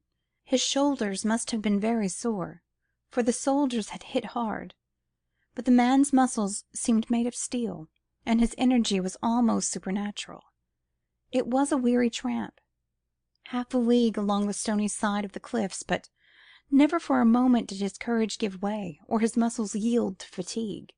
On he tramped with firm footstep, his vigorous arms encircling the precious burden, and, no doubt, as she lay, quiet and happy, at times lulled to momentary drowsiness, at others watching, through the slowly gathering morning light, the pleasant face with the lazy, drooping blue eyes, ever cheerful, ever illumined with a good-humoured smile, she whispered many things, which helped to shorten the weary road, and acted as a soothing balsam to his aching sinews. The many-hued light of dawn was breaking in the east, when at last they reached the creek beyond Grenay. The galley lay in wait, in answer to the signal from Sir Percy. She drew near. The two sturdy British sailors had the honour of carrying my lady into the boat. Half an hour later they were aboard the Day Dream. The crew, who of necessity were in their master's secrets, and who were devoted to him heart and soul, were not surprised to see him arriving in so extraordinary a disguise.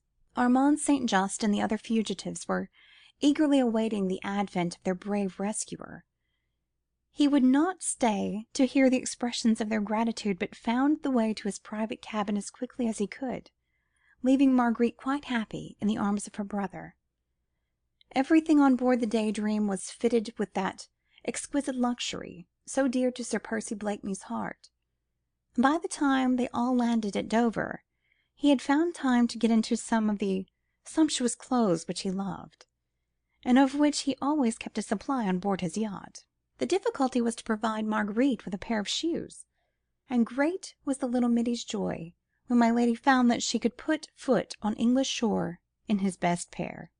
The rest in silence, silence and joy for those who endured so much suffering, yet found at last a great and lasting happiness. But it is on record that all the brilliant wedding of Sir Andrew Ffoulkes Bart with Mademoiselle Suzanne du Tournay de Basserive, a function at which His Royal Highness the Prince of Wales and all the élite of fashionable society were present, the most beautiful woman there was unquestionably Lady Blakeney, whilst the clothes of Sir Percy Blakeney were the talk of the jeunesse dorée of London for many days. It is also a fact that Monsieur Chauvelin, the accredited agent of the French Republican government, was not present at that or any other social event in London after that memorable evening at Lord Grenville's ball. End of chapter 31. Recording by Capricia Page. End of The Scarlet Pimpernel by Emma Orczy.